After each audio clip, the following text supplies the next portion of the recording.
Chapter 59, Rising Difficulty. Deep beneath the surface, several dozen kilometers below Guman City, an odd sound suddenly emerged. This sound was deep and rhythmic, akin to a distant rumble echoing from the depths of the earth, imbued with a force that stirred the soul. As the noise drew nearer, the ground began to tremble slightly, as if some colossal creature was moving beneath. The sound of this movement was dull and systematic, reminiscent of a vast multitude of beings shifting in the underground. Abruptly, the earth was struck open by an immense force, sending soil and stones flying, revealing a massive opening. From this chasm, an overwhelming tide of insects surged forth, resembling a black wave flowing towards the surface.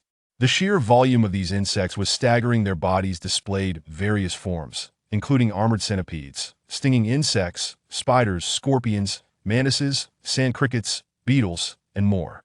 Their bodies shimmered with an eerie glow, exuding a fierce aura. The swarm was so dense that it nearly obscured the ground, creating an ocean of darkness. Upon the insect's emergence, the goo witches had already been waiting nearby. Clad in their distinctive garments and armed with ceramic vessels, they faced the approaching swarm with calm composure. Under the witches' guidance, the horde swiftly rolled towards the direction of the sun-seeking tribe. The swarm surged forward like a raging tide, mercilessly flattening the flora and fauna in its path, transforming the earth into a broad thoroughfare. The crunching of the insects echoed as they relentlessly trampled everything before them, as if proclaiming their dominion over the world. The advancing horde quickened as it neared the sun-seeking tribe, resembling a black tempest. In its wake, silence reigned, with all vitality utterly obliterated. The sun-seeking tribe faced an unprecedented trial, and the arrival of this insect swarm would undoubtedly herald significant change for the entire Guman city. Tribes within several kilometers of the swarm's projected route were stirred to alarm. Any observing lords were left speechless, jaws agape at the sight of such an immense swarm. They had expected ordinary challenges associated with the trial tasks, but the reality of confronting such a formidable force left them astounded and incredulous. Furthermore, the lords who had ventured into civilization were particularly taken aback, as they had little understanding of the Guman tribe. The enormity of this insect swarm completely shattered their previous conceptions, forcing them to realize just how limited their grasp of this world truly was. The barbarian scouts, positioned to survey this direction by Li Tian, also discovered the swarm and were overcome with unprecedented terror, their eyes filled with panic. They hastily retreated to the sun-seeking tribe, glancing back to the direction of the swarm in fear of being pursued. Upon their frantic return, they reported this harrowing discovery to Li Tian. When Li Tian saw a barbarian warrior bursting into his chamber in a state of panic, his face flushed with anger. His eyes sparked with ire as he coldly issued a reprimand. "You are warriors of the sun-seeking tribe, and yet you display such unrestrained fear." Li Tian's voice echoed ominously through the chamber, instilling a palpable sense of pressure. Even during the fiercest battles against ancient Hao's insect swarm, these barbarian warriors had never exhibited such trepidation. However, the scene before him filled him with both rage and disappointment. He could not accept the sight of his warriors so shaken. Li Tian took a deep breath, striving to control the anger boiling within. The scale of this insect horde could be far greater than he had anticipated, and this was not the time for blame. Li Tian needed to remain composed, to devise a strategy to counter the approaching swarm and ensure the safety of the sun-seeking tribe. Soon enough, a full mobilization was initiated throughout the city, not only involving the barbarians, but also the over 4,000 slave warriors under Li Tian's command. The defensive structures along the city walls became abuzz with activity, as everyone prepared for the imminent onslaught of insects. Warriors atop the walls busied themselves, erecting fortifications using sturdy wood and stone, while setting up various pots of oil and traps. The faces of the barbarian warriors were etched with tension and anxiety, yet their resolve burned brightly as they prepared to confront the impending insect wave. Surrounding the walls, the slave warriors lugged diverse supplies, their bodies slick with sweat and caked with dirt. However, they uttered no complaints, silently fulfilling their duties, each aware that the outcome of this battle would determine their fates. Yet, the insects were inherently different from normal humans. Even with the sun-seeking city's towering walls being several times the height of ordinary city defenses, they were rendered virtually meaningless against the swarm. Many of the insects possessed wings, which, albeit capable of only short-distance flight, were sufficient to surmount the high walls of the sun-seeking city. 3,000 barbarian warriors from Li Tian's clan had climbed atop the walls, brandishing massive axes and clad in iron armor, their eyes steadfast as they braced for the approaching swarm. Their silhouettes on the walls appeared as an indomitable bulwark, reinforced by the slave warriors who were barely up to their waists. Soon, the insect tide would arrive. At the horizon, darkness descended, as if nightfall had abruptly taken hold. Yet this was no night, but a multitude of low-flying insects blanketing the skies, obscuring the sunlight, and casting everything in shadow. The sound of the swarm roared like thunder, deafening to the ears. Their wings beat in unison, producing a droning noise reminiscent of death's herald. Their bodies glimmered with a cold, harsh light under the sun, evoking the scythe of the grim reaper. Those manning the walls beheld the spectacle, their hearts gripped by terror. Gazing upon the infinite array of insects, they were confronted with an apocalyptic vision. Their faces drained of color, trembling hands clutched their weapons, as fear enveloped them. However, the barbarian warriors did not falter. Their eyes radiated determination. They understood the necessity of standing firm. They had to face the horrific tide of insects. Though Li Tian had prepared himself mentally, the sheer scale of the swarm still left him staggering in disbelief. Shock filled Li Tian's gaze, draining the color from his face as he appeared to lose all vitality. His grip tightened on his massive axe, trembling as disbelief washed over him. He stared into the boundless swarm, his thoughts clouded by dread as he questioned the reality before him. It was unfathomable that this trial task had begun so drastically, revealing lords with such raw power. The thought of what might become of the swarm, given more time, under ancient Hao's influence, sent shivers down Li Tian's spine, making him regret ever agreeing to participate in the cycle of fate. How could he possibly be confronted with such monstrosities from the onset? Yet, despite his brief panic, Li Tian managed to steady his mind. No matter what, there was no turning back. He would have to confront ancient Hao's swarm in what would surely be a battle to the death. Chapter 60. The relentless onslaught. Tens of thousands of swarming insects encroached upon the attack range of the Sunward City. However, due to the presence of torches, these diminutive corpse-poisoning creatures found it exceedingly difficult to approach. Invisible flames danced upon the city walls, crackling ominously and exuding a stifling, scorching heat. This intangible fire served as an indomitable barrier, preventing the corpse-poisoning insects from breaching the gates of Sunward City. The guards atop the city began their assault. Warriors ignited their arrows, launching them with a furious whistling towards the advancing swarm. Then a veritable rain of arrows fell, saturating the insect horde like a torrential downpour, igniting sparks that illuminated the entire battlefield. The dense barrage of arrows rained down upon the foremost ranks of the swarm, piercing their hardened exoskeletons and perforating their bodies. The insects emitted piercing cries of anguish as they fell en masse, their blood and bodily fluids splattering the ground. The warriors' aim was unerring. The sheer magnitude of the swarm rendered precise targeting unnecessary. The sight of the insects being struck down was harrowing. Their bodies riddled with arrows, their blood and viscous fluids staining the earth crimson. Some insects emitted desperate sounds of struggle before succumbing to their grim fate, their corpses accumulating to form a small mound. Yet the tide of insects appeared inexhaustible. This onslaught did little to impede their relentless advance. The swarm surged forward, their numbers akin to an unrelenting tide, an overwhelming force. They crawled over the fallen bodies and through pools of blood, fearlessly drawing closer to the city walls, their eyes glinting with hunger and malice, as if to declare that they would not cease until they had consumed everything within Sunward City. Amidst the throng, the stinging insects approached the walls, their elongated bodies and agile forms glinting with deadly barbs. Suddenly, they launched their tail spikes, targeting the warriors atop the walls.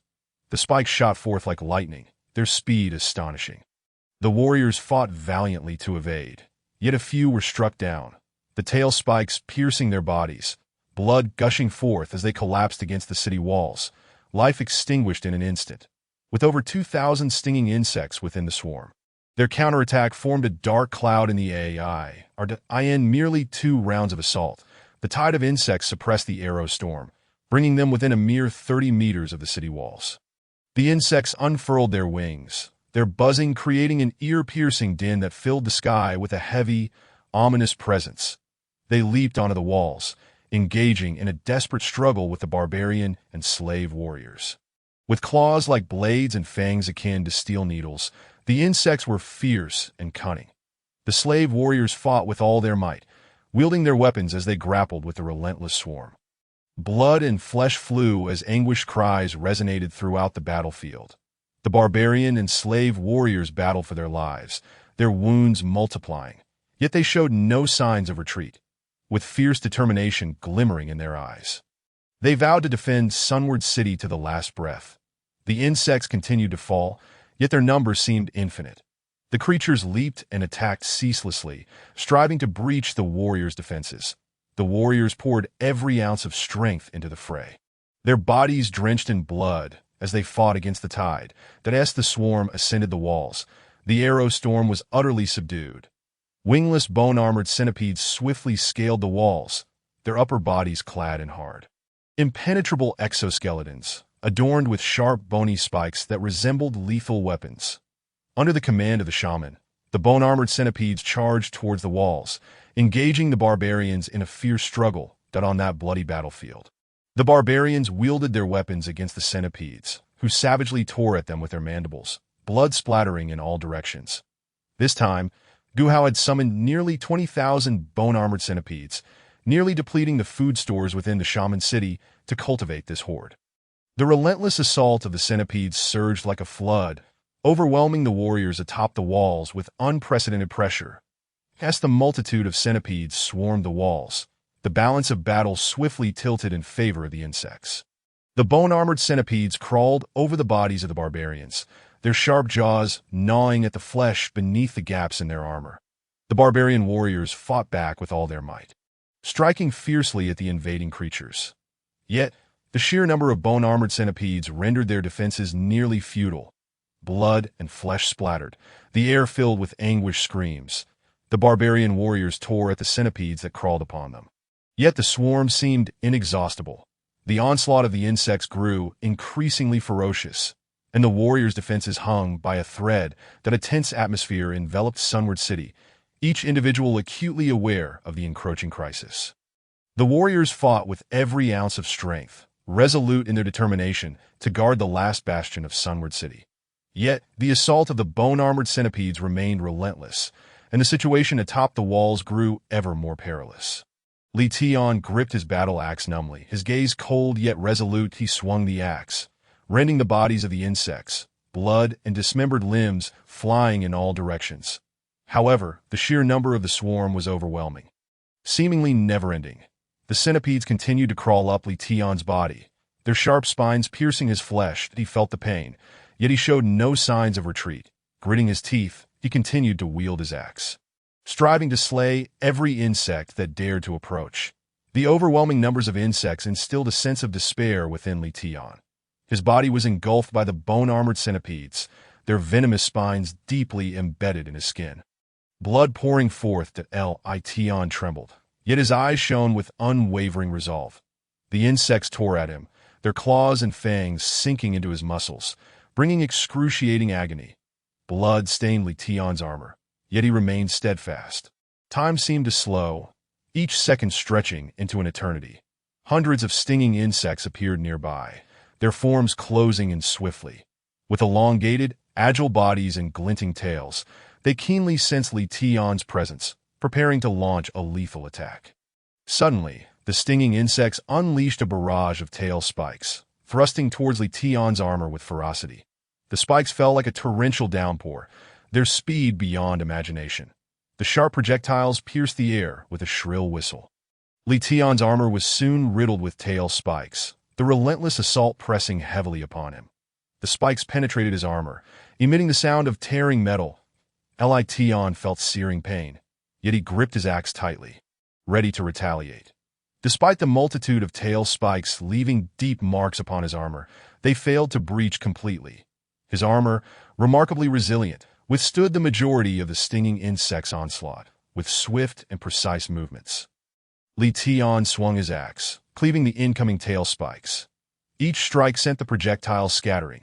Despite the intensifying ferocity of the insect barrage, he maintained his composure.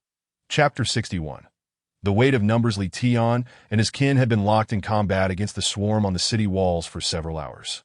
The brutal battle had left the barbarians marred with countless injuries.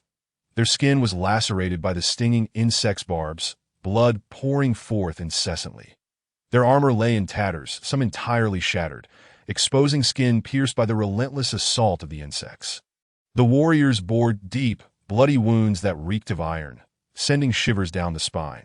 Their breaths came in rapid, heavy gasps, yet they showed no signs of surrender. The swarm's numbers showed no sign of dwindling. As if an endless tide continued to surge forth, Li Tian's armor was nearly destroyed, marred with cracks and dents. Its metallic exterior had dulled, no longer radiating the brilliance of combat. That Li Tian's armor was soaked in blood, his body besieged by the stinging insect's attacks. Each breath brought sharp pain, and he felt the intense agony coursing through him. His skin was torn, blood seeping continuously, staining his armor crimson. That Li Tian's body trembled, his breathing becoming labored and difficult. His strength was waning, yet his eyes remained alight with unwavering resolve. He understood that he must persevere, regardless of the immense cost. The fractures in his armor multiplied, the metallic shell crumbling under the relentless onslaught. With each bone-armored centipede cleaved by his axe, Li Tian's weapon gradually lost its luster, its edge dulling. That Li Tian's body was pierced by the stinging insect's attacks.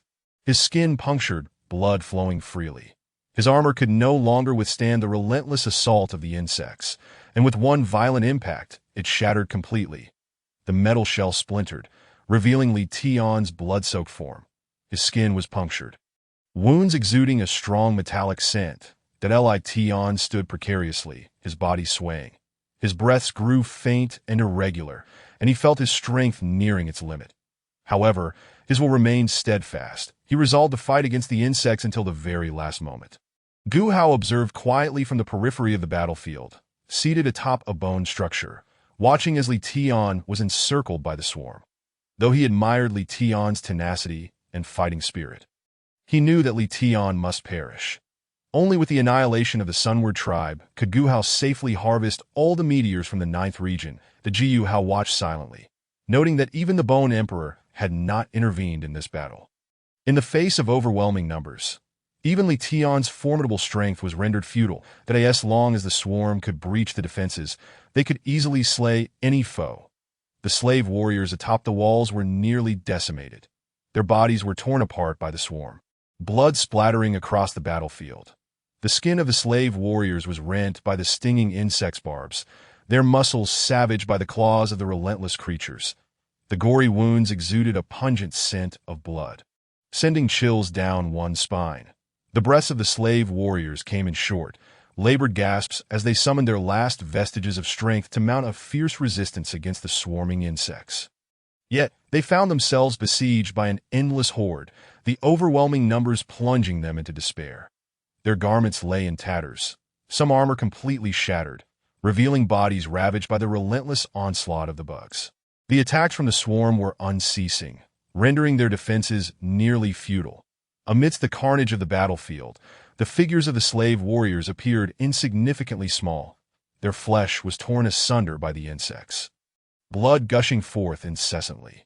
Their cries were drowned out by the cacophony of battle, their sacrifices seeming but fleeting moments of inconsequence.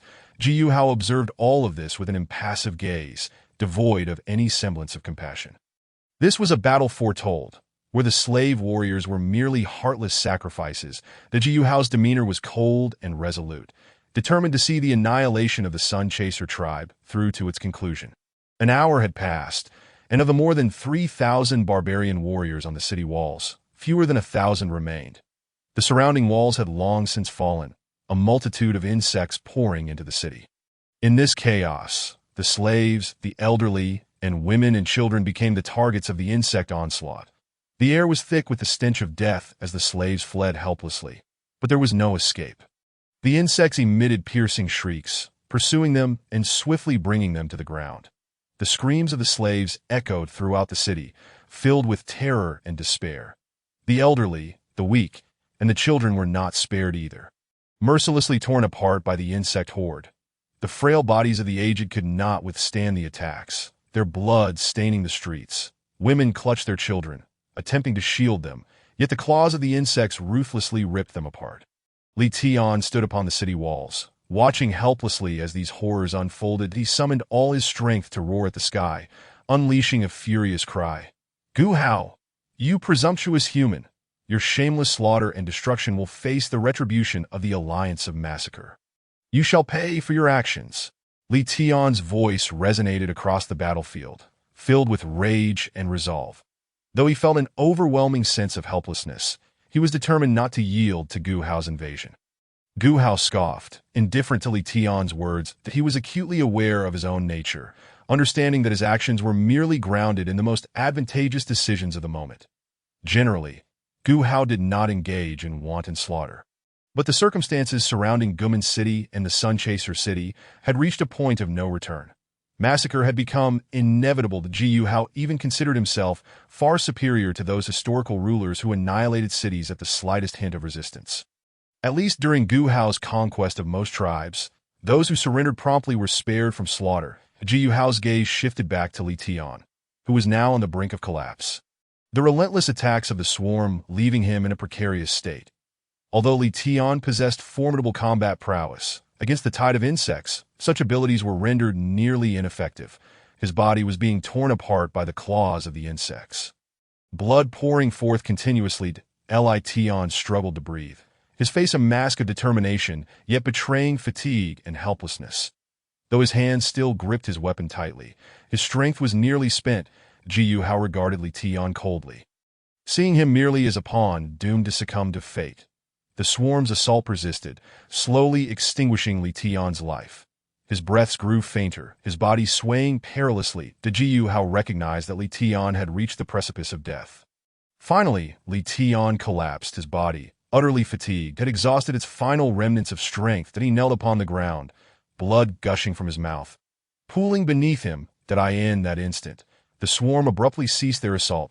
In Li Tian's fading gaze, the insects parted to create a straight path. Chapter 62. The annihilation of the Sun Chaser tribe. Gu Hao approached slowly, his expression devoid of emotion, yet filled with an unspoken authority. Clad in a black battle robe, his long hair flowed with the wind.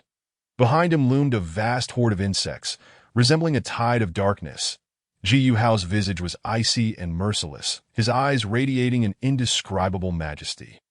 With powerful, decisive steps, each footfall seemed to echo upon Li Tian's heart. As Gu Hao drew near, he halted, looking down upon Li Tian with a glimmer of light in his eyes.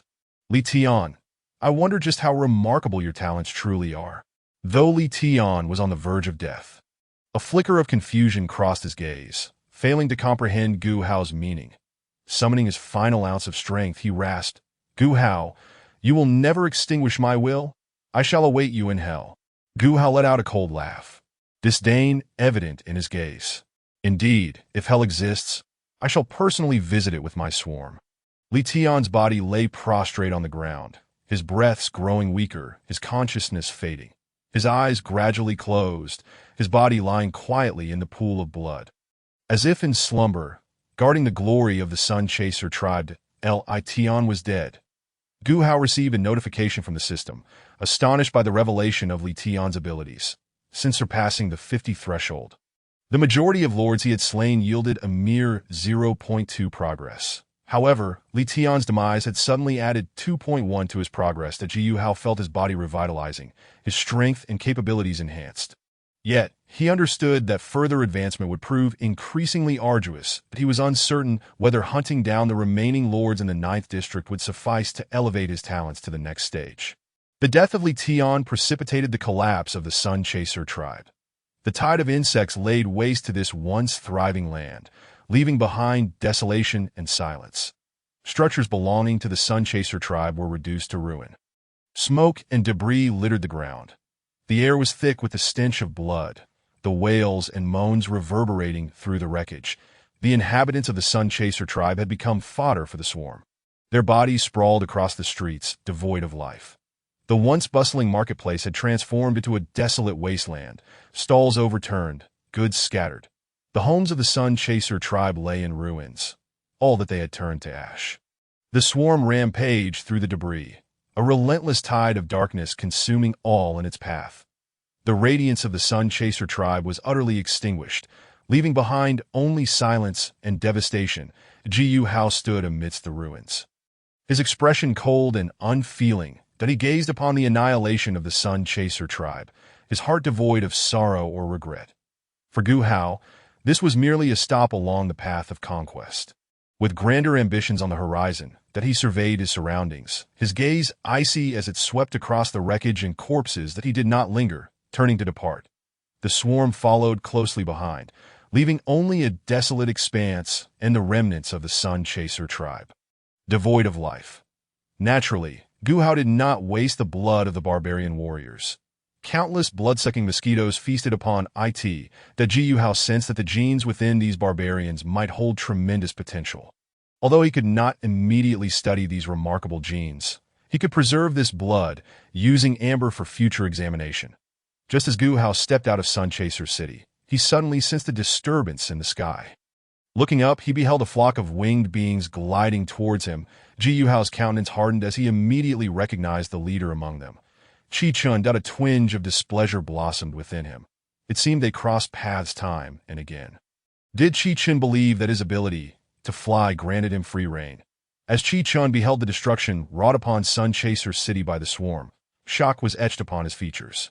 Having once engaged in dialogue and cooperation with the Sun Chaser tribe, witnessing the transformation of this once prosperous city into ruins left him unable to suppress his astonishment. Chi Chen's gaze traversed the devastation, taking in the collapsed buildings, shattered streets, and pervasive silence that he could scarcely fathom the suffering and despair endured by the residents of the Sun Chaser tribe. Gu Hao regarded Chi Chun with indifference, uninterested in the turmoil of his inner world. "Are you here for this?" Gu Hao held aloft the heart of civilization he had just pried from Sun Chaser City, its radiant glow emitting an aura of mysterious and potent power. Upon glimpsing the heart of civilization, Chi Chen's lips twitched slightly. However, he scanned the surroundings, his gaze falling upon the densely packed swarm on the ground, realizing the perilous nature of the environment and the need for caution. Thus, Chi Chen tentatively spoke. "That heart of civilization was lent to Li Tian. I can offer a price to reclaim it." At this, Gu Hao erupted into laughter, mockery lacing his words. "That heart of civilization was always mine. I was simply unaware it had been stolen by that shameless thief." Gu Hao's remarks conveyed his disdain and mistrust towards Chi Chun. Chi Chen's expression shifted, as if Gu Hao had uncovered a secret of his. He fell silent, his gaze fixed on Gu Hao that he understood that he must tread carefully, concealing any signs of weakness or anxiety. Chi Chen's attention shifted to the swarm, noticing some stinging insects fixated upon him, causing his body to instinctively bristle. Chi Chen stated, "Since Li Tian has fallen to your hand, the 9th district is yours. However, I hope you refrain from encroaching upon others' territories indiscriminately. Otherwise, you will provoke the wrath of all 9 lords." Chi Chen seemed to be warning Gu Hao, hoping he would grasp the gravity of the situation. Yet, Gu Hao paid little heed to the warning, instead pressing further. "Then why did you enter the 9th district? Does this not violate the rules?" Chi Chen explained, "As the sole individual among the 10 lords endowed with the ability of flight, I am able to traverse all regions to convey vital messages and establish connections. This is my unique role among the lords." Upon hearing Chi Chen's elucidation, Gu Hao pondered for a moment. He recognized the necessity of Chi Chen's presence for communication and collaboration among the lords. Gu Hao responded coldly, "Very well. I shall refrain from intruding upon your territory. You may return with ease." With Gu Hao's words hanging in the air, he led the swarm away into the distance. The swarm surged forth like a dark tide, their shadowy forms darting swiftly across the ground. They swept through, obliterating all obstacles in their path. The creatures on the ground sensed the might of the swarm and hastily fled. Trees swayed precariously under the onslaught of the swarm, and the earth was left pockmarked and uneven. As time passed, The swarm gradually receded from Chi-Chen's vicinity, vanishing beyond the distant horizon, leaving behind a scene of devastation and silence. After a brief contemplation, Chi-Chen resolved to soar to the territories of the other lords to inform them of Li Tian's demise. That he spread his wings and ascended into the sky, his figure darting through the air like a flash of lightning. Passing over various lordly domains, each territory exhibited its own unique landscapes and atmospheres. Some were enveloped in dense forests, with towering trees reaching for the heavens, vibrant with life. Others sprawled across vast grasslands, where the wind caressed the lowly grass and revealed grazing cattle and sheep. Still others were set against majestic mountain ranges, where rugged peaks undulated amidst swirling mists. Chi-Chen traversed the distinctive realms of each lord, delivering the news of Li Tian's death. They were taken aback, astonished that anyone could have slain the warlike Li Tian. Yet, Chi-Chen's aerial journey did not cease. He continued onward to the next lord's domain. Chapter 63. The magma spider Gu Hao guided the swarm back to the embrace of Guman City. However, the swarm entered the nest through tunnels from outside the city, resembling a portal to another realm. The swarm surged in like a deluge, comprising bone-armored centipedes, stinging insects, and various other creatures. The underground nest within the city resembled a colossal anthill, bustling with activity and order that as the swarm infiltrated the nest. They flowed in like rivers converging into the sea. Although the fall of Juri City had inflicted casualties upon the swarm, with the bone-armored centipedes suffering significant losses and nearly all ordinary insects perishing, Gu Hao found little use for these failed evolutionary specimens, which instead conserved as food supplies. The remaining 10,000 bone-armored centipedes and over 2,000 stinging insects still constituted a considerable burden for Guman City.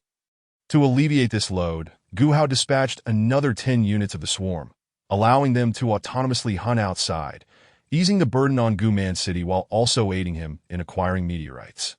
Meanwhile, Gu Hao merged with the second heart of civilization.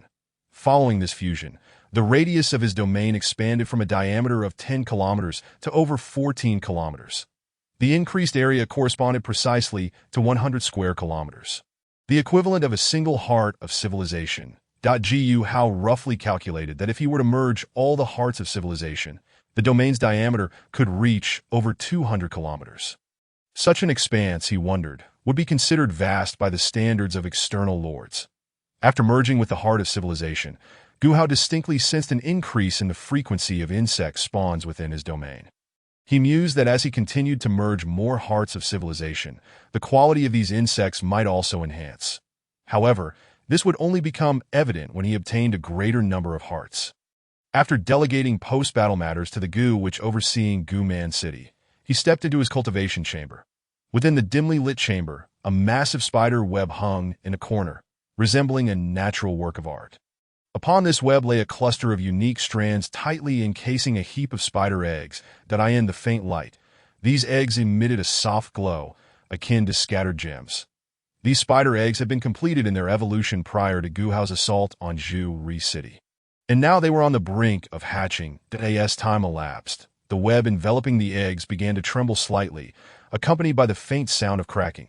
The fissures gradually widened, and tiny spiders emerged from within. These spiderlings were deep black, vastly larger than ordinary spiderlings, their abdomen swollen with a red magical pattern that danced like flames. Their eyes glowed red, exuding an eerie light, and their legs were exceptionally robust, each step radiating power. Undoubtedly, these spiders represented a new breed of troops within the swarm, and Gu Hao held high expectations for them that he named these spiders the magma spiders. Under Gu Hao's meticulous care, these spiderlings were growing rapidly, consuming copious amounts of food daily, their bodies expanding continuously.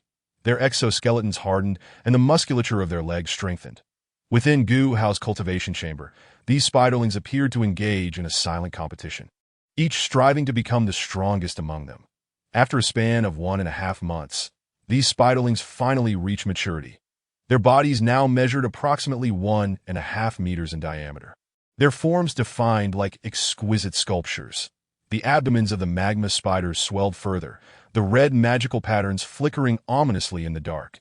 This rapid growth was attributed to the use of hormones. had they been allowed to mature naturally. It would have taken them over 6 months to reach adulthood. The Gu Hao transported the spiders to the laboratory, extracting their silk for experimentation. That he carefully harvested the silk and placed it into experimental apparatus. He measured the strength and viscosity of the silk. While observing its structure, the Gu Hao looked upon the experimental results with satisfaction, knowing he had discovered an optimal unit for his swarm. While he could not precisely measure the strength of the magma spider silk, he was certain it surpassed that of iron chains produced under similar conditions. Furthermore, the adhesive properties of this silk were formidable. Once ensnared, escaping would be nearly impossible. Had Gu Hao possessed 1,000 magma spiders during his assault on Juri City, the swarm would undoubtedly have easily overrun the city. For a barbaric warrior like Li Tian, who relied on size and strength, the magma spiders were the perfect counter. Once ensnared by their webs, he would effectively await his demise. The magma spiders not only played a controlling role within the swarm, but also constituted a primary defensive force. Whether in dense forests or subterranean passages, as long as this group of spiders existed, it would be nearly impossible for anyone to breach Gu Hao's core. The hunting capabilities of the magma spiders were amongst the finest within the insect realm, so there was no reason to doubt their prowess in direct combat. The Gu Hao had decisively resolved to cultivate the magma spiders en masse. With a controlling unit already established, he would next turn his attention to evolving other types of insects. Only through continuous evolution and the expansion of his swarm could he hope to remain indomitable in this ruthless world of lords. Within the nest of Guman City, the Gu which led a group of redeemers to introduce the magma spiders into the cultivation zone. The interior of the nest was dark and humid, permeated with the rich scent of soil and humus. Enormous webs blanketed the entire area, shimmering with faint light. The Gu witch, holding a clay jar, gently waved it, releasing pheromones into the air. As the aroma dispersed, the atmosphere within the nest grew, increasingly tense and electric with excitement. Guided by the Gu witch, the magma spiders commenced their reproduction and growth. They leaped upon the webs, swiftly weaving new strands, forming vast spider dens. Within these dens, the magma spiders incessantly laid eggs and hatched them. The pervasive scent of the magma spiders filled the entire nest, their dark forms glimmering in the dim light. They scurried nimbly, their long silk threads intertwining to create a colossal web within the nest. The Gu witch and her kin busied themselves within the nest, providing sustenance and protection for the magma spiders. They tread carefully, avoiding the delicate yet resilient threads of silk. That as time progressed, the population of magma spiders continued to swell. Meanwhile, the probability of meteorites appearing in the sky also increased. From this moment onward, until the arrival of autumn, Gu Hao collected 6 purple orbs and a staggering 17 blue orbs in Zone 9, that the combined total of green and white orbs exceeded 100. The swarms busily and methodically transported the orbs back to Guman City, that in a corner of the storage room. Gu Hao quietly surveyed the pile of orbs. These orbs would bestow greater power upon his swarm. Solidifying his foothold in this world, as winter approached, the efficiency of the swarm's orb collection began to decline, and thereafter they would likely gather no more. Thus, Gu Hao prepared to unbox the rewards. It had been a long time since he had experienced the thrill of unveiling all rewards at once. Chapter 64. The tip of the iceberg. Gu Hao swiftly grasped the outermost white orb, and as anticipated, the treasures within included a variety of seeds, livestock, tools, weapons, and armor. Additionally, there were some unfamiliar potions and elixirs, including stamina potions and poisons. Fortuitously, Gu Hao also uncovered 2 collector cards, signifying his ability to research more peculiar insects. His heart brimmed with excitement. These new insects would usher in greater possibilities for his evolutionary endeavors. Gu Hao then seized the green orb, meticulously inspecting the contents within. Similarly, the majority comprised resource-related items, such as salt well cards, iron mine cards, bronze, gold, and silver. Furthermore, there were several construction-related items, including blacksmith workshops, herbal gardens, healing halls, taverns, and even military camps. It is possible that in the future, the majority of the structures in Guman City will transform into these unique system buildings. These edifices not only provide beneficial enhancements, but also serve as vessels for the legacy of Chinese civilization. Merely working within them allows one to inherit this cultural heritage. This phenomenon is indeed remarkable. Yet for a civilization as distinctive as ancient Hao, these constructions appear somewhat superfluous. Nevertheless, ancient Hao still considers these resource-related items may prove useful, perhaps during the evolution of the swarm in the future. These metallic veins will be required, of course. The green orbs have also bestowed upon ancient Hao some practical treasures, such as 4 breeding grounds. When combined with hormone cultivation, this could nearly reduce the growth cycle of the insects to just over a month. The green orbs conceal items imbued with extraordinary properties, which are rare in the white orbs. For instance, a longsword etched with magical runes that can summon searing flames to assail foes, a suit of armor imbued with magical protection, and a spring of water that invigorates the mind. Truly a divine artifact for the 996. Ancient Hao once believed that only specific civilizations could yield such extraordinary items, yet reality seems to suggest otherwise. Even more astonishing is that the higher the level of the orbs, the greater the likelihood of obtaining items with extraordinary attributes. Ancient Hao then picked up a blue orb, hoping it would yield a satisfactory result. Upon opening the first blue orb, a potion materialized in his hand.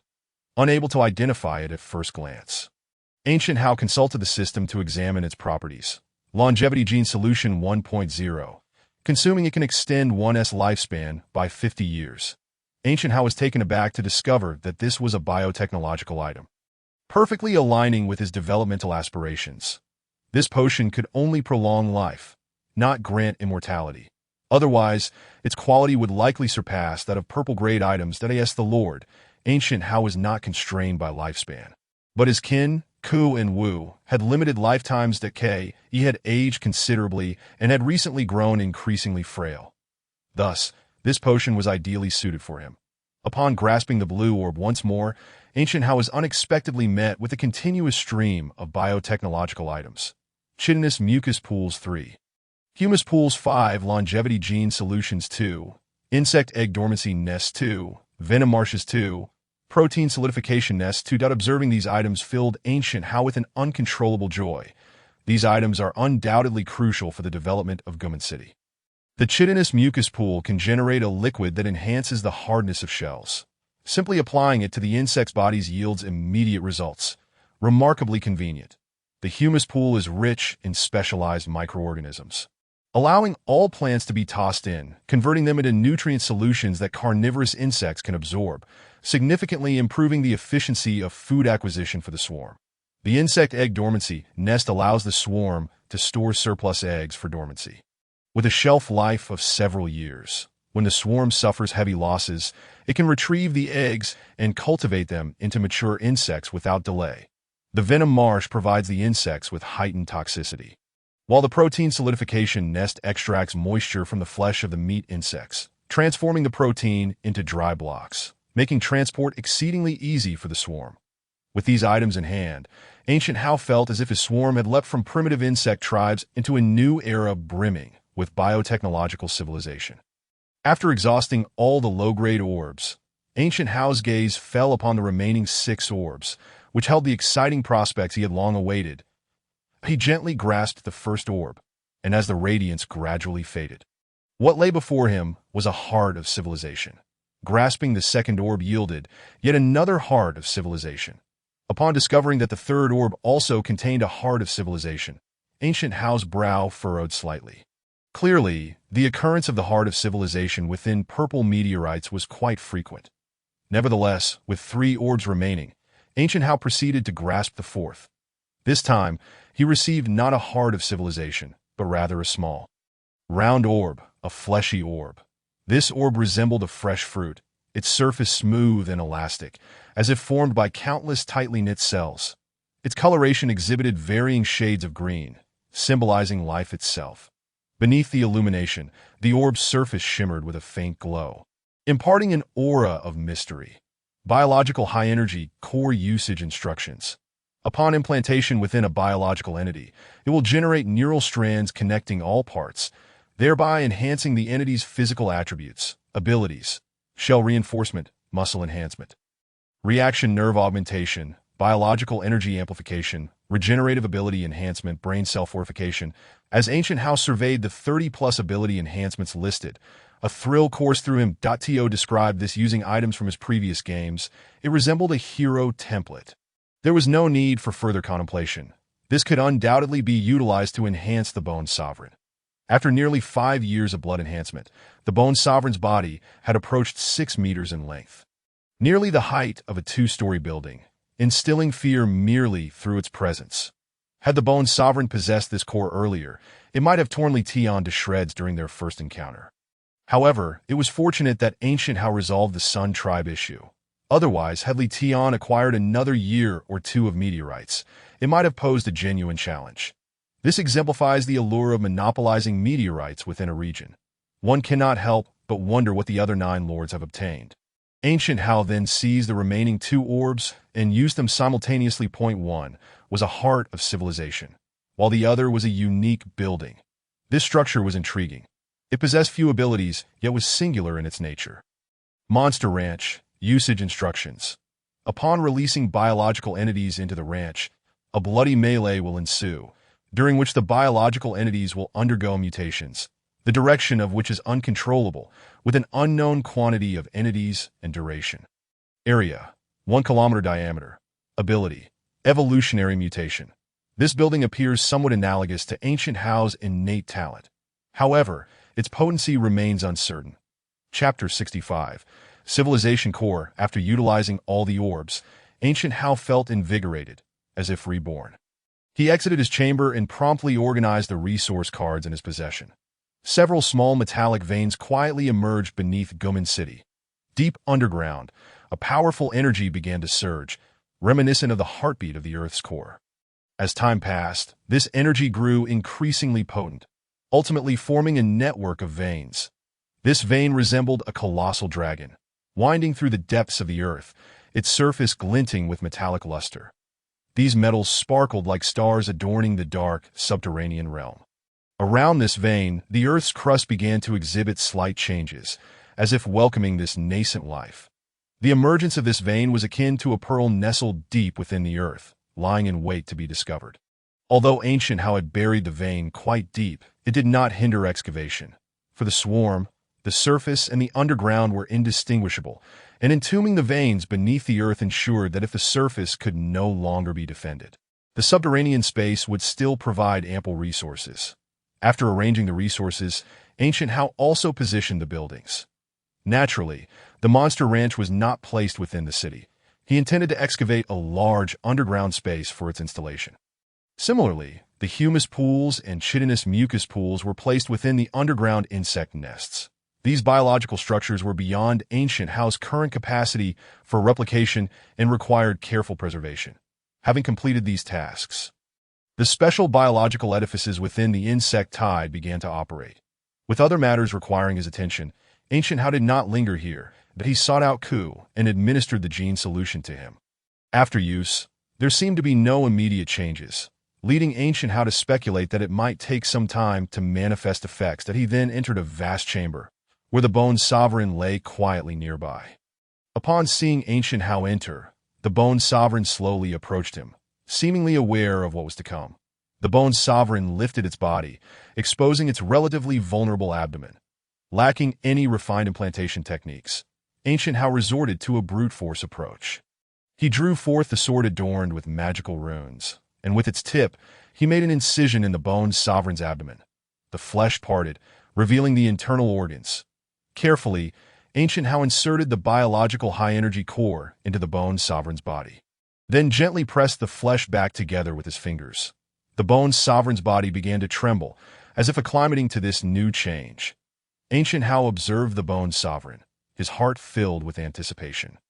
After completing all his tasks, nightfall approached. Ancient Hao returned to his chamber, preparing to integrate the 4 hearts of civilization into the Lord's space, but he placed the hearts of civilization in his palm and began to concentrate. As his mental energy flowed into them, the hearts began to emit a faint glow. The radiance intensified, ultimately coalescing into a small orb of light. The orb gently ascended from Ancient Hao's hand and flew towards the Lord's space. Upon contact with the Lord's space, it vanished instantaneously, causing the space to begin expanding slowly. This process continued for a duration, and eventually, the domain of the Lord's space grew significantly larger. Now, ancient Hao possessed 6 hearts of civilization, a quantity unattainable for ordinary lords at that moment. Ancient Hao finally sensed the peculiar power bestowed by the hearts of civilization. But he felt his perception had vastly strengthened, enabling him to discern more phenomena. Ancient Hao could distinctly feel that the hearts of civilization had fused together, as if they were nurturing something. This was a singular sensation, although he could not perceive wisdom from it. He could glean information. This constituted his civilization core, albeit still in a nascent state. Only once the trial tasks were completed would the civilization core fully solidify. The current form of the civilization core resembled a blank canvas, awaiting ancient Hao's artistic touch. This is truly astonishing. No wonder those lords are clamoring to enter the cycle of fate. The strength or weakness of the core of civilization is directly related to its potential. While a civilization with great potential does not necessarily guarantee the emergence of a super-civilization, it significantly enhances that possibility that if we say that the Guhao-esque Goworm civilization already possesses considerable potential, then with the fortification provided by the heart of civilization, that potential will become even more formidable. The core of civilization resembles a canvas, while the heart of civilization serves as the paint. The nature of the artwork produced relies not only on the assistance of the system, but predominantly on the abundance of paint available. Though Guhao feels that the paint he possesses is still insufficient, he is ready to begin sketching and crafting his own civilization core. Within the dominion of lords he commands, an extraordinary biological field currently emanates.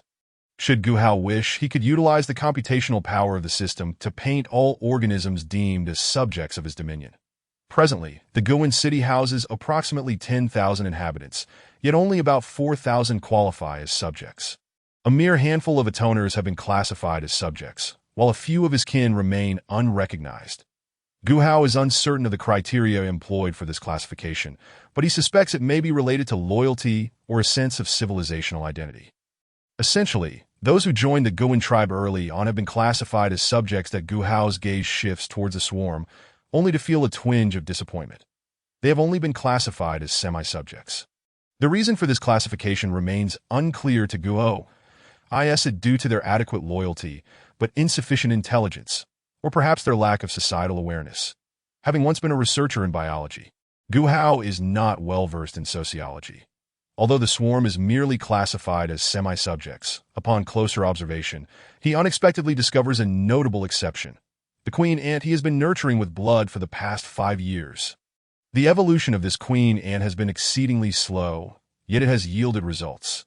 Now, it has grown to nearly the size of a basketball, its insect characteristics barely discernible that it resembles a colossal ovipositor. Its body a deep brown, smooth as jade, emitting a faint luster. The queen's physique has forsaken the segmented form characteristic of insects, morphing instead into a more streamlined shape, akin to an enormous pebble. Its abdomen is swollen, resembling a vast balloon filled with eggs. Its antennae have vanished, replaced by a pair of diminutive eyes. Its legs have regressed, leaving behind only tiny fin-like appendages to support its immense body. It, or rather they, have surprisingly been classified as subjects, which astonishes Guhao. The reason for referring to them is that ants are not counted as individuals. The ant colony constitutes a social entity, or what might be termed a superorganism. If a biological individual is composed of cells, then the superorganism of the ant colony is formed from numerous individual ants. Thus, if Guhao were to pursue the path of insect civilization, the ant undoubtedly serves as the optimal template. Guhao directs his attention to the attributes of his kin subjects, the attributes of the semi-subject swarm, and then to the attributes of the ant colony subjects, becoming lost in contemplation. Chapter 66. Biological field. Guhao's thoughts race with clarity. His goal is unequivocal: to pursue the insect route, using the queen ant as a model. However, the queen's evolutionary pace is excruciatingly slow. It remains uncertain how long it will take to evolve to the point of producing armored centipedes as soldier insects. He cannot help but wonder if the power of the heart of civilization could expedite this process. The kin are social, the evolved insects are solitary, while ants exemplify true sociality. Each of these three possesses attributes that intrigue Guhao: the intellect of humanity, the combat prowess of insects, and the collective consciousness and queen of ants that if he could amalgamate these three elements, it would form the ideal primitive insect template in his mind, possessing brain insects, diverse soldier insects, and a mother insect. Gu Hao is unsure if any lord has previously attempted to utilize the heart of civilization to combine two or more entirely different organisms. Yet he can imagine that such an endeavor would be fraught with extraordinary difficulty. For the biological field to transcend species influence, he would likely need to collect hundreds of hearts of civilization. Nevertheless, Gu Hao is resolute in his pursuit. This is an indispensable path toward his empowerment. He will continue to gather hearts of civilization while striving to realize this seemingly unattainable objective. Additionally, Gu Hao has begun to manifest the ability to generate biological fields within his domain that he concentrates all the effects of the biological field upon Wu, carefully observing the changes that unfold. When employing the biological assimilation field, Gu Hao discovers a remarkable conclusion. The biological field operates in concert with his evolutionary talents. This ability to influence biological evolution without the use of blood is truly marvelous. Finally, after a month, he observes changes in Wu. Her skin begins to exhibit subtle transformations. Initially, only small areas of her skin's surface grow slightly rough, resembling parched earth. Over time, these areas gradually expand, and her skin color begins to shift from its original hue to a deep brown. Upon closer inspection, Gu Hao notes that these darker regions start to display fine textures akin to the exoskeleton of insects. These textures become increasingly pronounced, forming patches of chitinous structures. These chitinous formations are not only hard but also smooth, radiating a faint sheen. They adhere closely to her body, without impeding her movements. The intricate patterns upon the exoskeleton resemble an exquisite design, both beautiful and enigmatic. Gu Hao gazes at the chitin on Wu, his heart brimming with delight and fulfillment, that he knows this marks the first step toward the insect route and represents a significant breakthrough in achieving his goals. Gu Hao then attempts to influence the evolution of the queen ant through the biological field. To his astonishment, the process proceeds exceptionally smoothly, with the two biological fields merging seamlessly. With the assistance of the biological field, Gu Hao's evolutionary talents are fully utilized, directly promoting the queen's reproductive capabilities. In just 1 month, the queen's size expands from that of a basketball to a length of half a meter. The soldier ants she nurtures now reach lengths of several centimeters. The queen's body resembles a white meatball, smooth and elastic, glimmering faintly. The soldier ants are robust and fierce, their shells as hard as iron, resembling exquisite black armor. Their mandibles are powerful and sharp, capable of easily severing tough materials. Each soldier ant is an incredibly formidable warrior, their presence fortifying the queen's security. The level of evolution achieved is quite terrifying, yet Gu Hao intends to pursue even deeper evolutionary advancements for the queen. Therefore, he has no plans to initiate mass breeding for the queen just yet.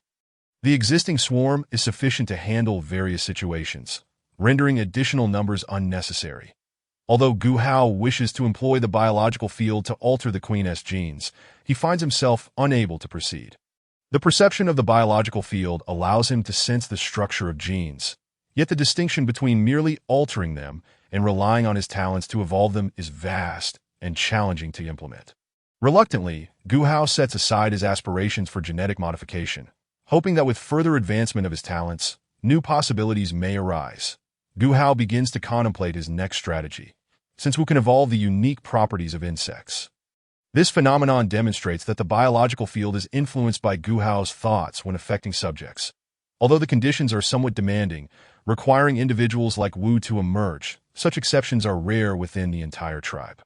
The solution to this dilemma may only lie in the continued fusion of more hearts of civilization until the biological field can surmount these conditions, at which point Gu Hao can embark on his next steps. He cannot afford to neglect the progress of his talents, as there is likely a correlation between the biological field and his evolutionary abilities that if Gu Hao can elevate his talents to the next stage, perhaps it will bring about even more powerful changes to the biological field. However, as it is still winter, Gu Hao's swarm cannot engage in large-scale activities, and these plans must wait until spring arrives. Despite being confined indoors, Gu Hao's days remain remarkably fulfilling. In addition to experimenting with the effects of the biological field on Wu, his next soldier insect, the mantis, is on the verge of completion in its evolution. Under Gu Hao's watchful gaze, small lives struggle to emerge from their eggshells, as if greeting their new existence. Their bodies are translucent, their eyes sparkling with curiosity, and their tiny antennae incessantly explore the surrounding world. Nurtured with care, the mantises grow to a height of 1.5 meters within a month, nearly matching that of an average human. Their bodies exhibit a vibrant green hue, resembling leaves, while their forelimbs are sharp as blades, glinting with a cold light. Their heads are triangular, and their deep-set eyes seem capable of perceiving everything. The wings upon their backs lie snug against their bodies, poised for flight at any moment. Every detail showcases their elegance and power. They are not merely organisms. They are instruments of slaughter, a testament to nature's exquisite craftsmanship. The mantis's blades, honed to an extraordinary sharpness by Gu Hao, shimmer in the sunlight as if capable of slicing through anything. Gu Hao brings this exceptional mantis to a spacious laboratory, prepared to personally test its dual blades that lie in the center of the laboratory. A variety of objects of differing hardness and materials are arranged, ranging from wood and stone to resilient metals. Under the mantis's dual blades, wood and stone are sliced with the ease of tofu, and even metal sheets cannot withstand its sharpness. Each swing carries an elegant strength, every cut precise and unerring. Its limbs carve perfect arcs through the air, as if performing a silent dance that Gu Hao stood aside, his gaze intently observing every movement of the mantis, a satisfied smile gracing his face. This mantis was not only strikingly formidable in appearance, but also exhibited the strength and precision that met his expectations. Upon the conclusion of the experiment, Gu Hao nodded in approval and bestowed upon the mantis the name Razor Mantis. This name not only reflected its appearance, but also symbolized its unparalleled sharpness and accuracy. Chapter 67. The harvest begins as the chill of winter gradually receded. Gu Hao commenced preparations for his grand-scale operations. He inquired of Wu, "How many battle Gu witches have we cultivated thus far?" Wu replied, "Chief, due to the fact that most agricultural labor is now performed by digging insects, we have produced a considerable number of battle Gu witches this year, totaling over 900. Hearing this figure, Gu Hao nodded in satisfaction. It was reasonable, and the scale of the insect swarm could be further expanded this year, and he continued to issue directives to Wu. With the increased variety of insect troops this year, we must reorganize the combat units of the swarm. Wu pressed, "How many soldier insects are needed for each unit?" Gu Hao responded, "The number remains at 1,000, but the proportions of each type must be adjusted. Each unit should be equipped with 200 stinging insects, 200 razor mantises, 200 magic pattern spiders, and 400 armored centipedes that AS for other smaller insects. They can be summoned as needed." Wu inquired once more, "Chief, how many swarm units do you plan to deploy?" Gu Hao pondered for a moment before asking, "How many units can our current soldier insects support?" Wu responded, "There are 15,000 armored centipedes, 5,000 stinging insects for 1,000 magic pattern spiders, and only 1,000 razor mantises, so..." Gu Hao momentarily hesitated but quickly regained his composure. "No matter. Let us initially form 20 units of the swarm, distributing the razor mantises evenly among them. Inform the elder to retrieve all preserved eggs to expand the scale of the swarm." Wu acknowledged, "Understood, Chief." Wu departed from Gu Hao's chamber, making his way to the entrance of the insect nest in search of Feng. Feng, once an elderly man with a head full of white hair and a face marked by wrinkles, bore the unmistakable signs of age. Each step he took was accompanied by tremors in his hands and a shuffling gait, every breath seemingly narrating the passage of time. However, after the application of the genetic serum, Feng had regained the appearance of middle age. His skin had become smooth, his white hair turned to a deep black, his eyes sharper and his body brimming with vitality. His strides were firm and his arms robust, as if the marks of time had been entirely erased. Upon finding Feng, Wu said, "Great Elder, the chief is preparing to expand the scale of the swarm." Feng nodded and turned to enter the tide of insects. Inside the nest, a lively atmosphere prevailed, with the Gu witches diligently attending to their respective tasks. They carefully maneuvered tools over the eggs, gently placing them into the incubation chambers. The incubation nests maintained an optimal temperature and humidity, providing the best environment for the eggs to hatch. The air within the nest was filled with the essence of life, each egg brimming with boundless potential. The faces of the goo witches radiated focus and anticipation as their hands caressed the eggs, as if communicating with the nascent lives within. Every corner of the nest pulsed with vitality, each egg waiting for the awakening of life. The goo witches toiled tirelessly, striving to expand the swarm that on the ground. The assembly of the insect units had already completed 10 units, while the incubation work within the subterranean nest continued unabated. Guhao's current objective was not the collection of meteorites, but rather the capture of reserve lords. Once the swarm was prepared, laden with copious amounts of protein blocks, it departed from Guman City, heading in various directions. The spectacle of the swarm's departure was truly magnificent, as thousands of insects glimmered with a metallic sheen under the sunlight. Their wings vibrated in the air, producing a deafening hum. Stinging insects, razor mantises, magic-patterned spiders, armored centipedes, and various other insects arranged themselves in the formations determined by the goo witches, moving in perfect harmony as if trained meticulously. The swarms diverged in different directions, dispersing towards various tribes. Each insect was imbued with a combative spirit, their purpose clear: to fight for goo. The swarm gradually receded from view. The sky returned to tranquility, leaving behind only the anticipation of the future in the hearts of the people. Guhao stood atop the city walls, watching the swarm depart.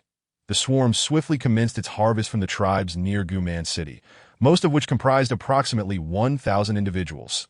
Some had constructed stockades, while others had erected small walls, and still others transformed their settlements into military encampments. Such defensive measures might pose a formidable challenge for other lords, but for Guhao's swarm, they were mere trifles. The swarm could effortlessly soar over low walls, engaging in agile combat within confined spaces. As a result, Guhao soon received reports of dozens of reserve lords being escorted back. Naturally, some reserve lords resisted with excessive fervor and were promptly slain by the swarm. Yet this loss fell well within the acceptable limits set by Guhao. The grand operation initiated by Guhao rapidly disseminated. The reserve lords of the 9th region felt a sense of insecurity, some even contemplating immediate relocation to other areas. However, such a maneuver was not without difficulty. Not all reserve lords could adeptly manage their tribes, since Guhao had not initiated a massacre. Many tribes opposed the idea of migration, leaving only a handful capable of relocation. As time progressed, the soldier insects nurtured within the nest gradually matured, leading to the formation of the 11th and 12th combat units. Guhao's talent progression increased daily, and after hunting down hundreds of reserve lords, his progress swiftly surpassed 70%. Yet, at this juncture, the capture of a single reserve lord contributed less than 0.1 to his advancement. Even if the entirety of the 9th region were harvested, it might still prove insufficient to elevate his talent to the next stage. This limitation of capability elucidated to Guhao why it was deemed a forbidden lord. Nevertheless, Guhao's endeavors did not cease. He recognized that his journey was still long, and this was merely one phase of it. Despite the slow progression of his talent, Guhao distinctly felt a significant enhancement in his strength. He now possessed the confidence to confront two Li Tian simultaneously. The amplification of Guhao's talent also notably intensified the strength of the biological field, further solidifying his conviction that a profound bond existed between the core of civilization and his talent. Thus, the harvesting plan could not afford any delays. Although this might expose Guhao's identity, he found himself powerless to alter the course. Initially, Guhao believed that slaying a mere 100 lords would suffice to complete the advancement of his talent. Thus, he acted with caution to avoid revealing his true intentions. However, the current circumstances made it clear to Guhao that without hunting down thousands of reserve lords, his talent could not progress. Faced with such a formidable number to hunt, no amount of caution could prevent him from being observed. Consequently, Guhao resolved to act boldly and audaciously, prioritizing the enhancement of his power over the risk of drawing attention. Chapter 68. The Golden Legend as the seasons transitioned. The summer sun bathed the earth in warmth. The Guhao's swarm units had surpassed the original plan, expanding to 30 in total. Meanwhile, the number of reserve lords in the 9th region had significantly dwindled. now numbering less than 200, that many had even abandoned their tribes, seeking refuge in other areas. As a result, most tribes in the Ninth Region now lacked the leadership of reserve lords and had largely become subordinate tribes to Gu Hao. Whenever Gu Hao expressed a need, these weaker tribes would strive to accommodate him. However, Gu Hao harbored no peculiar intentions to exploit these tribes. On the contrary, he provided them with an abundance of crop seeds. After years of evolution under Gu Hao's guidance, these seeds had become a coveted resource sought after by nations worldwide. Provided the weather remained relatively stable, these seeds guaranteed a bountiful harvest. This was not an act of benevolence on Gu Hao's part, but rather a necessity driven by the sheer scale of his swarm. To sustain these insects and prevent starvation, Gu Hao had to maximize food production. The populations of several 100,000 within the Ninth Region had begun utilizing Gu Hao's seeds. Under normal circumstances, the Ninth Region should have harbored a population of around 300,000. However, due to the intertribal conflicts over the past 5 years, the population had been reduced by more than half, making the retention of the current numbers a considerable achievement. Yet, this year heralded a transformation in the Ninth Region. Gu Hao's path of conquest unfolded seamlessly, without any obstacles or challenges to his authority. Such was the overwhelming advantage conferred by absolute power. Gu Hao's multitude of insects represented an insurmountable force for the primitive tribes emerging from the Stone Age. Even the most formidable feudal empires would struggle to contend with such a swarm. Hence, no one dared to oppose Gu Hao, and his plans progressed methodically.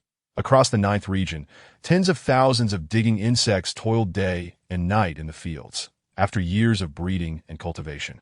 Their capabilities seemed to have entered their very genes through evolution.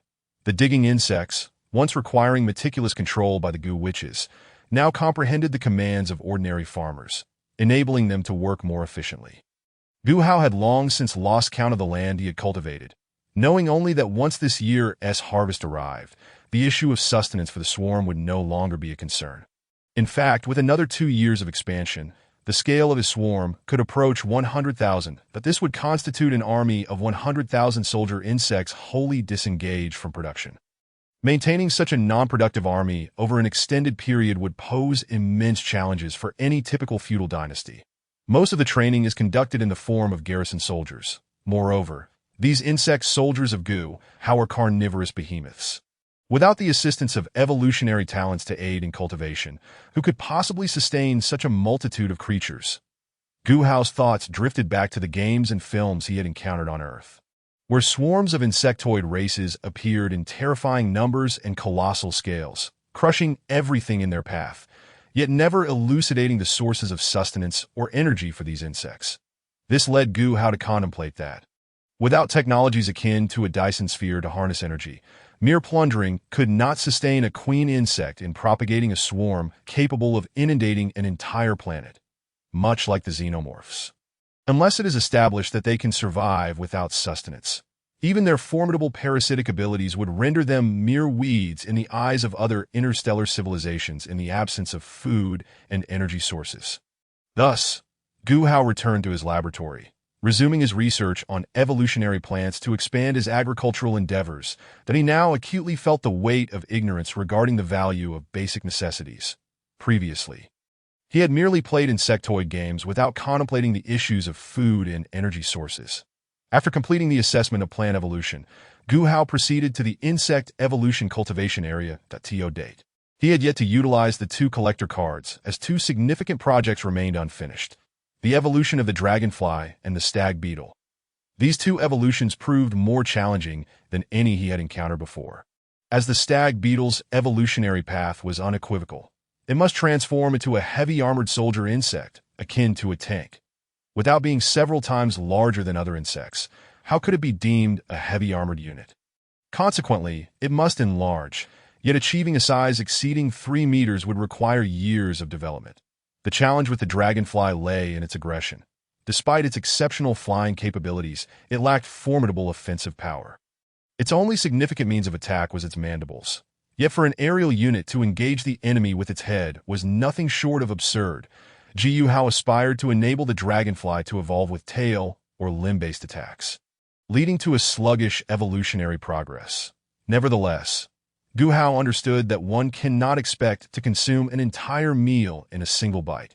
From the humble beginnings of a bone-armored centipede, he had arrived at this point, and patience was now his greatest asset. Presently, Gu Hao had essentially mastered the ninth region, marking an opportune moment for agricultural advancement.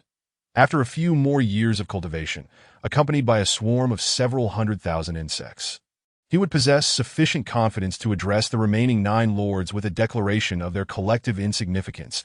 That in this contemplative state, Gu Hao remained oblivious to the developmental circumstances in other regions, particularly regarding Qi Chun, wondering if he had resolved the issue of the corpse poison insects. That Gu Hao felt it was time to establish an intelligence organization. Only through knowledge of both self and adversary could one emerge victorious in every battle. Moreover, understanding the unique civilizations of other lords would facilitate the preparation of counter-strategies. Just as Gu Hao was immersed in thought, Wu burst in, his expression animated, eyes gleaming with excitement, and breath quickened as though he had just endured a vigorous ordeal. Wu exclaimed to Gu Hao, "Chieftain, a meteorite has fallen."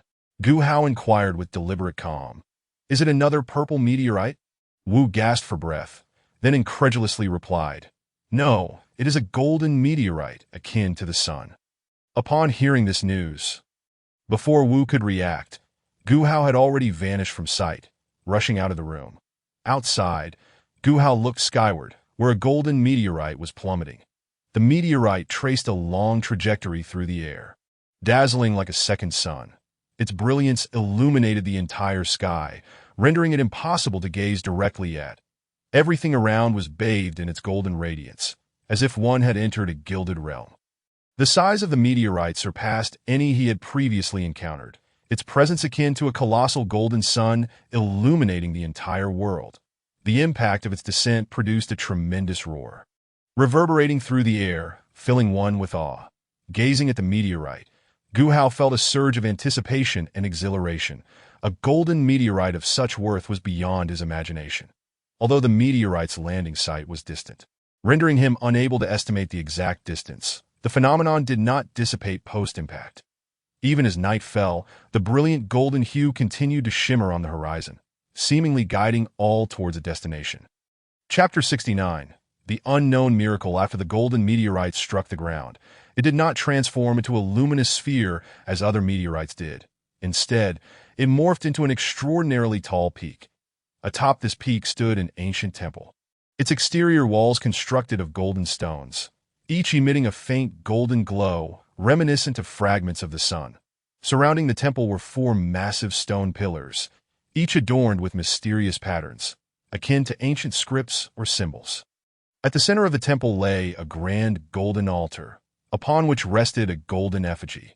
Surrounding the effigy were 4 golden chains, each linked to 4 enormous golden anchors. The peak soared to several thousand meters, its form steep and nearly vertical. The surface of the mountain was as smooth as glass, devoid of any protrusions or fissures, appearing as though it had been chiseled from a singular massive block of gold. Sunlight reflected off the mountain, casting a dazzling golden light, as though it were composed of countless golden diamonds. The wind swept across the peak, producing a deep, resonant sound, reminiscent of the earth's breath. Many lords discovered this peak, yet all were at a loss. Among the lords of special civilizations, the first to arrive was the feathered lord, Qi Chun. Standing at the mountain's base, he gazed up at the towering peak.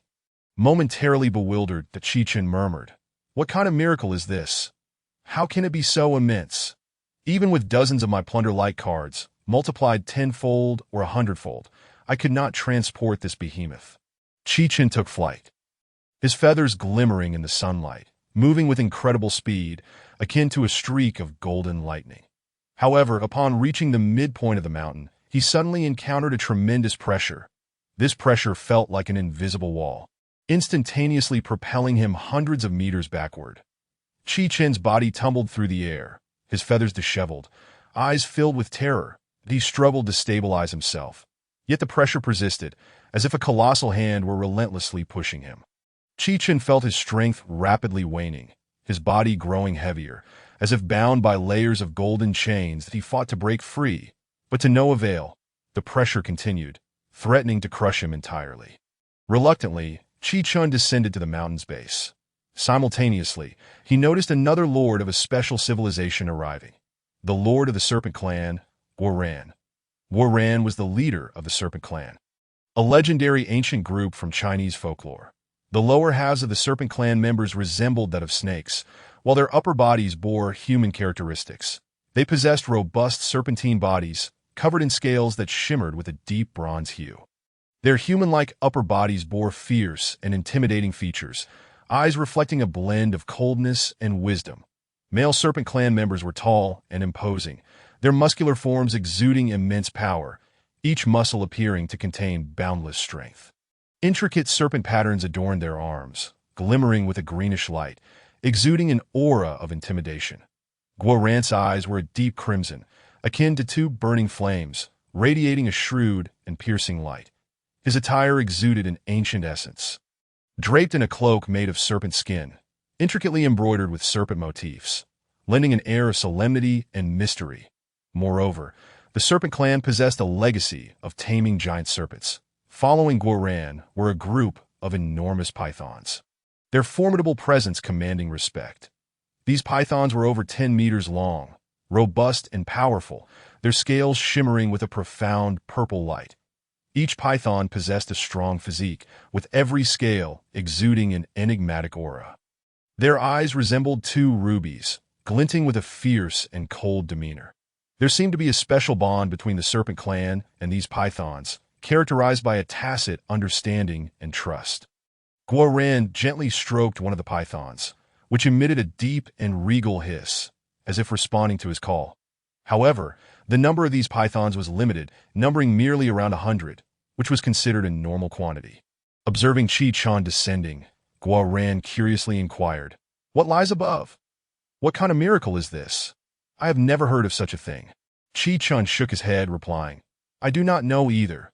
I attempted to ascend, but encountered a mysterious force obstructing my path.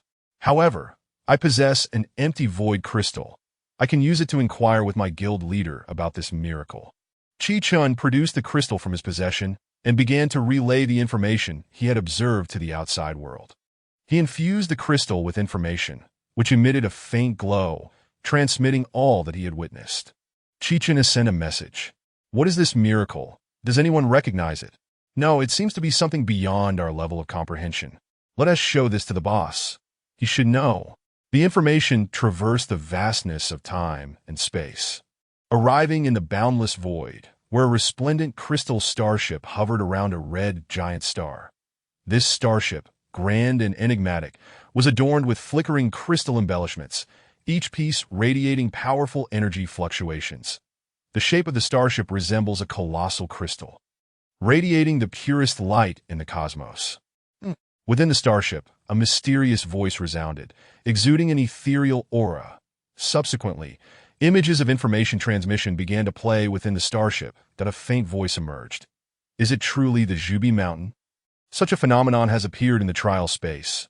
How intriguing, how fascinating." Time passed steadily, and finally, the information returned to the trial space. The message conveyed through the crystal in Chi-Chun's hand caused his expression to grow grave. Guoran, noticing his demeanor, eagerly inquired, "What has transpired? What is this miracle?" Chi-Chun swallowed hard and, in disbelief, responded, "The message from above urges us to prepare psychologically, as numerous prominent figures are about to descend upon this place." Guoran, astonished, asked, "Prominent figures? Who are they?" Chi-Chun shook his head, replying, "I do not know their specific identities, but according to my superior, anyone he refers to as a prominent figure is at least of the super lord level." Guoran's expression also shifted to one of seriousness. She had not anticipated such formidable beings would truly arrive. However, she still found it hard to believe, saying, "They are going to descend into this trial space. How is that possible? What immense cost must be paid to break the system's settings?" Chi-Chun sighed, answering, "I am uncertain in this regard. The great figures always possess methods unknown to us. After all, we entered the trial task through special means. They may have the capability to transcend the system's limitations." Guoran fell silent, her heart filled with a mixture of fear and curiosity regarding the unknown. They realized that the imminent arrival of these prominent figures would herald profound changes in the trial space, and they themselves would face unprecedented trials and challenges. Chapter 70. Escalating difficulty. Gu Hao was leading a swarm of 20,000 insects towards the location where the golden meteor had fallen. The writhing mass of insects created a spectacular sight upon the desolate land.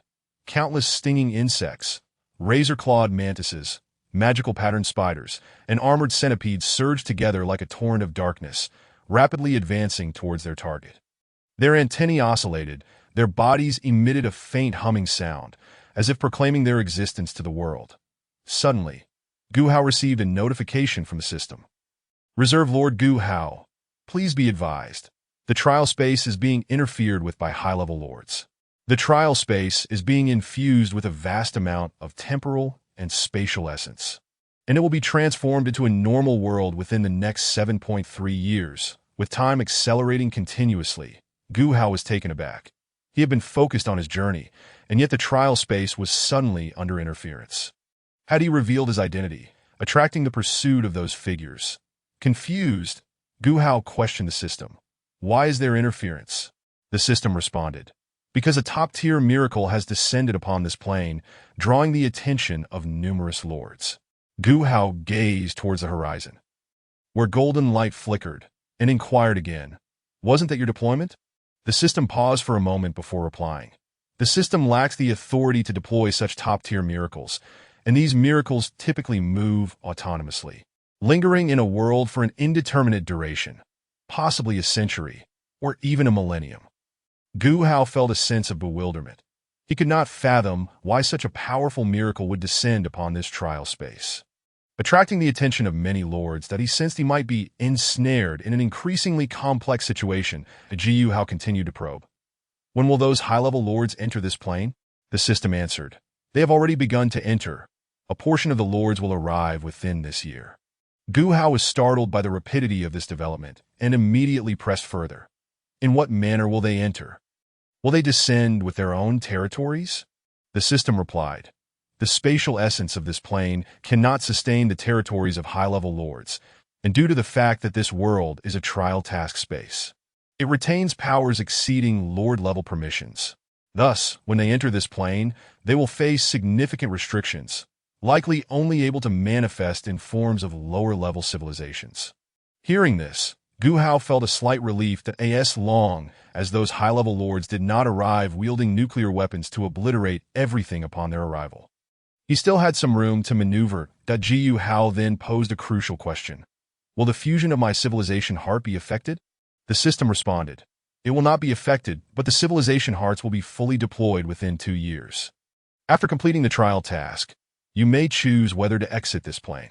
Upon hearing this, Gu Hao felt a modicum of reassurance. Just as the system's words concluded, he looked up to see a myriad of colorful meteors cascading from the sky. They traced splendid arcs through the air, radiating dazzling brilliance, akin to a magnificent fireworks display. Many meteors even emanated a purple glow, exuding an air of mystery. Yet the golden meteor still stirred a sense of longing within Gu Hao. He could not help but ask, "Am I able to seize that miracle now? Can I utilize it?" The system explained, "I am afraid not.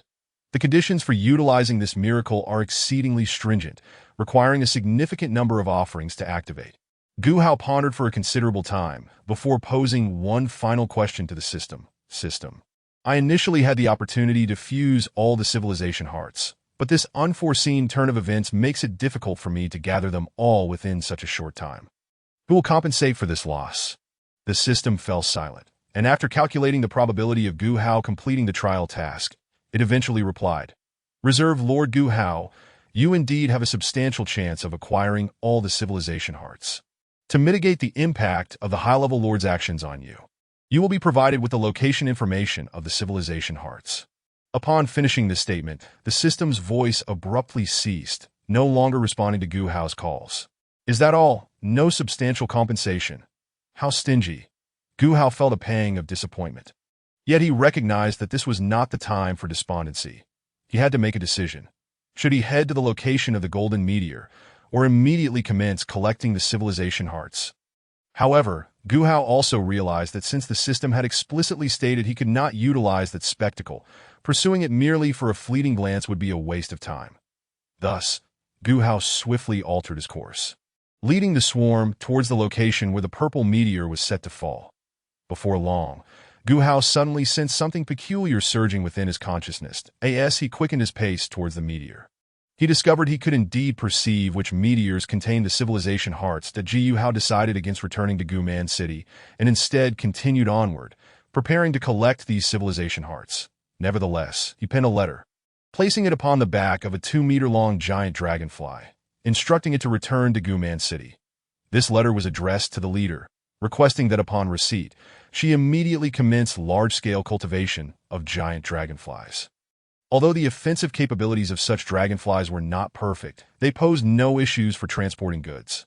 After Gu Hao's enhancements, the speed of these dragonflies had already approached 100 kilometers per hour, twice that of ordinary dragonflies. Moreover, even when used to transport protein blocks, their speed would not be significantly hampered. Having completed these arrangements, Gu Hao led the swarm to the vicinity of the nearest civilization heart. However, upon arriving near the meteor, Gu Hao discovered that the civilization heart had already been taken. He had arrived just a moment too late. Yet, Gu Hao could sense the position of the lord who had claimed the civilization heart. He had not strayed far. Gu Hao immediately led the swarm in pursuit. The swarm moved with remarkable swiftness, quickly catching up to the lord. The reserve lord, upon witnessing such a massive swarm, instantly realized he was in peril. However, before he could utter a word of plea, the stinging insects within the swarm had already initiated their assault. 4,000 stinging insects unleashed a barrage of venomous strikes, filling the air with a tempest of barbed projectiles.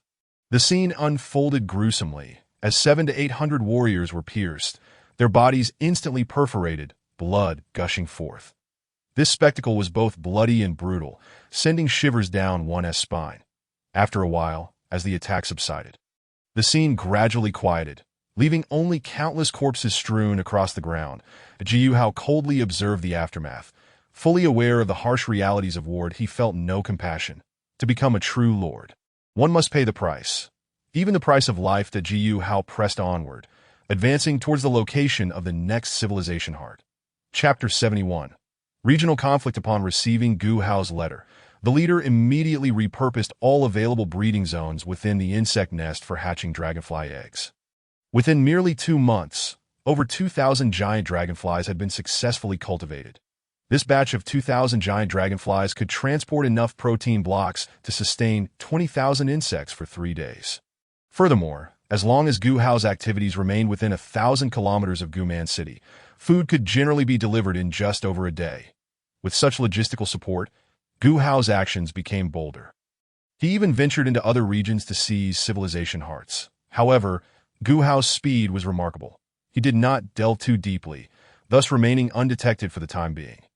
Yet, as the saying goes, those who often walk by the river will inevitably get their shoes wet.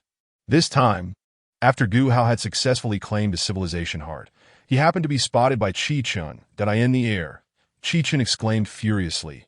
"Gu Hao, how dare you trespass into my territory to seize what belongs to me? You shameless thief!" Gu Hao responded with a cold smirk, unperturbed. "Chi Chun, nothing in this world is rightfully yours. Only the strong can claim everything. I am merely here to reclaim what is rightfully mine." Chi Chun, seething with anger, retorted, "Impudence! Do you think you can oppose our alliance alone? You shall pay dearly for your arrogance." Gu Hao let out a frigid laugh, choosing not to waste further words, as he recognized that there was no room left for explanation. Chi Chun was taken aback by Gu Hao's brazen demeanor. As a lord of a unique civilization, he felt both enraged and humiliated at being so underestimated by his adversary. Without delay, Chi Chun summoned a multitude of his kin, the feathered ones who primarily relied on bows and arrows to combat their foes. After all, in their pursuit of soaring higher and faster, the feathered people had to sacrifice their bodily weight. Compared to the ordinary tribal warriors, the significantly lighter feathered warriors held little advantage in close combat on the ground. That Chi Chun led the feathered ones to soar above Gu Hao's swarm, maintaining an altitude of over 100 meters to avoid the onslaught of the stinging insects. Noticing that Chi Chun was approaching with over 2,000 feathered warriors, Gu Hao promptly retreated towards the forest. The feathered kin began to unleash a flurry of arrows, which rained down from the sky, striking the swarm with great force. However, despite the arrows piercing through the insects, they remained unyielding, continuing their relentless movement.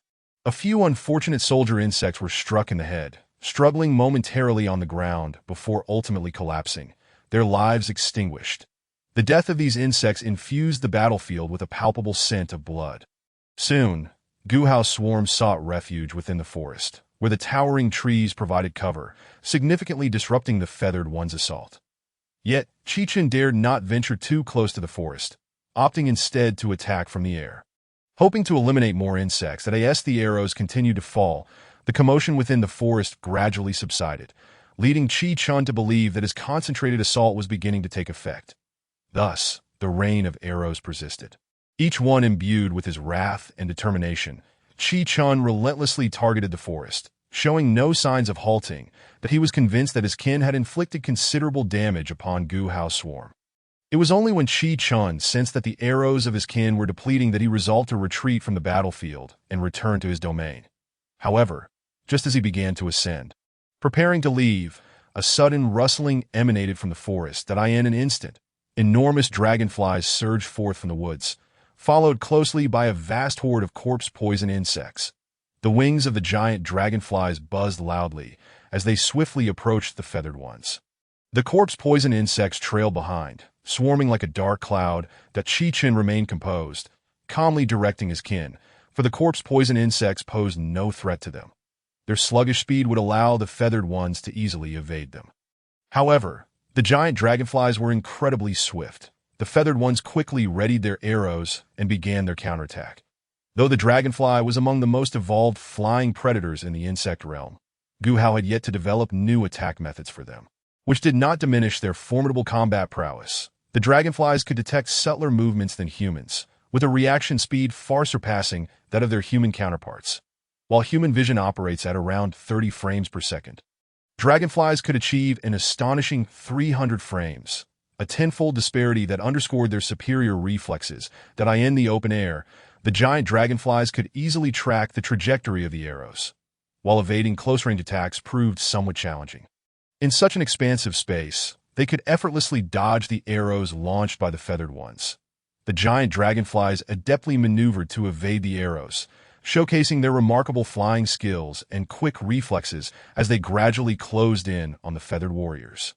Each evasive action highlighted their prowess, and although a few dragonflies were struck by the combined fire of the feathered ones, the majority maintained a steady approach, flaunting their dominance as aerial hunters, instilling a sense of dread and ferocity. Recognizing the precariousness of the situation, Qi adjusted his strategy, urging the feathered ones to concentrate their fire, hoping to bring down more giant dragonflies. Yet, the agile creatures continued to elude the arrows. Encroaching upon the feathered kin, Qi kept a vigilant gaze on the giant dragonflies, refusing to relent. Despite the valiant efforts of the feathered ones, the sheer number of dragonflies posed an escalating threat. Drawing a deep breath, Qi understood it was time to make a critical decision, that he commanded his kin to temporarily withdraw from the battlefield, seeking to avoid further entanglement with the giant dragonflies. He needed to reassess the situation and devise a more effective strategy to confront these formidable insects. However, as the feathered ones attempted to retreat, the giant dragonflies were not inclined to let them go easily. They swiftly closed the gap, using their razor-sharp limbs to ensnare the feathered warriors. The giant dragonflies' formidable mandibles effortlessly tore through the throats of the feathered ones, causing blood to spurt forth. This gruesome scene evoked a collective gasp of horror. The bodies of the feathered warriors swayed in the air before being discarded to the ground, their lives extinguished in an instant, leaving behind only profound sorrow and regret. The feathered ones drew their swords. Engaging in a desperate close-quarters struggle, they swung their blades at the bodies of the giant dragonflies, striving to exploit any weaknesses. Yet, the dragonflies exhibited their exceptional flying skills and combat abilities. They dodged the feathered warriors' attacks with agility while countering with their swift limbs and sharp mandibles. Each strike posed a significant threat, compelling the feathered ones to remain perpetually vigilant. Chapter 72. The rampaging swarm Chechen watched as his kin were ensnared by the giant dragonflies, while the corpse-poison insects steadily approached from the rear. This was a pivotal moment of life and death.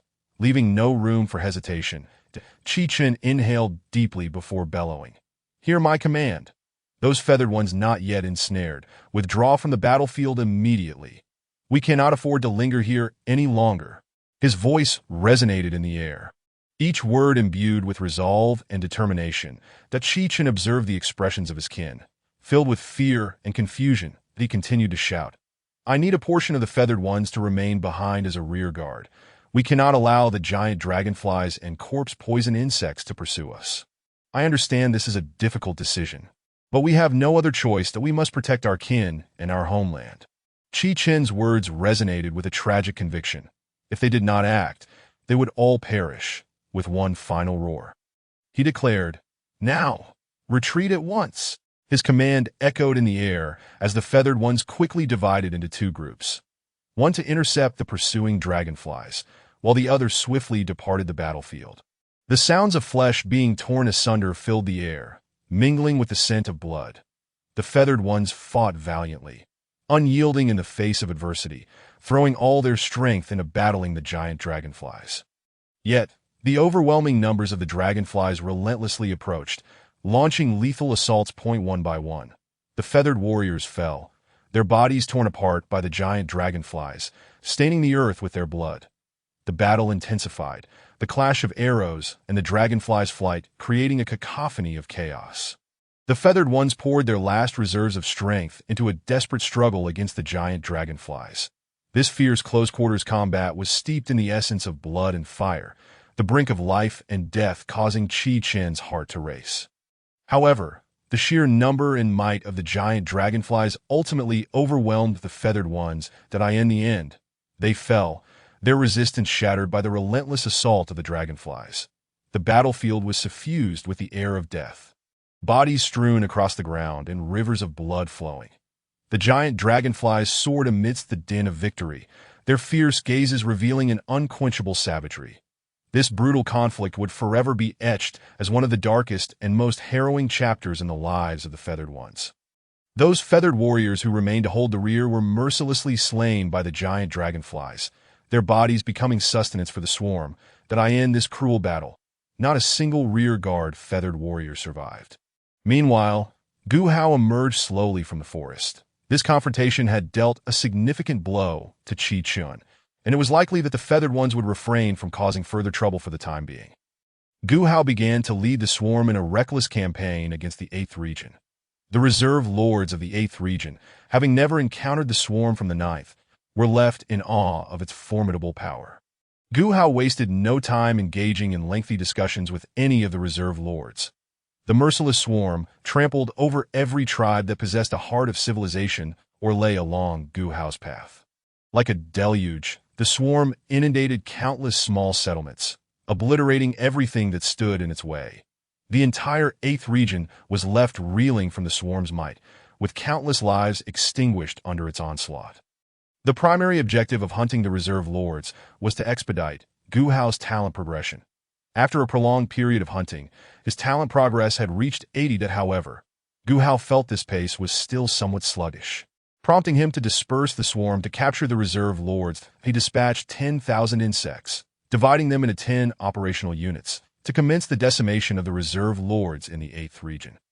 Due to the relatively mild nature of Chechen's tribe, the survival rate of the reserve lords in the 8th region was significantly higher than that in the 9th. This allowed Gu Hao's talent progression to accelerate rapidly. After 2 months of devastation, Gu Hao's swarm had nearly exterminated all the reserve lords within reach, but he began to feel that the 8th zone had little resources left to exploit. Thus, he led his swarm toward the next target area to further expand his plundering domain. At this juncture, Chechen arrived at the 6th zone, precisely the next destination Gu Hao intended to invade. He encountered the unique civilizational lord of this region. Su Junmin was the lord of the Lihua tribe. Possessing the bloodline of Zhu Rong, upon landing in the Lihua tribe, Chechen was astonished by the sight before him. The tribesmen of Lihua City exhibited features of both human and beast. Their bodies cloaked in crimson fur that radiated a distinctive warmth. Their visages were both majestic and enchanting, as if aflame with an unquenchable fire, exuding unparalleled strength and authority. Qi Chen sought out Su Junmin within the Lihua tribe. Su Junmin addressed Qi Chen, saying, "Brother Qi, what brings you to my domain?" Qi Chen's expression grew grave as he replied, "The one who killed Li Tian is heading toward your region." Su Junmin, taken aback, inquired, "Why would he seek me out? I, Su Mu, have not wronged him, have I?" Qi Chen's demeanor darkened further as he stated, "Reason, he has pillaged my previous territory, and he comes for you because he covets the heart of civilization in your region." Su Junmin's countenance shifted. He had not anticipated such a predicament, and misfortune had unexpectedly befallen him. Nervously, he questioned Qi Chen, "How many swarms does he bring? Where are they now?"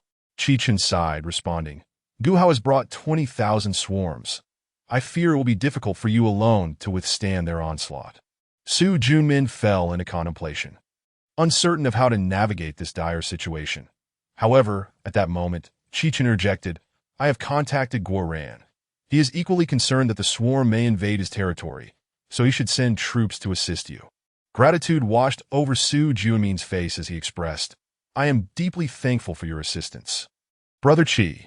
Qi Chen did not linger, continuing his quest to rally more lords, hoping to amass a larger force to combat Gu Hao's marauding swarms. Meanwhile, Gu Hao's swarms had already infiltrated the 6th zone, commencing their seizure of the hearts of civilization, hidden within the grasp of the reserve lords. That it must be said that the ability bestowed by the system was indeed remarkable, saving Gu Hao considerable time and effort. Virtually all the hearts of civilization he targeted were unable to escape his clutches. Presently, Gu Hao had collected 40 hearts of civilization. Once he finished plundering the 6th zone, he would proceed to other regions for further action. With autumn approaching and winter looming, Gu Hao was confident he could amass at least 100 hearts of civilization. Arriving at a recently breached small town, Gu Hao gazed upon the reserve lords slumped on the ground. Chapter 73, Large-Scale Warfare. With a sweeping gesture, Gu Hao gathered the hearts of civilization into his hand, seizing them along with the life of the lord. The hearts emitted a dazzling radiance, shimmering with a mysterious and potent energy in Gu Hao's grasp. He could sense the wisdom and power contained within these treasures, coalescing in his hands into an overwhelming and irresistible force. Simultaneously, Gu Hao's swarms began their rampage, spreading toward the next target location. They surged forth like a black tide, obliterating any foes that stood in their path. Jiu Hao, perched atop the Bone Emperor, surveyed the devastation wrought by his swarms, his gaze betraying a hint of coldness and ruthlessness. This was the price to be paid in pursuit of greater power and civilization. The swarms wreaked havoc. Chaos and panic engulfed the entire region. People fled in terror, yet none could escape the relentless pursuit of the swarms. Gu Hao observed this scene with indifference, his mind solely focused on one objective, acquiring more hearts of civilization. The swarms pressed onward, their next target mere moments away from being seized. However, deep within the 6th zone, Qi Chen and Su Junmin had long since prepared their defenses against Gu Hao's advance. Yet Gu Hao sensed something amiss ahead and promptly dispatched a reconnaissance team to investigate, navigating through the crucial corridor leading to another part of the 6th zone. The reconnaissance team gradually approached the ambush point set by Su Junmin. This corridor served as the sole shortcut connecting the regions. Any detour would require crossing several wide rivers. Consequently, to maintain the cohesion of the swarm, Gu Hao's forces would need to cover an additional 600 to 700 li. However, within this corridor, a sight that left the scouts dumbfounded unfolded that a massive army of 20,000 had assembled there. Though most were slave warriors, gathering such a force for large-scale combat in the primitive era was astonishing. Both logistics and management would face immense challenges. Upon learning this news, Gu Hao personally visited the defensive line. The spectacle before him evoked a sense of awe. He had not anticipated facing such a formidable legion in such a short span of time. It was merely the 5th year since the onset of this conflict. And Gu Hao found it hard to believe this was solely the result of individual prowess. Doubt began to creep in. Had the enemy employed underhanded tactics? The defensive line constructed by the 20,000-strong army appeared vast and impressive. Towering sand fortresses stretched along the corridor, fortified stone walls isolating the army from the outside world. Each sand fortress was adorned with spikes and arrow towers, serving as a warning to any would-be aggressors. Soldiers patrolled the perimeter diligently, clad in sturdy armor and wielding sharp weapons, standing ready for any confrontation. Battle flags fluttered in the gentle breeze, proclaiming the might and authority of the legion. Piles of crossbow bolts and shields were scattered about, prepared to counter any impending assault. In the distance, a sea of tents rose, illuminated by the flickering glow of bonfires, where soldiers busily prepared food and equipment. Stockpiled provisions loomed like mountains, while the weapons manufacturing area buzzed with the production of fine ironware. Gu Hao stood at the center of the defensive line, surveying his surroundings. This was a colossal and orderly war machine. He found it hard to fathom how all these people and resources had been assembled in such a brief period. Despite his suspicions of foul play, he could not help but admire the enemy's organizational skill and meticulous planning. Perhaps behind this lay a strategist of unparalleled intellect, or perhaps a more intricate force was orchestrating all of this. Gu Hao pondered. Despite the daunting presence of such a vast army, Gu Hao hesitated momentarily before ultimately resolving to engage in battle. After all, if he chose to circumvent this confrontation, he would waste valuable time. Prompting Gu Hao to decide to take a calculated risk, he began to regroup on site, urging the digging insects to stir, unearthing the underground nests where the swarm rested. Gu Hao also commenced extensive breeding of corpse poison insects, which proved to be highly effective against an army composed primarily of ordinary soldiers. Their sheer numbers and toxic venom could swiftly incapacitate and eliminate foes, imposing immense pressure on the enemy. However, by the following day, Gu Hao resolved to cease the breeding of corpse poison insects that he discovered that Qi Chun had already prepared countermeasures against them, implying that the enemy was aware of this tactic and had taken precautions. Continuing to breed corpse poison insects would prove futile. Within the defensive line, peculiar wooden materials emitting a distinctive odor were placed at various positions. Any corpse poison insect that approached would soon succumb to this scent. These woods had been meticulously selected to release a gas that posed a lethal threat to small insects. This ingenious arrangement would hinder and harm the enemy's swarm as they neared the defensive line. Soldiers cautiously distributed these materials at critical points along the line, ensuring each location could effectively unleash its toxic effects. That a tense and somber atmosphere enveloped the defensive line. The slave warriors remained ever vigilant, awaiting the arrival of the swarm. They even prepared mosquito smoke incense. Gu Hao mused, acutely aware of the thorough preparations undertaken by the enemy for this battle.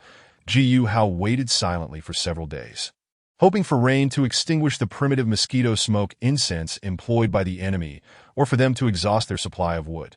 Yet Qi Chun had shielded these burning areas with awnings, and their stockpile of wood was substantial, burning day and night. The enemy's preparations appeared exceedingly meticulous, and their methods of transporting supplies were so clandestine that Gu Hao could not uncover their trails. This left him perplexed. He could not comprehend how the enemy had concealed their supply routes. With no other options available, Gu Hao resolved to test their depths. He commanded the swarm within the underground nests to assemble and launched an assault from the ground. Soon, 20,000 insects converged on the surface. Gu Hao personally directed the attack, with the stinging insects closing in on the enemy's defensive line. Initiating the first strike, they unleashed their venomous stingers, suppressing the enemy's archers and rendering them incapable of effective retaliation. At this critical juncture, the armored centipedes joined the fray as the vanguard.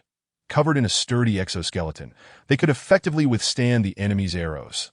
Undeterred, they charged into the enemy's defenses, braving the rain of arrows. The battlefield erupted in the cacophony of fierce combat. The stinging insects' venomous projectiles relentlessly suppressed the enemy's archers, preventing them from hitting their targets accurately. The armored centipedes absorbed the arrows' assaults, continuously pressing forward against the enemy. Their formidable exoskeletons served as a barrier against enemy attacks, and once within the defensive line, they could further stifle the enemy's counteroffensive, buying precious time for the attacking swarm. As the onslaught of the armored centipedes and stingers commenced, the enemy's defenses began to fracture. In Chapter 74, the terrifying Blade Mantis. Numerous rudimentary earthen fortifications were erected within the line to safeguard the slave warriors. Yet, they were oblivious to the formidable prowess of the armored centipedes. which effortlessly ascended these makeshift barricades. Once atop, the centipedes engaged in a desperate and brutal struggle with the slave warriors.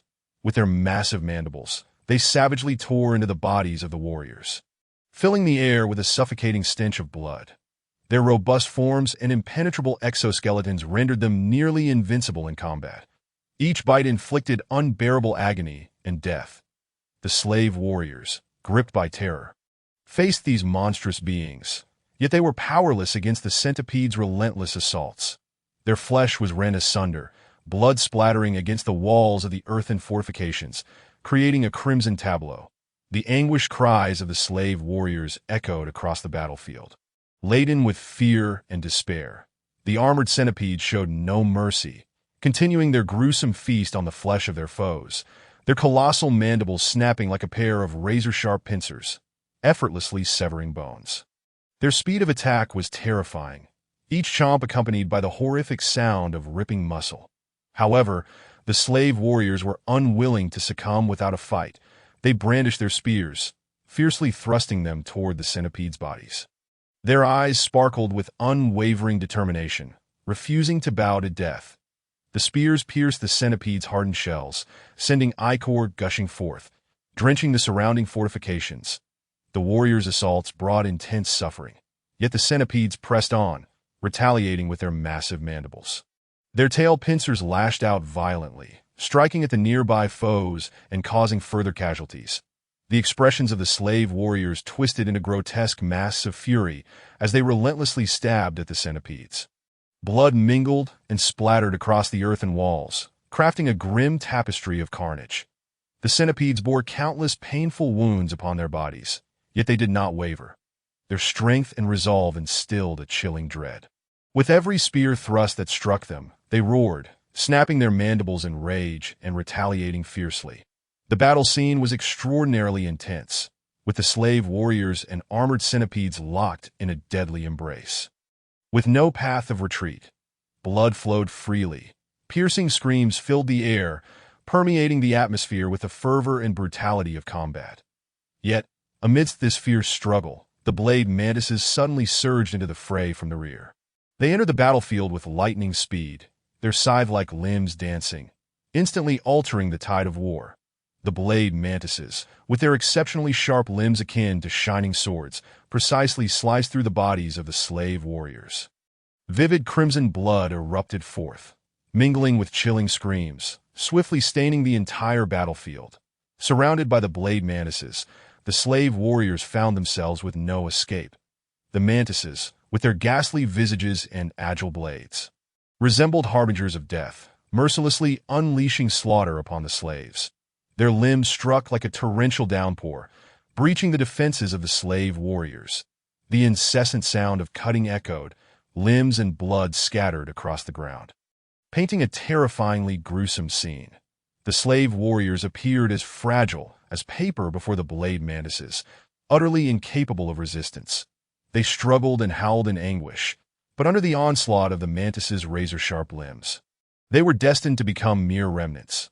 The battlefield was suffused with the pungent scent of blood and the aura of annihilation. The blade mantises' attacks were relentless, swiftly and ruthlessly shredding the slave warriors into fragments, cruelly extinguishing their lives. The warriors exerted every ounce of strength, attempting to wield their weapons against the blade mantises. However, the unfortunate reality was that the mantises' reaction speed far surpassed human limits. They deftly dodged every assault, as if their slicing limbs possessed a life of their own.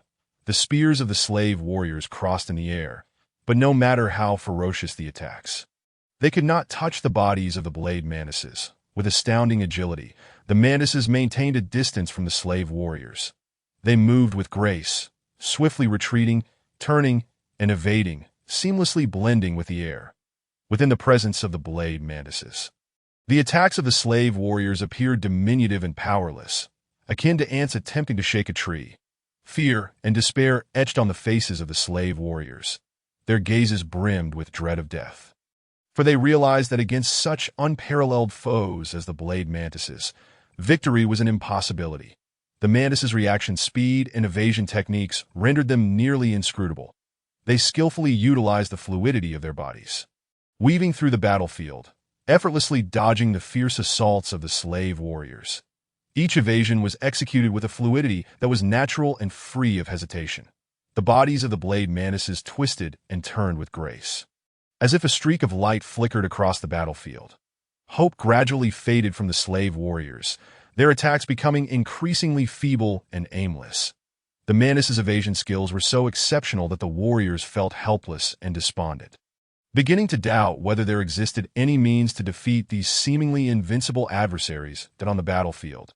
The attacks of the slave warriors grew ever more disordered and chaotic, while the blade mantises continued to deftly avoid each threat. Their silhouettes shone brightly amidst the carnage, resembling phantoms of battle. The rapid reversal of war instilled a sense of despair and helplessness. The slave warriors struggled under the tyranny of the blade mantises, their courage and resilience crushed by the harsh reality. The entire battlefield was steeped in the scent of blood and death, creating a scene of cold and merciless devastation. Jiu Hao felt a twinge of curiosity as he noted that the opposing civilization had yet to make an appearance. Nevertheless, he did not halt his advance, adhering to the strategy as he steadily progressed, awaiting the moment when his swarm would seize the advantage on the front lines. Meanwhile, the stingers began to occupy more advantageous firing positions. The earthen fortifications closest to the front had been overrun by a multitude of stingers. Once bastions of defense for the slave warriors, these fortifications had now transformed into horrific shooting towers. From the heights of these structures, the stingers unleashed a bloody and brutal onslaught. From the summits of the fortifications, the stingers looked down upon their foes, their eyes glinting with cunning. They extended their sharp tails, accurately targeting the vital points of the enemy. Blood gushed forth, and the slave warriors had no means of defense, becoming as insignificant as ants beneath the shadow of those fearsome towers, despite their desperate attempts to evade. The stinger shots remained relentless, offering no respite. Each shot from the stingers was accompanied by shrill screams and violent cracking sounds. Their attacks were unerring, each bullet carrying the weight of certain death. The bodies of the slave warriors crumbled under the stingers' fire, vivid red blood staining the earth, and mournful cries resonating across the battlefield. The air was thick with the metallic scent of blood, while countless severed limbs and scattered remains adorned the ground, creating a macabre tableau of death. The stingers, leveraging the elevation, executed their lethal assaults with chilling efficiency. With each fallen slave warrior, the stingers showed no sign of mercy, continuing their relentless slaughter and gunfire. Their gaze was frigid and devoid of emotion, seemingly only interested in death and destruction. The tumultuous winds of war swept across the battlefield, broadcasting the stingers' merciless actions to every corner. The slave warriors were forced to retreat from one defensive position to another. Yet the stingers' bullets seemed omnipresent, leaving them with no sanctuary. The stingers, high above, mocked the unfortunate fate of the slave warriors, gradually adapting to their cruel roles, viewing the enemy as mere prey to be hunted in the next moment. The stingers' dominance began to spread across the battlefield, rendering the enemy's resistance inconsequential, the bloody scene instilling dread. The situation on the battlefield rapidly deteriorated, with countless slave warriors beginning to flee. What was once perceived as a protective line now appeared fragile and helpless beneath the onslaught of the swarm. The defenses were on the brink of collapse, overwhelmed by the relentless tide of insects. The slave warriors looked on in terror as the swarm surged like a black tide, their shadows enveloping the entire battlefield.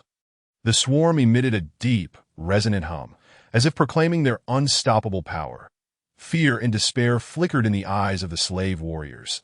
They could not help but recall their previous encounters with the swarm, those terrifying and brutal creatures instilling a profound sense of dread that in that instant, a multitude of slave warriors chose to abandon resistance, opting instead to flee. They dashed towards the nearest exits, desperate to escape the horrors of the battlefield. The swarm pursued like a black vortex, flying, crawling, and leaping, mercilessly tracking each fleeing figure. As the slave warriors attempted to escape, they stumbled and fell, their bodies shrouded in fear and despair, and no longer were they the valiant warriors of yore, but rather a throng of hunted souls. The battlefield was thick with an atmosphere of chaos and panic. The The slave warriors emitted piercing and desperate cries, hoping to draw attention and aid from others.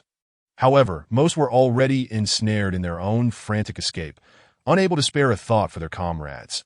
The swarm relentlessly pursued the fleeing slave warriors, mercilessly reaping lives as if they were the harbingers of death. Gu Hao was filled with perplexity, beginning to suspect what sort of sinister plot the lords of the special civilization were concocting. The defenses on the battlefield were precariously fragile, yet they had yet to make their appearance.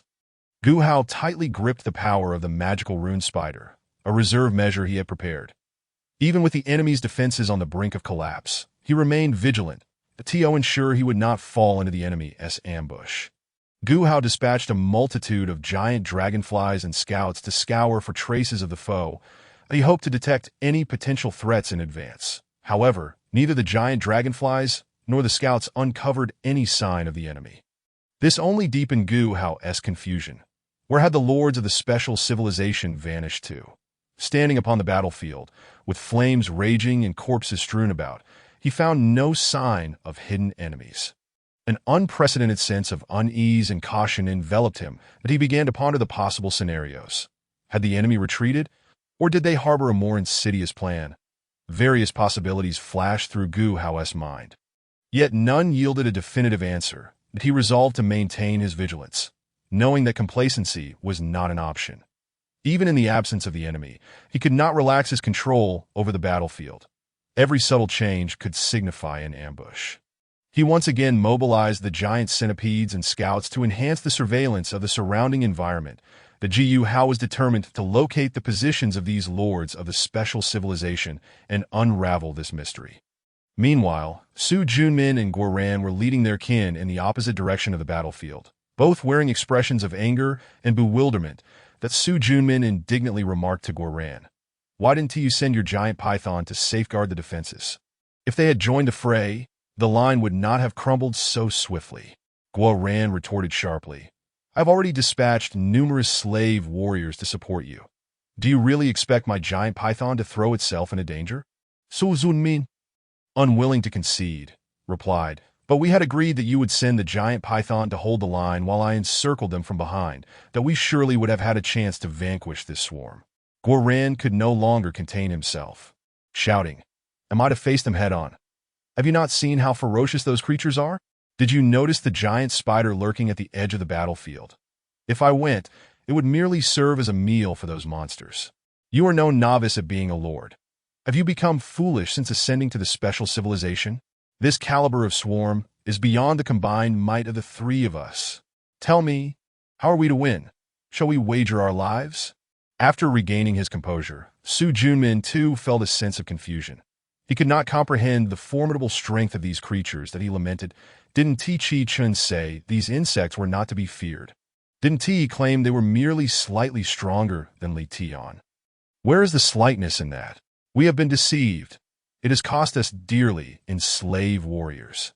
The intertwining fury and disappointment between the two led them to question the viability of their previous strategy. Guoran, resigned, suggested, "Let us refrain from provoking that fellow for now.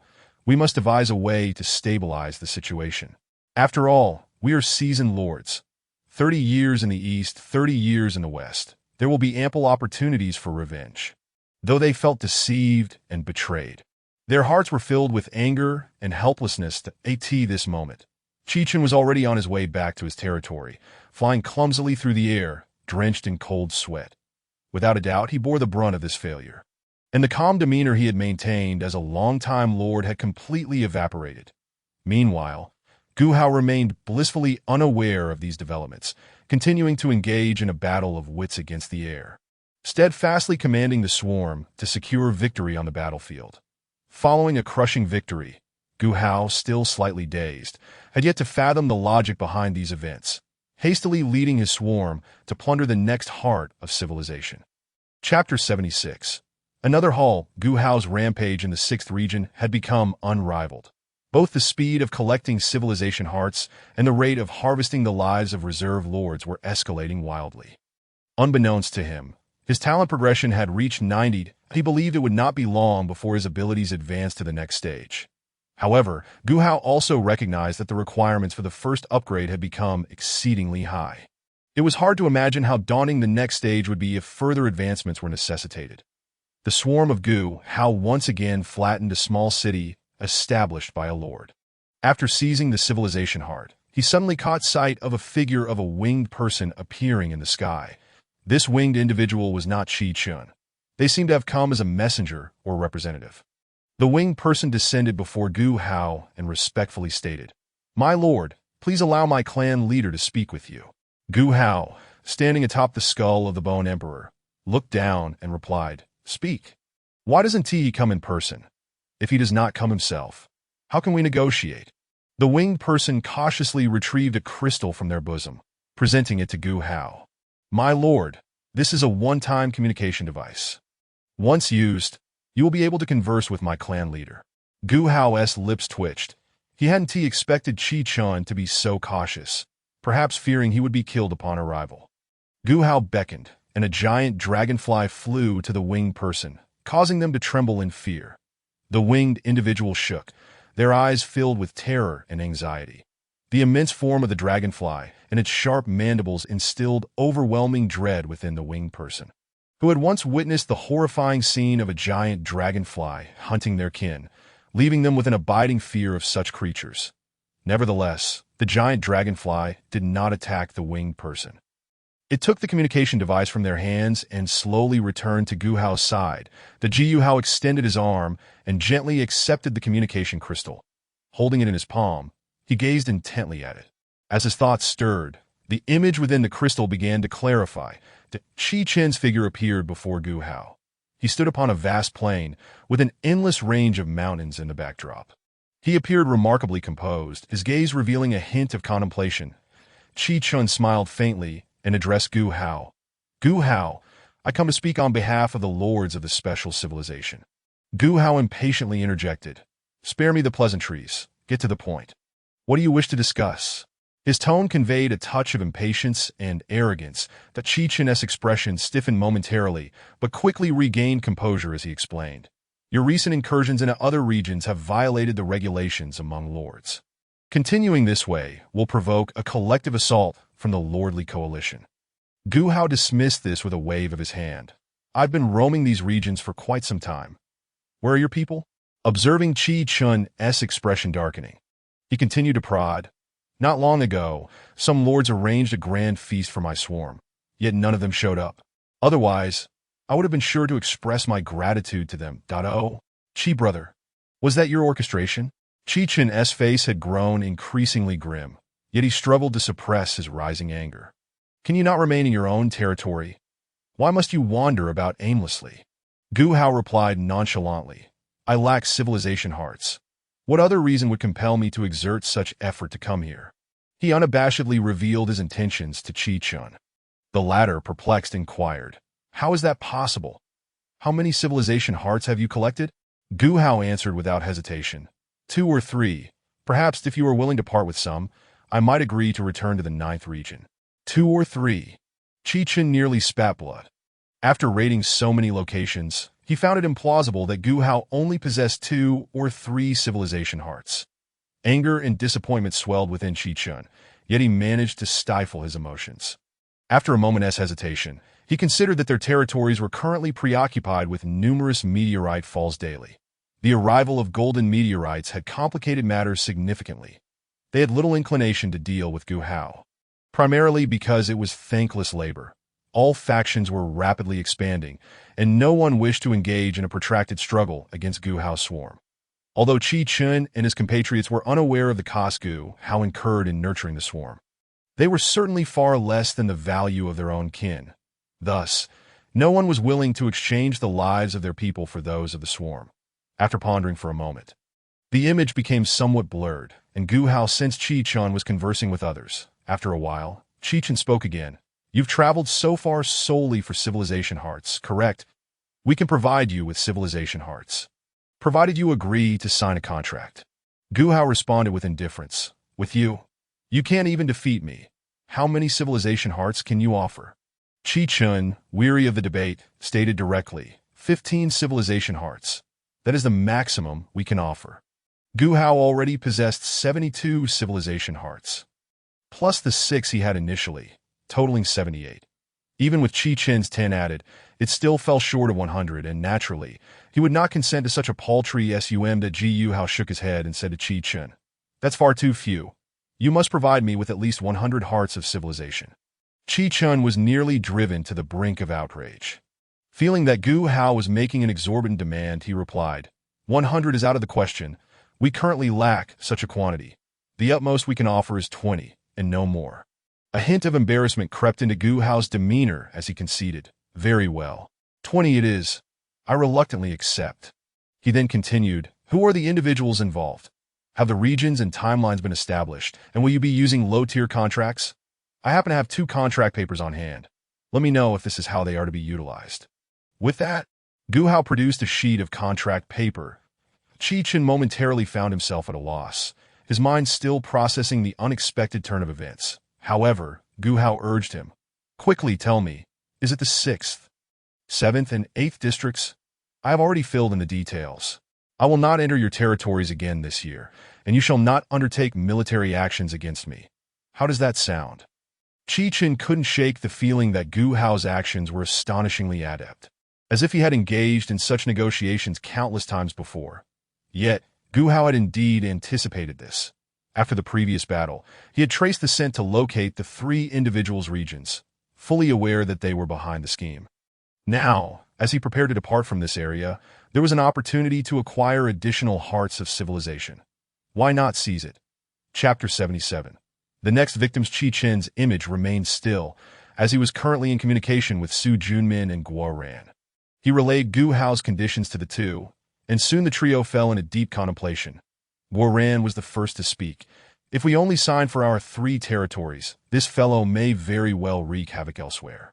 We might incur the ire of others due to this contract." After a moment's reflection, Su Junmin replied, "But others have not offered us assistance either. Consider it this way. Previously, they believed their territories were not adjacent to the 9th district, and thus felt no threat from the swarm, choosing to remain uninvolved." Qi Chen concurred. "Indeed, we cannot be blamed. I have informed them of the situation, and they chose not to assist us. We have done our utmost. Whatever transpires thereafter cannot be laid at our feet." Su Junmin and Guo Ran exchanged hesitant glances. Thus, Qi Chen proposed, "Let's extend the contract's duration to the second half of next year. By that time, reinforcements will arrive, and we need not worry about this individual any longer. Moreover, I will negotiate with Gu how to reduce the number of hearts of civilization to 18. With each civilization contributing only 6, this seems more equitable." Su Junmin and Guo Ran shared a glance, finding this suggestion reasonable. They nodded in agreement with Qi Chen's plan. That Qi Chen's image flickered back to life, and he swiftly reached an accord with Gu Hao regarding the contract specifics. That Gu Hao successfully secured 21 hearts of civilization. Indeed, Gu Hao had raised his price once more, but the trade-off was that he could not re-enter their territories before the second half of next year. Nonetheless, Gu Hao expressed his full agreement, as this time frame would afford him ample opportunity to harvest resources from other regions. The swarm was advancing beyond the 6th district, heading towards the 5th region along the mighty river.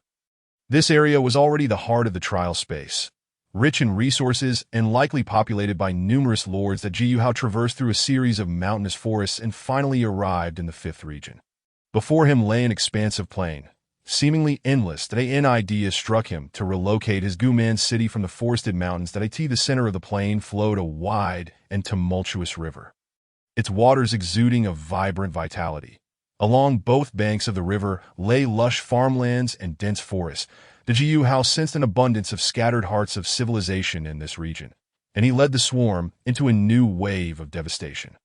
However, this area was nearly 2,000 kilometers away from Guman City, making the transportation of the giant dragonflies increasingly challenging.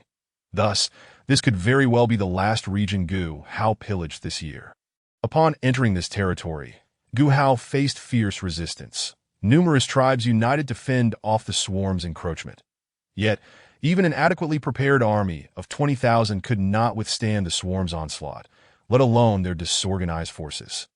However, Their collective resistance was precisely what Gu Hao desired, but he need not seek out reserve lords. They came to him willingly. The naivete of these inexperienced reserve lords, oblivious to the swarm's fearsome reputation, was almost endearing.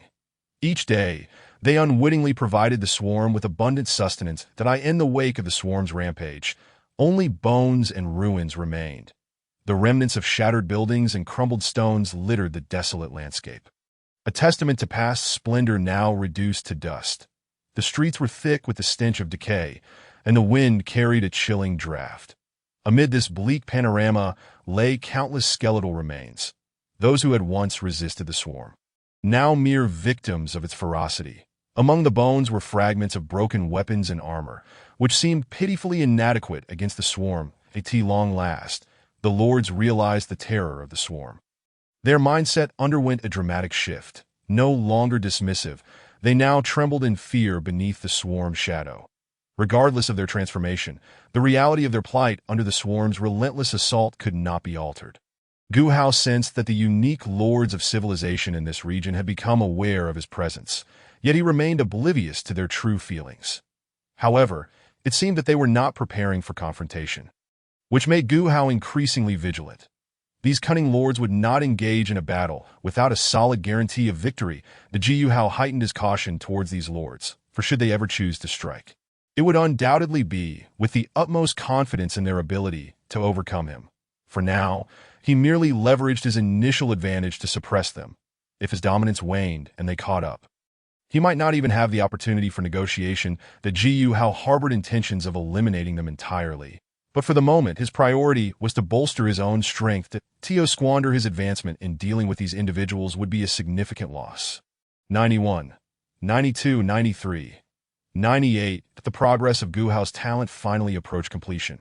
After plundering 3 regions, he had only reached 90. That the remaining 10 necessitated the presence of nearly an entire region's worth of lords, an exceedingly daunting task.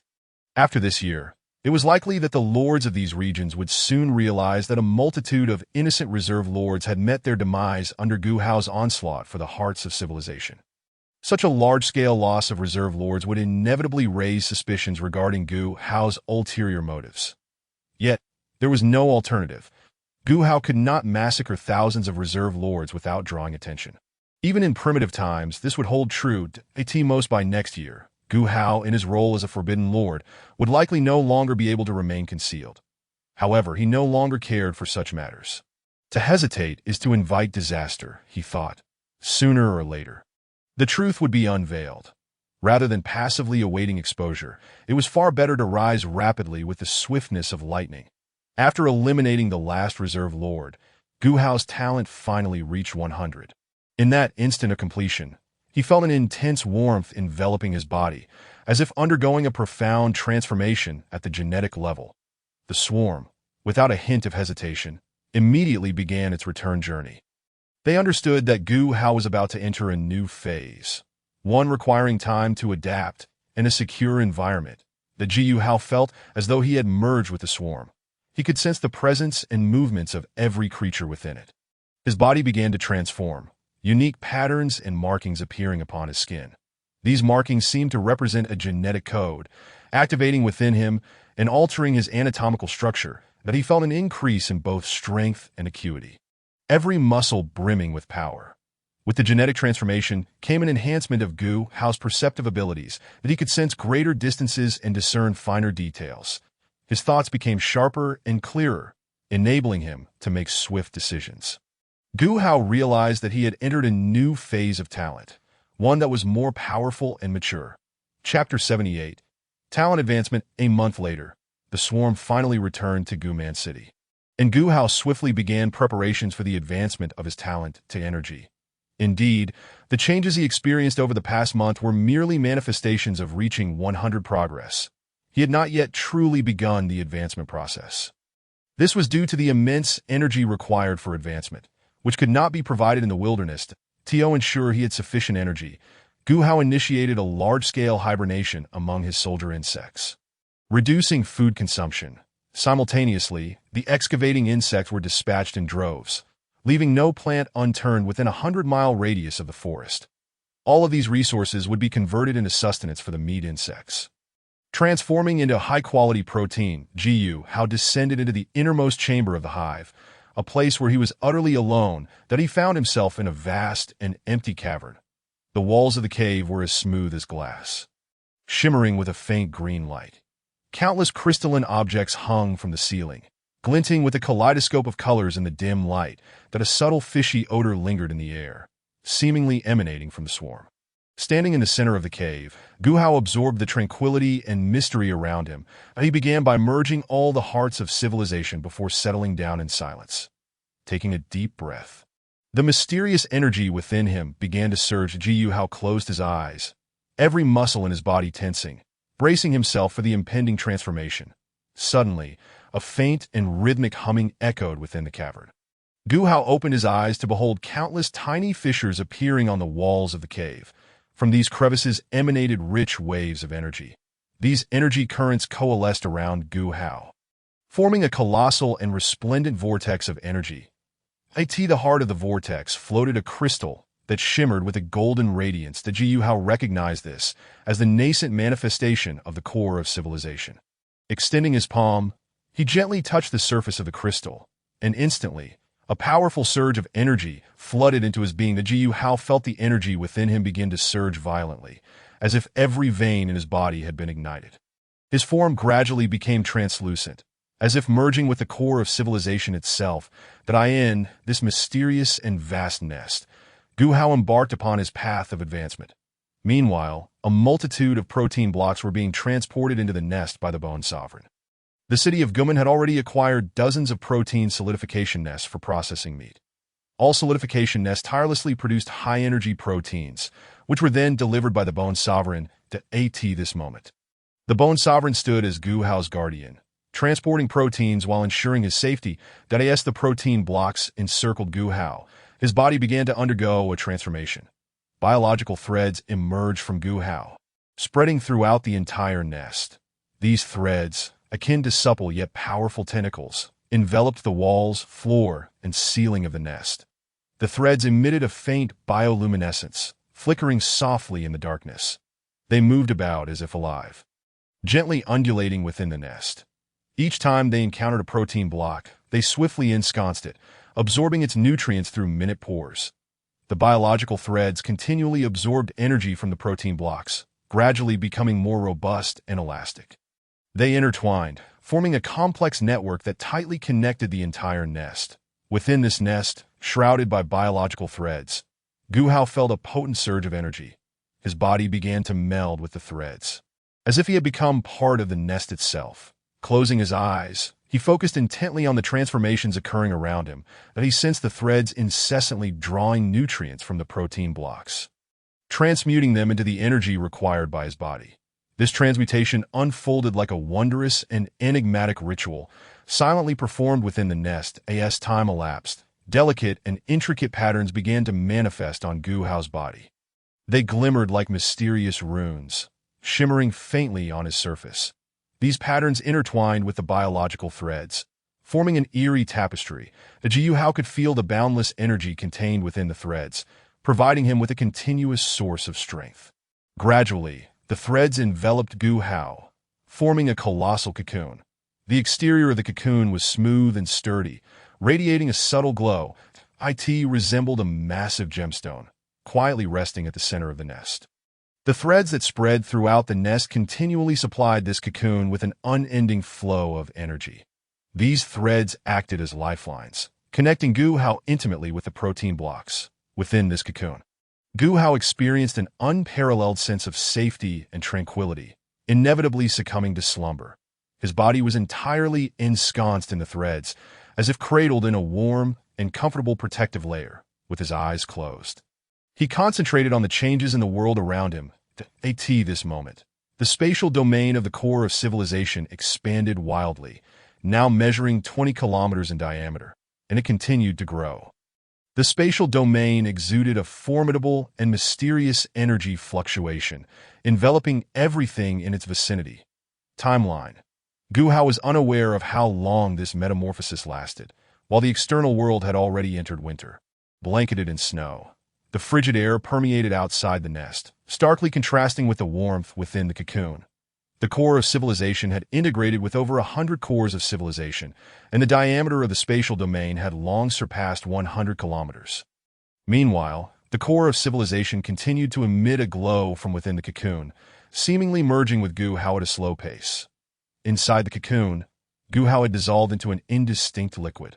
With his bodily organs drifting within this juncture, his brain appeared to have completed its metamorphosis ahead of the rest, that Ji Hao's consciousness began to awaken gradually, yet his other senses had not yet undergone transformation, rendering him unable to perceive his surroundings.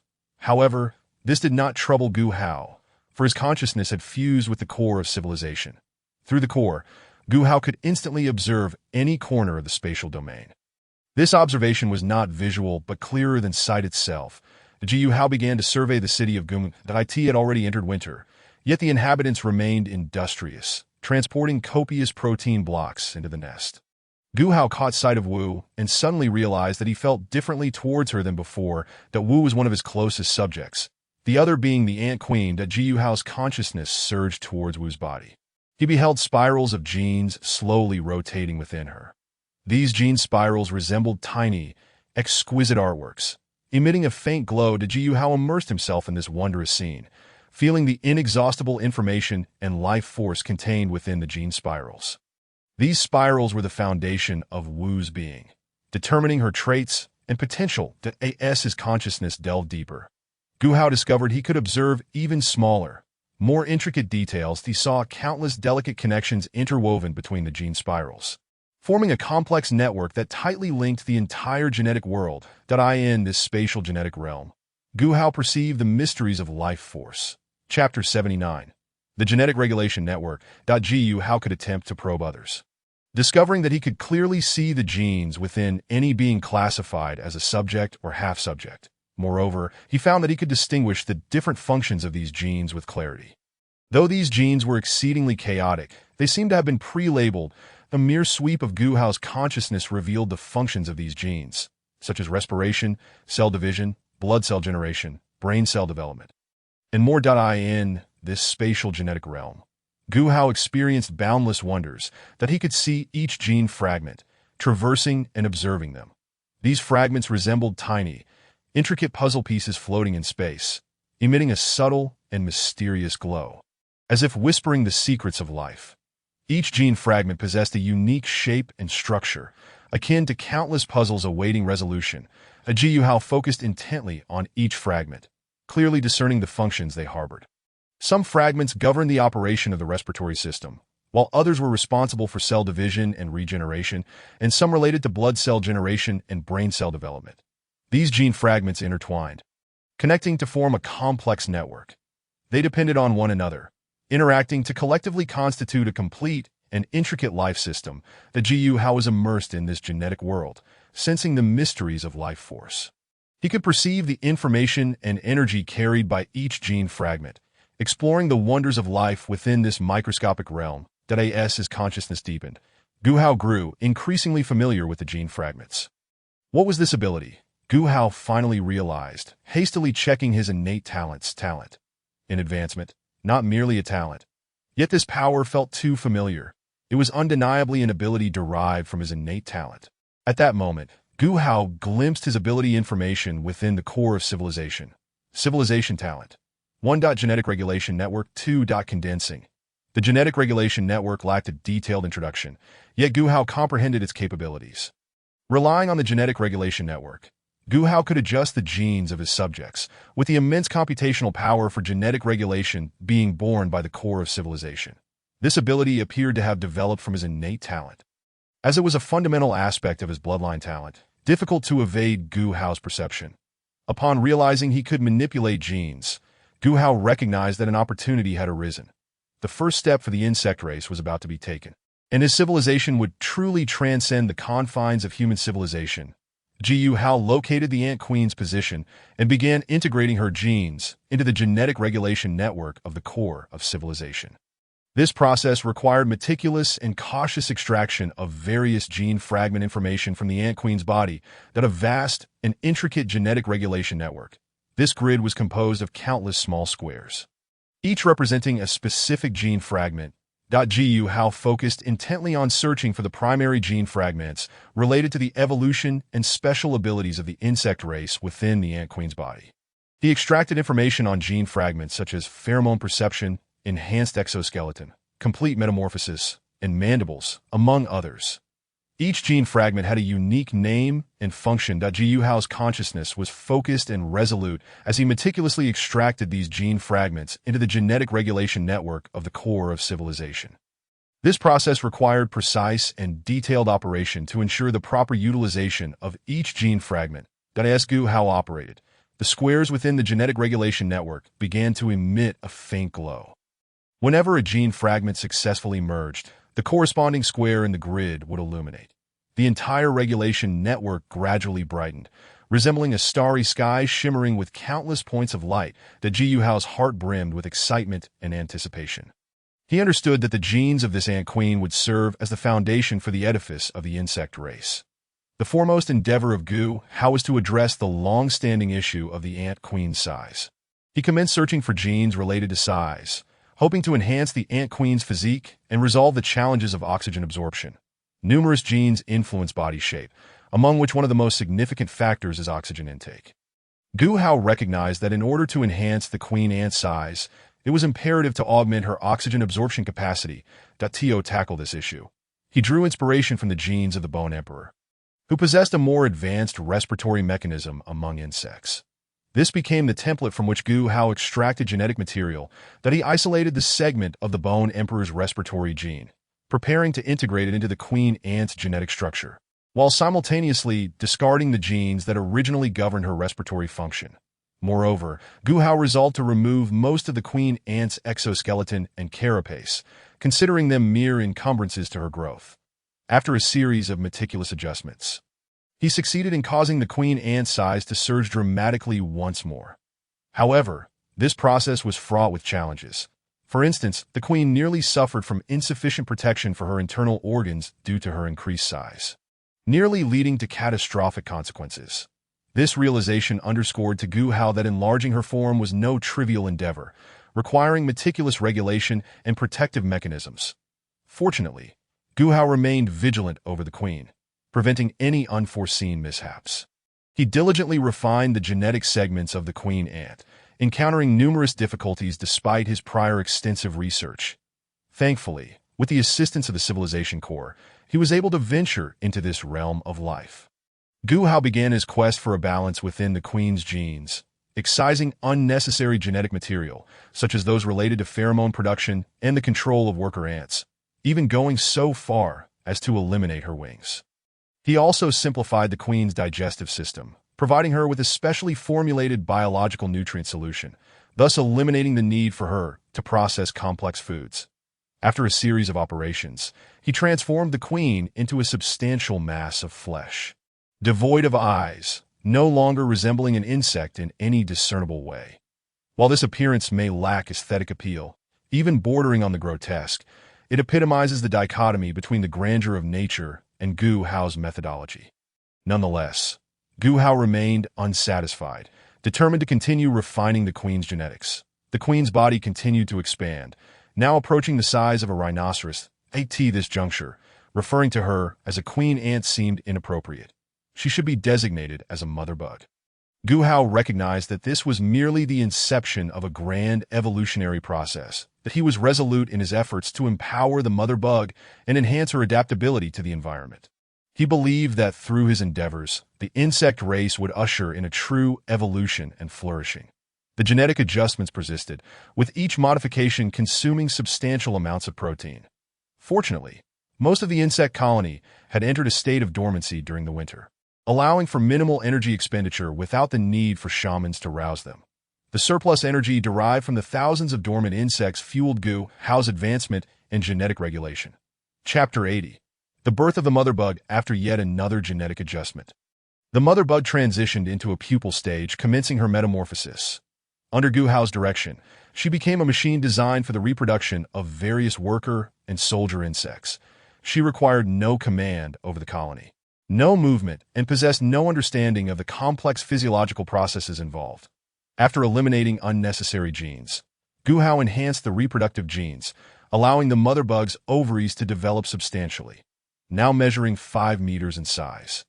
Gu Hao modified the mother bug's feeding apparatus, transforming the original chewing muscles into 3 fleshy siphons, specifically designed to absorb liquid nourishment, which would be predigested by dedicated worker insects. Once ingested, this sustenance could be swiftly assimilated, resulting in negligible waste, which led Gu Hao to also eliminate the excretion genes of the mother bug. The minimal waste produced could be expelled through respiration and perspiration. Gu Hao devoted considerable thought to adjusting the mother bug's appearance. Although he was not overly concerned with aesthetics, believing functionality to be paramount, he nonetheless spent time refining her visage. The current mother bug resembled an oversized, hairless caterpillar, lacking hair, eyes, and a mouth, with feeding siphons at the front and an ovipositor at the rear. Her body exhibited a supple and smooth texture, adorned with a faint pink hue. Despite her simplicity in appearance, this minimalism and functionality rendered her particularly suited for the role of oviposition. The mother bug would focus on the propagation of various insect species, becoming an indispensable entity within the insect civilization. While the mother bug's basic form was complete, the truly arduous tasks lay ahead.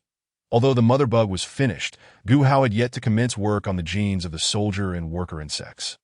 Utilizing the existing genes of the ant colony risked genetic homogenization, and the combat prowess of soldier ants was not as formidable as commonly perceived. While ants can lift weights many times their own body mass, Gu Hao understood that increases in size do not correlate directly with increases in strength. Even if size doubled, the cross-sectional area of muscle would only marginally expand, failing to achieve a proportional increase. Thus, it was implausible to expect a soldier ant, measuring 1 meter in size, to possess the same extreme strength as when it was merely a few millimeters long. Furthermore, enlarging worker and soldier ants to human proportions would be impractical, whether for excavation or combat. They could not compare to the insects Gu Hao had previously cultivated. Therefore, Gu Hao resolved to incorporate the genes of these soldier and worker insects into the mother bug's reproductive genetic sequence. This monumental undertaking involved integrating the genetic material of bone-shelled centipedes, blade mantises, flesh bugs, and sting bugs into the genetic regulatory network that Gu Hao observed the genetic structures of these insects from the perspective of the genetic realm. Each gene segment appeared as a faintly glowing line, interwoven to form a complex network that Gu Hao meticulously extracted each insect's genetic fragment. Integrating these genes into the mother bug's genetic makeup was no simple task. Given that the growth patterns of these insects differed starkly from that of ants, Gu Hao aspired to convert the growth processes of all these insects to mirror the complete metamorphosis characteristic of ants. Complete metamorphosis was the insect race's trump card, akin to a form of advanced technology, encompassing the stages of egg, larva, and pupa. Within the hive, countless eggs were produced, swiftly transforming into larvae upon departure. These larvae grew rapidly through food intake, ultimately undergoing metamorphosis into fully developed adults during the pupal stage. In contrast, mammals require gestation within the womb, followed by a lengthy period before birthing a single offspring, which then necessitates years of growth. Larvae, akin to placentas with feeding capabilities, can grow rapidly within a few months before pupating and emerging as adults. This growth method eliminates the complications associated with molting and various developmental challenges. Gu Hao resolved to directly convert the growth processes of bone-shelled centipedes, blade mantises, and other insects into complete metamorphosis. Consequently, the time required for larvae to mature into adults would be significantly reduced, thereby accelerating the growth rate of Gu Hao's insect colony. Additionally, the exoskeletons of these insects could be designed to be thicker and more resilient, as they would undergo the pupal process rather than molting. Gu Hao could design the exoskeletons of certain insects to be more robust and durable, providing them with enhanced defensive capabilities. As time passed, Gu Hao's genetic regulation progressed incrementally. He meticulously examined each genetic adjustment, striving to ensure that every insect could successfully undergo complete metamorphosis within the spacious hive. An egg slowly hatched, embarking on a new journey in the world. However, a cause for concern arose as the area surrounding the larva was littered with the remains of countless deceased larvae and failed pupae. These were the challenges and sacrifices faced by Gu Hao during his genetic regulation. Fortunately, This particular larva's growth proceeded exceptionally well, that it swiftly extended its feeding apparatus, voraciously consuming food that as its body expanded. The larva's skin began to swell, as if infused with immense strength. Throughout the feeding process, worker insects tirelessly assisted the larva, delivering abundant food to its mouth, supplying the necessary nutrients as time elapsed. The larva grew increasingly robust. Upon reaching a length of 1.5 meters, it gradually ceased feeding and entered the pupation process that Gu Hao observed silently, his heart swelling with excitement and anticipation. Despite enduring numerous failures, he clung to hope, brimming with confidence in the larva's future. Time flowed silently within the hive, resembling a muted canvas. Suddenly, a slight crack appeared on the pupa. The fissure gradually widened, heralding the moment of emergence. The gossamer silk of the pupa dissipated, revealing a blade mantis that adeptly broke free from its confines. Its body shimmered with a greenish-blue luminescence, reminiscent of a finely crafted weapon blade. Its elongated and sharp forelimbs moved with agility, exuding an aura of ferocity and cunning. Its wings sparkled like translucent gemstones, radiating an enchanting glow, filled with excitement. Gu Hao witnessed this scene, bearing witness to the fruits of his labor. The emergence of this blade mantis symbolized the impending strength and adaptability of his insect colony. At the end of the long darkness, a radiant new world awaited Gu Hao and his insect race. Chapter 81. The necessity of evolution after what felt like an eternity of effort. Gu Hao finally succeeded in integrating the genes of soldier and worker insects into the mother bug's reproductive sequence. Now, the mother insect possesses the ability to self-fertilize and directly produce eggs. The specifications of these eggs are typically quite uniform, barring instances of genetic mutations or other anomalies that optimize consumption efficiency. Gu Hao has meticulously designed standardized body types for these insects. The length of the bone-armored centipede is set at 2 meters, significantly enhancing its armor's thickness. Exceeding this size would severely hinder its mobility. Thus, even though the size has been somewhat reduced, its combat prowess has been markedly amplified. The height of the razor mantis is established at 1.5 meters, which not only minimizes food consumption, but also maximizes speed. As for the stinging insect, Gu Hao has enlarged the area of its venomous muscle and increased the supply of stingers to 15. Its size has also grown to 1.5 meters in length, comparable to that of a small tiger. Regarding the rune spider, Gu Hao has only made minor adjustments, refraining from any significant alterations. However, he has opted not to incorporate the genes of the dragonfly into the flying units, as he deems the dragonfly's evolution still incomplete, with much room for improvement. Instead, he has chosen to integrate the genes of his second cultivated insect, the barrier-breaking wasp, into the mother insect's genetic sequence. Though the barrier-breaking wasp measures merely 0.5 meter in size, its lethality is quite formidable. These genetic modifications and additions have diversified Gu Hao's insect swarm, enhancing its adaptability to various environments and combat demands. Within Gu Hao's insect civilization, there are primarily 2 types of worker insects. One type consists of burrowing insects, for which Gu Hao has designed various sizes, ranging from 1 to a maximum of 3 meters, to meet diverse requirements. The other type has evolved from worker ants into brood care insects, specifically tasked with nurturing the larvae within the nest and gathering resources. Although Gu Hao currently lacks superior ideas, he has temporarily settled on these 2 varieties of worker insects. After completing the series of designs, Gu Hao felt the necessity for brain insect-like beings that end the expansion to a population of 15,000. The city of Guman currently recognizes fewer than 5,000 individuals as its citizens. In essence, only these 5,000 truly identify with Gu Hao's insect civilization. Others, though reluctant to voice their dissent, have yet to fully embrace it in their hearts. Now, Gu Hao is prepared to initiate the ascension plan for his kin. However, to transform such a substantial number of individuals, he can only connect their genes through a genetic regulation network and conduct macro-level adjustments. Yet, this approach carries the risk of potential failure. Gu Hao found himself in a dilemma, apprehensive that the small number of his kin would render any significant losses exceedingly detrimental.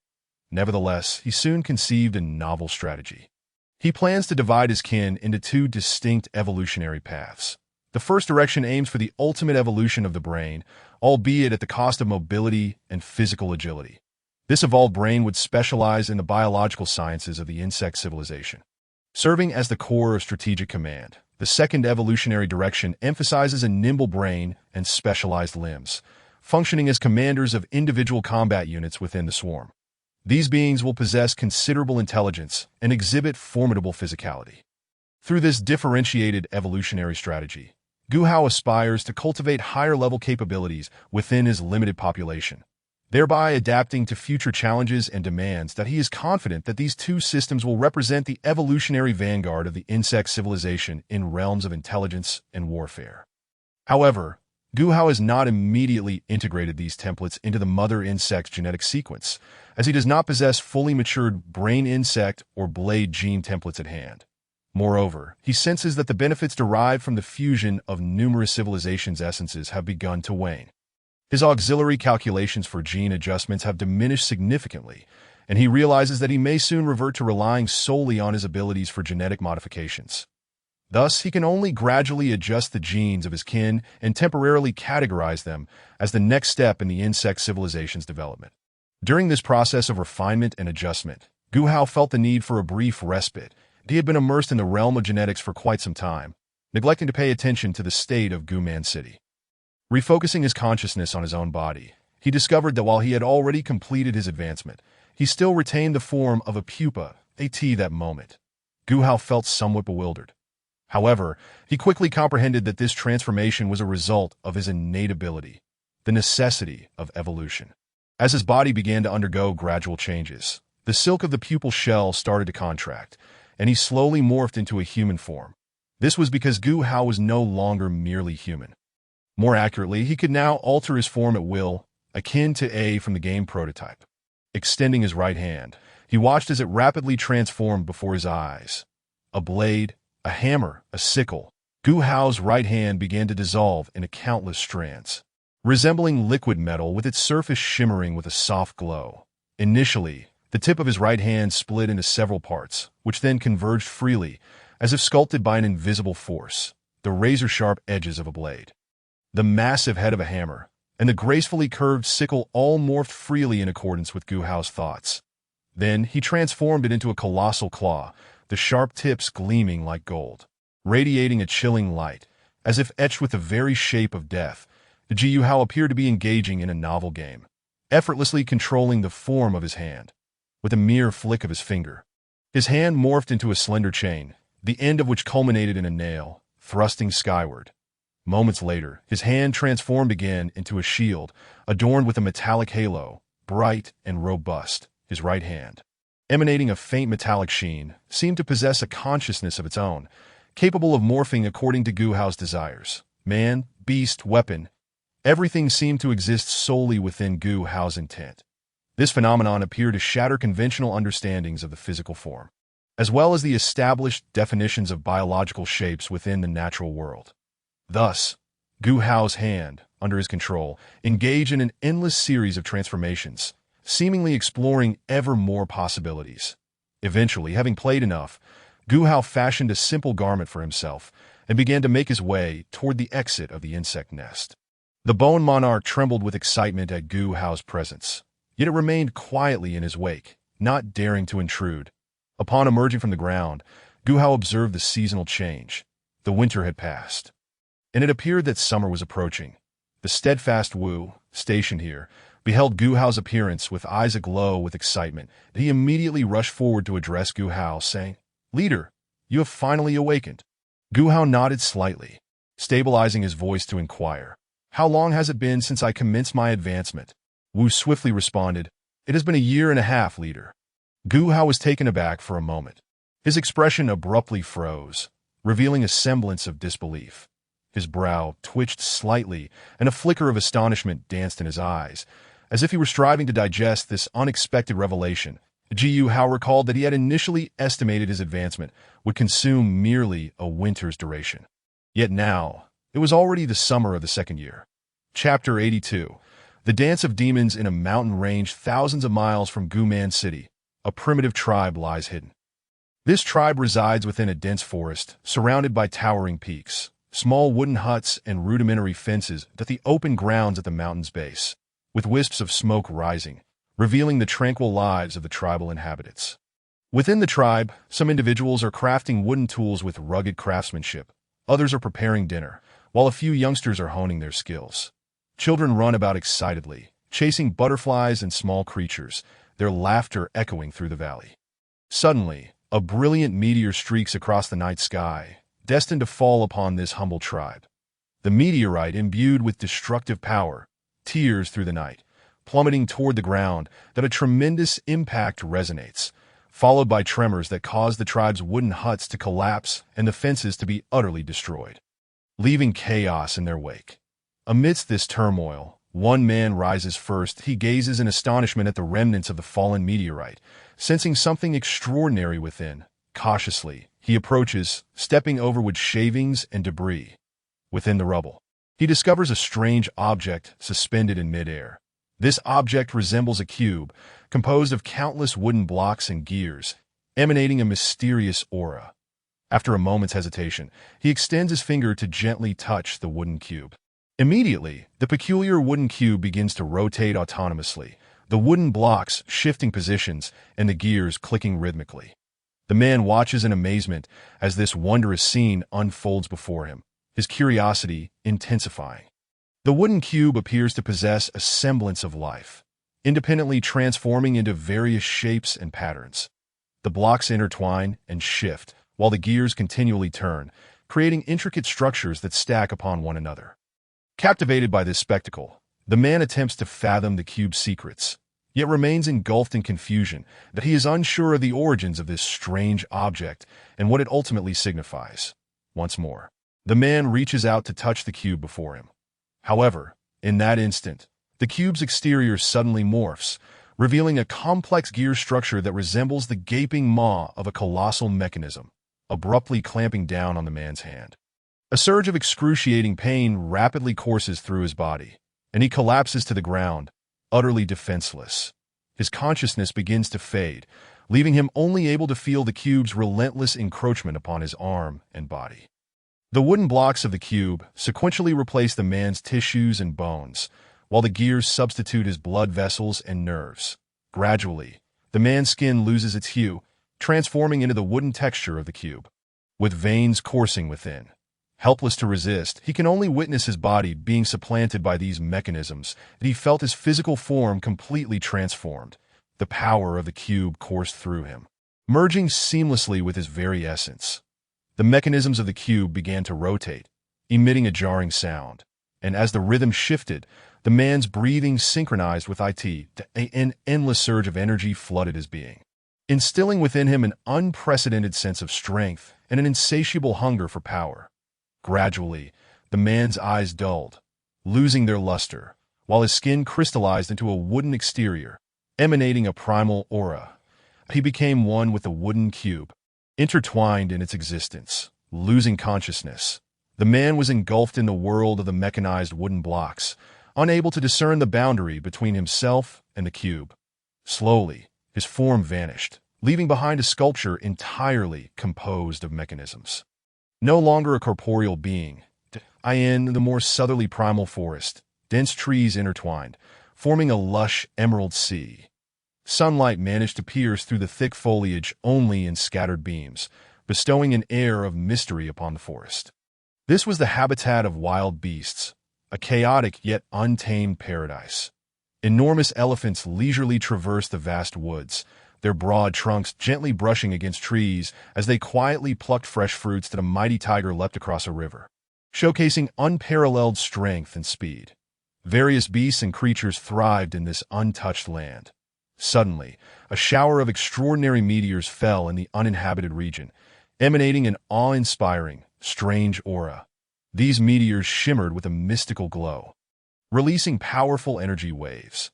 The scent of the meteors captured the attention of countless beasts within the forest. From all directions, lions, leopards, wolf packs, and pythons converged, driven by curiosity and desire towards the site of the meteor's descent. The powerful roars of beasts and deafening howls reverberated through the primal forest, creating a tumultuous cacophony. These creatures vied for the right to approach the meteors, instinctively pursuing unknown power and opportunity. The glow of the meteors grew increasingly brilliant, casting an enchanting halo. Under the mounting pressure, the beasts became restless and agitated. Despite their competition, they were all compelled by the mysterious allure of the meteors. An aura of unknown power pervaded the air, instilling an unprecedented tension in this wilderness. As the beasts gathered in close proximity, a tremendous change occurred within the meteors, releasing shockwaves and energy fluctuations. The beasts were violently drawn into the meteors, a blinding radiance enveloping the entire forest. One by one, the beasts approached the meteors, gazing intently at the mysterious light they emanated. The first elephant drew near. Unable to resist the alluring energy, its massive body gradually being absorbed, it dissolved into shimmering particles, vanishing within the meteor's glow. Following closely was a lion, which suddenly lunged at the meteor, roaring defiantly at the mysterious force. However, it too could not escape the meteor's grasp, its form merging into the light, ceasing to exist. Tigers, wolves, bears, snakes, one by one, powerful creatures were compelled to approach the meteors. They struggled, instinctively resisting, yet ultimately could not withstand the meteor's power. The meteors consumed countless lives, leaving a scene of eerie silence. The once bustling forest now flickered with cold, desolate light, shrouded in silence and mystery. Standing at the highest point of the Guman city, Gu Hao gazed upward at the meteors descending from the heavens. Unlike any he had previously witnessed, these meteors streaked across the sky. They emitted blinding brilliance, traversing like shooting stars. With the arrival of the meteors, Gu Hao's unease intensified, that he sensed that these phenomena heralded the arrival of external overlords. Their presence in this world signified upheaval and challenge. Gu Hao had sacrificed an excessive amount of time in his pursuit of advancement, missing the optimal moment to gather the heart of civilization. Now, the situation had grown more intricate, filling him with anxiety. Chapter 83. The super-individual Gu Hao returned to his laboratory, acutely aware of the situation. The remaining hearts of civilization had gathered in 9 locations, mostly collected by the other 9 overlords. That Gu Hao felt no urgency to continue his pursuit of the hearts of civilization, although he believed that surpassing 200 might catalyze the emergence of a second civilization trait. He understood that haste would not yield favorable results. The mother worm had only just birthed, and he needed to prioritize the production arrangements in Guman City, despite the superficial appearance that the swarm's method of production had merely changed. The reality was far more complex. The swarm had evolved from a collection of scattered individuals into a super-individual. Gu Hao was acutely aware that the swarm, now embodying a societal structure akin to that of ants, was no longer a mere aggregation of independent entities, but a cohesive whole. In the laboratory, Feng, somewhat puzzled, inquired, "Are you saying that these insects are now a single entity?"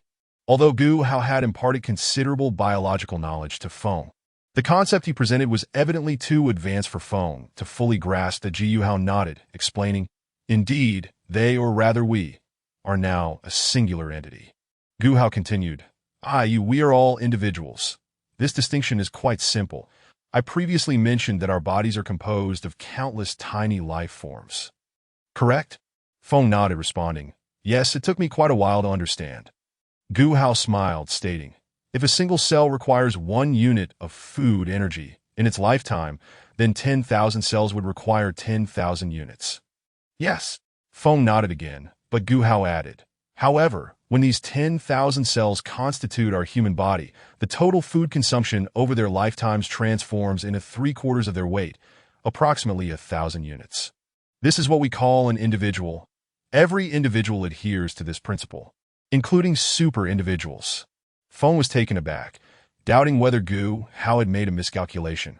"Reduced by so much? Did you miscalculate?" Gu Hao laughed heartily. "This is the allure of biological entities, the masterful handiwork of nature. Indeed, they have decreased significantly." Gu Hao further explained, "Moreover, the swarm has now become a cohesive whole, similarly adhering to this law. Previously, 10,000 insects would require 10,000 units of food throughout their lives. But now they only need 1,000. Gu Hao elaborated, "In fact, our city operates under a similar principle. Although it may not perfectly align with the concept of a super-individual, energy efficiency follows this law." Feng was astonished, incredulously stating, How is that possible? 10,000 is 10,000. How could the mere addition of a mother worm lead to such a drastic reduction in consumption? Gu Hao, observing Feng's bewilderment, could only shake his head. The concept of individuality was still too advanced for him. While this conceptual model was indeed exaggerated, the reality remained true. That as for why biological entities adhere to such principles, only various hypotheses could be proposed. Yet, the result derived from calculations yielded this formula. However, Gu Hao realized that using sustenance as a metaphor for Feng was not entirely appropriate. Although becoming part of the swarm entailed the loss of numerous organs responsible for life functions, including reproductive organs, the consumption of food had not diminished to a tenth of its previous amount. This formula was derived from macro-level statistics and only held true within the context of the whole over an extended temporal dimension. After personally calculating, Feng confirmed that the swarm's energy consumption had indeed significantly decreased. Yet, should Feng wish to validate this formula, it would likely require an inordinate amount of time. Contemplating this, Gu Hao felt that Feng was exceptionally suited for an extreme evolution of the brain. However, the time for that had not yet arrived. Such decisions required careful deliberation. Gu Hao began to systematically advance the development of the swarm, recognizing that its scale could be further expanded. The space of Guman City had already extended to over 100 kilometers in diameter, teeming with diverse insect life that on this land. The swarm's quantity and variety constituted a unique ecosystem. Gu Hao realized that the pace of the swarm's expansion had far surpassed the rate of food production. Under optimal conditions, the mother worm could lay a normal egg every minute, resulting in over 1,000 eggs daily in a month. This could yield 30 to 40,000 insects. However, Gu Hao understood that sustaining such a vast number of insects was unfeasible.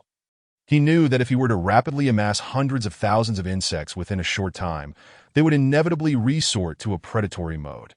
Yet, should predation lead to a shortage of food to sustain such a large population, he would find himself in dire straits. Thus, Gu Hao needed to discover more efficient agricultural methods. The fungal mat undoubtedly represented the ideal means of production for the swarm. Nevertheless, Gu Hao currently lacked the capability to master the complexities of such advanced biological technology. Research on fungal mats required accumulation and could only commence from lower-tier producers. Just as Gu Hao pondered these matters, Wu knocked on his door and entered. She presented him with a jar, stating, "Chief, I have found the plant you were looking for." Upon opening the jar, Gu Hao discovered a thick layer of duckweed floating inside, but he was captivated by the sight of the duckweed gently bobbing in the jar. Exuding a faint green luminescence, that Gu Hao had previously focused his evolutionary cultivation efforts within the framework of modern experience, yet he had overlooked a superlative aquatic plant, duckweed. This seemingly ordinary plant possessed extraordinary capabilities. Wu expressed her confusion, saying, "Chief, you previously mentioned that this plant could resolve the issue of civilization's food supply, but I don't see anything particularly special about it. Duckweed is everywhere, yet I've never seen anyone consume it." Beside him, the figure of Feng also turned, addressing Gu Hao. "This plant is ubiquitous in ditches and ponds. It appears to possess no extraordinary qualities." Upon hearing Feng's words, Gu Hao inquired, "Have you not pondered why it is so prevalent?" Both shook their heads, evidently unaware of the value of duckweed. Gu Hao elucidated, "This plant is remarkably potent. Its growth cycle lasts merely a little over a day, 30 hours. The two displayed no reaction to this figure. Seemingly oblivious to the alarming implications of such a rapid production cycle, Gu Hao continued, "What is our current yield of rice per acre?" After a moment's contemplation, Feng replied, "Approximately 2,000 to 3,000 pounds. Of course, the specifics depend on the fertility of the soil." The Gu Hao gestured towards the duckweed, stating, "Yet this plant can yield 200 pounds per acre in just over a day, achieving the equivalent of a quarter's production in merely 10 days. Finally, astonishment graced their faces as they began to grasp the value of the duckweed. Gu Hao further explained, "Moreover, rice contains less than 10% protein, while duckweed boasts a protein content exceeding 40%, 3 times that of beef, far surpassing the nutritional value of most plants." Chapter 84. Cold Resistance Evolution. Undoubtedly, this duckweed represented the optimal solution for Gu Hao in addressing the food source for the swarm. The yield of duckweed is astonishing, if maintained under ideal conditions. It could cover an area equivalent to 4 Earths within 4 months. However, duckweed has relatively high temperature requirements for its aquatic environment, rendering it unsuitable for growth during winter and the cooler seasons of spring and autumn.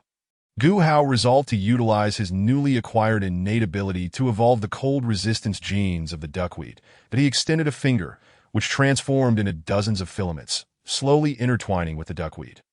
The filaments melded with the duckweed, as if they were a natural extension of its growth. The Gu Hao sensed a subtle connection with the duckweed, perceiving a latent seed of vitality within it, awaiting the catalyst for evolution. Gently guiding the filaments, he activated the long-dormant genes within the duckweed. As the filaments fused more deeply with the plant, Gu Hao began to feel a faint yet potent flow of energy. This energy seemed to be the force of nature itself, infusing every cell of the duckweed and awakening portions of its genetic sequences. The Gu Hao employed a method of ice formation, using saltpeter to artificially alter the environmental temperature, initiating the evolution of the duckweed's cold resistance genes. Civilizational talent. Gene regulation network, which can only manipulate the genes of the subjects and solely existing gene fragments. It lacks the ability to create genes ex nihilo. Thus, the evolution of the duckweed's cold resistance genes relied entirely on Gu Hao's innate abilities. Furthermore, this marked the first occasion Gu Hao employed his advanced capabilities. This method, which required no sacrifice of blood, merely necessitated connecting the threads of evolution to the duckweed to influence the direction of its genetic evolution, far surpassing the potency of his previous talents. The leaves of the duckweed began to tremble gently, and the metabolic activities within its cells accelerated. That Gu Hao could sense the duckweed undergoing a transformation in response to its connection with the filaments. New gene segments were activated, enhancing its cold resistance. As time passed, within a mere month, Gu Hao diligently maintained the connection with the duckweed, and he could perceive the changes in its genetic sequences, with the cold resistance genes gradually refining. This was a subtle, yet miraculous process of evolution, during which a profound and unique bond formed between Gu Hao and the duckweed. Ultimately, when Gu Hao felt that the duckweed had completed its evolution of cold resistance genes, he slowly retracted his finger. He gazed at the gently swaying duckweed leaves in the breeze, his heart brimming with joy and anticipation. This evolution would provide a richer and more sustainable food source for the swarm. Gu Hao contemplated the monumental achievement it would be if this duckweed could be evolved for cultivation on land. At that point, the swarm would have a preliminary grasp of the biotechnology of mycelium mats.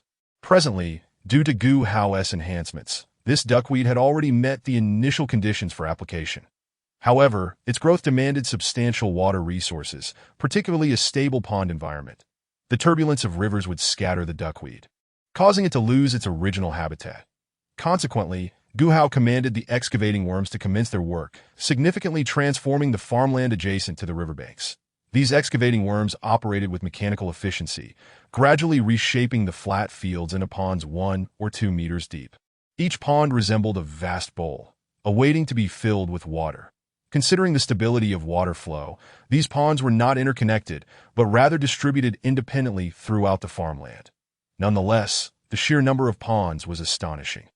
Surrounding the Guman city, thousands of acres of ponds had formed, twinkling like scattered sapphires embedded in a green carpet. The first batch of duckweed was casually introduced into the ponds. Under the sun's rays, the duckweed rapidly spread across the water's surface, creating a verdant sea. Sunlight streamed through the clear waters, illuminating the duckweed and bestowing it with an enticing sheen. The excavating worms busily toiled at the shore, ensuring that each pond received ample water supply. The growth cycle of duckweed was exceptionally swift. Within less than 10 days of introduction, the ponds had already begun harvesting the duckweed. The Gu Hao realized that using nets to collect the duckweed was labor-intensive and inefficient, squandering considerable manpower in the simple collection task. Thus, he initiated the creation of specialized nets woven from spider silk designed specifically for the purpose of gathering duckweed. The mesh size was such that water could flow through from below, yet the duckweed would remain trapped within the net. Due to the need for large-scale production, Gu Hao standardized the size of the ponds, ensuring each pond conformed to the same specifications. This allowed for the direct attachment of the nets to each pond. When collection time arrived, the nets could simply be pulled up and the duckweed loaded onto carts for transport by worms. Consequently, the excavating worms had to modify the excavated ponds again to accommodate the fixed collection nets. After another month of effort, although laborious, the results were outstanding. Thousands of acres of ponds could be efficiently managed by a mere 100 individuals, yielding substantial quantities of duckweed daily. These nutrient-rich plants were transported to the nests of the meatworms. Under the sunlight, baskets brimming with vibrant green duckweed were carefully loaded into wooden carts, as the worms industriously transported them to their breeding nest, the entrance to the nests. A throng of meatworms eagerly awaited this delectable sustenance.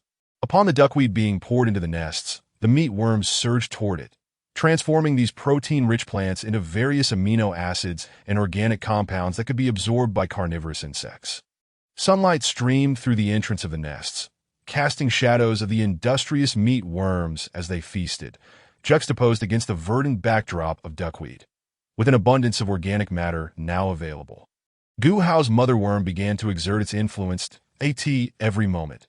Vast quantities of eggs were being laid, which were meticulously transported by the nursery worms to various nests. Within the armored centipede nests, nursery worms carefully placed the eggs of the armored centipedes into the meticulously excavated chambers. Eggs of other species, such as thorn worms and blade mantises, were similarly allocated to their respective nests.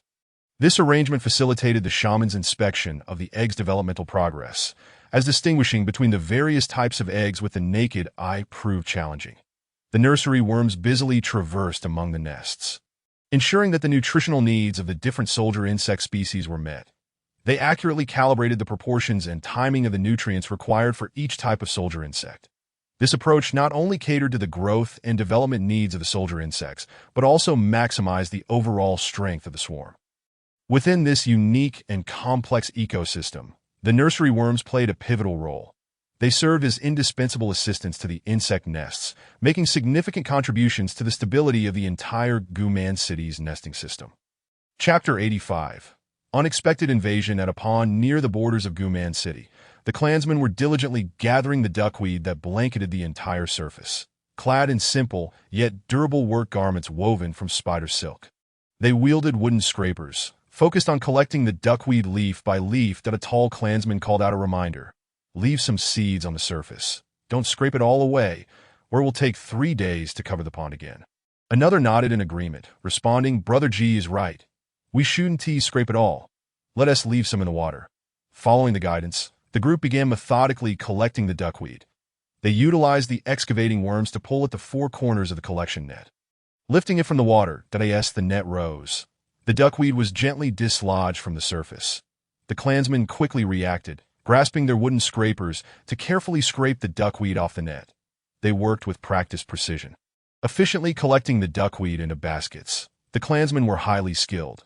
They understood how to apply the right force and angle to detach the duckweed from the net with maximum efficiency. Their movements were fluid and accurate, leaving no waste behind. Once they completed the collection of duckweed from one pond, they turned their attention to another nearby pond. They directed several excavating worms to pull the collection net's corners once more.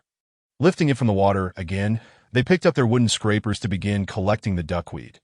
Just as the clansmen were about to shift to collect the next patch of duckweed, a sudden disturbance in the forest caught someone's eye. They looked up to see a multitude of birds taking flight from the dense woods, startled by an unseen event. The commotion had evidently alarmed these birds, causing them to flee from their perches and form a swirling flock. They darted through the air, emitting warning calls as they soared. The tribespeople were captivated by the sudden spectacle, halting their labors to fix their gaze upon the avian throng soaring through the heavens. The towering tribesman, previously engrossed in his tasks, became immediately alert. He surveyed the surroundings and, with a vigilant tone, addressed his comrades. Which swarm of insects is closest to us? A robust tribesman, albeit uncertain, responded. It appears to be the swarm commanded by Li Guwu, situated approximately 10 kilometers away. The towering figure furrowed his brow, realizing that their territory had likely been encroached upon. Lacking any giant dragonflies to relay messages, he promptly commanded one of the tribesmen to inform Li Guwu. Hasten to inform Li Guwu that we may have intruders in our midst, he asserted with unwavering resolve.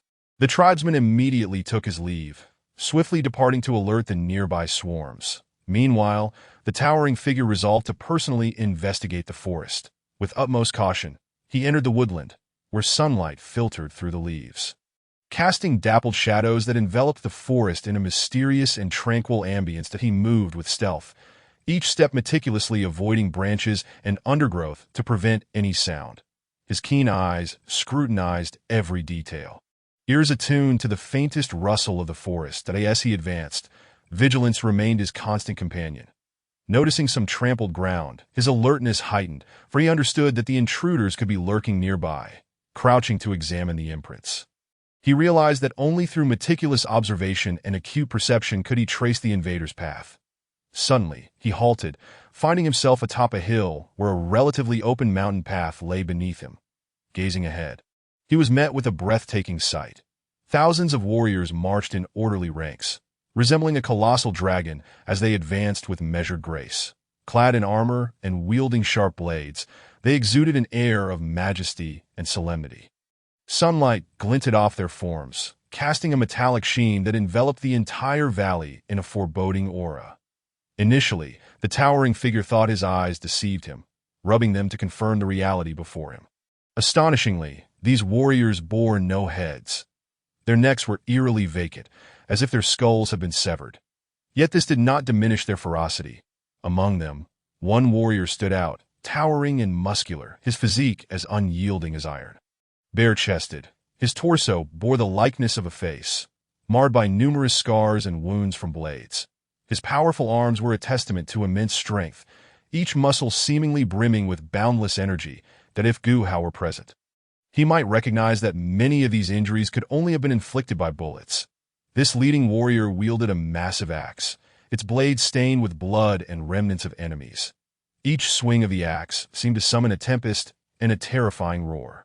Furthermore, a portion of these headless warriors rode upon colossal beasts, amplifying the scene's horror. These creatures were immense, their fur as tough as steel, exuding a primal aura. Their bodies were enveloped in thick scales that shimmered with a metallic luster. Each beast possessed 4 powerful legs, thundering against the earth with a resonating tremor. As the warriors mounted their beasts, they advanced toward Guman City like an indomitable army, their steps resolute and synchronized, each footfall causing the ground to tremble. At that moment, the towering figure observed a winged being alight beside the foremost headless warrior, addressing him. "General Xinghua, we have now entered the territory of those insects. They're exceedingly strange, and you must exercise caution."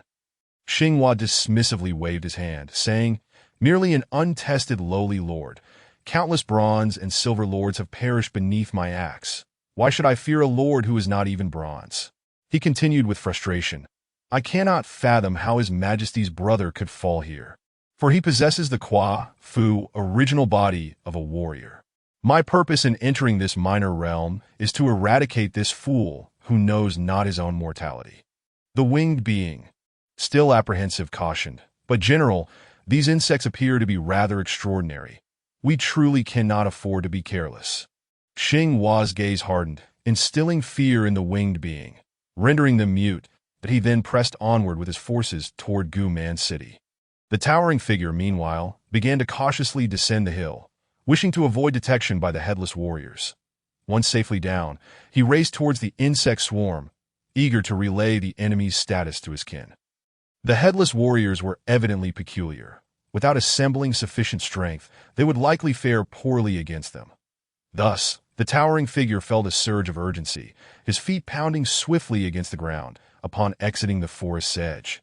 The towering figure dashed along the winding path, sweat streaming from his brow. Shortly thereafter, he arrived at an intersection, coincidentally encountering a moving swarm of insects. Gasping for breath, he plunged into their midst, yet the swarm exhibited no signs of alarm, instead slowly parting to grant him passage. Gradually, he traversed the front half of the swarm, finally reaching its rear. There, he beheld Li Wu, the sorcerer orchestrating this insect horde. These names had been chosen by the tribespeople themselves, most drawn from the realm of insects. However, to his astonishment, the stingers did not penetrate deeply, but became lodged after several centimeters. The headless warriors, upon sustaining injury, roared in fury as they charged into the woods. Nevertheless, they were not vanquished. Rather, Their rage intensified as they sought the source of the stings. With stingers embedded in their eyes, the headless warriors emitted piercing screams that Li Wu decided. You should return to Guman City. I will remain here to assess their threat level. After a brief pause, the headless warriors finally entered the attack zone of the stingers. Within a 10-meter radius, the stingers unleashed tremendous force, rivaling the explosive power of modern weaponry. Observing this, Li Wu furrowed his brow slightly. The towering figure continued. They are headless, with eyes and mouths situated on their abdomens, and they ride upon beasts unlike any I have ever seen, immense, measuring 5 or 6 meters, and exceedingly fierce. This area was under the control of Guman City, where the insects had excavated numerous tunnels through the mountains for efficient movement. However, faced with an enemy seemingly equal in monstrous nature to those of the sun-chasing city, he knew caution was paramount. Addressing Li Wu, the commander of the insect horde, he stated, I have witnessed the enemy's intruders. They are most peculiar. Li Wu frowned, inquiring, what precisely is so peculiar about them? Hundreds of stingers frantically began to launch their projectiles, creating a rain of venomous darts in the air. The towering figure pondered briefly before responding. Due to the obstruction of the trees, I could not discern clearly, but I estimate their numbers to be at least 2,000 or 3,000. These sharp stingers pierced the warrior's armor, embedding themselves into their flesh. However, Li Wu did not falter. He commanded the concealed insects in the woods to alter their tactics. Blood splattered, and cries of anguish filled the forest. The stingers penetrated armor, causing wounds that bled profusely. That Li Wu remained tense, acutely aware that the critical moment had arrived. Each successful strike inflicted excruciating pain, prompting the headless warriors to utter anguished howls, their wounds oozing blood. Soon, the headless warriors emerged onto the path, and Li Wu scrutinized closely, confirming that these beings indeed lacked heads and were taller than average. Leading the charge were armored warriors, their armor clanging with dull thuds. This presented a formidable challenge in battle, as the stingers' assaults fell short of expectations. Numerous magical patterned spiders began to weave intricate webs from the branches and leaves of the forest, crafting lethal traps to ensnare the enemy. The webs ensnared their limbs like ropes, forming a robust binding. Li Wu hesitated. Despite the reinforcements, his insect horde now numbered over 2,000. He refrained from leading them directly into the fray against the headless foes, instead opting to delay their advance by a few kilometers. The headless warriors roared in fury, their muscles taut as they struggled to break free from their bindings. Despite their agony, Li Wu continued to seek vital information. What is their number? He discreetly directed the hidden magical patterned spiders to begin tightening their webs, pulling on the incredibly resilient strands. Simultaneously, the concealed stingers seized the opportunity to launch close-range assaults. Only those stingers positioned mere meters from the path could penetrate the headless warrior's armor, injecting lethal venom into their bodies. Li Wu selected this location as the battlefield, primarily to safeguard against unforeseen circumstances, allowing for a swift retreat if necessary. However, an onslaught of stingers followed swiftly, piercing into their bodies. The stingers quickly adjusted their aim, targeting the eyes and other vulnerable areas on the headless warrior's chests, seeking a fatal breakthrough. Though the headless warriors bled profusely, the injuries did not prove fatal. Their gazes were filled with fury and murderous intent, their heavy footsteps pounding against the ground as they swiftly approached the ambush site. Once the headless warriors breached the forest, they were quickly ensnared by the silken threads. Although not towering at 3 meters like the barbarians of Sunfall City, these headless beings stood at least 2 meters tall. Some of them bore no armor, their muscles coiling like serpents, exuding a combat prowess that appeared to rival, if not surpass, that of the barbarians. Despite their utmost efforts, they remained unable to sever the webbing. Their bloodied eyes brimmed with agony and rage as they began to thrash violently, desperate to rid themselves of the venomous stings that clouded their vision. The headless warriors, feeling their limbs restricted, frantically tugged at the silken strands, hoping to escape their bindings. They pulled with great force. Yet, despite their formidable muscle power, the threads proved exceptionally resilient. The scene of the stingers launching towards the headless ones was suffused with tension and dread. Li Wu realized that the headless warriors would not relent in their pursuit along this path, prompting him to strategize an ambush within the surrounding woods. Hearing this, Li Wu could not help but feel perplexed. How can they move without heads? They emitted deep, guttural roars, clutching their weapons tightly, recklessly charging into the forest where the traps lay hidden among the shadows of the trees, awaiting the arrival of the headless warriors.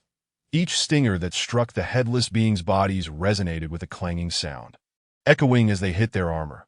Only those stingers that drew close to the headless warriors could penetrate their armor, rendering the stingers easily detectable. He recognized that these headless warriors possessed an extraordinary physical strength, their skin appearing remarkably tough, making it difficult for the stingers to penetrate deeply into their flesh. Though still endowed with formidable strength, their reactions were evidently compromised. The potency of the stingers began to manifest gradually, while they could not incapacitate the warriors immediately. They posed a lethal threat. Upon exiting the forest's edge, the giant's figure began to race along the winding path, sweat pouring incessantly from his brow. Shortly after, he arrived at an intersection where he encountered a marching swarm of insects. The giant, panting heavily, plunged into the midst of the swarm. However, the insects showed no signs of disturbance, instead parting slowly to grant him passage. He gradually navigated through the front half of the swarm, finally reaching its rear, where he beheld a shaman, Li Wu, who commanded the insect horde. These names were self-chosen by the tribespeople, most of which were inspired by insects. Surprisingly, the stingers did not continue to penetrate, but became lodged after piercing a few centimeters into flesh. Infuriated by their injuries, the headless warriors charged into the forest. However, they were not defeated. Rather, their anger intensified as they sought the location of the stingers. When stingers pierced their eyes, the headless warriors emitted piercing screams. Li Wu resolved, "You should return to the city of Guman. I will assess their threat level here." After a brief pause, the headless warriors finally entered the stingers' attack zone. Within 10 meters, the stingers unleashed potent strikes, rivaling the explosive force of modern weaponry. Li Wu observed this scene, his brow furrowing slightly. The giant continued, "They lack heads, their eyes and mouths located on their abdomens, and they ride upon colossal beasts I have never seen, towering at 5 to 6 meters, fierce in nature." This was the controlled territory of Guman City, where the insects had excavated numerous tunnels through the mountains, facilitating the swarm's movement. Yet, faced with foes that outnumbered them significantly and resembled the monsters from Sunfall City, caution was imperative. The giant addressed Li Wu, the leader of the swarm, stating, "I have witnessed the enemy's incursion. They are exceedingly strange." Li Wu frowned, pressing for further details. What exactly makes them so peculiar? Hundreds of stingers fervently commenced their assault, creating a rain of venomous projectiles as they darted through the air. The giant pondered for a moment before responding. "Due to the concealment of the trees, I could not discern clearly, but I estimate their numbers to be at least 2,000 to 3,000. These sharp stingers pierced the warrior's armor, embedding themselves into their flesh. Nevertheless, Li Wu did not waver. He commanded the hidden swarm in the woods to alter their tactics. Blood sprayed, and lamentations filled the forest. The stingers penetrated the armor, causing wounds that bled profusely. To Li Wu, tense amidst the trees, understood that a crucial moment had arrived. Each stinger that struck its target elicited excruciating pain, causing the headless ones to emit agonized howls as blood seeped from their wounds. Soon, the headless warriors appeared on the road, and Li Wu observed closely, indeed confirming that these beings were devoid of heads and taller than the average person. Leading the charge at the forefront were fully armored warriors, their armor clanging with a dull resonance. This presented a significant challenge to their combat effectiveness, as the stingers' attacks did not yield the anticipated results.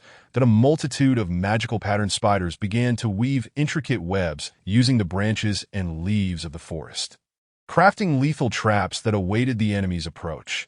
The silken strands coiled around their limbs like ropes, forming unyielding bindings. That Li Wu found himself in a quandary.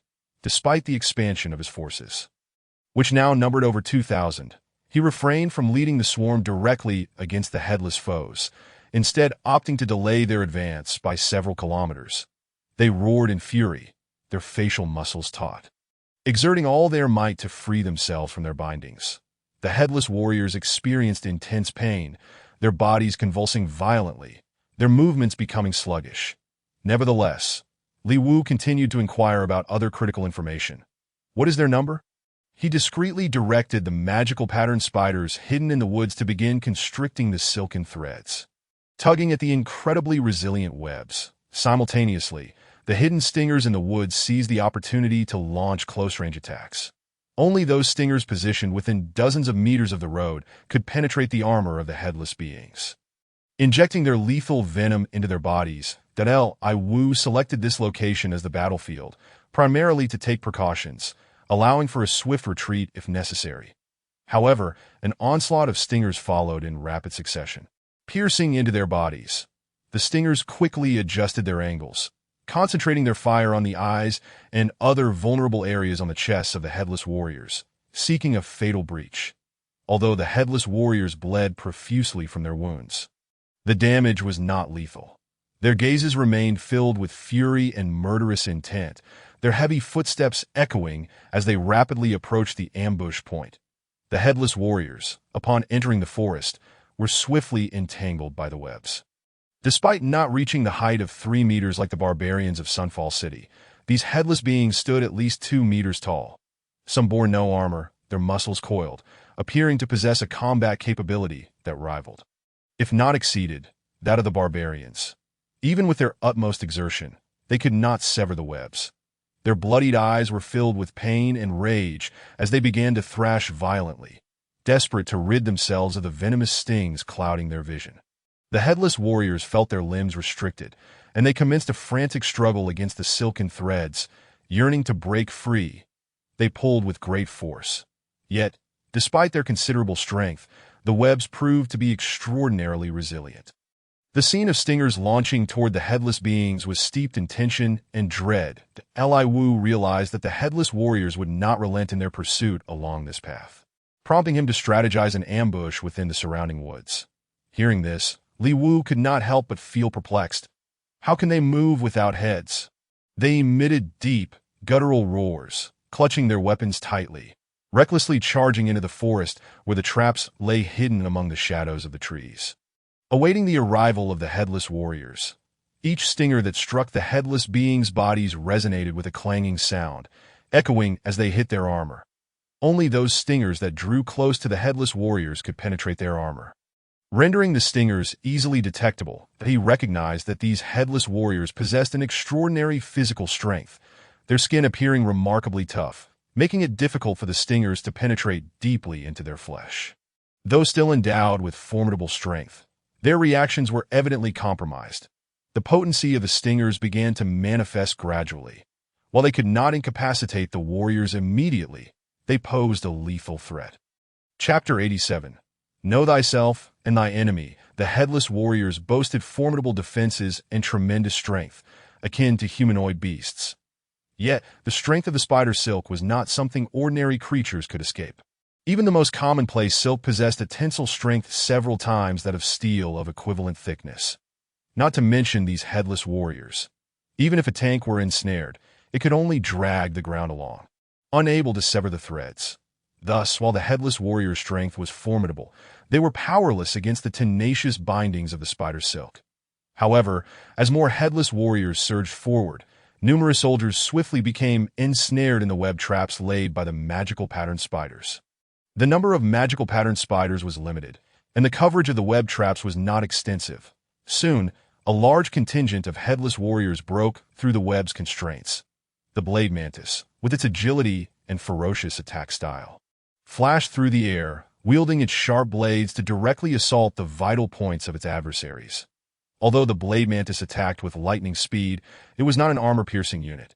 Yet, without the constraints of the spider silk, the terrifying power of these headless warriors soon became apparent. The shadowy figures flickered under the sunlight, resembling a surge of black tides. Even when striking the headless warriors, it proved exceedingly difficult to penetrate their specially crafted, robust armor. The rear guard of the insect horde found themselves overwhelmed by the sheer number of headless warriors, plunging them into a perilous predicament.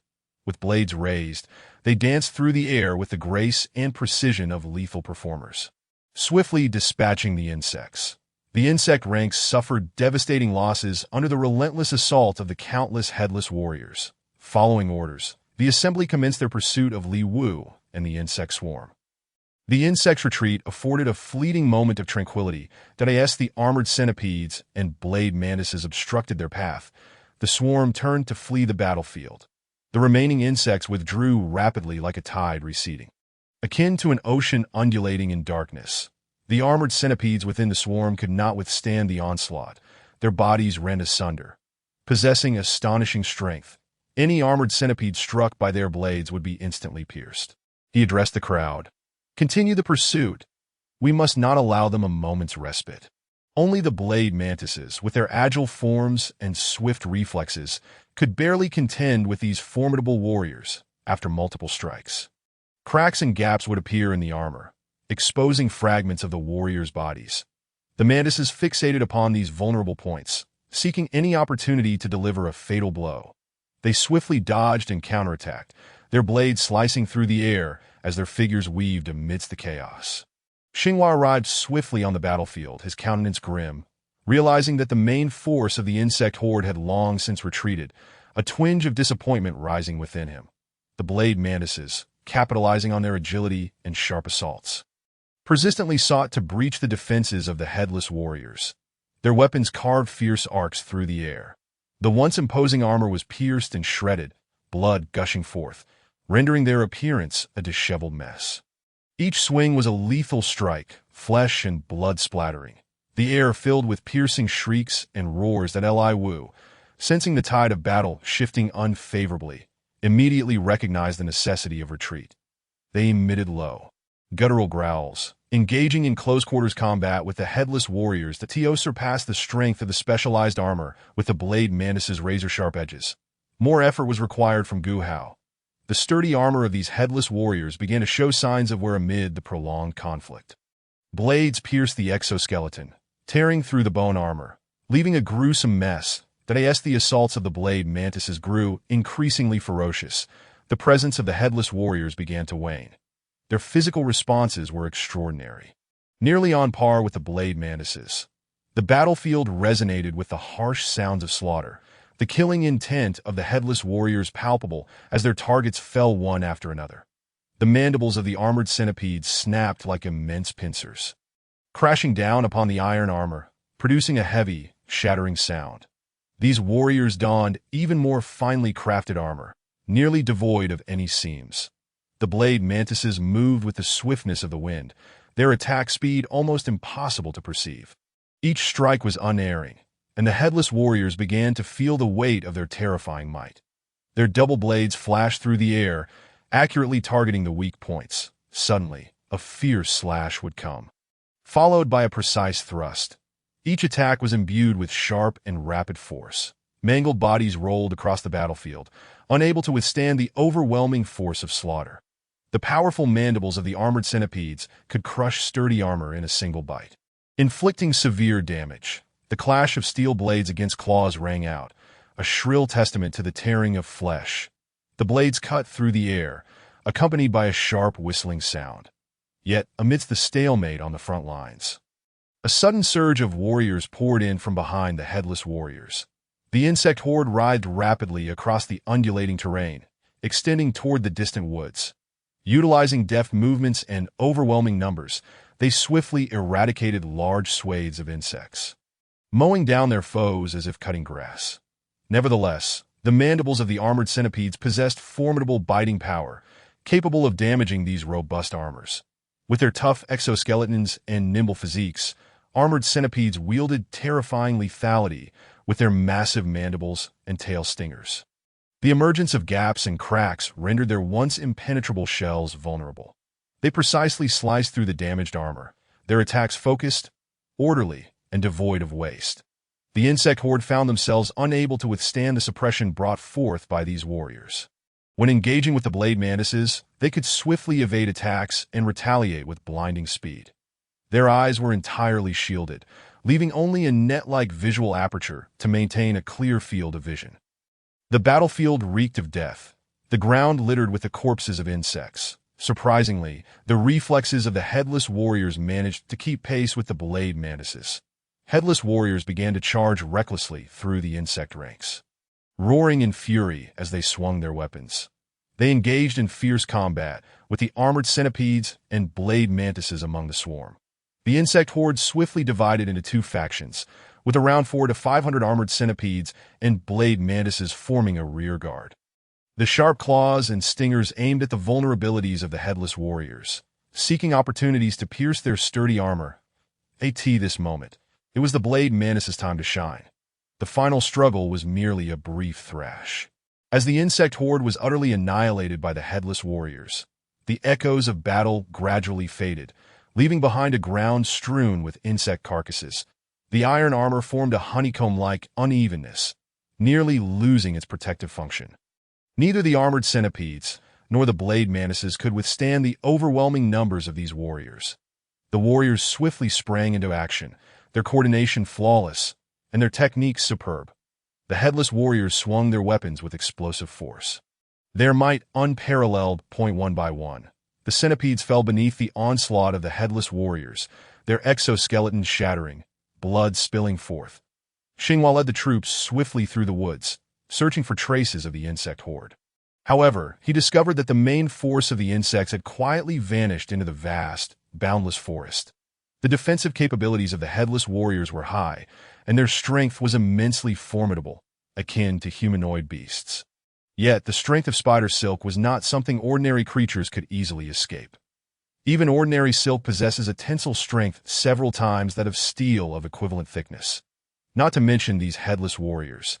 Even a tank ensnared would merely drag the earth along, unable to tear the silk asunder. Thus, despite the immense power of the headless warriors, they found themselves unable to break free from the unyielding bonds of the spider silk. However, as the headless warriors continued to surge forward, many quickly fell into the web traps laid by the arcane pattern spiders. The numbers of the arcane pattern spiders were limited, and the coverage of their web traps was not extensive, allowing a significant number of headless warriors to soon breach the web's confines. The blade mantises, with their agility and ferocious assault style, darted swiftly, their sharp blades aimed directly at the vital points of their adversaries. While the blade mantises attacked with incredible speed, they were not armor-piercing units. Yet, without the binding of spider silk, the terrifying strength of these headless warriors soon became evident. The shadowy figures flickered under the sunlight, resembling a surge of black tides. Even when striking the headless warriors, it proved exceedingly difficult to penetrate their specially crafted, robust armor. The rear guard of the insect horde found themselves overwhelmed by the sheer number of headless warriors, plunging them into a perilous predicament. With blades raised, they danced through the air with the grace and precision of lethal performers, swiftly dispatching the insects. The insect ranks suffered devastating losses under the relentless assault of the countless headless warriors. Following orders, the assembly commenced their pursuit of Li Wu and the insect swarm. The insect's retreat afforded a fleeting moment of tranquility as the armored centipedes and blade mantises obstructed their path. The swarm turned to flee the battlefield. The remaining insects withdrew rapidly like a tide receding, akin to an ocean undulating in darkness. The armored centipedes within the swarm could not withstand the onslaught. Their bodies rent asunder, possessing astonishing strength.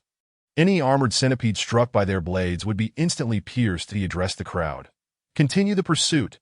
We must not allow them a moment's respite. Only the blade mantises, with their agile forms and swift reflexes, could barely contend with these formidable warriors. After multiple strikes, cracks and gaps would appear in the armor, exposing fragments of the warriors' bodies. The mantises fixated upon these vulnerable points, seeking any opportunity to deliver a fatal blow. They swiftly dodged and counterattacked, their blades slicing through the air as their figures weaved amidst the chaos. Xinghua arrived swiftly on the battlefield, his countenance grim, realizing that the main force of the insect horde had long since retreated. A twinge of disappointment rising within him. The blade mantises, capitalizing on their agility and sharp assaults, persistently sought to breach the defenses of the headless warriors. Their weapons carved fierce arcs through the air. The once imposing armor was pierced and shredded, blood gushing forth, rendering their appearance a disheveled mess. Each swing was a lethal strike, flesh and blood splattering, the air filled with piercing shrieks and roars. Li Wu, sensing the tide of battle shifting unfavorably, immediately recognized the necessity of retreat. They emitted low, guttural growls, engaging in close-quarters combat with the headless warriors. The TO surpassed the strength of the specialized armor with the blade mantis's razor-sharp edges. More effort was required from Gu Hao. The sturdy armor of these headless warriors began to show signs of wear amid the prolonged conflict. Blades pierced the exoskeleton, tearing through the bone armor, leaving a gruesome mess. As the assaults of the blade mantises grew increasingly ferocious, the presence of the headless warriors began to wane. Their physical responses were extraordinary, nearly on par with the blade mantises. The battlefield resonated with the harsh sounds of slaughter, the killing intent of the headless warriors palpable as their targets fell one after another. The mandibles of the armored centipedes snapped like immense pincers, crashing down upon the iron armor, producing a heavy, shattering sound. These warriors are adorned in exquisitely crafted armor, characterized by an almost seamless design. The razor-sharp mantises strike with the swiftness of the wind. Their attack speed so rapid that it becomes elusive. Each strike is assuredly lethal, and even the headless warriors begin to feel the dread of their formidable power. With their double blades dancing through the air, they precisely target vulnerable points. At times, they deliver ferocious slashes, and at others, they execute pinpoint stabs, each assault infused with a sharp and ferocious force. The incomplete bodies roll across the battlefield, unable to withstand the overwhelming brutality of the slaughter. The powerful mandibles of the bone-armored centipedes can effortlessly crush sturdy armor, inflicting severe damage. The clash of steel blades and sharp claws resonates with a bone-chilling sound as they rend flesh. Blades slice through the air, accompanied by piercing shrieks. Yet amidst the stalemate on the front lines, a sudden influx of warriors emerges from behind the headless soldiers. The swarm rides across the undulating terrain, spreading towards the distant woods. Through their agile movements and sheer numbers, they swiftly eradicate vast hordes of insects, sweeping through the enemy as if mowing down grass. Nevertheless, the mandibles of the bone-armored centipedes possess a formidable biting force capable of damaging the resilient armor. These centipedes, with their hard exoskeletons and nimble bodies, wield terrifying lethality through their immense mandibles and stingers. The emergence of gaps and cracks renders their previously impervious shells vulnerable. They slice through the damaged armor with precision, their attacks focused, orderly, and devoid of waste. The swarm is overwhelmed by the reinforcements of these warriors. When engaging with the razor-sharp mantises, they are able to swiftly evade attacks and retaliate with breathtaking speed. Their eyes are completely shielded, leaving only a mesh-like aperture that grants them a clear field of vision. The battlefield is steeped in the aura of death, with insect carcasses strewn across the ground. Remarkably, the headless warriors exhibit a reflexive agility that matches that of the razor-sharp mantises. Some begin to charge recklessly through the swarm, roaring in fury as they wield their weapons. They engage in fierce combat with the bone-armored centipedes and razor-sharp mantises. The swarm rapidly divides into two factions, with approximately 400 to 500 bone-armored centipedes and mantises forming the rear guard. The sharp claws and stingers target the vulnerabilities of the headless warriors, seeking opportunities to pierce their formidable armor. At this moment, it is the razor-sharp mantises that unleash their might. The final struggle is but a fleeting contest, as the swarm is thoroughly vanquished by the headless soldiers. The echoes of battle gradually fade, leaving behind a carpet of insect corpses. The iron armor is now a honeycomb of uneven surfaces, nearly devoid of protective function. Neither the bone-armored centipedes nor the razor-sharp mantises can withstand the sheer numerical superiority of these warriors. The soldiers swiftly spring into action, their cooperation seamless and their skills impeccable. The headless warriors wield their weapons with explosive force, striking with unparalleled ferocity. One by one, the centipedes fall before the onslaught of the headless soldiers, their armor shattering and blood gushing forth. Xinghua leads the team swiftly through the woods, searching for traces of the swarm. However, they discover that the main body of the swarm has silently vanished into the vast expanse of the forest. Chapter 88. The emergence of the insectoid race. Gu Hao receives word from the giant dragonfly, and his consciousness sweeps across the territory, yet he finds no sign of the headless beings. It appears they have yet to enter his domain, Still approximately 70 kilometers away from Guman City, the Jiyu swiftly assembles the swarm, preparing to confront the impending enemy assault. Tens of thousands of insects swarm forth, rapidly gathering along the main thoroughfare of the headless soldiers that a dark mass flickers in the sunlight, resembling a black torrent. The swarm is vast, manifesting in a myriad of forms. The venomous stingers are slender and sharp, glinting with a cold light. Upon encountering the firebreak, the flames are quickly extinguished, leaving the headless warriors with no choice but to relight the fires that eye in the darkness. The buzzing and terrifying cries of the stinging insects resonate. Agonizing pain courses through their bodies, eliciting harrowing cries from the warriors. These exposed areas will prevent the spread of flames, safeguarding the forest from the ferocious fire. Jiyu conceals the entire swarm within the intricate network of tunnels, making it exceedingly difficult for the enemy to detect the traps. The headless beings realize they have fallen into Gu Hao's meticulously laid trap. One by one, the headless warriors collapse, their bodies convulsing before finally ceasing to breathe. The soldiers must rely solely on instinct and experience to react swiftly and counterattack. Under Gu Hao's command, the swarm and web traps synergize, forming an impregnable net of encirclement that Jiyu Hao is not hasty to launch a counteroffensive. Instead, he begins constructing numerous web traps within the dense woods, awaiting the enemy to step into his snare. Furthermore, the stinging insects hidden behind the webs will not allow the enemy to easily clear away the silk. Within mere meters, the stingers can penetrate the armor of the headless warriors. The headless soldiers continuously ignite trees, attempting to create a safe zone. Sensing a wave of danger, a soldier swiftly dodges, yet a stinger grazes his armor, leaving a shallow wound.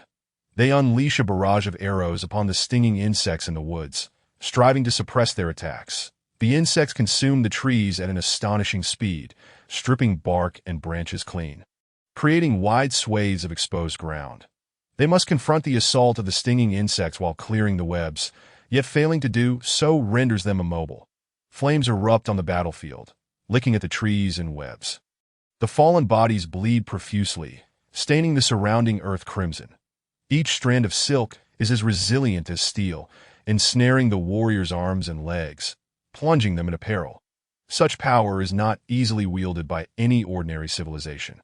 However, the stinging insects are equally unyielding, launching a deadly barrage of stingers at the soldiers that eye in the dark. The stinging insects become even more elusive, utilizing the cover of night to mount relentless assaults. They gaze upon the dense webs blanketing the entrance to the tunnels, resembling a colossal and unyielding iron net ensnaring them. Simultaneously, other soldier insects are diligently creating fire breaks throughout the forest. The headless warriors find themselves trapped within the encirclement, unable to advance without clearing vast stretches of spider silk that a chill washes over the headless warriors as they comprehend the daunting battle that lies ahead. The entire forest is suffused with the scent of the swarm. Akin to a sea of insects, the webs shimmer with a cold light, exuding a deadly and terrifying aura. They have not only lost their path forward, but their retreat has also been swiftly sealed by the demonic patterned spiders, forming an indomitable barrier. The trees of the firebreak have been devoured by the swarm, leaving only smooth bark behind. When the flames advance, they cannot ignite this slick surface. Darkness swiftly envelopes the land, and the terror of the swarm becomes increasingly apparent. Yet, as the flames rage, Xinhua and the headless warriors discover that the fire encounters the firebreak laid by Gu Hao. Nevertheless, Xinhua soon devises a method to incinerate these webs. The demonic patterned spiders spring into action, intricately weaving dense webs among the branches. Stingers rain down like arrows, forcing the soldiers to remain ever vigilant, using shields and armor to ward off these lethal assaults. Trapped in this vicious cycle, they sense the path ahead fraught with extreme peril. At this moment, Gu Hao has roughly calculated the enemy's numbers, estimating around 8,000, all seasoned soldiers. Although these headless warriors possess formidable physiques, they stand no chance of survival when pierced like hedgehogs. Jiyu Hao's meticulously crafted encirclement is vast, and the enemy remains oblivious to the existence of traps. They lie in wait, silent in the shadows, biding their time for the opportune moment to strike. The headless soldiers approaching the webs are suddenly struck by dozens of stingers, piercing their armor and embedding deep within their flesh. Simultaneously, they cautiously draw near the webs, igniting the trees within, hoping to clear a path. When one headless warrior focuses on clearing the webs before him, a stinger suddenly flies out from the shadows. This forces them to proceed with caution, carefully slicing through the strands of silk. Thus, the flames are unable to breach the firebreak, burning only a small area. Each silk strand emits an eerie glow, imparting a chilling sensation. Such brutal combat plunges the headless warriors into dire straits. The soldiers hastily draw their weapons, preparing to retaliate. However, at that moment, a deluge of stingers descends upon them from all directions, forming a dense net of attacks. The march of the headless warriors is tightly encircled, facing dual threats from both ground and air.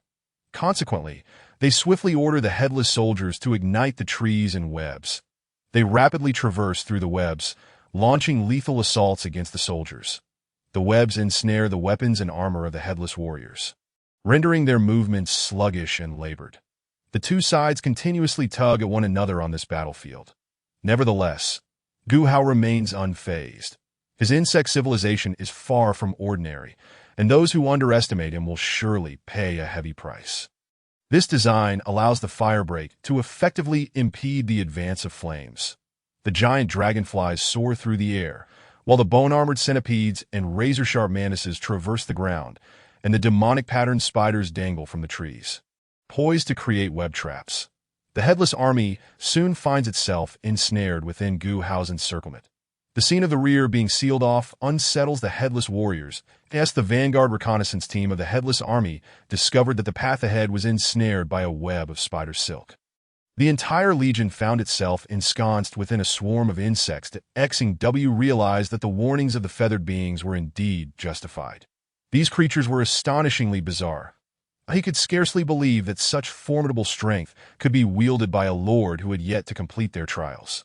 Gu Hao received news relayed by a colossal dragonfly, and the consciousness of the lord began to sweep across the territory. Yet he found no trace of the headless ones. That it appeared that these individuals had not yet entered the domain. Remaining approximately 70 kilometers away from the city of Gu Hao swiftly rallied the swarm, preparing to confront the impending assault. Tens of thousands of insects surged forth, rapidly assembling along the main thoroughfare of the headless army. A dark mass shimmered in the sunlight, resembling a torrent of shadow. The scale of the swarm was immense, manifesting in various forms. The stingers were slender and sharp, glinting ominously. Upon encountering the firebreak, the flames were quickly extinguished, compelling the headless warriors to reignite the blaze. The air was filled with the buzzing and terrifying cries of the stinging insects. Agonizing pain radiated through their bodies, and the warriors emitted piercing screams. These exposed areas would hinder the spread of the flames, protecting the forest from the raging inferno. Gu Hao concealed the swarm within a labyrinthine network of tunnels, making it exceedingly difficult for the enemy to discern the traps. The headless ones soon realized they had fallen into Gu Hao's meticulously crafted snare. The headless warriors collapsed one by one, convulsing before ultimately succumbing to breathless silence. They could only rely on their instincts and experience to respond swiftly and retaliate. Under Gu Hao's command, the swarm and the traps of spider silk worked in unison, creating an impregnable net of encirclement. Gu Hao did not rush to launch a counteroffensive, but instead commenced the construction of numerous webs within the dense thicket, biding his time for the enemy to step into his trap. The stinging insects concealed behind the webs would not permit an easy clearance of the silk. Within mere meters, the stingers could penetrate the armor of the headless warriors. The headless warriors continually ignited trees in an attempt to carve out a safe space. Sensing a dangerous aura approaching, one warrior swiftly dodged, yet a stinger grazed his armor, leaving a shallow mark. They unleashed arrows upon the stinging insects nestled within the foliage, striving to suppress their assault. The insects voraciously devoured the trees at an unimaginable pace, stripping the bark and branches bare, creating vast swathes of exposed ground. To clear the webs, they had to confront the onslaught of the stinging insects, yet failing to do so rendered them immobile. Flames erupted across the battlefield, licking at the trees and webs. The fallen bodies of warriors were stained with blood, crimson liquid swiftly saturating the surrounding earth. Each filament was as resilient as steel, ensnaring the arms and legs of warriors, ensnaring them in a predicament. This was no ordinary power that could be easily wielded by a typical civilization. However, the stinging insects were equally relentless, launching venomous attacks from the shadows of the forest. Their elusive movements in the darkness allowed them to strike with impunity, capitalizing on the cover of night. They gazed at the dense webs blanketing the entrance of the passage, as if trapped within a colossal and unyielding net. Meanwhile, other soldier insects busied themselves in crafting firebreaks throughout the woodland. The headless warriors found themselves ensnared within the encircling web, unable to move without clearing vast stretches of silk that a chill gripped their hearts as they realized the daunting battle that lay ahead. The forest was suffused with the scent of the swarm, akin to a sea of insects. The webs glimmered with a chilling light, exuding a deadly and terrifying aura. They had not only lost their path forward, but also found their retreat swiftly sealed by the voracious web spiders. Forming an impenetrable barrier, the trees in the firebreak had been stripped bare by the swarm, leaving only smooth bark. When the flames surged forth, they could not ignite upon this slick surface. Darkness descended rapidly, further amplifying the terror of the swarm. Yet, as the flames roared to life, Xing and the headless warriors discovered that the fire met the firebreak orchestrated by Gu-Ho. However, Xing quickly devised a method to incinerate the webs. The magic-patterned spiders sprang into action, meticulously weaving dense webs among the branches. Stingers rained down like a deluge, forcing the warriors to remain perpetually vigilant. Utilizing shields and armor to deflect these lethal assaults. Trapped in this vicious cycle, they perceived the path ahead fraught with peril. Gu-Ho had roughly calculated the enemy's numbers to be around 8,000. All seasoned soldiers.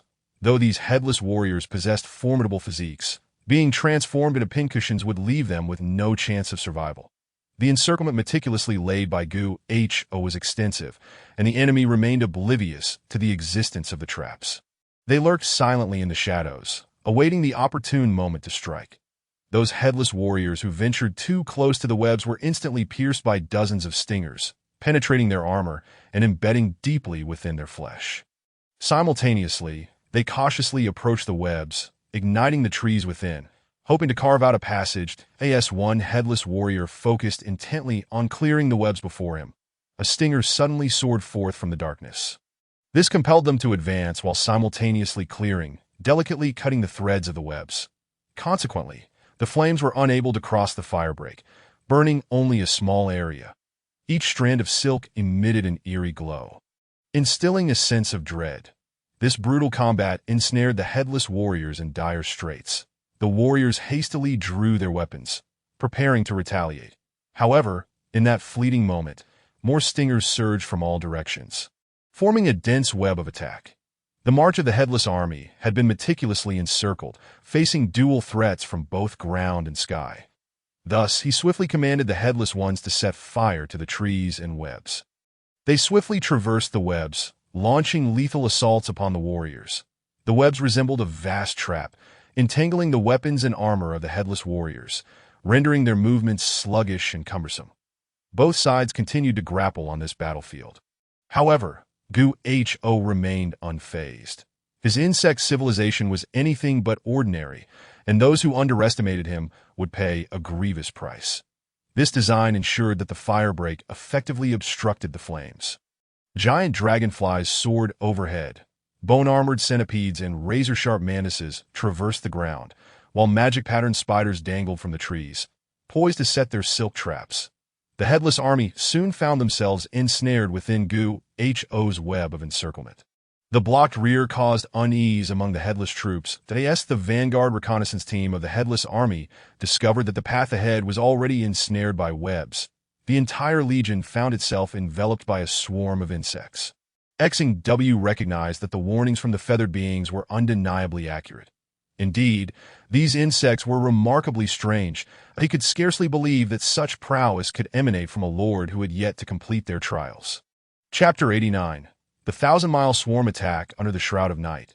The swarm commenced its assault, leveraging the advantages of the webs for both offense and defense.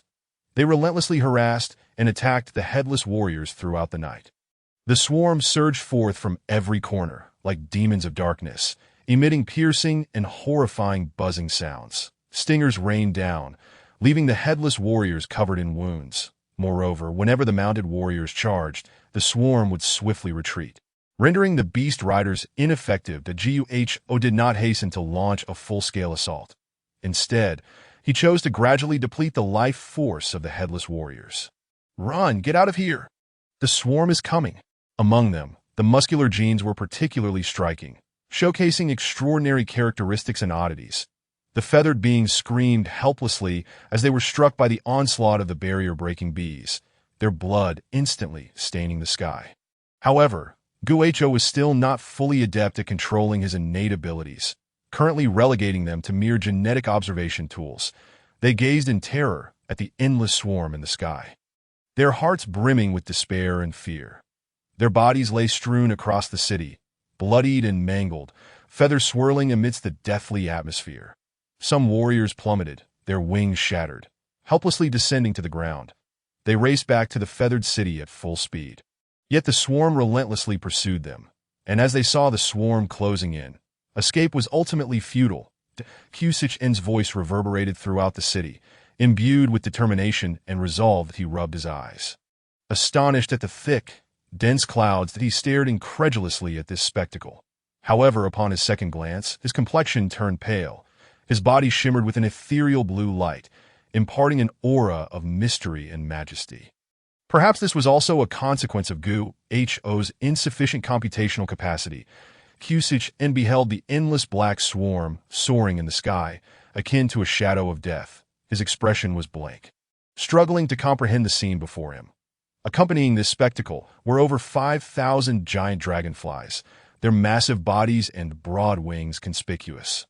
Although the warriors of the feathered race had approached 10,000 over the past year and a half, they coordinated seamlessly, swapping crossbows and shooting, like a precise and orderly rain of arrows, temporarily staving off the swarm's onslaught.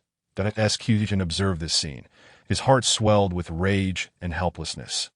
He soared to the center of the city, standing atop the tallest structure, vociferously urging his kin to flee. They continuously swooped down, fiercely plunging their stingers into the bodies of the winged beings. Yet before this swarm, which vastly outnumbered them, they appeared exceedingly small and powerless. Kusichen hurriedly soared towards the city, his heart filled with anxiety and dread. The winged beings were overtaken by the swarm, their screams echoing through the air. Meanwhile, in the distance, some winged beings noticed a dark mass in the sky. A vast horde of insects was advancing towards Zone 8, blotting out the sun. The bowstrings trembled as arrows shot forth like lightning, deftly striking at the vulnerable points of the swarm. Despite their remarkable valor, they could not halt the relentless advance of the insects in the face of such ferocious assaults. One by one, the barrier-breaking wasps were felled, emitting shrill, buzzing sounds as their bodies swayed unsteadily before plummeting to the ground. They slowly flew to the city walls, seeking a semblance of tranquility amidst the chaos. The sharp stingers pierced their bodies, shattering their wings in an instant, sending them crashing to the earth. Each barrier-breaking wasp possessed formidable offensive power, their tails armed with barbed stingers capable of penetrating iron armor. Flesh was torn asunder, feathers scattered, and the entire scene was suffused with the stench of death. Hearing Kusichen's calls, the clansfolk began to flee their homes, surging towards the city gates. In that moment, Kusichen was suddenly seized by a wave of panic, an unsettling disquietude. Fear nearly consumed his reason. He could not accept this grim reality, his heart overwhelmed with helplessness and despair. The sharp stingers pierced the warriors' bodies, blood splattering everywhere.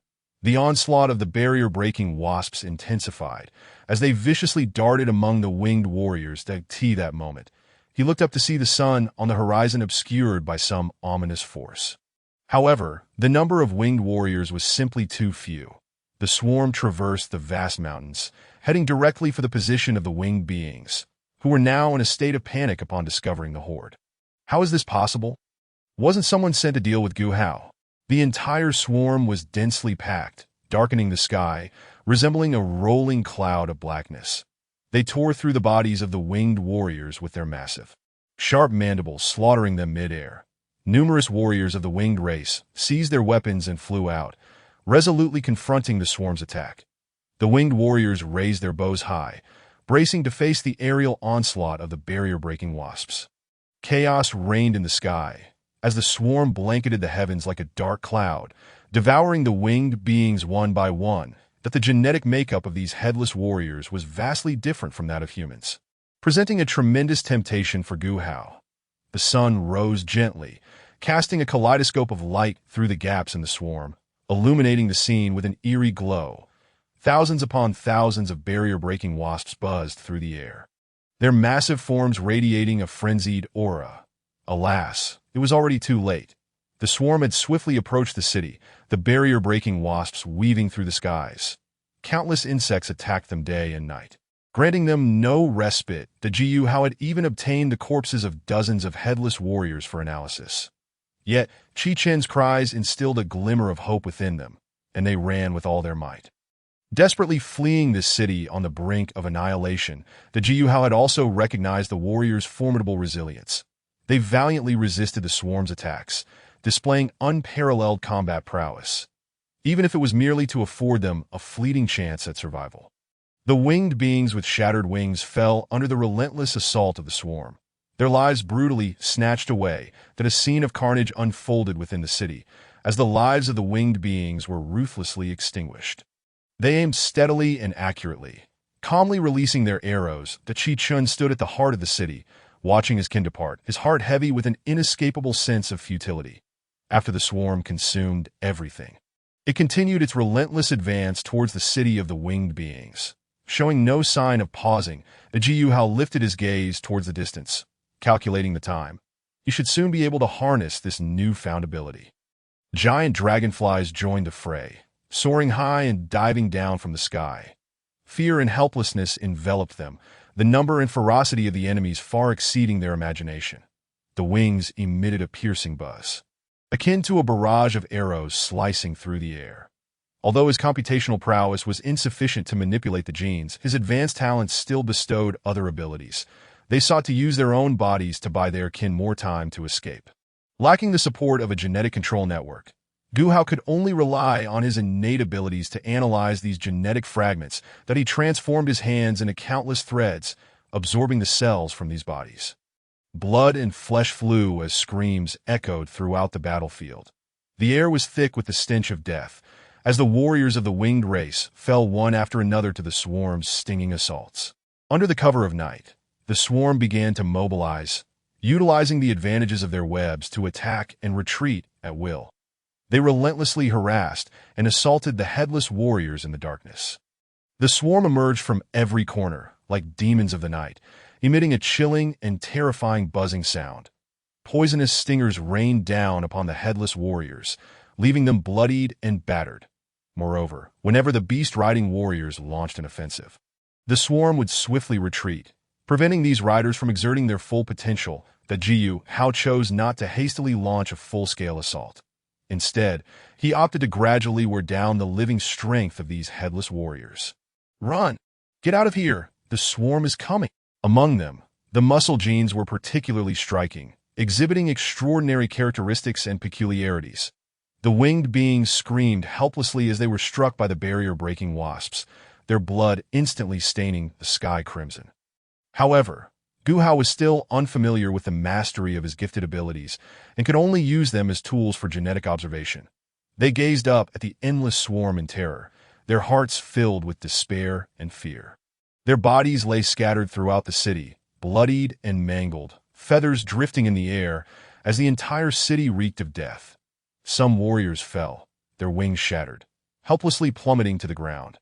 They raced back to the city of the winged beings at full speed. But the swarm relentlessly pursued them. As the swarm closed in, escape seemed increasingly futile. Qi Chen's voice resonated throughout the city, imbued with a sense of determination and resolved. Qi Chen rubbed his eyes. Bewildered by the dense cloud covered, he gazed in disbelief at the surreal sight. But upon looking again, his face turned pale. That a ghostly blue light flickered around him, exuding an air of mystery and authority. Perhaps this was also a consequence of Gu Hao's insufficient cognitive capacity. Chun beheld the endless black swarm soaring above, a shadow of death looming in the sky. His expression was vacant. He struggled to fathom that he was witnessing such a scene. Accompanying this were over 5,000 giant dragonflies, their massive bodies and broad wings in flight. Although nearly 10,000 warriors of the winged race had assembled over the past year and a half. They worked in perfect harmony, reloading their crossbows and firing in unison, like a precise and orderly rain of arrows that temporarily staved off the onslaught of the swarm. That Chun observed this scene, his heart swelling with anger and impotence, that he flew to the center of the city, standing atop the highest structure, vociferously urging his kin to flee. They continuously swooped down, fiercely plunging their stingers into the bodies of the winged beings. Yet before this swarm, which vastly outnumbered them, they appeared exceedingly small and powerless. The Chun hurriedly soared towards the city, his heart filled with anxiety and dread. The winged beings were overtaken by the swarm, their screams echoing through the air. Meanwhile, in the distance, some winged beings noticed a dark mass in the sky. A vast horde of insects was advancing towards Zone 8, blotting out the sun. The bowstrings trembled as arrows shot forth like lightning, deftly striking at the vulnerable points of the swarm. Despite their remarkable valor, they could not halt the relentless advance of the insects in the face of such ferocious assaults. One by one, the barrier-breaking wasps were felled, emitting shrill, buzzing sounds as their bodies swayed unsteadily before plummeting to the ground. He slowly flew to the city walls, seeking a semblance of tranquility amidst the chaos. The sharp stingers pierced their bodies, shattering their wings in an instant, sending them crashing to the earth. Each barrier-breaking wasp possessed formidable offensive power, their tails armed with barbed stingers capable of penetrating iron armor. Flesh was torn asunder, feathers scattered, and the entire scene was suffused with the stench of death. Hearing Chun's calls, the clansfolk began to flee their homes, surging towards the city gates. In that moment, Chun was suddenly seized by a wave of panic, an unsettling disquietude. Fear nearly consumed his reason. He could not accept this grim reality, his heart overwhelmed with helplessness and despair. The sharp stingers pierced the warriors' bodies, blood splattering everywhere. The onslaught of the barrier-breaking wasps intensified, as they viciously darted among the winged warriors. That moment, he looked up to see the sun on the horizon obscured by some ominous force. However, the number of winged warriors was simply too few. The swarm traversed the vast mountains, heading directly for the position of the winged beings, who were now in a state of panic upon discovering the horde. How is this possible? Wasn't someone sent to deal with Gu Hao? The entire swarm was densely packed, darkening the sky, resembling a rolling cloud of blackness. They tore through the bodies of the winged warriors with their massive, sharp mandibles, slaughtering them mid-air. Numerous warriors of the winged race seized their weapons and flew out, resolutely confronting the swarm's attack. The winged warriors raised their bows high, bracing to face the aerial onslaught of the barrier-breaking wasps. Chaos reigned in the sky, as the swarm blanketed the heavens like a dark cloud, devouring the winged beings one by one. The genetic makeup of these headless warriors was vastly different from that of humans, presenting a tremendous temptation for Gu Hao. The sun rose gently, casting a kaleidoscope of light through the gaps in the swarm, illuminating the scene with an eerie glow. Thousands upon thousands of barrier-breaking wasps buzzed through the air, their massive forms radiating a frenzied aura. Regrettably, it was too late. The swarm had swiftly approached the city, with the frenzied, barrier-breaking bees darting through the an overwhelming multitude of insects relentlessly assaulted them day and night, leaving them no respite. Gu Hao even obtained the corpses of dozens of headless warriors for analysis. Yet, Chun's call offered a glimmer of hope. They exerted every ounce of strength to flee. Recklessly escaping the city on the brink of annihilation, Gu Hao recognized the formidable nature of these warriors, who valiantly resisted the onslaught of the swarm, demonstrating unparalleled combat prowess, even if just to secure a fleeting chance at survival. The winged beings, their wings shattered, plummeted under the relentless assault of the insects, their lives brutally snatched away. The harrowing scene unfolded within the city as the lives of the winged beings were mercilessly extinguished.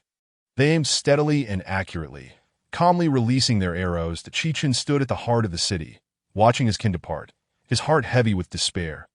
After devouring everything in its path, the swarm continued its relentless advance toward the winged city. Showing no signs of halting, the Jiu Hao gazed into the distance, gauging the passage of time, convinced that he would soon be able to wield this newfound ability. The colossal dragonflies joined the fray. Soaring high and diving down from the sky, fear and helplessness enveloped them, as the enemy's numbers and ferocity exceeded all imagination. The wings emitted a piercing buzz, akin to arrows slicing through the air. Though his computational capacity was insufficient to manipulate genes, his advanced talents bestowed upon him other abilities. They sought to buy their kin more time to escape with their own bodies, without the aid of a genetic regulation network. Gu Hao could only rely on his innate abilities to analyze these genetic fragments that he transformed his hand into countless threads, absorbing the cells of these bodies. Flesh and blood flew, and screams echoed across the battlefield. A suffocating aura of death pervaded the scene. As the warriors of the winged race continued to fall beneath the stings of the swarm, in Chapter 90, the reading of memories commenced. The winged beings fell from the sky one by one, their bodies battered and bloodied. They were gnawed upon by the insects' mandibles, their forms riddled with wounds, some deep enough to expose bone, others teetering on the brink of destruction. The terror of the swarm manifested in its most brutal form during this merciless battle. The physical resilience of the winged beings paled in comparison to that of the barbarians and headless warriors. Once pierced by the stings of the barrier-breaking bees, death was all but certain. Their wings were torn, their ability to fly lost, and the bodies that hit the ground struggled feebly. They crawled with great difficulty, attempting to escape the relentless pursuit of the swarm, yet fate's cruel hand rendered them prey to the bloodthirsty monsters. Chechen slumped against the city wall, despairingly watching as the swarm gradually consumed the winged city.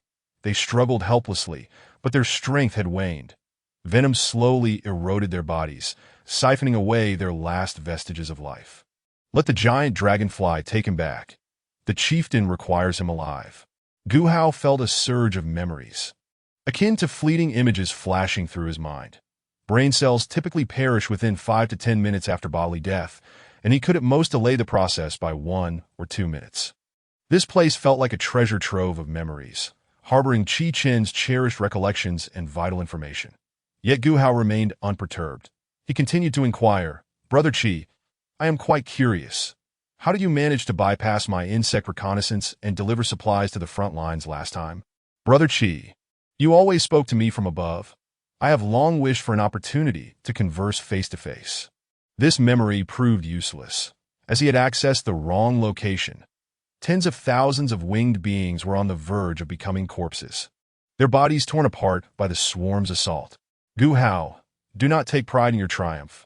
You are indeed the Forbidden Lord, having slain so many that do you believe you can remain concealed. Finally, in a region aglow with faint light, Gu Hao discovered an exceptionally active and intricately complex neural network. Such places often stored significant information. The blood-sucking mosquitoes incessantly feasted, the lives of the winged beings gradually fading, their fallen forms multiplying.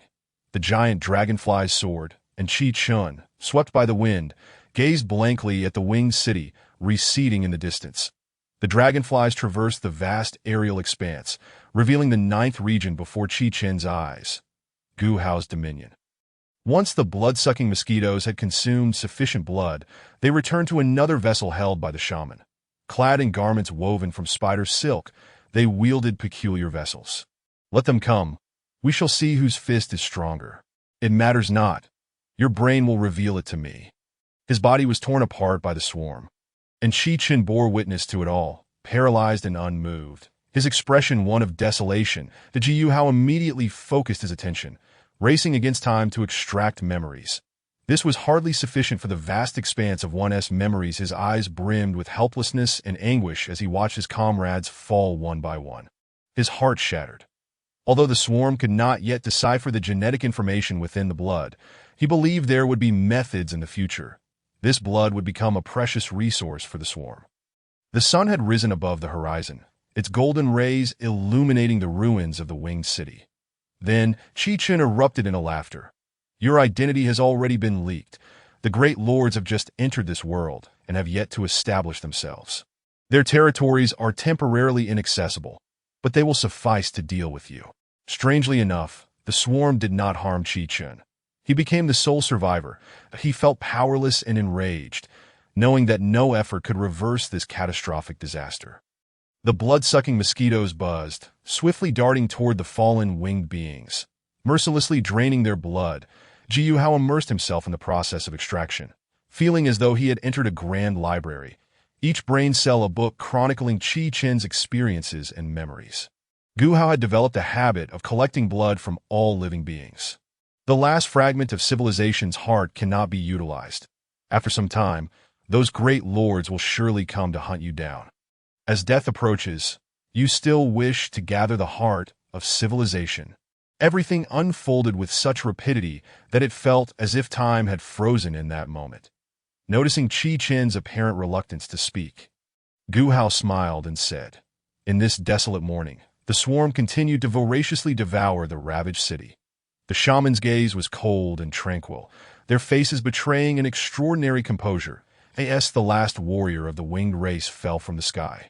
Collapsing to the ground, how could decades of memories possibly be fully extracted within mere minutes?"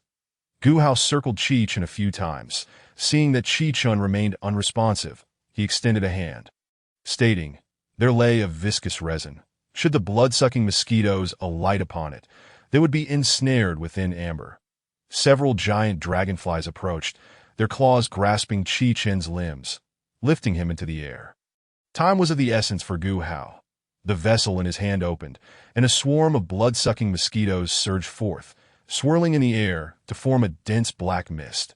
However, Gu Hao soon realized that after infiltrating Chi-Chen's brain, Chi-Chen's body began to rapidly deteriorate. Yet they merely swept past Chi-Chun, dispatching his surrounding guards one by one as the swarm encircled them in a dense formation, the resonating hum filling the air. The assault of the swarm was frenzied and unrelenting, flooding into the city like a deluge. Countless winged beings submerged in the onslaught, despite the multitude of barrier-breaking bees soaring past him, carrying the threat of death. The sharp stingers of the blood-sucking mosquitoes pierced the skin of the winged beings, drawing forth their blood and rendering their faces even paler. Chi-Chun felt a sharp sting as Gu Hao utilized his unique talents to extract information from Chi-Chen's brain cells. Gu Hao's consciousness traversed Chi-Chen's mind, meticulously observing every neural connection point. Chi-Chen's gaze grew somewhat indifferent, and then he suddenly roared. All organs seemed to register the brain's death signal. Gradually ceasing to function, the insects surged forth, their buzzing deafening that he recalled the laughter and joy of Chi-Chen's childhood. The moments of growth and effort, Chi-Chun was gently lowered to the ground before Gu Hao by the giant dragonfly. The anguished cries of countless winged beings resounded through the air as their lives gradually dwindled under the swarm's predation. Chi-Chun tilted his head to regard Gu Hao, remaining silent. Confronted with this pressing situation, Gu Hao began to seek out the densest clusters of memory nerves within the brain. The shaman easily navigated through the swarm's barriers, arriving at the ruins of the winged city. The morning sun cast its lingering rays upon the scene of carnage in the winged city, exuding a suffocating stench of blood. Once a magnificent realm, the winged city now lay in ruins, with merely 100 or so warriors fighting desperately. Ji Hao smiled faintly, saying, "I never intended to conceal my identity. I know that slaying so many lords would inevitably lead to my exposure." Just then, a pair of shamans strolled into the ruins of the winged city. Having spoken, Gu Hao's arm transformed into countless fine threads, swiftly infiltrating Chi-Chen's mind. Just as Chi-Chun was engulfed in despair, the shaman suddenly spoke. Gu Hao promptly shifted to the next memory nerve node. He continued extracting these memories, striving to uncover Chi-Chen's recollections of civilization. The winged beings fell one by one from the sky, their bodies battered and bloodied. They were gnawed upon by the insects' mandibles, their forms riddled with wounds, some deep enough to expose bone, others teetering on the brink of destruction. The terror of the swarm manifested in its most brutal form during this merciless battle. The constitution of the feathered beings pales in comparison to that of the barbarians and the headless ones. Once pierced by the stings of the barrier-breaking frenzy wasps, they find themselves perilously close to death. Their wings, marred and tattered, have rendered them incapable of flight, as their bodies struggle helplessly upon the ground. They crawl with great difficulty, attempting to escape the relentless pursuit of the swarm, yet fate cruelly transforms them into prey for the bloodthirsty monstrosities. Chechen slumps against the city wall, his eyes filled with despair as he watches the swarm slowly consume the city of the feathered beings. They flail in futility, their strength utterly spent.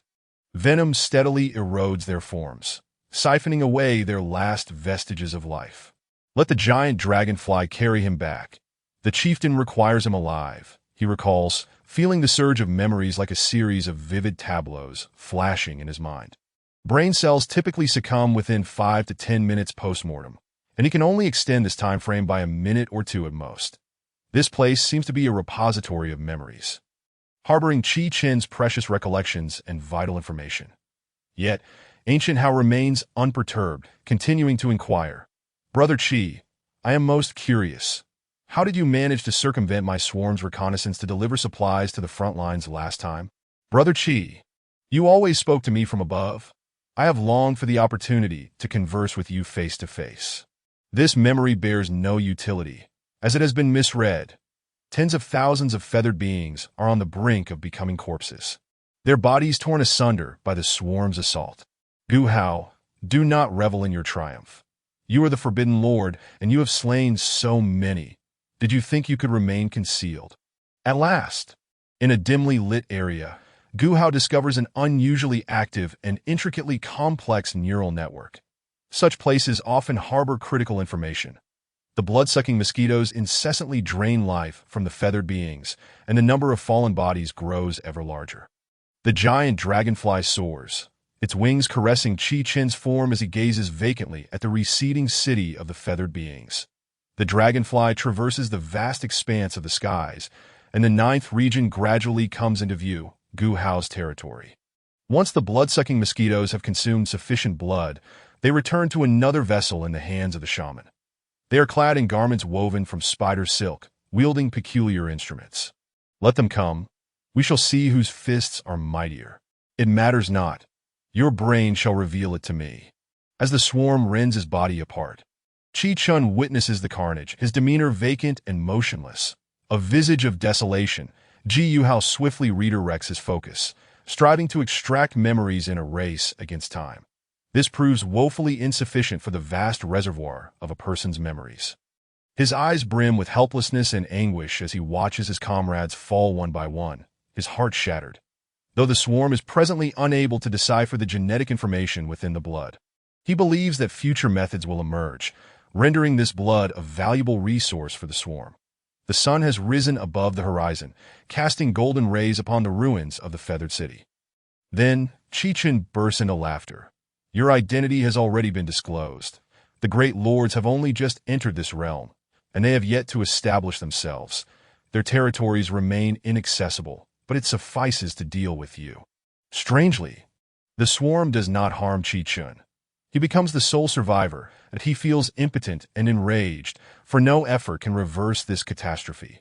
The blood-sucking mosquitoes drone ominously, rapidly alighting upon the fallen feathered beings. Mercilessly siphoning their lifeblood, the Ji Yuhao, immersed in the process of extraction, feels as if he has entered a grand library, each brain cell a tome chronicling Qi Chen's experiences and memories. The Ji Yuhao has developed a habit of collecting the blood of all beings. The last fragment of civilization's heart cannot be utilized. After a while, the great lords will surely come to encircle and slay you. Even at death's door, you still yearn to gather the heart of civilization. Everything transpires with such swiftness, as though time has frozen in that moment. Noticing Qi Chen's apparent silence, Gu Hao smiles and remarks, "In this vacant, desolate dawn, the swarm continues to ravenously devour the city, mercilessly laid to waste." The shaman's gaze is cold and serene, their faces reflecting an unusual composure. As the last warrior of the feathered beings plummets from the sky, crashing to the ground, how could decades of memories possibly be fully read in mere minutes? Gu Hao circles around Qi Chen, observing that he remains unresponsive, and extends a hand, saying, "The vessel is filled with viscous pine resin. Should the blood-sucking mosquitoes fall into it, they will be entombed within amber." Several giant dragonflies arrive. their talons grasping Qi Chen's limbs, lifting him into the air. Time is of the essence for Gu Hao. The vessel in his hand opens, and a swarm of blood-sucking mosquitoes bursts forth, coalescing into a cloud of darkness in the air. However, Gu Hao soon realizes that upon invading Qi Chen's mind, his body collapses rapidly.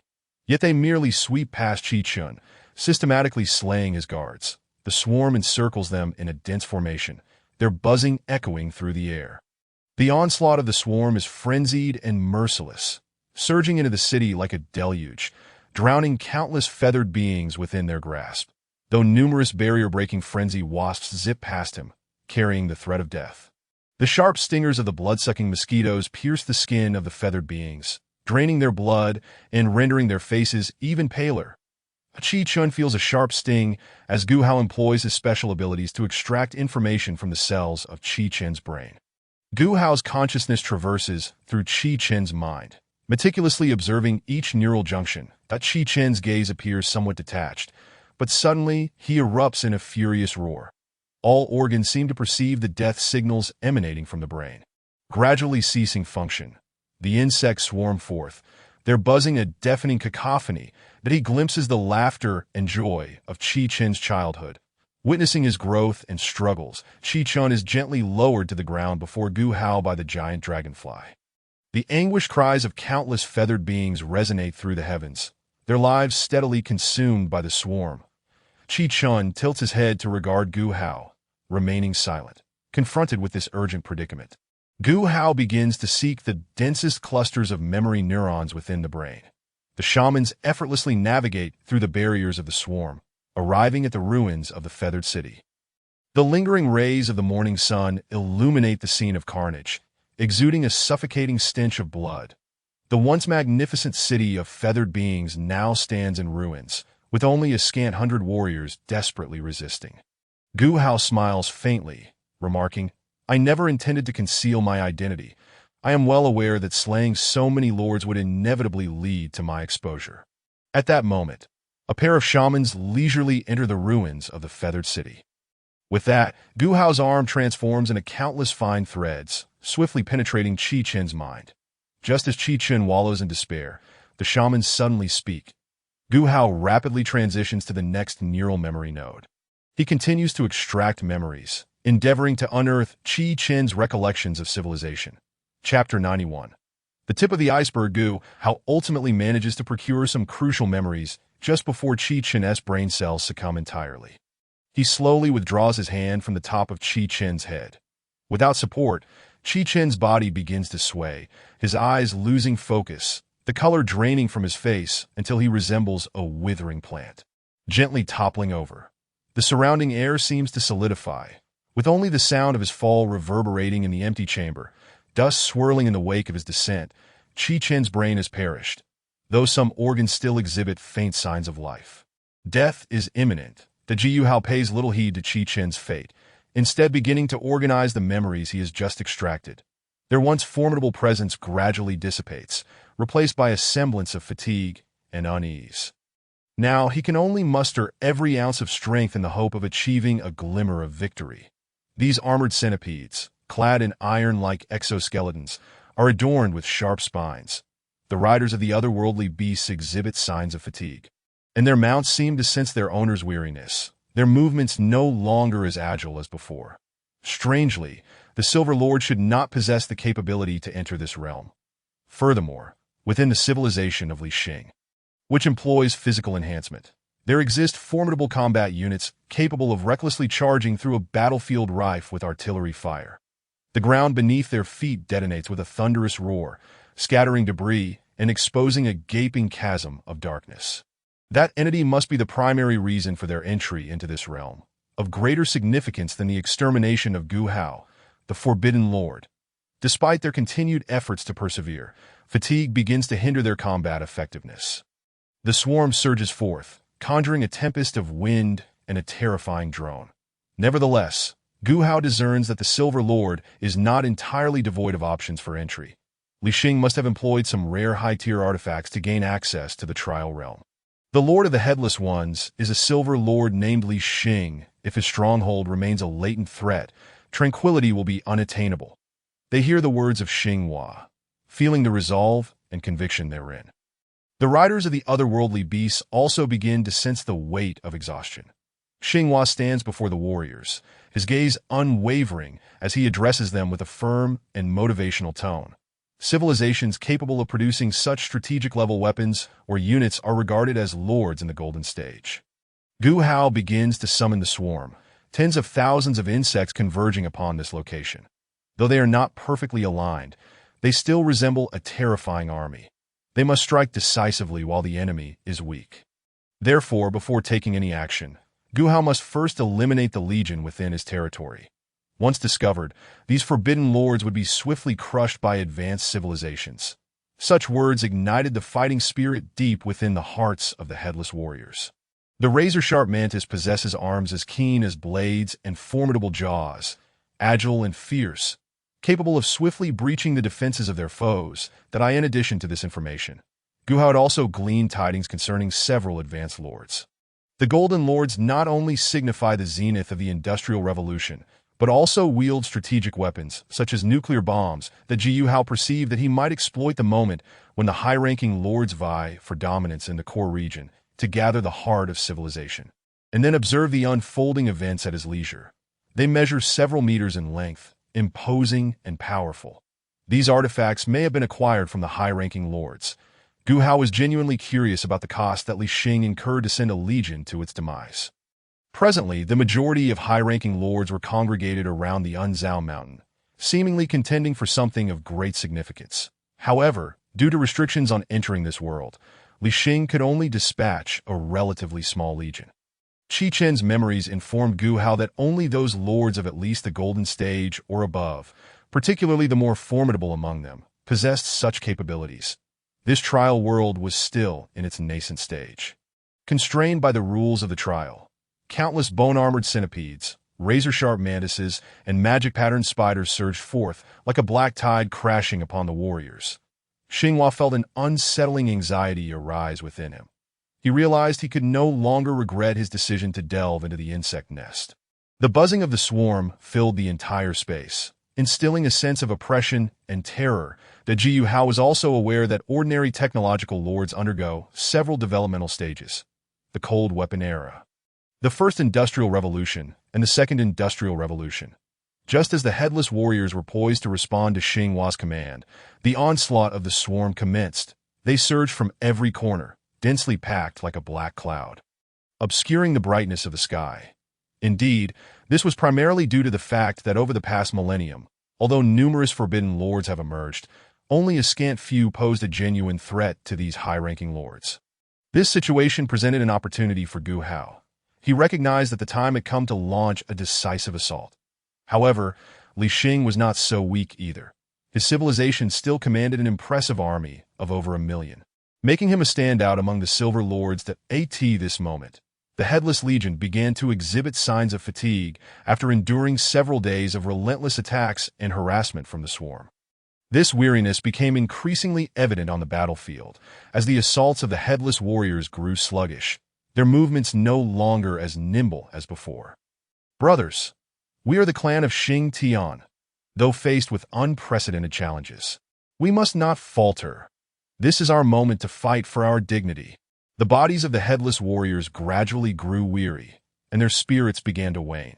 After all, the system had already informed him that as long as the heart of civilization was fully utilized, this trial would be deemed complete. If he could not prevail, could he not simply retreat?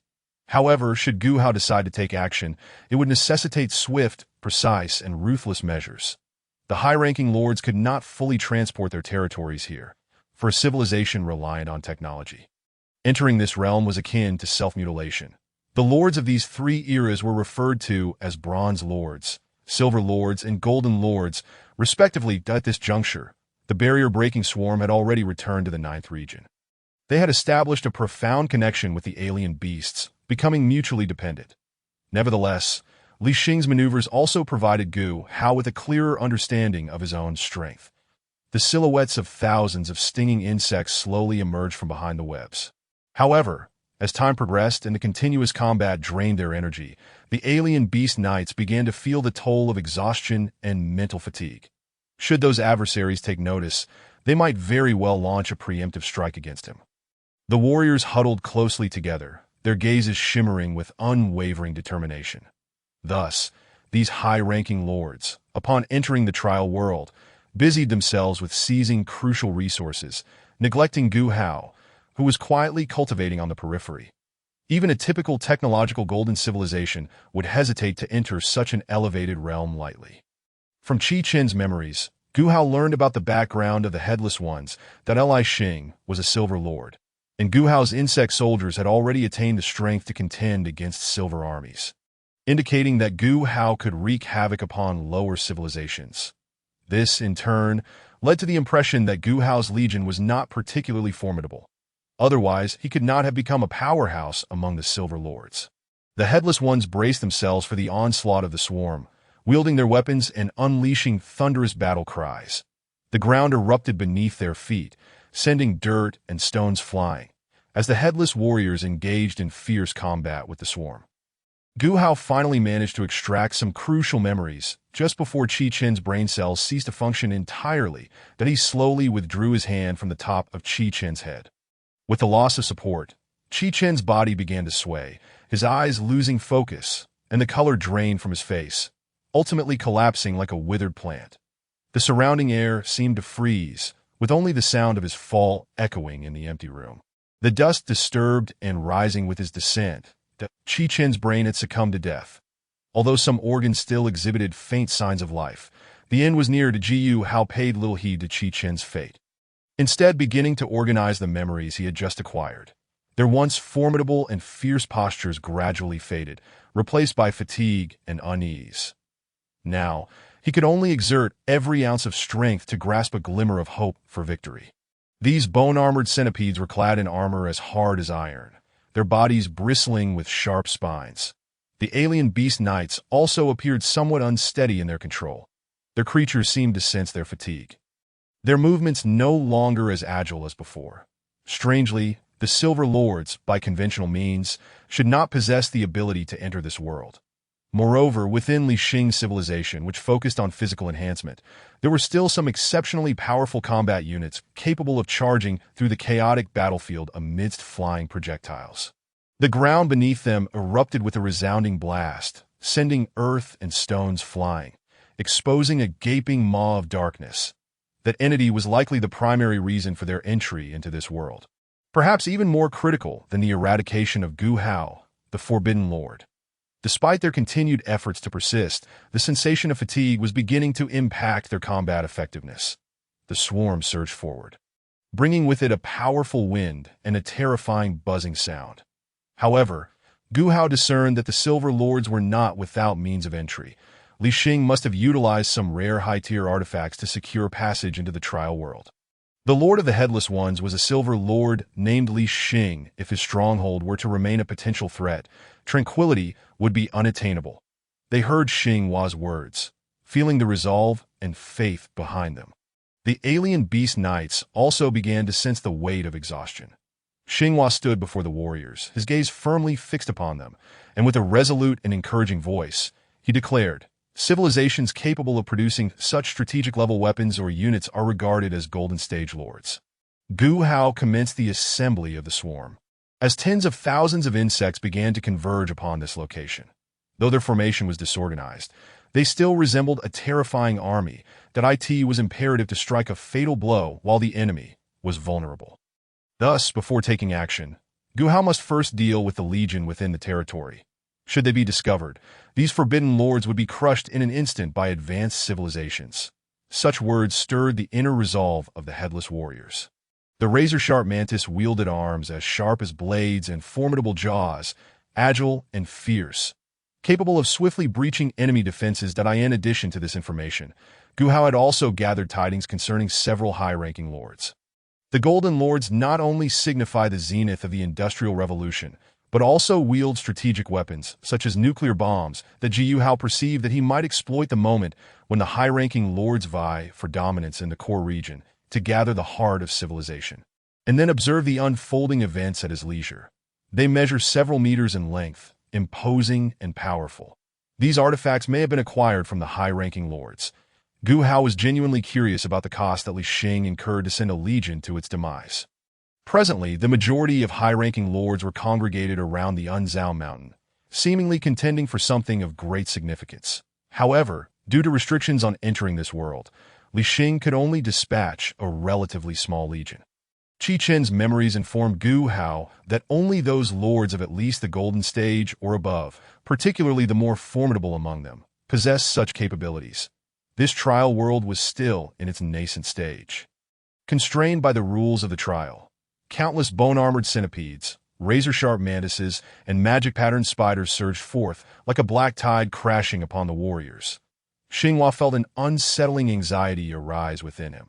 He realized he could no longer regret his decision to delve into the insect nest. The buzzing of the swarm filled the entire space, instilling a sense of oppression and terror that Jiyu Hao was also aware that ordinary technological lords undergo several developmental stages. The Cold Weapon Era, the First Industrial Revolution, and the Second Industrial Revolution.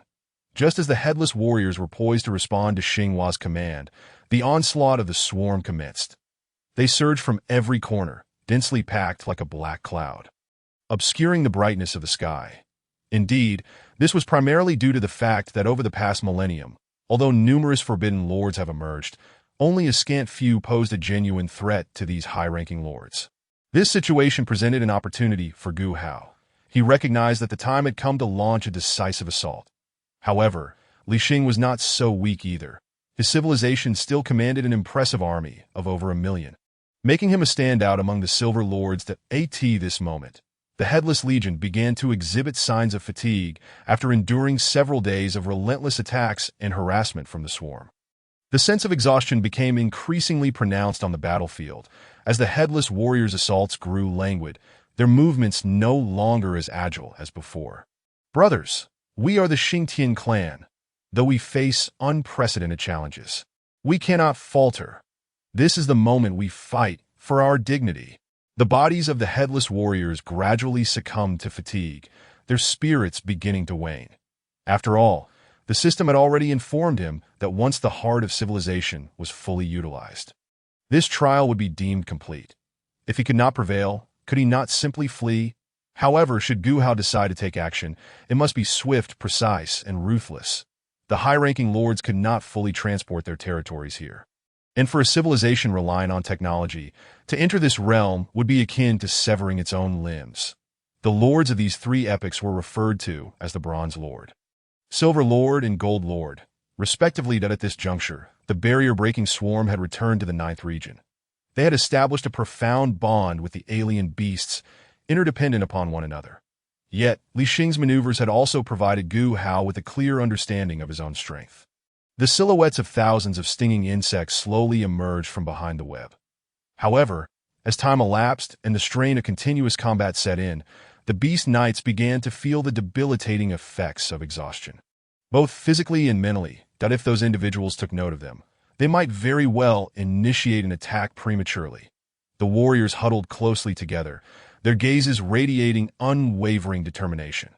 Thus, these high-ranking lords, upon entering the trial world, busied themselves with the pursuit of critical resources, neglecting the developing Gu Hao who was cultivating at the periphery. Even a typical technologically advanced gold civilization would not dare to casually step into such an advanced world.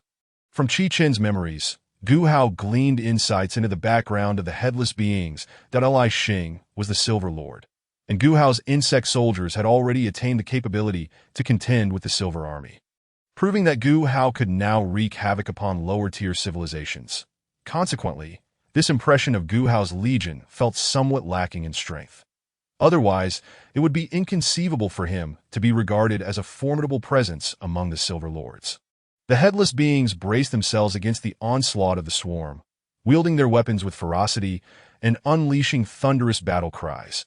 The ground erupted with flying soil and stone, dust swirling around as the headless warriors engaged in fierce combat with the swarm. Chapter 92. Unleashing the full might of the army. Xing Hua was oblivious to how many times he had swung his weapon or how much time had elapsed.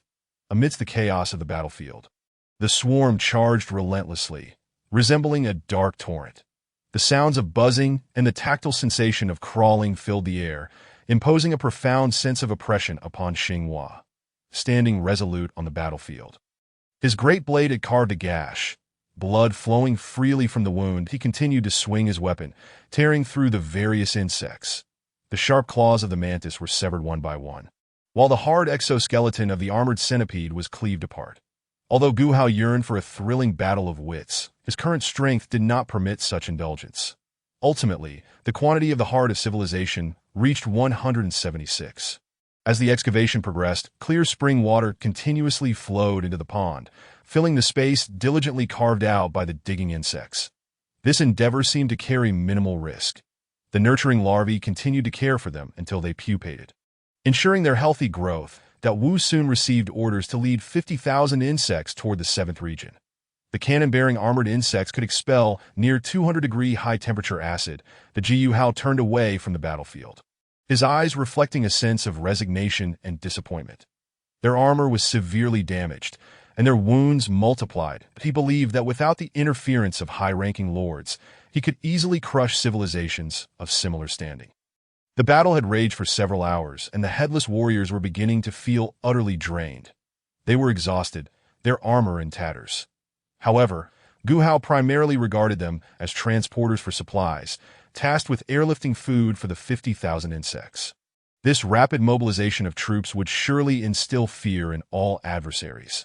The warriors breathed heavily, sweat beading on their foreheads, yet they resolutely stood their ground, unwilling to abandon their fighting spirit. As the number of insects in Guman City increased, they could transport some soldier insects via giant dragonflies, enhancing Wu's operational confidence. Floating on the water surface were lush green duckweeds, rippling gently in the breeze. After Gu Hao's departure, the swarm launched a final assault. This brought a sigh of relief for Gu Hao, as it appeared that those high-ranking lords had not focused their attention on him. Time passed swiftly like a flowing stream, and Gu Hao's territory expanded by over 1,000 acres of ponds, specifically designated for the cultivation of duckweed. The warriors valiantly resisted the swarm's advance, but they were utterly fatigued. They emitted roars of pain and fury, yet persisted in their struggle that if they were to attract the attention of lords from core regions, they would likely face considerable losses. The Jiyu Hao took out several collector cards, deciding to test his luck, hoping to draw some insects he desired. He could clearly sense that the second talent of his civilization was on the cusp of manifestation, requiring only the fusion of 200 more hearts of civilization. The battlefield was rife with death and suffering, the stench of blood saturating the air, suffocating in its intensity, that he understood that 70,000 insects were undoubtedly excessive for dealing with the lords of the trial tasks. However, the swarm had just endured an intensely vigorous battle. The Jiyu Hao was concerned about the extensive tracts of arable land and duckweed ponds. Should they be extensively destroyed, restoring the scale of the swarm would prove exceedingly difficult. Insects assaulted from all directions, gnawing at their flesh and bones. The overwhelming tide of insects obscured the remaining warrior's vision completely, that he fused the hearts of civilization one by one into the core. Having acquired 39 from Chichen and Jiyu, Hao had also lost tens of thousands of insects, their bodies strewn across the battlefield. The swarm surged like a dark torrent, encircling the remaining warriors, rendering escape impossible. Their bodies were ravaged by the onslaught of insects, blood staining their armor and weapons. Giant dragonflies awaited instructions atop the city walls, their robust wings poised to lift the food and resources arranged below. The headless warriors fought valiantly, yet many fell. They moved with agility and strength, leaving behind a series of winding and graceful waterways across the territory. Jiyu Hao observed this scene, watching as Xinghua wreaked havoc upon the battlefield like a god of slaughter. The bodies of the headless warriors were pierced, torn apart, blood saturating the earth. Given that there are millions of species of earth insects, relying on the territory's space to yield desired insects would require extraordinary luck.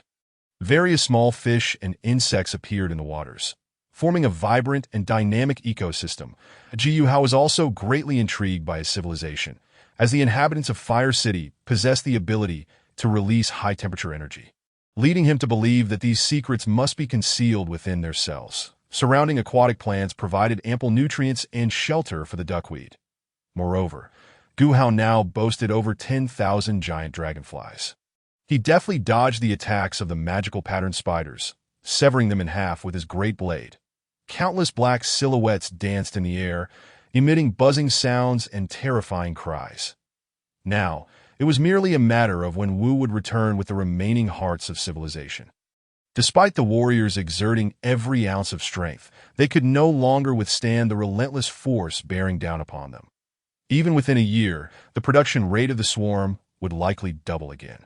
They needed to prepare substantial food and resources, positioning them in designated areas for the giant dragonflies to transport them to distant swarms. The blood of these headless beings was not spared either. As blood-sucking mosquitoes collected it, encasing it in amber, power surged within, each strike infused with boundless rage and resolve. The alien beasts were riddled with stinging insect venom, blood pouring from their wounds, staining their fur crimson. Should a substantial number of insects be dispatched to attack other lords, Gu Hao's Guman City would descend into a state of vulnerability. However, sending the swarm out also necessitated precautions against attacks from high-ranking lords entering the trial world. Gu Hao shook his head and replied, "It's all right. There are thousands of soldier insects produced daily.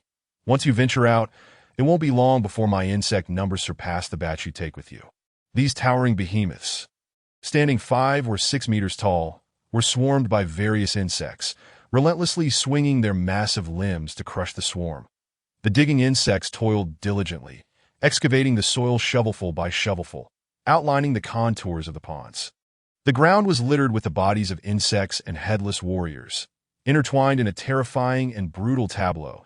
He gradually lost the desire to continue watching, for the swarm's battle was so starkly unembellished. Gu Hao was not concerned about Guman City's potential downfall, as it was well defended by numerous magical pattern spiders, making it exceedingly difficult for anyone to approach. Each corner of the territory had been excavated into spacious and profound ponds, creating a tranquil scene. Gu Hao watched as the headless warriors fell one by one, the tide of battle becoming increasingly clear. It possessed formidable attacking power, capable of swiftly shattering enemies and wreaking widespread destruction upon the battlefield. Gu Hao returned to Guman City, beginning to tally the number of hearts of civilization obtained from the annihilated feathered ones that had been away for over a week. Yet Gu Hao had not detected any signs of danger surrounding the territory. They traced graceful arcs through the air, safely delivering provisions to the location of the swarm. The battlefield was rife with chaos and the stench of blood. The swarm surged forth, fearlessly charging ahead. They advanced relentlessly, treading upon the bodies of their fallen brethren, driving toward even more foes. These provisions and resources were intended to sustain the swarm during their operations afar. Their gazes still exuded unwavering resolve and determination. Yet life was gradually ebbing away in the wake of this brutal conflict. That on the battlefield, fewer than 1,000 headless warriors remained, alongside less than 100 strange beasts struggling to survive. Meanwhile, within the insect nest, the larvae began to mature. For Gu Hao, this did not create a significant impact. These 3 types of insects were precisely what he urgently required. Consequently, Gu Hao's swarm was temporarily unable to enhance its egg-laying efficiency. The beasts controlled by the headless knights were also battered and bruised. The nurturing insects carefully placed the eggs in suitable locations within the nest, providing warmth and protection. Xinhua single-handedly slaughtered nearly 1,000 soldier insects, showcasing an unfathomable prowess, far more ferocious than the formerly Tian. He hoped to draw transportation-type insects, akin to the flower-patterned spider and the cannon beetle. Wu hesitated and replied, "But, chieftain, if I take away 50,000 insects, there will be fewer than 40,000 left in Guman City. That if we face an attack, it could spell danger." The next region closest to Gu Hao was undoubtedly the 7th region, where the lord was Su Junmin. However, the carrying capacity of the giant dragonflies still had some shortcomings. Yet all these efforts seemed futile, as the queen insect could produce over 1,000 eggs daily. Today's losses on the battlefield were merely a quantity that could be replenished within a month. Each pupa was a part of the swarm, gradually shedding its shell in the nurturing environment of the nest. Nevertheless, one queen was already more than sufficient. Within the nest, glossy and vibrant eggs were expelled from the queen's body. Regardless of their desperate attempts to hack away, there were no signs of a decrease in the swarm. These lush and healthy duckweeds would provide abundant nutrition for the swarm and aid in their rapid growth. Countless black figures danced in the air, emitting a low hum and terrifying screeches that I end this battle. Gu Hao suffered a loss of nearly 30,000 insects. Corpses lay scattered across the battlefield, with blood staining the earth. Should the numbers prove insufficient, venturing out could lead to fruitless endeavors that Gu Hao had already begun to breed a second queen. However, the development of a queen was quite distinct from that of ordinary insects. Indeed, Gu Hao's capacity for rapid insect production was extraordinarily formidable. Amber preserved the blood of the headless warriors, as if it captured the bloody aura and grim scenes of the battlefield in a moment frozen in time. The swarm surged forth like a tide in the darkness, beginning to flow towards the distant horizon. This ability granted the flower-patterned spider a significant advantage in battle, allowing it to ensnare enemies actively rather than relying on ambush. Gu Hao observed this scene, sensing that his insect system was taking shape, a combat framework that far surpassed that of other lords of the same tier. Gu Hao began to infuse his various needs into the cards. The entire process was filled with tension and busyness, as the sorcerers of Guman City worked diligently to ensure that each giant dragonfly could successfully transport food and resources. The queen's body was vast and intricate to reach maturity. It required at least half a year under the nurturing of various hormones. After this period, the sorcerers of Guman City found themselves engulfed in a flurry of activity. The flower-patterned spider possessed a unique ability, able to spray toxic webs from its mouth parts. Furthermore, the swarm's numbers had surpassed 50,000. He felt a sense of satisfaction and anticipation, as these pawns would provide rich sustenance and a growth environment for the swarm. When the swarm breached the warriors' defenses and overwhelmed them, all that remained were scattered bones and debris. The battlefield suffused with a thick, suffocating scent of blood that as time passed, the eggs gradually hatched into larvae. These tiny lives were transported by the nurturing insects to other nests for cultivation. Over a month swiftly elapsed. One by one, soldier insects emerged from their pupae, displaying newfound bodies and strength. Gu Hao began to look forward to those powerful special civilizations, wondering if they possessed any unique traits and whether his insects could inherit superior genes from them. Among the 50,000 insects, there were 10,000 armored centipedes, 10,000 razor mantises, 10,000 stinging insects, 15,000 breach-happy bees, and 5,000 magic-patterned spiders. The reason for the mere 5,000 magic-patterned spiders was that this mission was an assault. They were ill-suited for such a battlefield, being more adept at defense or ambush. Should he acquire another civilization's talent, Gu Hao believed his insect race would undergo yet another qualitative transformation. Gu Hao decided to take a month to recuperate, restoring the swarm's numbers to above 70,000 before plotting his next move. He wielded his blade with fervor, each strike a defense of his dignity. Over 8,000 headless warriors had already fallen, the battlefield thick with the scent of blood. Yet the headless warriors, lacking reinforcements and numerical superiority, found themselves beleaguered against the seemingly endless swarm. The swarm surged forward relentlessly, akin to demons from the abyss, ruthlessly attacking the headless warriors. Gu Hao mused that he should cultivate a type of insect specifically responsible for transportation, capable of conveying vast supplies or soldier insects in one go, rather than relying on the giant dragonflies, which could only transport a limited amount. Gu Hao had departed, leaving the cleanup of the battlefield to the sorcerers. Ultimately, Xinghua was devoured by the swarm, stirring no further tumult. Gu Hao stood by the edge of the pond, delighting in the sight of these newborn aquatic realms. One by one, the giant dragonflies swiftly darted towards their targets, using their powerful and agile limbs to seize food, then soaring into the skies towards the distant swarm.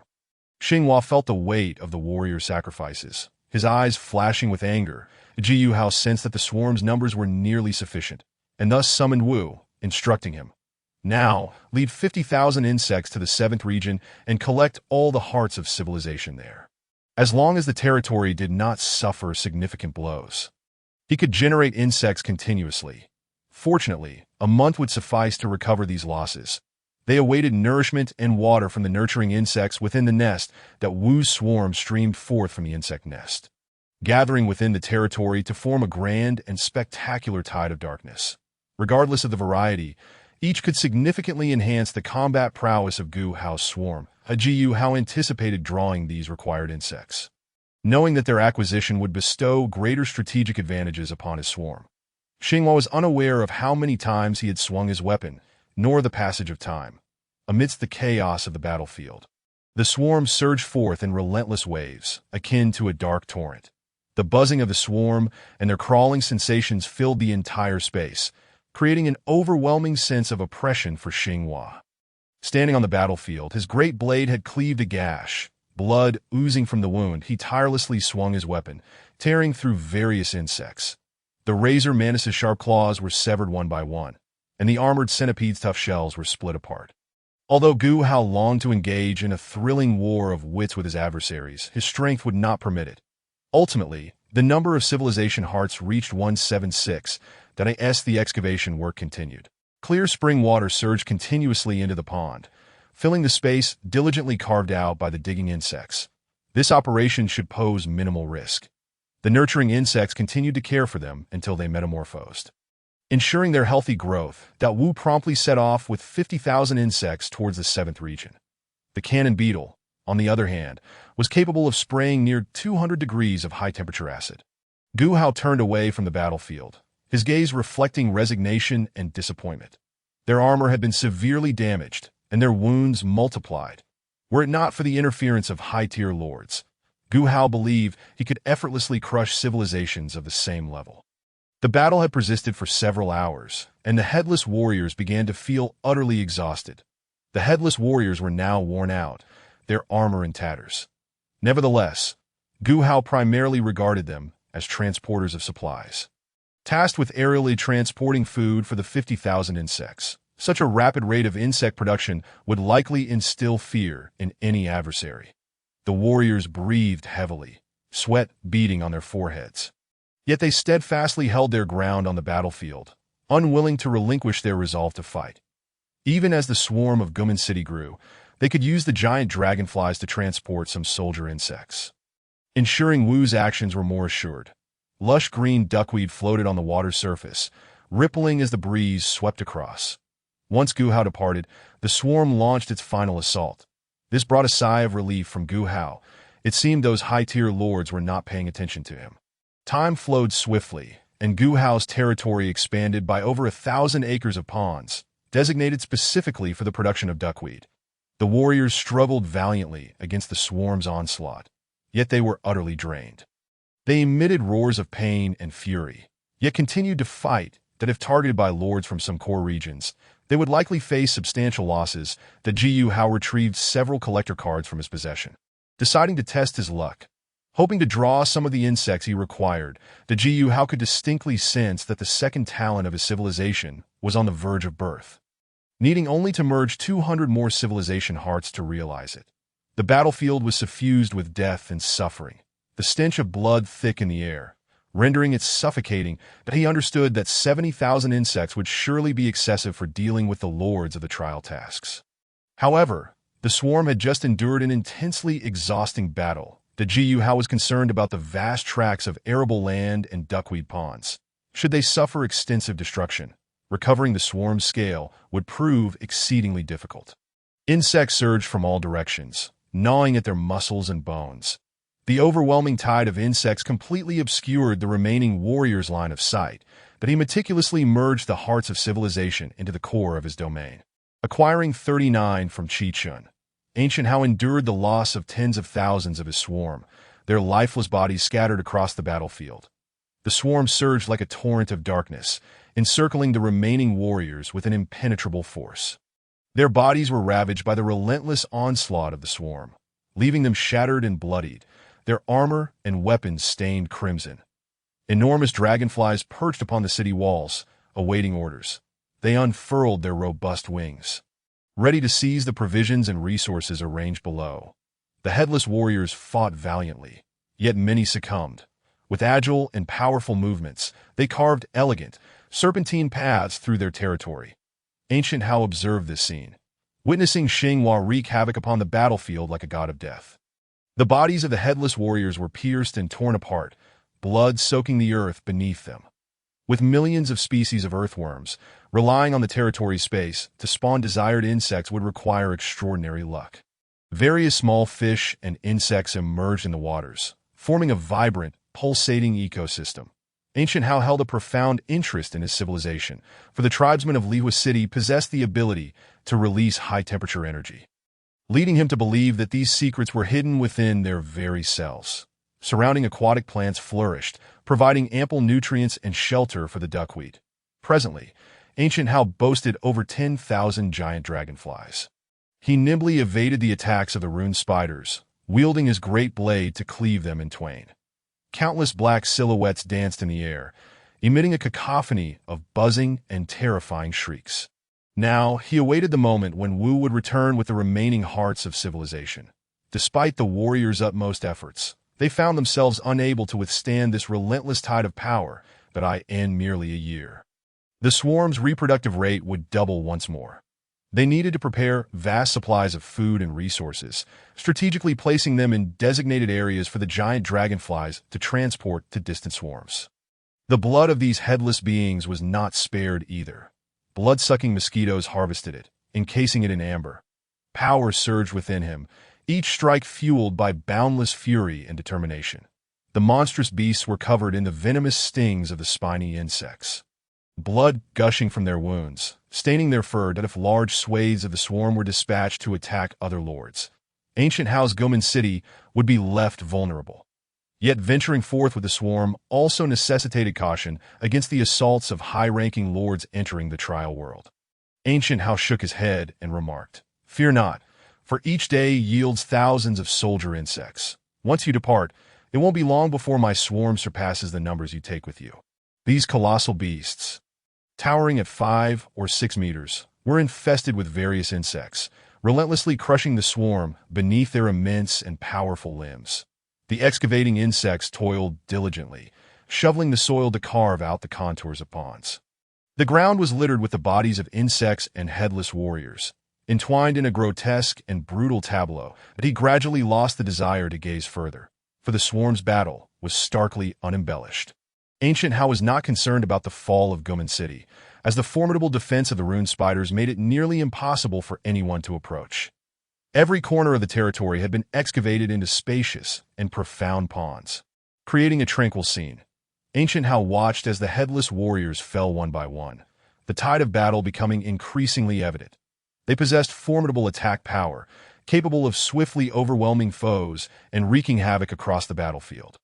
Returning to Gumen City, Ancient Hao began tallying the number of civilization hearts acquired from the annihilated feathered beings that would have been gone for over a week, yet Ancient Hao detected no signs of danger surrounding the territory. They traced arcs in the sky, safely delivering provisions to the swarm's location. The battlefield reeked of chaos and bloodshed. The swarm surged forward, fearlessly charging ahead, relentlessly treading upon the corpses of their own kind. They pressed onward toward more enemies. These supplies were essential for sustaining the swarm's operations in distant lands. Their eyes still gleamed with resolve and determination, yet life ebbed away in the wake of this brutal conflict. Fewer than 1,000 headless warriors remained, alongside less than 100 beasts struggling for survival. Meanwhile, within the insect nest, the larvae began to mature gradually. For Ancient Hao, this posed little significant impact. These 3 types of insects were precisely what Ancient Hao urgently needed. Consequently, the swarm's egg-laying efficiency could not be improved for the time being. The beasts controlled by the headless knights were also battered and bruised. The nurturing insects carefully placed the eggs in suitable spots within the nest, providing warmth and protection. Xinhua single-handedly slaughtered nearly 1,000 soldier insects, showcasing an extraordinary level of power, far more ferocious than the earlier Li Tian that he hoped to draw forth transport-type insects. Akin to the flower-patterned spiders and artillery beetles that Wu hesitated, replying, "But chief, if I take away 50,000 insects, Gumen City will be left with fewer than 40,000 that if an attack were to occur. It could spell danger." The nearest region to Ancient Hao was undoubtedly the 7th region, ruled by Su Junmin. However, the carrying capacity of the giant dragonflies still fell short. Nonetheless, these efforts were in vain. For the mother insects could produce over 1,000 eggs each day. Today's losses on the battlefield would be replenished within a month. Each pupa was a part of the swarm, gradually emerging from their cocoons within the nest's environment. Yet a single mother insect was already sufficient. Within the nest, gleaming lustrous eggs were expelled from the mother insect, despite their relentless efforts to strike down foes. The swarm showed no signs of diminishing. The thriving and healthy duckweed would provide abundant nutrition for the swarm, aiding their rapid growth. Countless black figures flitted through the air, buzzing and emitting terrifying cries. In this battle, Ancient House suffered losses of nearly 30,000 insects. Their corpses lay strewn across the battlefield, blood staining the earth. Should their numbers prove insufficient, venturing forth would likely yield futile endeavors. Ancient House had already initiated the breeding of a second mother insect. However, the development of a mother insect differed significantly from ordinary insects. Indeed, Ancient House's ability to spawn troops was exceptionally potent. Amber preserved the blood of the headless beings, seemingly freezing the blood-soaked atmosphere and brutal scenes of the battlefield. The swarm surged forth like a dark torrent, advancing toward the unknown. This ability granted the flower-patterned spider a significant advantage in combat, enabling it to ensnare foes proactively rather than relying solely on ambush tactics. Ancient House watched this scene, feeling that his insect system had begun to take shape, a combat framework that undoubtedly surpassed many lords of the same tier. He began infusing his various needs into the cards. The entire process was fraught with tension and urgency, as the shamans of Guman City labored diligently to ensure that each giant dragonfly could successfully transport food and resources. The mother insect's form was vast and intricate. To reach maturity, it required at least 6 months of cultivation under various hormones. Following this, the shamans of Guman City became engrossed in their tasks. The flower-patterned spider possessed a unique ability, capable of spraying venomous webs from its mouth parts. Moreover, the swarm's numbers had surpassed 50,000, and he felt a profound sense of satisfaction and anticipation, for these pawns would provide a rich source of food and a nurturing environment for the swarm's proliferation. When the swarm overwhelmed the warriors' defenses, all that remained were bones and remnants, the battlefield steeped in a suffocating stench of blood. As time passed, the eggs gradually hatched into larvae. These tiny lives were transported by the nurturing insects to other nests for cultivation. A month swiftly elapsed. Soldier insects emerged from their cocoons, showcasing their newfound forms and strength. Ancient House began to anticipate those powerful special civilizations, curious about their unique traits and whether his insects could inherit superior genes from them. Among these 50,000 insects, there were 10,000 armored centipedes, 10,000 razor mantises, 10,000 stinging insects, 15,000 barrier-breaking wasps, and 5,000 rune spiders. The rune spiders numbered only 5,000 primarily because this mission involved an assault, rendering them less suited for such a battlefield. They excelled in defense or ambush tactics. Once he obtained another civilization's talent, Ancient House believed his insect race would undergo another qualitative transformation. He resolved to rest for a month, restoring the swarm's numbers to over 70,000 before devising the next plan. He continuously wielded his great blade, each strike a testament to his determination to defend his dignity. Over 8,000 headless warriors had already fallen, the battlefield saturated with the acrid scent of blood. However, with no reinforcements and lacking numerical superiority, the headless beings appeared increasingly overwhelmed against the endless swarm. The swarm surged forward relentlessly, akin to demons in the dark, mercilessly attacking the headless warriors. Ancient House felt compelled to cultivate a type of insect specifically designed for transportation, capable of carrying vast supplies or soldier insects in one go. Unlike the giant dragonflies, which could only transport a limited amount, Ancient House departed, the battlefield was left in the care of the shamans for cleanup. Ultimately, Xinghua was consumed by the swarm, leaving no further disturbances in his wake. Standing by the pond, Ancient House delightedly observed the emergence of these new aquatic domains. One by one, the giant dragonflies darted toward their targets, utilizing their powerful and agile limbs to grasp food before soaring into the sky. Heading towards the distant swarm, Xinghua felt the weight of the warrior's sacrifices, anger flickering in his gaze. The Jiyu Hao felt that the number of swarms had reached a satisfactory level, so he summoned Wu and instructed, "Now, lead 50,000 swarms to the 7th region and collect all the hearts of civilization found there. As long as the territory does not suffer significant damage, he can continuously produce swarms." Fortunately, a month's time is sufficient to recover from these losses. They awaited nourishment and water from the nurturing nests. The swarms led by Wu streamed forth from the insect nest, gathering in the territory to form a vast and magnificent black tide. Regardless of the type, each would significantly enhance the combat prowess of Gu Hao's swarms that he eagerly anticipated acquiring the desired insects. For once obtained, they would bestow greater strategic advantages upon his forces. Chapter 93. Giant Units. Gu Hao's gaze remained fixated on the 6 vanishing cards. The air around the cards shimmered, as if torn by an invisible force, instantly enveloped in radiant light. Soon after, 6 small insects gradually emerged from the brilliance, akin to 6 gemstones ascending from the depths of the ocean, remarkably unique. Each insect possessed a distinct form, a true masterpiece of nature. One of the insects appeared familiar. Its body resembled that of a grasshopper, covered in iron-gray exoskeleton, akin to a finely crafted blade. Its wings were translucent like glass, glimmering with light. "At last, I have found you," Gu Hao murmured, his voice brimming with satisfaction and delight. The water in the puddle had been excavated by nurturing insects. The beetle's mandibles occasionally moved, exploring the surrounding environment as if searching for something. Then he shifted his gaze to the other 5 small insects, each exhibiting unique characteristics. Perhaps he could find what he needed among them. Subsequently, the 2nd and 3rd insects emerged from their pupae, soon followed by the rest. For the giant units cultivated by Gu Hao, water became the key to their growth. Their massive mandibles opened, revealing sharp teeth, a testament to nature's artistry, both beautiful and deadly. Their length reached an impressive 7 meters, comparable to that of a single floor of a building. Gu Hao's eyes sparkled with excitement. He knew this experiment had succeeded.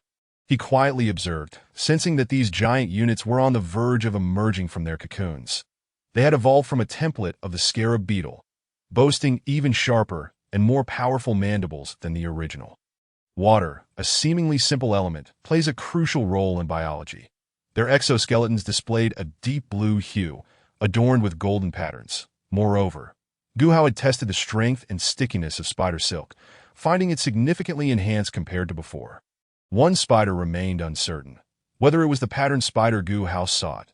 The appearance of the magical pattern spider had not altered drastically, maintaining a size of approximately 1.5 meters in diameter. Gu Hao nodded gently.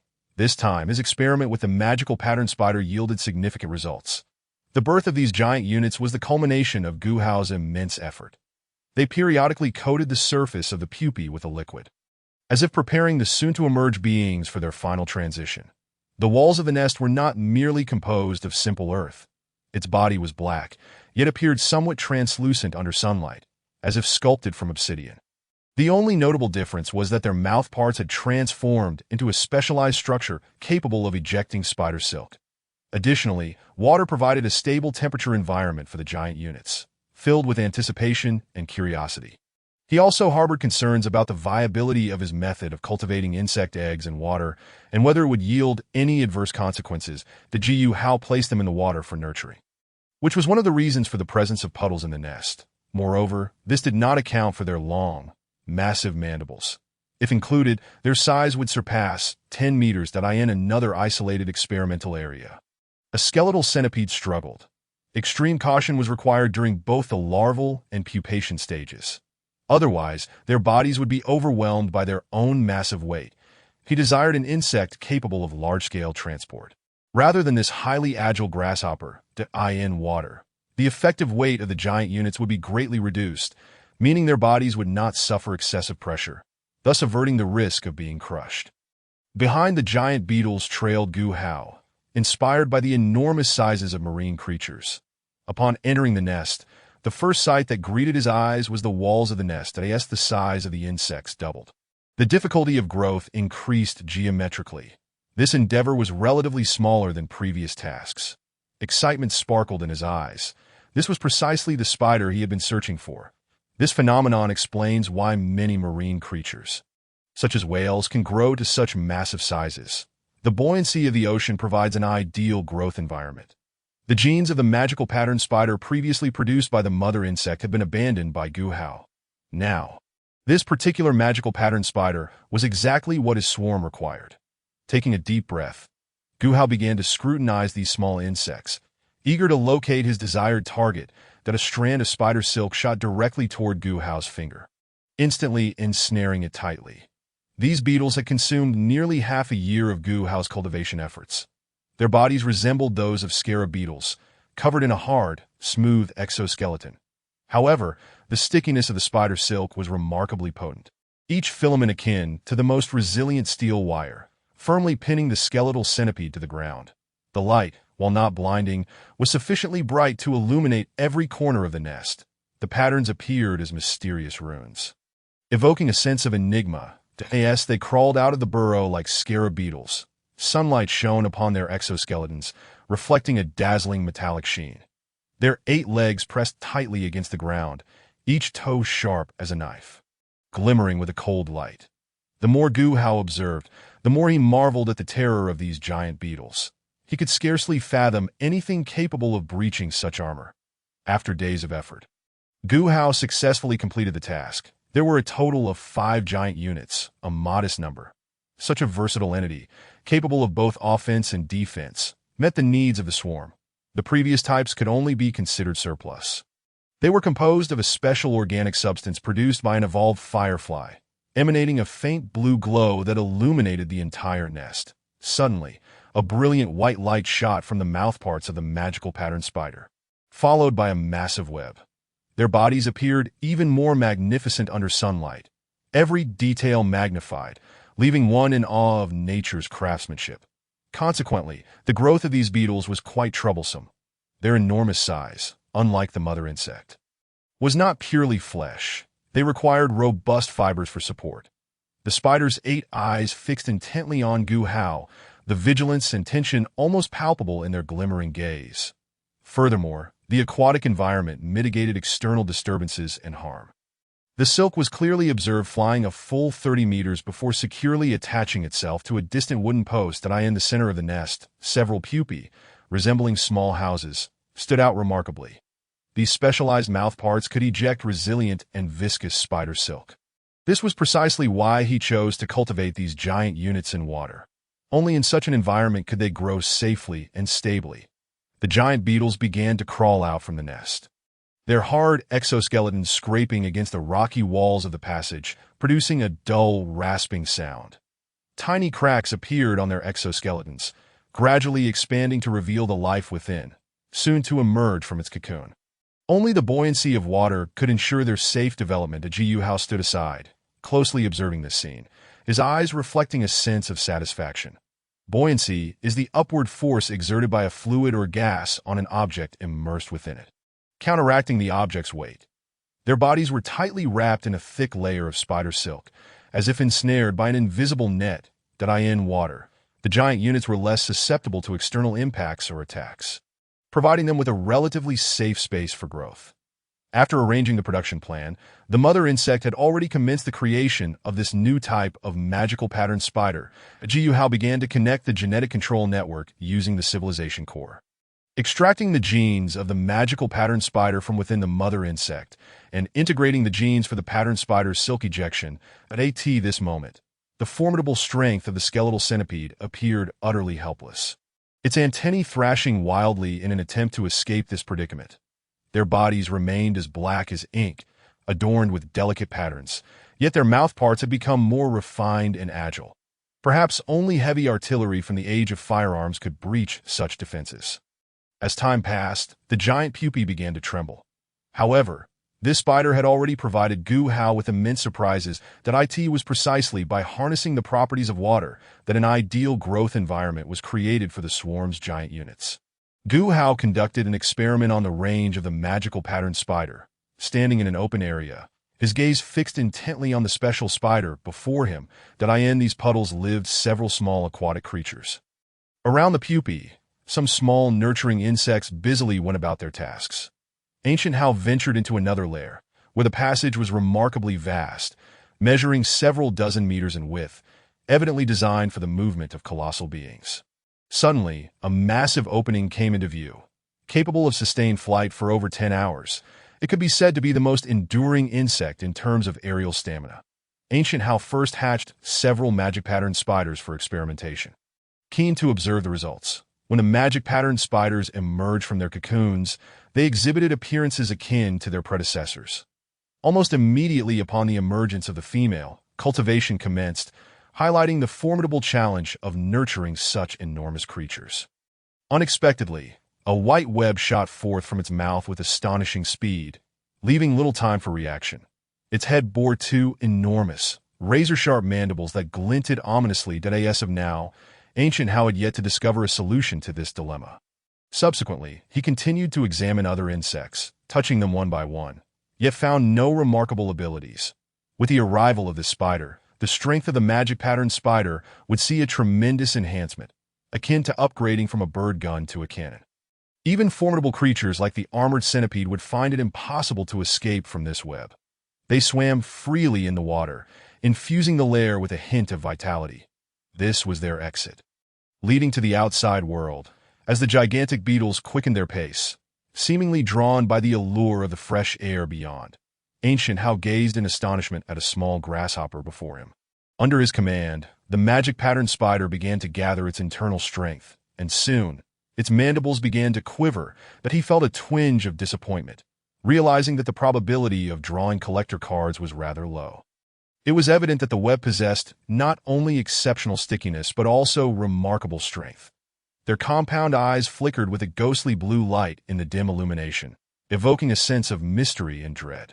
The magic pattern spider stood poised on the ground, its 8 long legs moving with agility, exuding an aura of extreme danger. Ancient Hao's gaze gradually focused on the spider.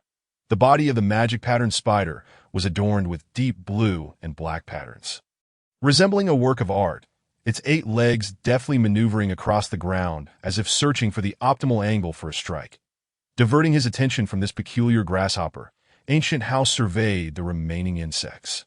The web unfurled swiftly in midair, resembling a silken net, its range far surpassing Ancient Hao's expectations that it possessed a 7-meter-long body, with 8 robust claws firmly anchored to the ground.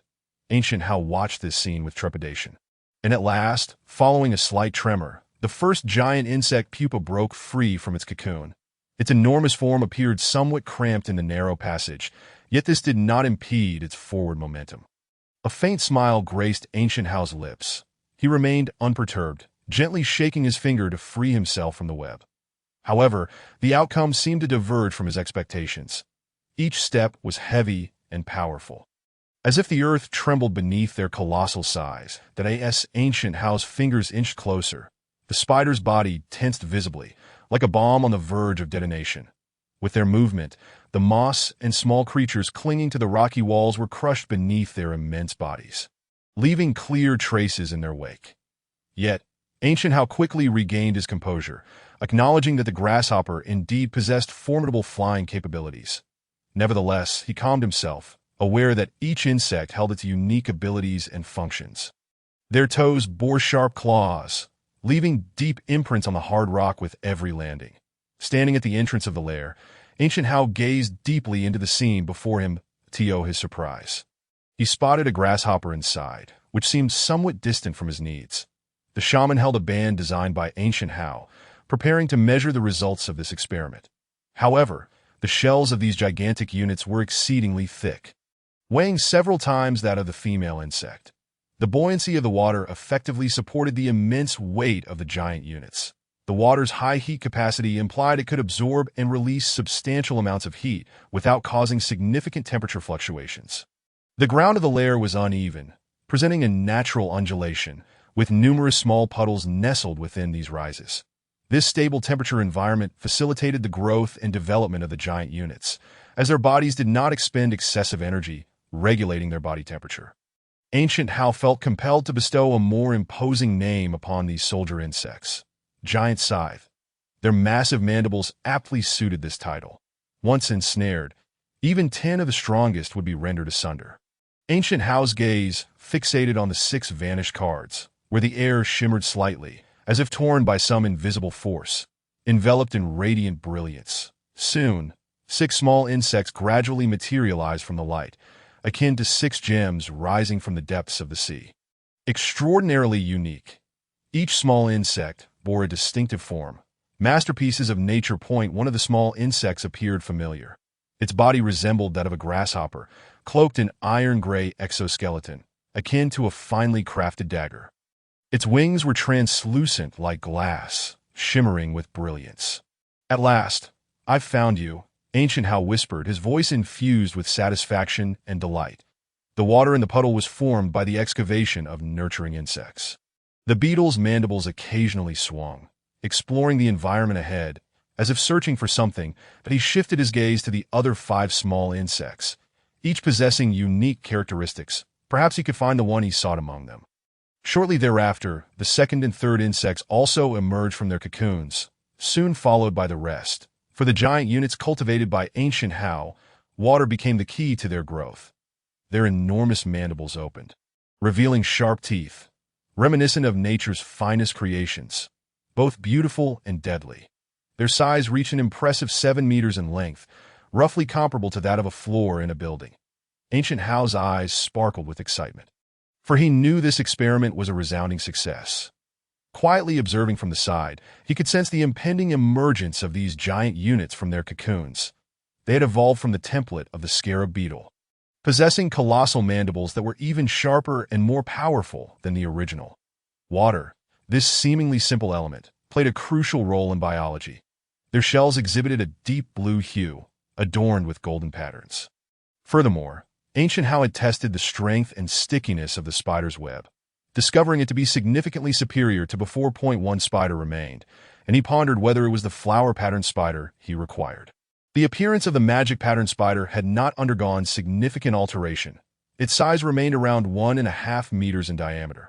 Ancient How nodded gently, recognizing the notable success of this round of experiments with his magic-pattern spider. These giant units were born from the immense effort he had invested. They occasionally smeared a liquid on the surface of the pupae, as if preparing the soon-to-emerge creatures for their final transition. The walls of the lair were not merely composed of simple dirt. Its body was black, yet under sunlight, it appeared somewhat translucent, as if sculpted from obsidian. The only notable difference lay in their mouthparts, which had transformed into a specialized structure capable of shooting webs. Additionally, water provided a stable temperature environment for the giant units. His heart brimmed with anticipation and curiosity, yet he harbored some concern regarding the feasibility of cultivating insect eggs in water and whether it would yield any adverse effects. Ancient How placed them in water for nurturing, which was one of the reasons for the presence of puddles in the lair. Moreover, this did not account for their lengthy mandibles, if included. Their size would exceed 10 meters. In another isolated experimental area, an armored centipede was struggling. Extreme caution was required during both the larval stage and pupation process. Otherwise, their bodies would be crushed under immense weight. He yearned for an insect capable of large-scale transportation rather than this highly agile grasshopper. In water, the effective weight of the giant units would be significantly reduced, meaning their bodies would not endure excessive pressure, thereby averting the risk of being crushed. Behind the giant beetles followed Ancient How, inspired by the colossal sizes of marine creatures. Upon entering the lair, his eyes were immediately drawn to the walls. As the size of the insects increased, the difficulty of growth escalated geometrically. This endeavor was relatively smaller than his previous work. Excitement sparkled in his eyes. This was precisely the spider he had long sought. This was also why many marine creatures, such as whales, could grow to such enormous sizes, because the buoyancy of the ocean provided them with an ideal environment for growth. The genes of the magic-pattern spiders previously produced by the female had been abandoned by Ancient How. Now, this magic-pattern spider was the soldier insect his swarm required. Taking a deep breath, Ancient How began to scrutinize these small insects, hoping to identify his target among them. The web shot directly towards Ancient How's finger, instantly ensnaring it tightly. These beetles had taken Ancient How nearly 6 months to cultivate. Their bodies, reminiscent of scarab beetles, were covered in a hard, smooth exoskeleton. However, the web's stickiness was remarkably powerful, each strand as resilient as the toughest steel, firmly anchoring the armored centipede to the ground. Although the light was not blinding, it was sufficiently bright to illuminate every corner of the lair. The patterns resembled mysterious runes, imparting an enigmatic aura. As they crawled out of their burrows like shovel-nosed beetles, sunlight bathed their exoskeletons, reflecting a dazzling metallic sheen. Their 8 legs clung tightly to the ground, each toe resembling a sharp little blade. Glinting with a cold light, the Gu Hao was increasingly awestruck by the terrifying presence of these colossal beetles. He could scarcely fathom anything capable of breaching their formidable shells. After several days of diligent effort, Gu Hao successfully accomplished this task. There were a total of 5 giant units, a modest number indeed. This combination of offensive and defensive capabilities was precisely what the swarm required, unlike the previous overabundant variety. They were composed of a unique organic substance derived from an evolved firefly, emitting a faint blue glow that illuminated the entire nest with its subtle light. Suddenly, a brilliant white beam of light shot forth from the mouthparts of the magical pattern spider, followed closely by the weaving of an immense WB in the sunlight. Their bodies appeared even more magnificent, each detail magnified, compelling one to marvel at the exquisite craftsmanship of nature. Thus, the growth of these beetles proved to be quite troublesome. Unlike the mother insects, whose bodies were predominantly flesh, these giants required robust fibers for structural support. The spider's 8 eyes fixated intently on Gu Hao, a palpable tension and vigilance evident in their shimmering gaze. Moreover, the aquatic environment mitigated external disturbances and harm. It was clearly visible that the web had flown a full 30 meters before securely attaching itself to a distant wooden post at the center of the nest. Several pupae, resembling small houses, stood out strikingly. These specialized mouthparts were capable of ejecting resilient and viscous webs. This was precisely why he chose to cultivate these giant units in water. Only in such an environment could they grow safely and stably. These giant beetles began to crawl out of their nest, their hard shells scraping against the rocky walls of the passage, producing a dull, grinding sound. Fine cracks appeared on their exoskeletons, gradually widening to reveal the life within, poised to break free from its cocoon. Only the buoyancy of the water could ensure their developmental safety. The Gu Hao stood nearby, observing the scene with a satisfied expression. Buoyancy is the upward force exerted by a fluid or gas on an object submerged within it, effectively countering the object's weight. Their bodies were tightly ensnared by a thick layer of web, as if captured by an invisible net in the water. The giant units were less susceptible to external impacts or attacks, providing them with a relatively secure space for growth. Following the establishment of the production plan, the mother insect had begun to generate these new magical pattern spiders that Gu Hao utilized the civilization core to connect with the genetic regulation network. Extracting the genes of the magical pattern spider from the mother insect and initiating the incorporation of the web-shooting spider's genes. The formidable strength of the armored centipede seemed utterly helpless at this moment, its antennae thrashing wildly as it sought to escape this predicament. Their bodies remained as black as ink, adorned with intricate patterns, yet the mouthparts had become more refined and agile. Perhaps only the heavy artillery of the era of firearms could hope to breach such defenses. As time passed, the giant pupae began to quiver. However, this spider had already provided Gu Hao with immense surprise that by harnessing the properties of water, he had crafted an ideal growth environment for the swarm's giant units. Gu Hao conducted a range test for the magical pattern spider. Standing in an open area, his gaze fixed intently on the extraordinary creature before him. These pools of water also housed various small aquatic organisms. Surrounding the pupae, several small nurturing insects busily went about their tasks. The Gu Hao then ventured into another nest, where the passage was extraordinarily vast, measuring several dozen meters wide, clearly designed for the movement of colossal creatures. Suddenly, a massive opening came into view, capable of sustained flight for over 10 hours. It could be said to be the insect world's champion of endurance.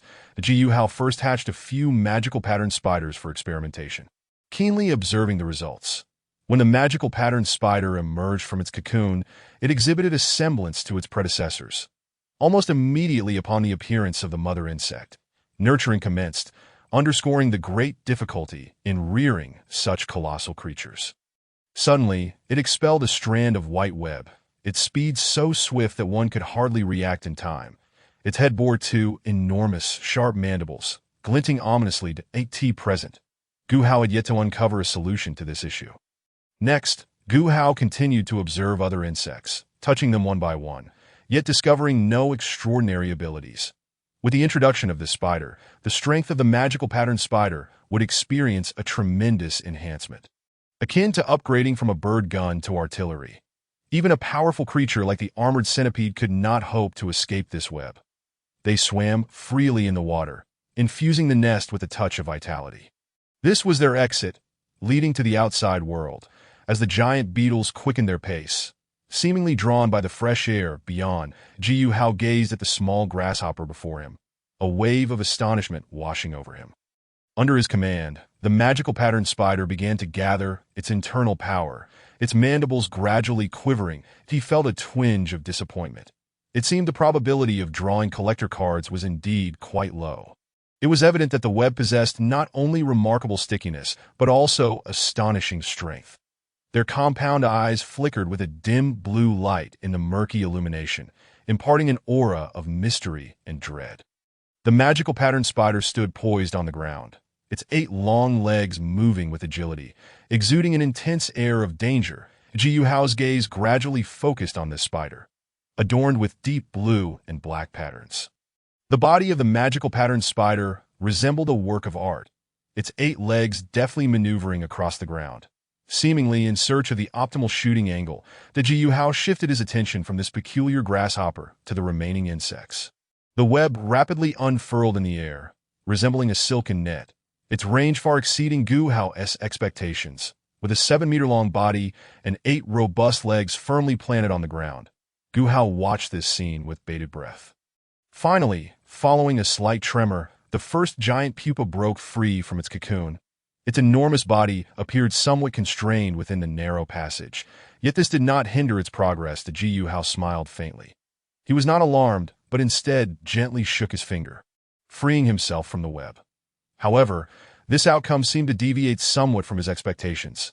Each step they took was heavy and powerful, as if the very earth trembled beneath their immense eyes. As Gu Hao's fingers inched closer, the spider's body visibly tensed, like a bomb on the verge of detonation. With their movements, the moss and small creatures on the rocky walls were crushed beneath their colossal forms, leaving behind clear traces. Gu Hao soon reflected, acknowledging the grasshopper's remarkable flying ability. However, he quickly composed himself, aware that each insect possessed its unique capabilities and functions. Their toes bore sharp claws, leaving deep imprints on the hard rock with each landing. Gu Hao stood at the entrance of the nest, his gaze penetrating as he surveyed the scene. To his astonishment, he spotted a grasshopper within. It seemed rather out of place. Did this grasshopper align with his requirements? The shaman held a band designed by Gu Hao, preparing to measure the outcomes of this experiment. Yet, the exoskeleton of these giant units was exceedingly thick, weighing several times that of the mother insect. The buoyancy of the water effectively supported the immense weight of the giant units. The thermal capacity of water is substantial, allowing it to absorb and release considerable amounts of heat without causing significant temperature fluctuations. The ground of the nest was not level, but exhibited natural undulations, interspersed with numerous small pools. This stable temperature environment facilitated the growth and development of the giant units, as their bodies did not need to expend excessive energy to regulate their body temperature. Gu Hao felt it appropriate to bestow a grandiose name upon these soldier insects, giant scythe. Their enormous mandibles were perfectly fitting for this title. Once ensnared, even 10 Lietians would be of no avail, as they would be severed in twain. Chapter 94. Beast-Tide Interception. In the 7th region, Wu led the swarm after several weeks of arduous travel, finally arriving at this location. The swarm traversed countless treacherous mountain ranges, scaling steep rocky cliffs, undeterred by any obstacles in their path. As they advanced through the mountains, the swarm resembled a torrent of darkness, shimmering ominously in the sunlight. The air was thick with the scent of lush vegetation, towering trees, and dense shrubs obscuring the path almost entirely. The swarm weaved through this verdant forest, emitting faint yet rhythmic buzzing sounds. Sunlight filtered through the gaps in the leaves, casting dappled shadows that added an air of mystery and tranquility to the scene. Wu guided the swarm onward, encountering no other notable civilizations. Countless black antennae swayed, seemingly challenging the city walls. That a palpable aura of death hung in the air, with piercing screams and cries echoing throughout. He quickly realized this posed a grave threat, potentially endangering the entire city, and swiftly resolved to inspect the situation at the city walls. The guards atop the walls were overwhelmed, their weapons proving inadequate against the onslaught of the swarm. The torrent surged into the city, unleashing a brutal and bloody massacre. Once the swarm attacked, it would be a fight to the death. Patriarch, a swarm is approaching. The swarm is slowly approaching the city walls. We must take immediate action. The valiant guards atop the walls engaged in fierce combat with the razor-edged mantises. Yet they faced an unrelenting tide of insects. The number of beasts had gradually swelled to rival that of the swarm, and they continued to advance towards it one by one. They fell, unable to withstand the onslaught. As an atmosphere of despair and terror enveloped the battlefield, the white tiger led the pack of beasts, charging towards the swarm like a tempest. Buildings along the streets crumbled, sending dust spiraling into the air. Suddenly, Su Junmin's door was frantically knocked upon by a frantic clansman, who urgently conveyed the news. Their exoskeletons are beginning to crack and are swiftly turning black. The white tiger, robust and muscular, boasted powerful limbs with sharp claws capable of effortlessly tearing through metal. The swarm continued to scale the city walls, surging forth like a black tide. However, under the white tiger's command, the beast horde displayed astonishing combat prowess. Their long, powerful tails, as resilient as steel, could easily snap tree trunks. Moreover, the number of beasts surrounding them was steadily increasing, converging from all directions to form a vast and terrifying force. The sharp teeth of the beasts snapped fiercely, rending the bodies of the insects apart. The razor-edged mantises emitted sharp, agonizing shrieks. Under normal circumstances, the beast would not exhibit such behavior in the presence of tens of thousands of insects. The mantises darted across the battlefield like dark phantoms. It was less an assault on the city than a brutal trampling. The white tiger bared its sharp fangs, glistening ominously, emanating an aura of fierce wildness. Action must be taken swiftly, otherwise the entire city would face annihilation. A foul stench, a mingling of blood and venom, permeated the battlefield, creating a scene of sheer horror. Wu's body suddenly became alert, a remnant of his evolution akin to a spider's instinctive warning of danger. Nevertheless, Su Junmin's civilization possessed unique qualities. The streets were strewn with severed limbs and pools of blood. An ever-increasing number of insects crawled towards the city walls, including armored centipedes, enchanted spiders, and stinging bugs. With even the sky's marauding hornets joining the fray, Su Junmin witnessed it all, his heart filled with despair and helplessness. The sharp blades tore through flesh and armor, staining the battlefield with blood. Intense heat scorched their bodies, rendering them incapable of further flight or attack. The entire city lay in ruins and silence. Buildings on the streets collapsed, enveloped in smoke and dust. The recent wave of heat required time to reignite. A powerful heat wave surged from the city walls, encircling the mantises.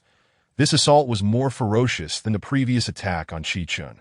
These beasts were enormous and ferocious, significantly larger than their ordinary counterparts, their eyes gleaming with greed and savagery towards the swarm. Yet at that moment, a formidable force of beasts suddenly appeared at the forefront of the insect horde. Every corner of the city was steeped in death and destruction, with no one able to escape the massacre wrought by the swarm. The swarm continued to encroach upon the beasts, as if taunting them. That Su Junmin hurriedly donned his battle attire and armed himself. Rushing towards the city walls, that he realized that his civilization's unique ability to generate intense heat was highly effective against the swarm, that he quickly issued commands for the swarm to accelerate their advance. Attempting to avoid the beasts as much as possible, the razor-edged mantises brandished their sharp foreclaws, emitting fierce and shrill cries. However, Su Junmin's elation was fleeting. The journey back seemed far less secure than Wu had imagined. Yet for Wu, this was preferable. Without interference from other civilizations, he could seamlessly acquire the heart of this civilization, granting ancient Hao greater power. Flames spread through the buildings, painting the city in hues of crimson. They clashed violently with the guards, and the air was thick with the scent of blood and death. That Su Junmin's city was soon surrounded by countless insects, leaving no room for doubt. Such a situation was entirely unfathomable. The wind carried the suffocating and nauseating aroma emitted by the swarm. As they scoured the city, devouring all life in their path. The streets lay deserted, with the swarm roaming freely. This time, they offered no respite. Launching an immediate attack, the guards fought valiantly against the assaults of the mantises. The clansmen atop the walls noticed the approaching swarm not far away, perhaps due to the distance from the Corps' 3rd and 4th districts. They had not encountered interference from other civilizations in this area, but Wu remained vigilant. The strength of the white tiger was formidable, the most powerful adversary he had ever faced. The massive beast thundered across the ground, producing a continuous rumble that instilled a profound sense of dread. An air of tension and oppression hung over the city walls. Even a single soldier insect was enough to send a horde of beasts into retreat. Meanwhile, the swarm had reached the outskirts of Qian City. Lives were swiftly extinguished under the swarm's onslaught, leaving behind only silence and ruin. Under the sunlight, the swarm glimmered with an eerie radiance at this moment. Su Junmin had yet to receive news of Qi Qin's demise, for in this primitive era, the transmission of information was fraught with difficulty, and conveying news over thousands of miles was an arduous endeavor. In the next instant, thousands of razor-edged mantises surged towards the city walls, forming a swirling tempest of darkness that he found himself trapped in a cage, powerless against the impending calamity. Witnessing this scene, Su Junmin felt a flicker of joy. They were arranged closely together, forming a colossal and terrifying procession. Their hearts raced with anxiety and fear as they intently watched the unfolding events. That Wu was filled with exhilaration, knowing that once he successfully obtained the heart of this civilization, it would herald a transformative leap for the insect race. The city was shrouded in silence, devoid of life and vitality. The stench of blood and death permeated the air as the guards fell one after the other. Unable to withstand the swarm's relentless assault, as the swarm approached the city walls, they showed no intention of pausing. Tens of thousands of beasts converged upon the walls, their low, menacing growls echoing ominously. Yet, civilization remained in a state of trial, and the clansmen had not fully realized their potential. However, in the face of the massive and merciless swarm, they appeared insignificant. He recognized that his city walls could no longer withstand the swarm's attack. His eyes shone like two dazzling sapphires, fierce and determined, exuding a sense of primal ferocity. He could not halt the swarm's destruction. The entire city had succumbed to an endless nightmare. The swarm retraced their path, as the tens of thousands of insects had already traversed it once, making their return all the easier. His gaze remained fixed on the swarm, seemingly waiting for the opportune moment to strike. The sight before Wu filled him with unease. These beasts eyed the swarm as if it were a sumptuous feast. People fled in terror, yet they were quickly overtaken by the insects, torn to shreds in the process. Fear and despair filled the eyes of all. The beast's claws, teeth, and horns attacked the swarm, which retaliated with its hardened bodies and venom. The razor-edged mantises, upon reaching the city walls, were seared by the sudden surge of heat before they could launch their assault. Wu sensed that something was amiss. The behavior of these beasts was too peculiar. Anxiety and tension coursed through him as he pondered the nature of the swarm and the threats it posed. The city was filled with a strong odor of blood and char. Su Junmin bore witness to the unfolding chaos, his heart heavy with helplessness and anxiety, and he sensed a vague, ominous presence, as if something sinister was lurking in the shadows alongside the swarm. The swarm pressed forward, their objective drawing ever closer. It was cloaked in a layer of snow-white fur, which radiated a faint golden glow. The swarm surged towards the city walls like a dark flood, densely packed together to form a black wall. Ultimately, Su Junmin could not escape his fate. He was captured by the swarm. The other beasts followed the white tiger's lead, launching a fierce assault against the swarm. Wu skillfully guided the swarm on their return journey, successfully acquiring 30 civilization hearts from Su Junmin, more than sufficient to reach a total of 200 of the colossal white tiger, towering nearly 3 meters high and exceeding 5 meters in length. Was unlike any normal beast. The swarm showed no mercy as they tore into every living being, transforming the city into a hellish landscape. Thus, at this moment, Su Junmin remained oblivious, continuing his daily life within his city. Entirely unaware of the creeping threat, the white tiger unleashed a thunderous roar, and the beast horde surged forward in unison. The swarm halted and Wu dispatched insects for reconnaissance. In the dense woods, a giant dragonfly discovered a group of beasts stealthily following the swarm. They closed in on the city walls rapidly, with no time for other responses or retreats. Upon reaching the walls, the sight before him sent a jolt of shock through Wu. The swarm loomed like a black tide, slowly encroaching upon the city walls. That Su Juanmin's clansmen gripped their weapons tightly, preparing to confront the impending battle. However, the swarm offered them no time to consider their situation. Their massive and sturdy forms, draped in thick fur, radiated a powerful presence. The swarm indiscriminately attacked every creature they encountered, be it human or animal, making them targets of their bloodthirsty hunger. Their eyes gleamed with a predatory ferocity, as if they were born hunters.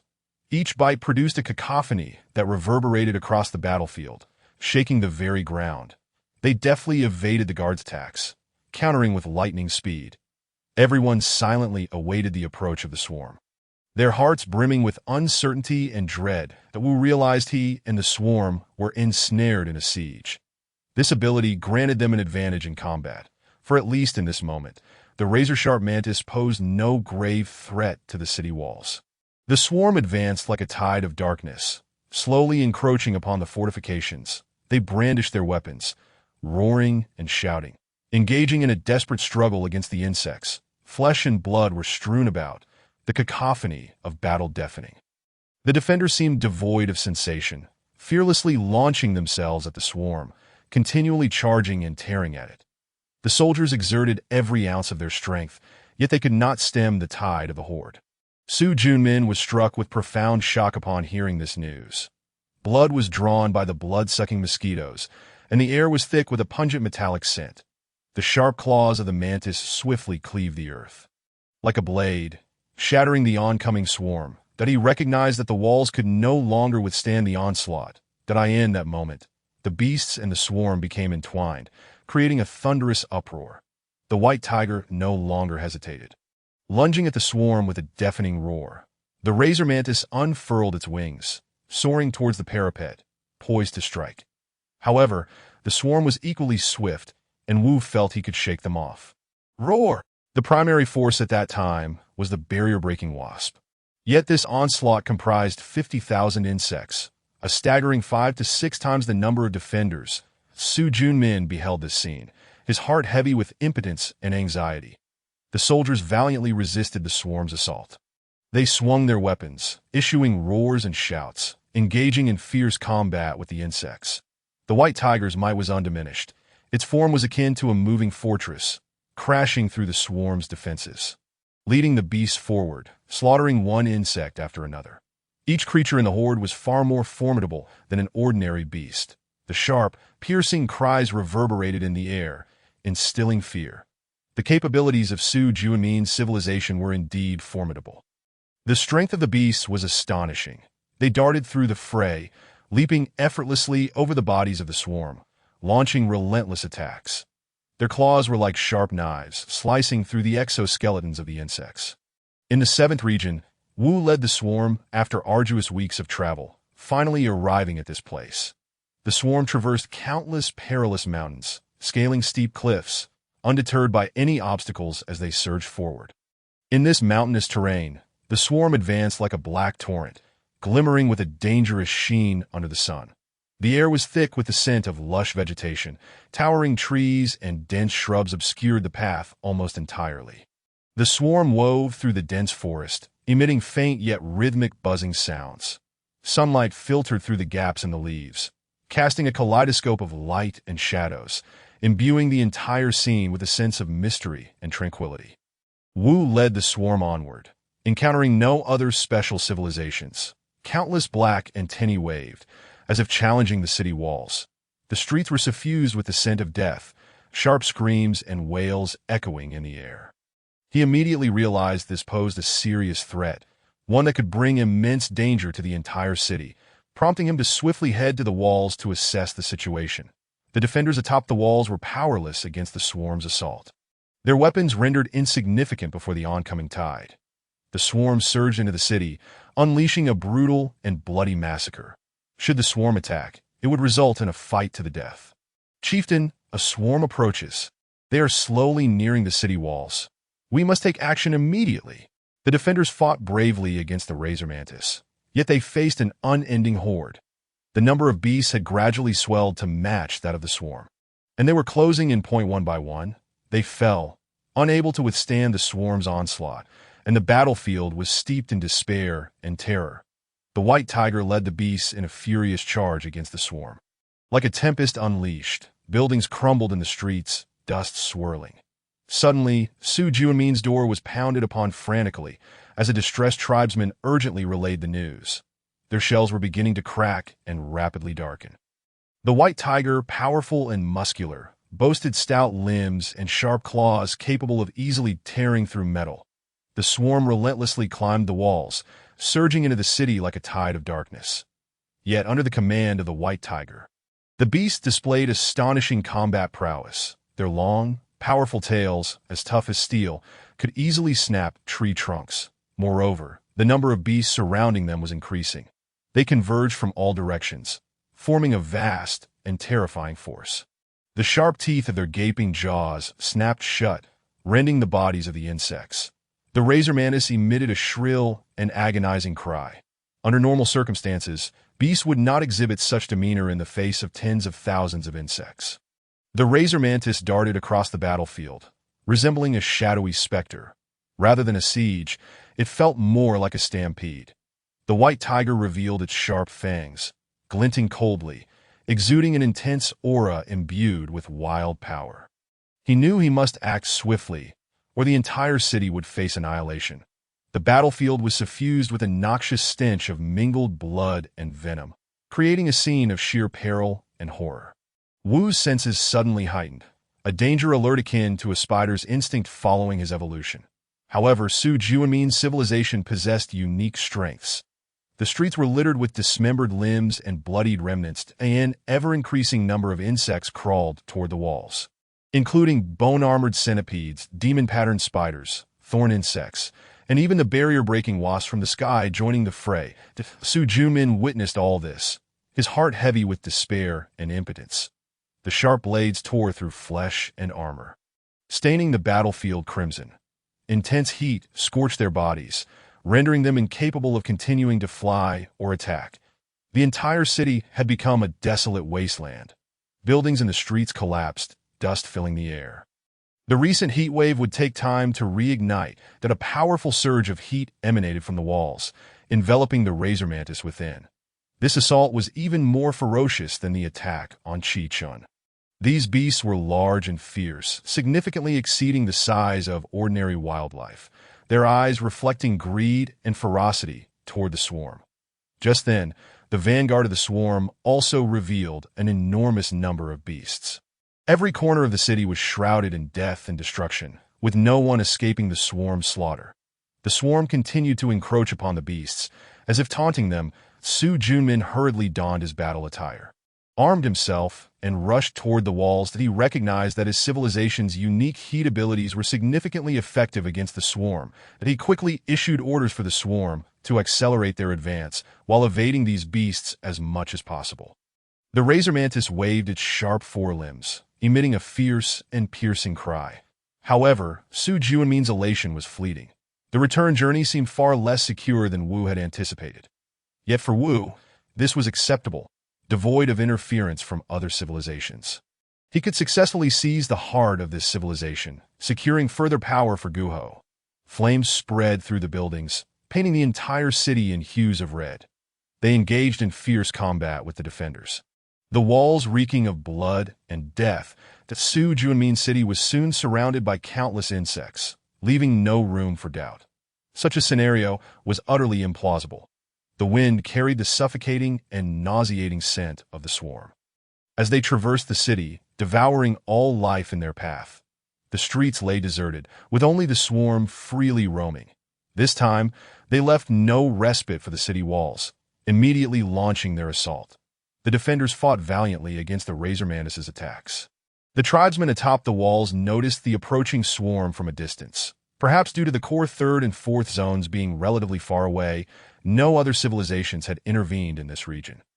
Wu remained vigilant, recognizing the formidable strength of the white tiger. the strongest foe he had ever faced. The massive beast thundered across the ground, producing a continuous roar, exuding a powerful aura that instilled a sense of overwhelming pressure. Tension and oppression permeated the atmosphere atop the walls. Even a solitary soldier ant was enough to send a wave of beasts fleeing. Meanwhile, the swarm had reached the vicinity of Qian City. Lives were swiftly extinguished under the swarm's assault, leaving only silence and desolation in their wake. Under the sun, the swarm shimmered with an eerie glow. Su Junmin had not yet received news of Qi Chen's demise. In this primitive era, the transmission of information was exceedingly difficult, making the relay of news across thousands of miles a formidable task. In the next moment, thousands of razor mantis surged toward the city walls, forming a tempest of darkness. He found himself ensnared in a cage, helpless against this calamity. Su Junmin observed this scene, a flicker of joy swelling within him. They were densely packed together, forming a colossal and terrifying formation.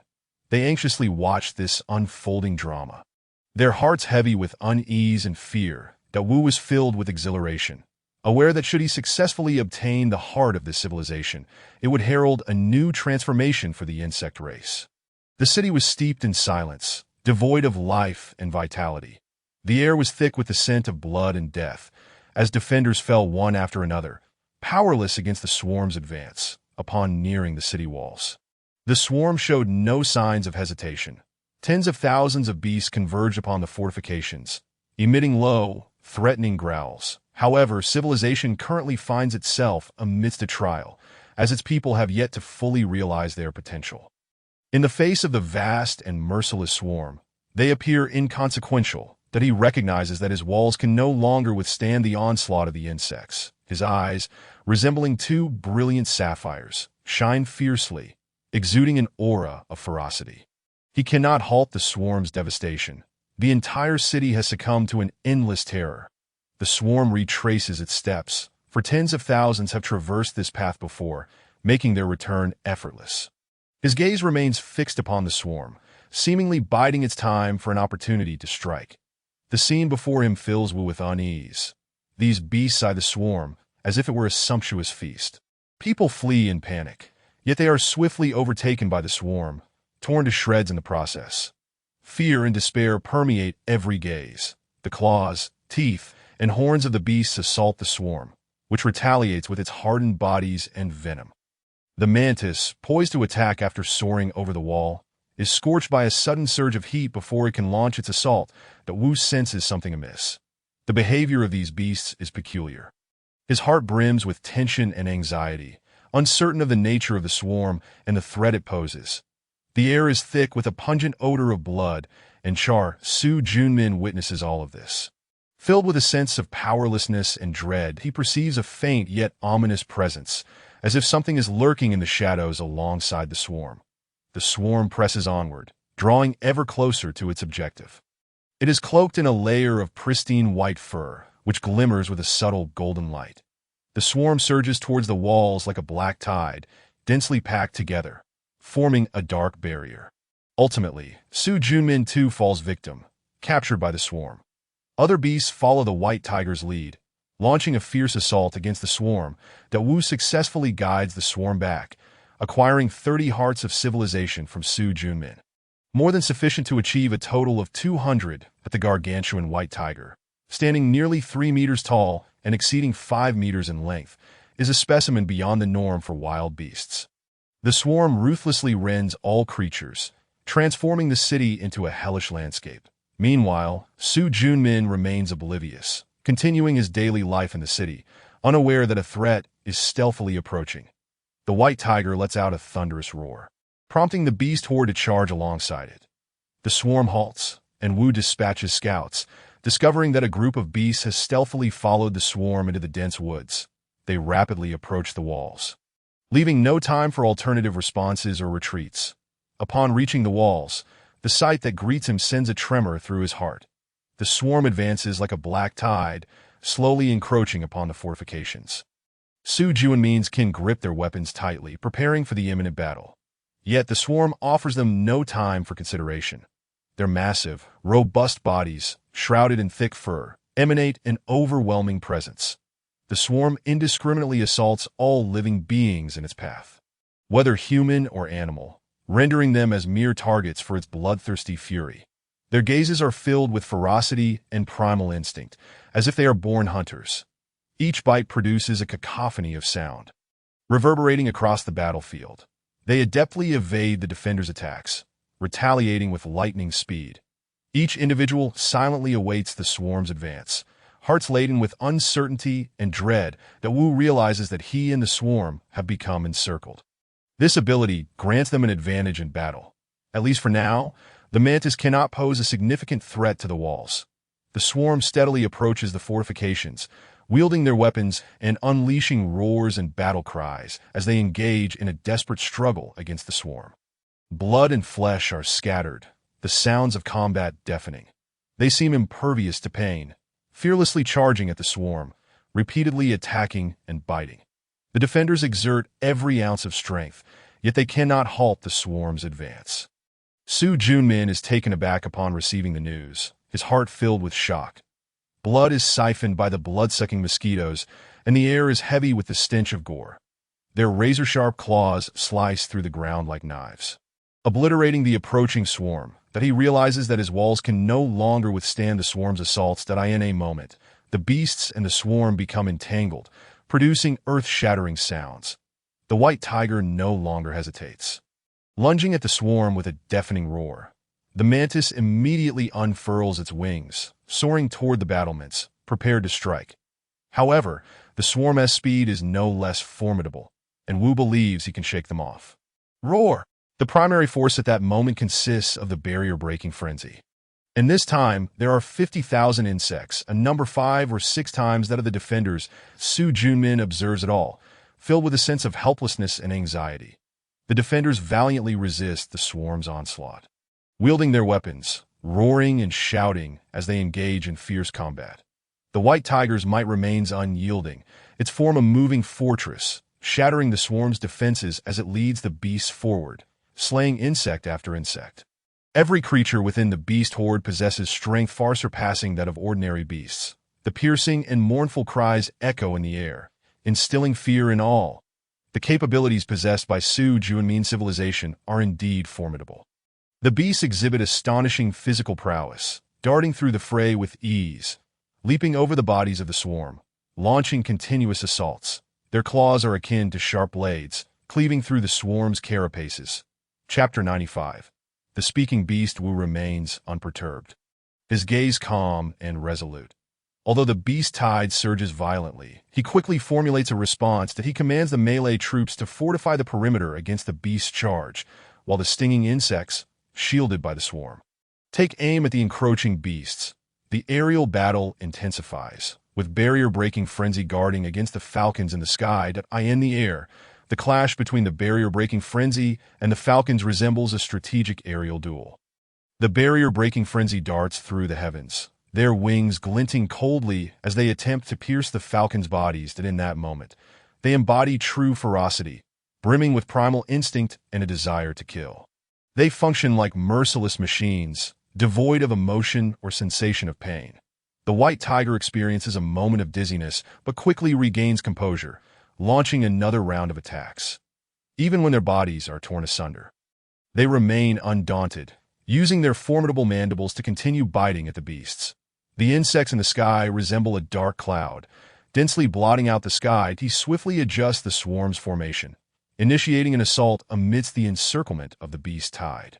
The air is thick with the scent of blood and death, corpses plummeting from above. If you hand over the hearts of civilization acquired from this raid, I can appease those lords, and I will withdraw with the beast tide. How does that sound for a win-win? Wu queries, a hint of skepticism in his tone. Aren't you afraid your lord will hold you accountable? The swarm, akin to cockroaches, possesses nerves that are insensate to pain. Thus the insects feel no suffering in their skirmishes with the beasts. Yet, no matter how fiercely the beasts struggle, the insects surge forth like an endless tide that a fierce and brutal battle ensues. Wu shares the spider's acute danger perception, even surpassing it in strength. The white tiger's assaults grow increasingly fierce, yet Wu's form remains elusive, maintaining a calculated distance that Wu marvels at the white tiger's exceptional combat prowess as he witnesses the scene unfold. Blood and flesh are splattered, the cries and roars intermingling. The beasts emit low, threatening growls, fearlessly charging at the swarm that in comparison to the white tiger, Wu's form appears almost childlike. Nevertheless, he understands the importance of concealing his true intentions from the white tiger. The swarm tenaciously resists the beast's charge, with the mantis wielding its sharp blades, the magical patterned spider ejecting sticky webs, and the stinging insects unleashing lethal barbs. Their speed is astonishing, often leaving onlookers with little time to react. They continuously seek avenues to break through, and now, with the barrier-breaking frenzy successfully breaching the enemy lines, Wu feels an unprecedented relief. Their movements are swift and precise, each strike imbued with lethal intent. When the beasts sink their teeth into the insects, they encounter a formidable and stubborn resistance. Amidst the chaos, the beasts begin to scatter unevenly. Only death and destruction linger upon this battlefield. His figure glimmers in the sunlight, each leap accompanied by the effortless slaying of yet another insect. Soon, the white tiger rises once more, but rather than pouncing on Wu, it fixates its gaze upon him. Demon? This term piques Wu's attention. He resolves to relay this crucial information to Gu Hao upon his return. The white tiger loses its balance and tumbles to the ground, providing Wu with the opportunity to leap forward and deliver a swift blow to its head. His palm lands squarely upon the white tiger's cranium. Breaking through the raptor's blockade, the barrier-breaking frenzy bursts forth like a bolt of lightning from the encirclement. However, he quickly suppresses his doubts and addresses the white tiger. "Why do you block my path? Even so, I cannot relinquish the hearts of civilization to you. I must take them with me."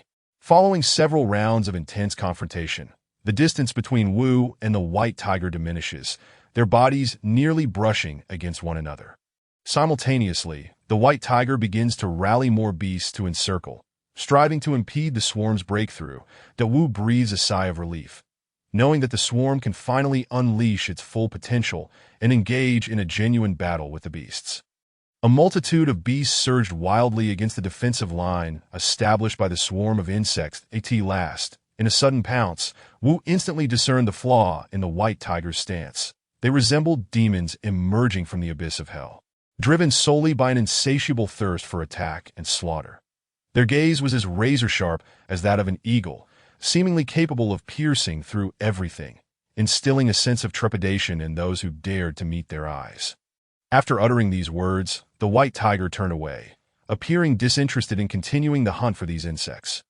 Even beneath their fur, the muscles were defined like a sculpted masterpiece, each segment exuding a fierce aura of combat. The beasts roared as they tore into the bodies of the insects with their fangs interlocked.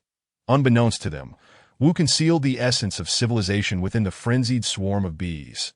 Meanwhile, the herd filled the gaps, with the white tiger rallying the beasts to form a defensive line, striving to prevent the insects from breaching their ranks. In that moment, time seemed to stand still as Wu's palm pressed firmly atop the white tiger's head. Subsequently, the white tiger sprang forth like a released arrow, lunging towards Wu with ferocity. It lost its balance once more, but quickly regained its footing, emitting a thunderous roar. Wu's reflexes surpassed those of the white tiger. He gracefully leaped aside, evading the white tiger's assault while delivering a precise kick to its hind leg. The frenzied swarm of bees and the falcon spiraled and rolled through the air, resembling a dance of life and death. The battle was fiercely intense, with neither side willing to yield. The scythe mantis and the armored centipede clashed at the forefront, while the stinging insects unleashed their venomous barbs to aid the swarm in breaking through. Wu was taken aback when he realized he could hear the beasts speaking. The white tiger focused its gaze on Wu, who stood behind the insect horde, its eyes gleaming with a mocking anticipation of what was to unfold. This scene was akin to a powerful figure effortlessly taming a wild beast, showcasing Wu's unfathomable strength and extraordinary confidence. In a sudden strike, Wu deftly sidestepped, delivering a swift low kick that sent the white tiger crashing to the ground. Racked with intense pain, the swarm surged forth like a black torrent, launching an aggressive offensive. There was no mercy nor compassion in this battle. The insects quickly found a breach, advancing rapidly and disrupting the rhythm of the beasts. Though the aerial predators were fewer in number than the frenzied swarm, the balance of power in the skies momentarily tilted in favor of the insects. To defeat you will undoubtedly come at a considerable cost, Wu mused. The insects, with their bodies encased in hard shells, formed an impenetrable bulwark. The cries of agony echoed through the air, painting a scene both magnificent and horrific. The beasts relentlessly assaulted the insect defenses. While the insects steadfastly resisted the onslaught, the white tiger lunged forward, its massive jaws aimed menacingly at Wu. With a hint of disappointment, the white tiger remarked, "It seems we must settle this on the battlefield."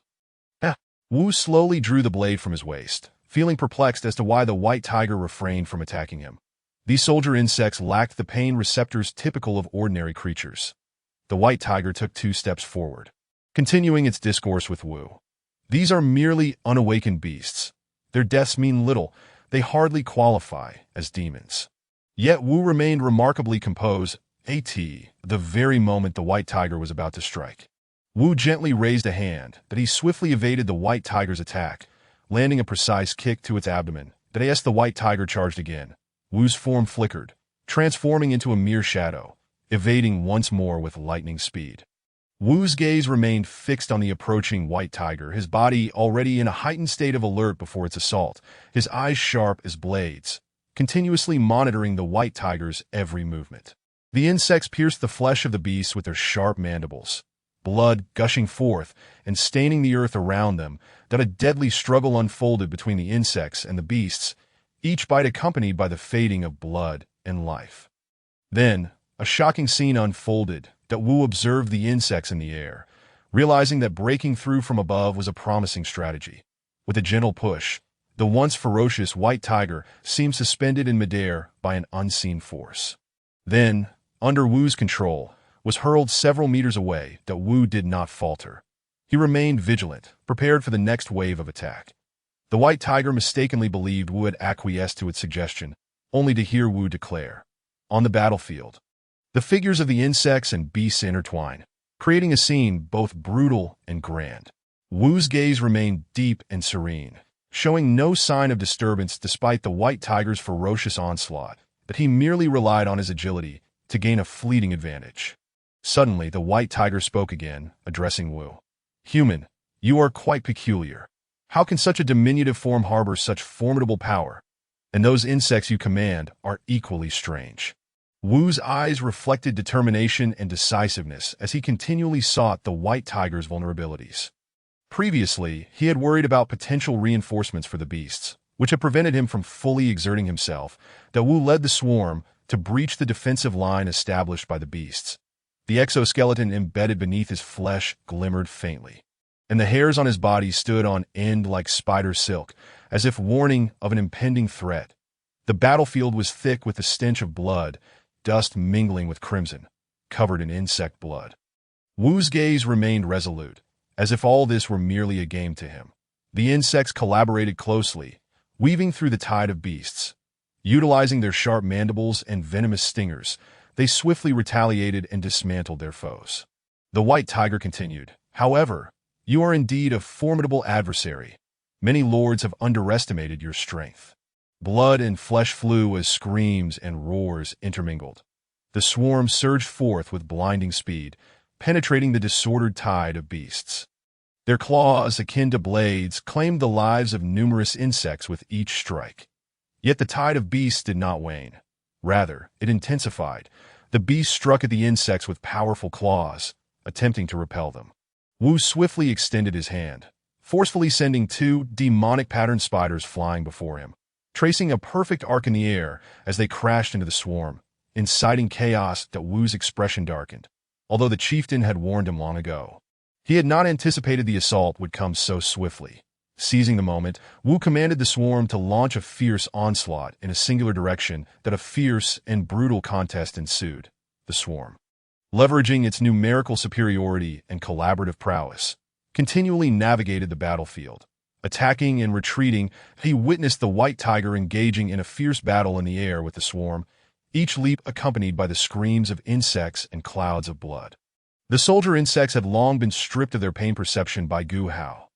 The falcon showcased remarkable flying skills, deftly dodging the attacks of the frenzied swarm while retaliating with its sharp claws and beak. He addressed the white tiger. "Aren't you concerned that without reinforcements, we might both suffer grievously and allow others to take advantage?" The white tiger bore a human-like smile in response, saying, "Your swarm is quite renowned. The lords near Buzhou Mountain have all heard of Gu Hao, this newly emerged forbidden lord." In stark contrast, Wu appeared slender and agile, more akin to an ordinary warrior. The white tiger traced a perfect arc in the air before landing firmly on the ground. Its eyes filled with astonishment. The white tiger wove through the swarm like a specter, eluding capture. Soon, it had breached the insect defenses, standing before Wu. The swarm employed speed and agility to create chaos and disarray among the beasts. The white tiger shook its head, stating, "The lord merely owes a minor favor to the other lords. A mere formality will suffice. The identity of the forbidden lord is of little concern to you." Wu realized the gravity of the situation. While the swarm could be sacrificed, the essence of civilization must be preserved. The swarm was finally freed from its shackles, ready to engage in a life-and-death struggle against the beasts. However, the ground battle had already escalated to a fervent intensity. After prolonged evolution under Gu Hao, Wu had transformed into something beyond an ordinary human, with muscles and bodily organs replaced by superior genes. The swarm, with its vast numbers and collaborative capabilities, ensnared countless aerial predators.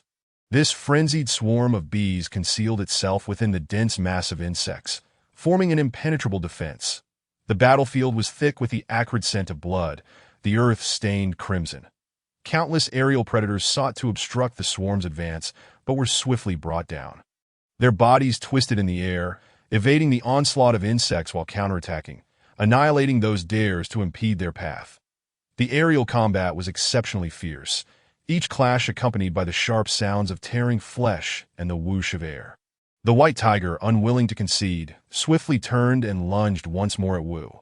Its teeth and claws tore through the air, producing a piercing sound. The contrast between the swarm and the beasts was stark, while the beasts initially displayed ferocity. The insects, guided by the shaman, clearly held the upper hand in this chaotic moment. The scent of blood and death permeated the battlefield, intensifying the tension on the ground. The white tiger, tall and robust, exuded strength with each movement, while the insects fought back fiercely, their sharp mandibles sinking into the flesh of the beasts. The white tiger sustained no severe injuries. Compared to Wu's stature, it remained largely unscathed. The air resonated with the buzzing of the swarm, as if celebrating a significant breakthrough. Surveying the surroundings, debris lay scattered across the ground, chaotic and tragic, as the beasts and insects intermingled. But Wu remained unflustered, his gaze calm and resolute. Despite the ferocious tide of beasts, he quickly devised a response that he commanded the melee soldier insects to hold the perimeter against the onslaught of beasts, while the piercing insects, shielded by the swarm, shot down the approaching creatures. The aerial battle intensified, with the barrier-breaking frenzy bees providing protection. Engaging in fierce combat with the hawks soaring above the sky, the clash between the barrier-breaking frenzy bees and the hawks resembled a deadly game of aerial chess. The frenzy bees darted through the air, their wings shimmering with a cold light, relentlessly attempting to pierce the bodies of the hawks in that moment. They embodied the essence of true ferocity, brimming with primal instinct and murderous intent. They were akin to merciless machines, devoid of any emotion or sensation of pain. The white tiger felt a momentary dizziness but quickly regained composure, launching another wave of attack. Even when their bodies were torn asunder, they continued to gnaw at the beasts fearlessly with their hardened mandibles. The swarm in the air resembled a black cloud, densely blanketing the sky. He swiftly adjusted the formation of the insects, initiating an ambush amidst the encirclement of beasts. The atmosphere was thick with the stench of blood and death, as corpses plummeted from the heights. "How about this? You hand over the heart of civilization we seized, and I can report to the lords that I shall retreat with the tide of beasts. A win-win situation. What do you say?" Wu inquired, somewhat perplexed. "Are you not afraid your lord will hold you accountable?" These soldier insects, akin to cockroaches, lacked pain-sensing nerves. thus engaging in combat with the beasts without experiencing suffering. Yet, no matter how fiercely the beasts fought, the insects surged forth like an endless tide of ants that a fierce and brutal battle unfolded. Wu possessed a sense of danger akin to that of a spider, even more potent. The white tiger's attacks grew increasingly ferocious, yet Wu's form remained elusive, maintaining a discernible distance. Witnessing this scene, Wu couldn't help but be awestruck by the white tiger's exceptional combat skills. Blood and flesh splattered, intermingled with screams and roars. The beasts emitted low, threatening growls, fearlessly charging at the insect swarm. Compared to the white tiger, Wu appeared almost childlike. However, he understood the necessity of concealing his intentions from the white tiger. The swarm valiantly resisted the beast's onslaught, with the razor-sharp mantises wielding their lethal blades, the magical patterned spiders ejecting sticky webs, and the piercing insects releasing deadly stingers. Their speed was astonishing, nearly leaving no time for reaction. They could only persistently seek an escape route. Now, with the barrier-breaking frenzy bees successfully breaking through, Wu felt an unprecedented sense of relief. Their movements were swift and precise, each strike imbued with lethal threat. When a beast bit into an insect, it encountered formidable and stubborn resistance. Amidst the chaos, the beasts began to disperse unevenly. Only death and destruction lingered on this battlefield. Its form shimmered under the sunlight, each leap accompanied by the effortless slaughter of one insect after another. Soon, the white tiger rose once more, but instead of lunging at Wu, it fixed its gaze intently upon him. Demon? This term piqued Wu's interest. He resolved to report this critical information to Gu Hao upon returning. The white tiger lost its balance and fell to the ground, providing Wu an opportunity to pounce forward and strike fiercely at the white tiger's head. His palm landed accurately on the white tiger's skull. Breaking through the raptor's blockade, the barrier-breaking frenzy bees surged forth like a bolt of lightning from the encirclement. Yet he swiftly suppressed the doubts swirling within. Addressing the white tiger, "Why do you obstruct my path? Even so, I cannot relinquish the heart of civilization to you. It must be taken with me." After several rounds of intense skirmishes, the distance between Wu and the white tiger diminished, their bodies nearly touching. Simultaneously, the white tiger began rallying more beasts to encircle, attempting to thwart the swarm's breakthrough. Wu exhaled in relief, knowing that the swarm could finally unleash its full potential in a genuine confrontation with the beasts. A multitude of beasts charged madly against the defensive line formed by the insects. Finally, in a sudden attack, Wu instantly discerned a flaw in the white tiger's defenses. They resembled demons emerging from the abyss of hell, relentless in their assault and slaughter. Their gazes were sharp as eagles, seemingly capable of piercing through all, instilling fear in those who dared to meet their stare. After speaking, the white tiger turned away, seemingly disinterested in continuing the hunt for these insects. Even beneath its fur, the muscles were sculpted, each segment exuding a potent aura of battle readiness. The beasts roared, their fangs tearing into the bodies of the insects. Unbeknownst to them, Wu had concealed all the hearts of civilization upon the barrier-breaking frenzy bees. The beast horde filled in the gaps as the white tiger marshaled more beasts to form a defensive line. Attempting to impede the insect swarm's advance, in that moment, time appeared to freeze. Wu's palm firmly pressed atop the white tiger's head. Subsequently, the white tiger sprang forth like an arrow loosed from a bow. Lunging toward Wu's direction, the white tiger once again lost its balance but quickly regained its footing, emitting a fierce roar that Wu's reflexes surpassed those of the white tiger. He leaped lightly, evading the white tiger's strike while delivering a precise kick to its hind leg. The barrier-breaking frenzy bees and the hawks spiraled in the air, rolling and pursuing one another, akin to a dance of life and death. The battle was exceptionally fierce, with neither side willing to yield. The razor-sharp mantises and armored centipedes clashed at the forefront, while the piercing insects unleashed their stingers to assist the swarm's breakthrough. Wu was astonished to hear the beast speaking. The white tiger's gaze fixed upon Wu, its eyes glinting with mockery, as if foreseeing all that was about to transpire.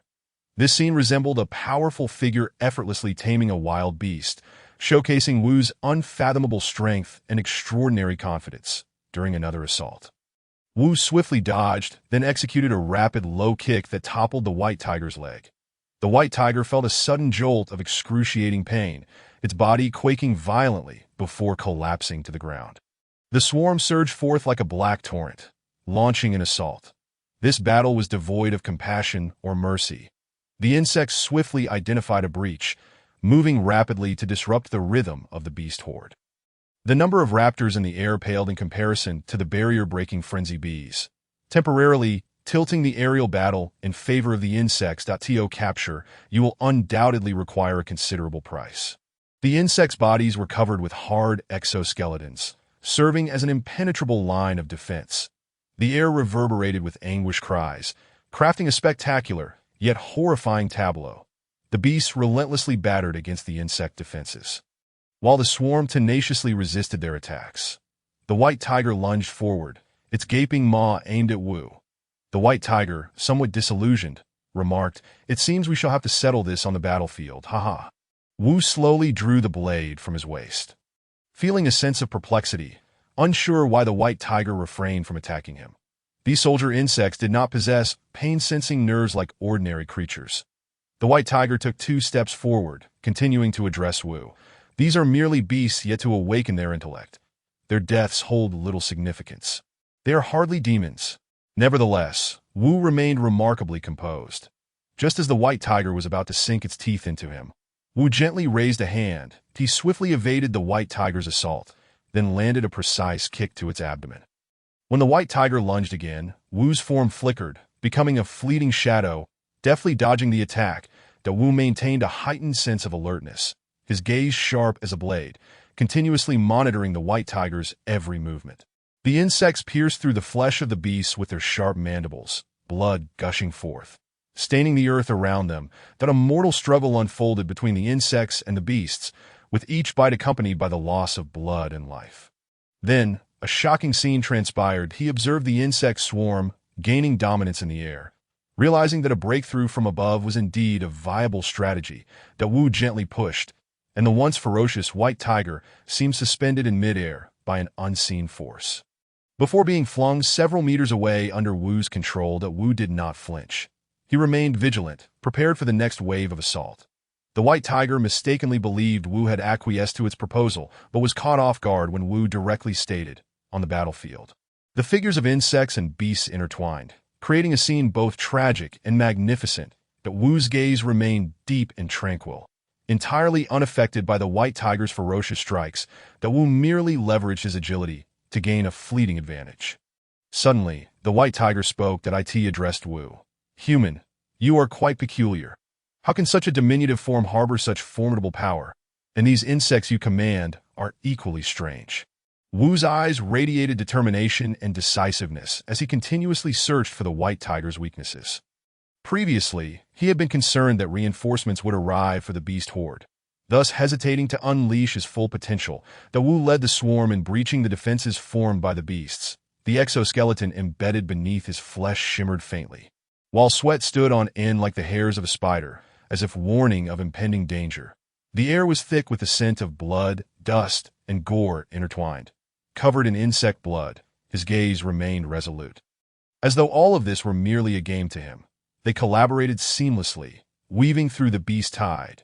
Utilizing their sharp mandibles and venomous stingers, they retaliated swiftly, dismantling their foes. The white tiger continued, "Yet you are indeed a formidable adversary. Many lords have underestimated your strength." Flesh and blood flew as screams and roars mingled together. The insect swarm surged forth with lightning speed, breaching the disordered beast tide. Their claws were like blades, each swing claiming the lives of several insects. However, the beast tide did not wane. Instead, it grew even more ferocious. The beast struck the insects with their powerful claws, attempting to repel them. Swiftly, it extended its hand, forcefully sending 2 of the magical patterned spiders flying, tracing a perfect arc through the air before landing among the swarm. Causing a surge of chaos, Wu's expression darkened.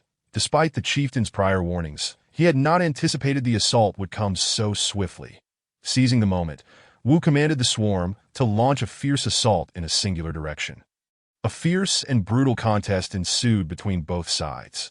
The swarm, leveraging its numerical superiority and collaborative prowess, darted across the battlefield, Engaging in attacks and retreats, that he observed the white tiger battling fiercely against the insects in the air.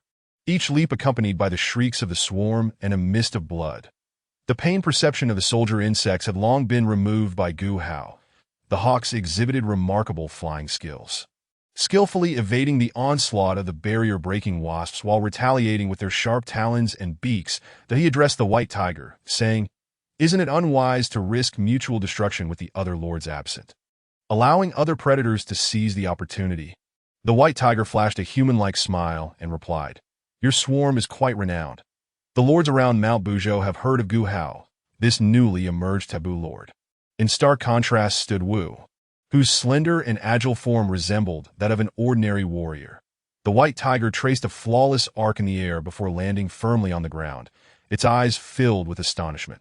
The white tiger weaved through the swarm like a phantom, elusive and intangible. Soon, the white tiger had breached the swarm's defenses, standing before Wu. The swarm exploited its speed and agility to create chaos and distraction among the beast horde. The white tiger shook its head, stating, "My lord merely owes a minor favor to the other lords. A mere formality will suffice. As for the identity of the taboo lord, my lord seems rather indifferent." Wu realized the current situation was dire. While the swarm could be sacrificed, the core of civilization must be preserved. The swarm could finally break free from its constraints, engaging in a desperate battle against the beasts. Meanwhile, the ground battle had escalated to an intense level. After enduring a prolonged evolution led by Gu Hao, Wu had transformed beyond the ordinary, with muscles and certain body organs replaced by superior genes. The swarm, with its vast numbers and collaborative capability, ensnared countless raptors within its midst. The barrier-breaking wasps concealed themselves within the dense swarm, forming an impregnable line of defense. The battlefield was suffused with a pungent scent of blood, the ground stained crimson. Countless raptors attempted to thwart the swarm's breakout, only to be swiftly brought down. Bodies twisted in midair, evading the swarm's attacks while launching counterstrikes, eliminating those insects daring enough to obstruct their path. The aerial combat was exceptionally fierce, each clash accompanied by piercing sounds of tearing flesh and the whoosh of air. The white tiger was unwilling to concede.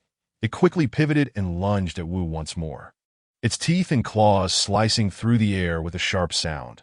The stark contrast between the swarm and the beasts was evident. Though the beasts initially exhibited ferocity, amidst such chaos, the swarm, guided by the shaman, held a distinct advantage. The stench of blood and death pervaded the battlefield, intensifying the tension on the ground. The white tiger, tall and robust, exuded power with each movement, while the insects, undeterred, sank their sharp mandibles into the beast's flesh. The white tiger sustained little serious injury. In comparison to Wu's stature, it was not significantly affected. That a chorus of buzzing resonated from the swarm, as if celebrating a critical breakthrough. All around, remnants lay scattered, chaotic and tragic, with the beast horde intermingling with the swarm. Chapter 96. The second civilizational gift. After departing the battlefield, the barrier-breaking wasps swiftly flew towards the Guman city. Unnoticed by anyone as they left the fray, the en route back to Guman city, they displayed remarkable speed and acute perceptive abilities, resembling a black whirlwind as they navigated through dense forests, swiftly crossing mountains and rivers, pressing forward without pause. The skies over Guman city were thick with the distinctive scent of insects. This was the swarm's nest, and also the center of Gu Hao's dominion. Standing atop the city wall, Gu Hao watched the return of the barrier-breaking wasps, a grave expression crossing his face, that he understood that their return indicated that Wu's swarm had encountered an interception.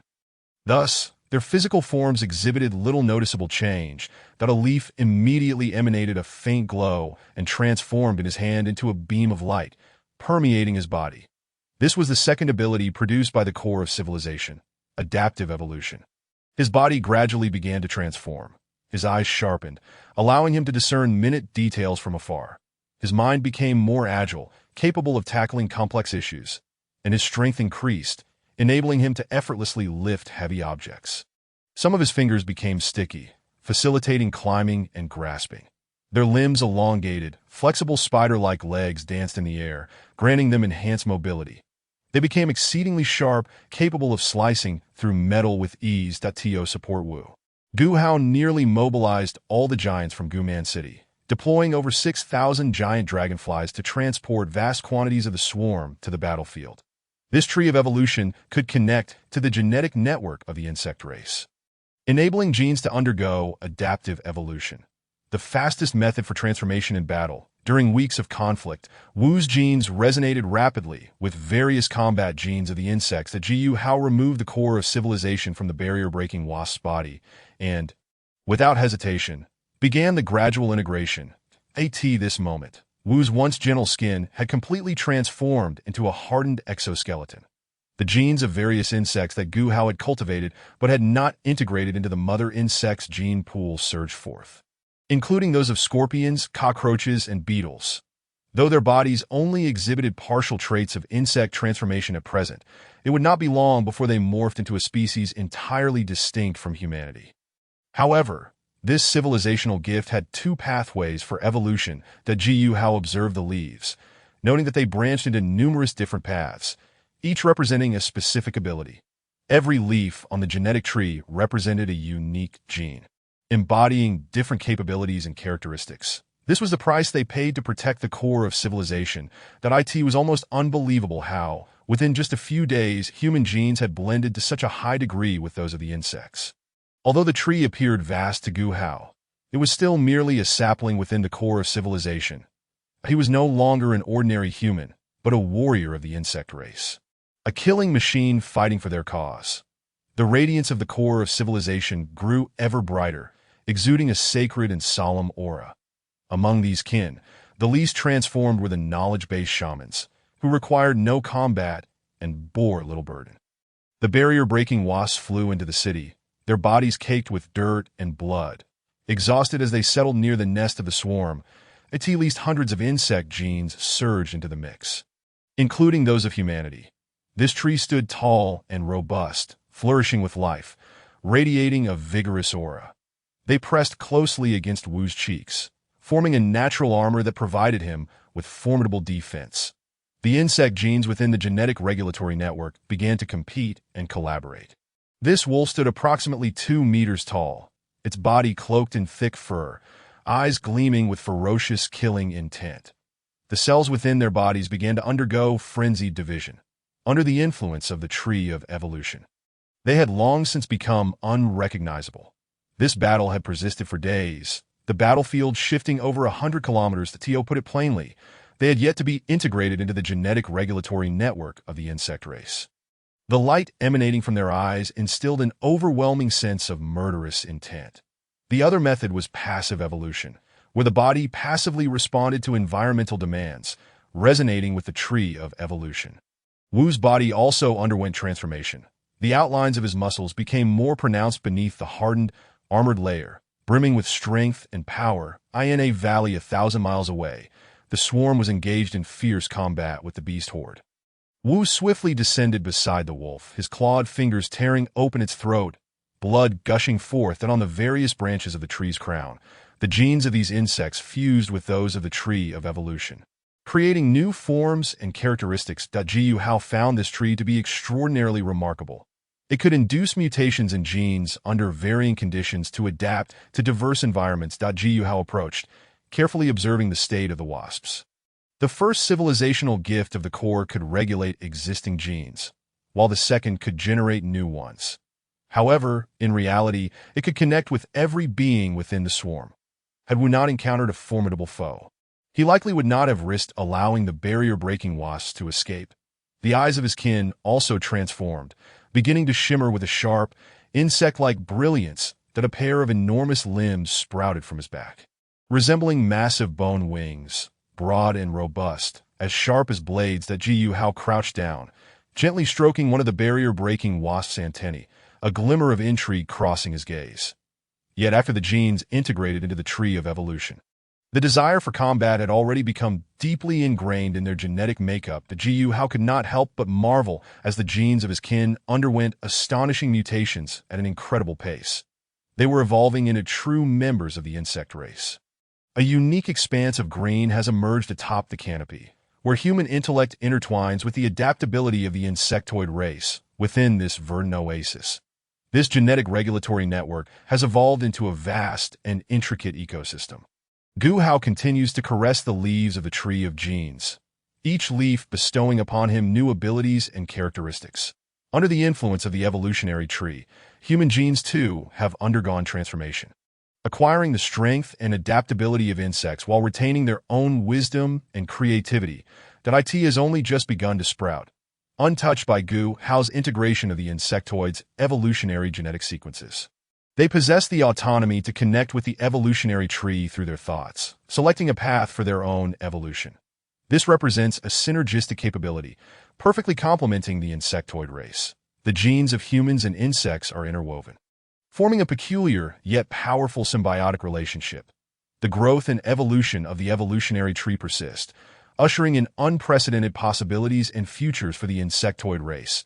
Gu Hao inhaled deeply, sensing the immense energy and potential contained within the tree of genes. Another aspect, represented by the Wu-Wu, signifies a higher level of intelligence. Some branches glimmer with a fiery red light, symbolizing intense power. Others emit a fresh green glow, representing the force of nature, while yet others flicker with a crystalline blue light, embodying the power of wisdom. Gu Hao also perceives the drastic changes his kin are undergoing, that he notices their bodies bear evident scars, some even in a state of disrepair. At this moment, Gu Hao integrates the evolutionary tree into the genetic regulatory network. Although the initial beast horde holds numerical superiority, the logistical capabilities of the insect swarm are formidable. Daily, a steady stream of insects replenishes the losses within the swarm, preventing it from being overwhelmed by the beast horde. They merely need to cultivate insects, learning to adjust their genes within the genetic regulatory network that Gu Hao has assigned to them. That he extends his hand, gently touching a leaf on the tree of genes. There exists a form of proactive evolution, where the desired evolutionary thoughts of the brain resonate with the corresponding direction of the evolutionary tree, thereby initiating evolution. At this moment, it would be more fitting not to refer to them as battle shamans, but rather as the new name Gu Hao has prepared for them, the insectoid blades. As time passes, the evolutionary tree continues to grow and flourish. Wu-Wu relentlessly hunts these beasts to replenish its bodily energy. It feels a warm and vibrant energy continuously surging from the core of civilization. Wu-Wu understands that by judiciously harnessing these genes, it can bestow more power and wisdom upon the core of civilization. Concurrently, human genes also permeate into the evolutionary tree. Alongside Wu-Wu, hundreds of others undergo a metamorphosis. In the natural world, gene mutation is a highly perilous endeavor. A slight misstep could lead to the collapse of the next generation's genes, utterly obliterating their growth potential. As Wu-Wu opens its mandibles, it resembles the slow opening of the gates of hell, releasing a terrifying aura. When Wu-Wu clenches its fists, its claws glimmer with a chilling light under the sun. An elongated bone blade sprout from its forearms, akin to the scythe of death. A vast repository of insectoid genes surges into the genetic regulatory network, and as information flows, the evolutionary tree begins to absorb and integrate these new genes. This web-like structure connects the genes of various organisms, facilitating their mutual communication, fusion, and evolution. Only by merging it into the genetic regulatory network can it link the genetic sequences of all insectoid beings, thereby influencing the production of adaptive evolution genes. Gu Hao observes as a kin raises an arm, and suddenly sharp stiletto blades sprout from their fingertips, glinting coldly. Wu-Wu senses a powerful presence approaching from behind. Turning, it sees a massive wolf lunging toward it. Wu-Wu can perceive the energy of every morsel of food, which fortifies its body, enhancing its strength and vitality. This transformation is merely a glimpse of the changes occurring among Gu Hao's kin within the Lord's domain. Meanwhile, a battle shaman is engaged in combat with the beast horde. The branches atop the canopy extend, forming an expansive genetic network. In the air, Wu-Wu unfurls its bony wings, exerting force, causing the wolf to emit a mournful howl as its body is pierced by Wu-Wu's elongated limbs. They begin to utilize these new features, showcasing unprecedented strength and abilities. At this moment, they have taken the first step toward their transformation into the insectoid blades. In an instant, the vast insectoid gene repository begins to flood in. Encompassing bone-armored centipedes, stinging insects, spiders, and razor-sharp mantises, the genes of those recognized as tribesmen within the clan are now connected to the evolutionary tree.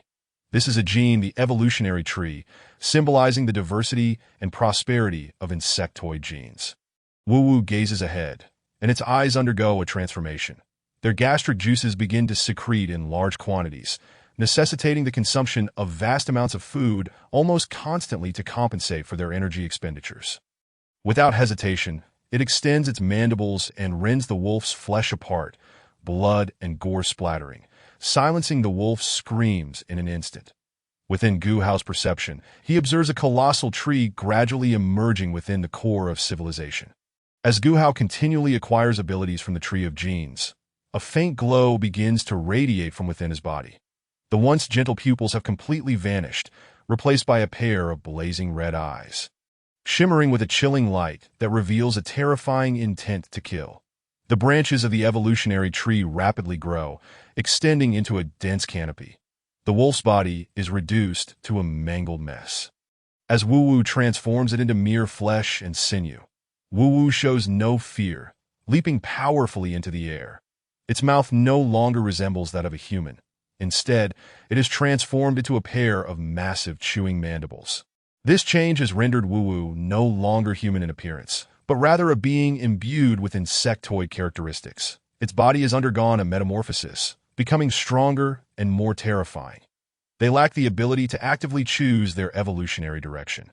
Relying solely on adaptive evolution within their environment at this moment, Gu Hao promptly dispatches tens of thousands of insects via giant dragonflies to support Wu-Wu, hoping that he is not too late. Gu Hao sits in quiet contemplation, beginning to sense the changes within the core of civilization. This aligns perfectly with the two forms present within the insect swarm, one represented by soldier insects. Characterized by a lower level of intelligence, they resemble two burning flames, exuding an awe-inspiring power. Some tribesmen begin to sprout bone teeth on their arms, akin to the serrated claws of razor mantises, enhancing their ferocity. These mandibles are composed of sharp cutting tools, arranged neatly. After several weeks of evolution, Gu Hao observes that the skin of some tribesmen gradually hardens, as if protected by the exoskeleton of a bone-armored centipede. He feels a powerful energy surge into his body, enhancing his perception, strength, and wisdom. Gu Hao has outlined an evolutionary pathway for the brain insects. Perhaps the evolution of the brain is relatively slow, which is why there have been no immediate changes. This layer of exoskeleton gleams with a profound black hue, as resilient as obsidian. Their vision sharpens, enabling them to detect faint movements from afar. New branches begin to sprout, as human genes infuse the evolutionary tree with the capacity for thought and creativity. Sharp claws emerge from Wu-Wu's fingers. Wu-Wu uses its mandibles to tear flesh from the bone. Chewing vigorously, this is sustenance for Wu-Wu, as well as the energy source for its genetic mutation. They are all commanders of this insect swarm, battle shamans. After devouring the wolf meat before it, the flesh rapidly dissolves in gastric acid, transforming into the energy required for evolution. Meanwhile, the genes urge Wu-Wu's instincts, compelling it to continue feeding, accelerating the adaptive evolution of more combat genes. The breakthrough hornets swiftly departed the battlefield, heading towards the direction of the Bugman city. Unnoticed by anyone, they flew back. The breakthrough hornets exhibited extraordinary speed and acute sensory abilities. They resembled a black whirlwind, weaving through the dense forest, swiftly crossing mountains and rivers, ceaselessly advancing forward. The sky above Bugman City was permeated with a rich, distinctive scent of insects. This is the nest of the swarm and the center of Gu Hao's dominion. The Gu Hao stood atop the city wall, watching the return of the breakthrough hornets. His expression graved. He understood that their return signified that Wu's swarm had encountered an interception. Thus, their physical changes were nearly imperceptible. The leaf immediately emitted a faint glow, transforming in his hand into a beam of light that seeped into his body. This signifies the second ability generated by the core of civilization, adaptive evolution. His body gradually undergoes transformation. His vision sharpens, allowing him to perceive minute details from afar. His thoughts become more agile, capable of processing more complex issues. his strength intensifies, enabling him to effortlessly lift heavy objects. Some of his fingers become sticky, facilitating climbing and grasping. Their limbs begin to elongate, and agile spider-like legs dance in the air, granting them heightened mobility. They are incredibly sharp, capable of effortlessly slicing through metal. To support Wu. Guhao mobilizes nearly all the giant dragonflies within Bugman City, over 6,000, transporting vast numbers of insects into the fray. This evolutionary tree connects the gene network of the insect race, allowing for adaptive evolution of genes. Combat is the swiftest means of metamorphosis. Throughout the prolonged battles, Wu's genes rapidly resonate with various combat genes of the insects. Guhao removed the heart of civilization from the breakthrough hornets without hesitation, immediately commencing the integration process to this moment. Wu's once gentle skin has entirely transformed into a hardened exoskeleton. Numerous insects, cultivated by Guhao, have surged forth, yet none have assimilated the genes of the mother insect. Scorpions, cockroaches, beetles, though their bodies currently exhibit only partial characteristics of insectoid transformation, it is likely that within a few months, they will completely evolve into a species entirely distinct from humanity. However, this evolutionary endowment of civilization manifests through two distinct methods that Guhao gazed upon these leaves, observing how they branched into myriad forms, each branch signifying a unique capability. Every leaf upon the tree of genes represents a distinct genetic trait, embodying various abilities and features. This evolution is the price they pay to safeguard the essence of civilization. It is almost unfathomable that within just a few days, the genetic makeup of humanity has undergone such profound integration with that of the insects. Although this tree appears quite substantial in Guhao's eyes, it remains merely a sapling within the core of civilization, that he is no longer an ordinary human, but rather a warrior of the insect race, a relentless killing machine for their cause. The radiance of the civilization's core grows increasingly brilliant, emanating a sacred and solemn aura. Among his kin, the least transformed are undoubtedly those knowledge-based shamanic practitioners who require neither combat nor bear excessive burdens. The barrier-breaking frenzy has surged into the city, their bodies caked with dirt and blood, exhausted as they rest near the insect hive. At least hundreds of insect genes have flooded within, including those of humanity. This tree stands tall and robust, its branches lush and vibrant, exuding an aura of vitality. They cling to Wu's cheeks, forming a natural armor that provides formidable defense. The insect genes within the genetic regulatory network have begun to compete and cooperate with one another. This wolf, standing approximately 2 meters tall, is cloaked in thick fur, its eyes betraying a ferocious bloodlust. Meanwhile, the cells within their bodies have commenced a frenzied division, irrevocably altered under the influence of the tree of evolution. The battle has raged for days, shifting across hundreds of kilometers. The Tio put it plainly, they have yet to be integrated into the genetic regulatory network of the insect race. The light emanating from their eyes conveys an aura of boundless ferocity. The second method involves passive evolution, where the body's intrinsic needs resonate with the tree of evolution in response to environmental stimuli. Wu's physique has also undergone changes. His muscular contours are accentuated beneath the hardened, chitinous layer, radiating strength and power. In a valley 1,000 miles away, the insect swarm engages in fierce combat with a pack of beasts. Wu swiftly descends beside the wolf, using his claw-like fingers to tear open its throat. Blood gushing forth. Across the branches of the canopy, the genes of these insects merge with those of the evolution tree, birthing new forms and traits. Guhao discovers the remarkable properties of this tree. It allows for genetic mutations to occur under varying circumstances, adapting to diverse conditions. He approaches, carefully scrutinizing the state of these frenzied bees. The first civilizational endowment can regulate existing genes, while the second can generate new ones. However, in reality, it can connect with every being within the tribe. Had they not encountered formidable foes, Wu would not have risked the frenzied bees breaking through. The eyes of his kin have transformed, now flickering with a sharp luminescence akin to that of stinging insects. His back sprouts a pair of massive appendages, resembling colossal bone wings, broad and robust, as sharp as a blade. Guhao crouches, gently caressing the antennae of a frenzied bee, a glimmer of intrigue crossing his gaze. Yet once the genes are integrated into the tree of evolution, the lust for battle becomes deeply ingrained in their genetic fabric that Gu Hao marvels as the genes of his kin undergo astonishingly rapid mutations. They are becoming true insectoids. A unique green hue blossoms upon the canopy, where human intellect and insect adaptability intertwine within this verdant oasis. This genetic regulatory network has evolved into a vast and intricate ecosystem that Gu Hao continues to touch the leaves of the tree of genes, each leaf bestowing upon him new abilities and traits. The human genes, under the influence of the evolution tree, have also transformed, acquiring the strength and adaptability of insects while retaining their own wisdom and creativity. It has only just begun to sprout, yet remains unintegrated into the evolutionary genetic sequence of the insect race. They can independently connect to the tree of evolution through their thoughts, choosing a path of evolution that suits them. This harmonious capability is indeed complementary, perfectly aligned with the insect race. The genes of insects and humans intertwine, forging a peculiar yet potent symbiotic relationship.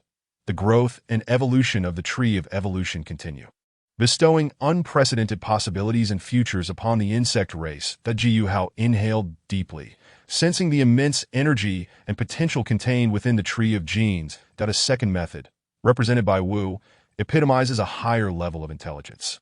Some branches shimmer with a fiery red light, symbolizing intense power. Others radiate a refreshing green glow, signifying natural strength. Yet others glimmer with a crystalline blue light, representing the power of wisdom. Gu Hao also discerns the radical transformations his kin are undergoing, that he notices their bodies bear visible scars, some even rendered grotesquely mutilated. At this moment, Gu Hao has connected the tree of evolution to the genetic regulatory network. Although the initial beast pack holds numerical superiority, the logistical capabilities of the insect swarm are formidable. Each day, a steady influx of insects replenishes the losses, ensuring the swarm remains unoverwhelmed by the beasts. They need only cultivate insects, learning to adjust their genes within the genetic regulatory network assigned by Gu Hao. He extends his hand, gently touching a leaf upon the tree of genes. One form of evolution is proactive. The evolutionary thoughts desired by the brain resonate with the corresponding direction of the evolution tree, thereby engendering active evolution. That it is perhaps no longer suitable to refer to them as combat shamans, but rather by the new name Gu Hao has prepared for them, the insectoid blades. As time progresses, the tree of evolution continuously grows and thrives. That Wu hunts these beasts relentlessly, replenishing the energy expended by his body. That he feels a warm and vibrant energy flowing ceaselessly from the core of civilization. He understands that if these genes can be utilized judiciously, they can endow the core of civilization with greater strength and wisdom. Simultaneously, human genes also permeate the tree of evolution. Alongside him, hundreds of blades undergo metamorphosis. It is essential to recognize that in the natural world, genetic mutation is fraught with peril. A minor misstep can lead to the collapse of subsequent generations' genes, robbing them of growth potential. As Wu opens his mandibles, it is as if the gates of hell slowly creak open, releasing a terrifying aura. When Wu clenches his fists, his claws glint with a chilling sheen in the sunlight. Elongated bone blades extending from his forearms like the scythe of death. The vast genetic repository of the insect race floods into the genetic regulatory network. As information flows, the tree of evolution begins to absorb and integrate these new genes. This network connects the genes of various beings, enabling them to communicate, merge, and evolve. Only by integrating it into the genetic regulatory network can it connect the genetic sequences of all insectoid beings, thus influencing the adaptive evolution of genes. Gu Hao observes a tribe member raise their arm, sharp stiletto-like blades suddenly sprouting from their fingertips, glinting ominously. That Wu senses a potent aura surging from behind. He turns to see a colossal wolf lunging towards him. Wu can perceive the energy contained in every morsel of food, empowering his body and augmenting his strength. This is merely a glimpse of the transformations occurring among his kin, visible within the domain of the Lord. Yet at this moment, a battle shaman is engaged in combat with the pack of beasts. The branches of the canopy extend, forming an expansive genetic network. That in the air, he unfurls his bone wings. Exerting a forceful flap, The wolf lets out a harrowing cry as Wu's elongated limbs pierce its abdomen.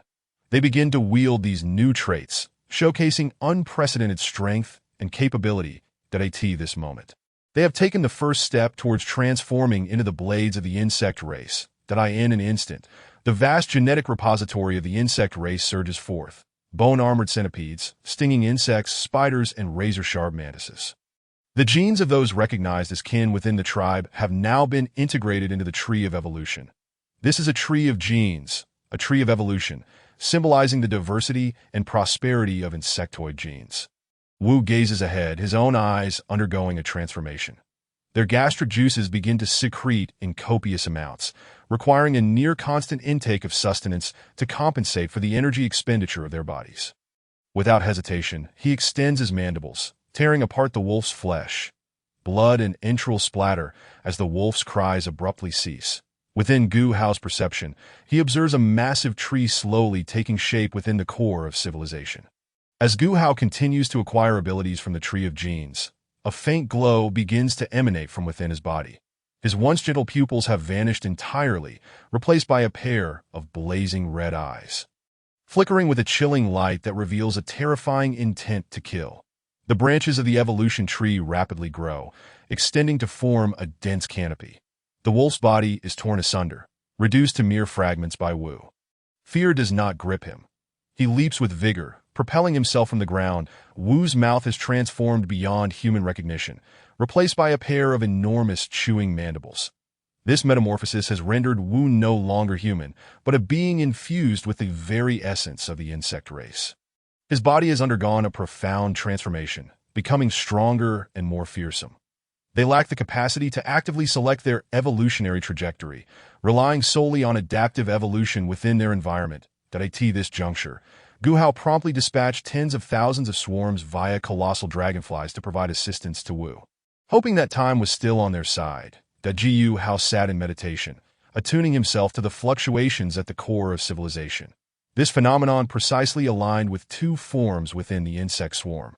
One represented by the soldier insects, characterized by their rudimentary intelligence. They resembled two blazing flames, exuding an awe-inspiring power. Some of the tribe members began to develop bony teeth on their arms, akin to the serrated claws of a predatory mantis, enhancing their ferocity. These mouthparts were composed of sharp cutting organs, meticulously arranged.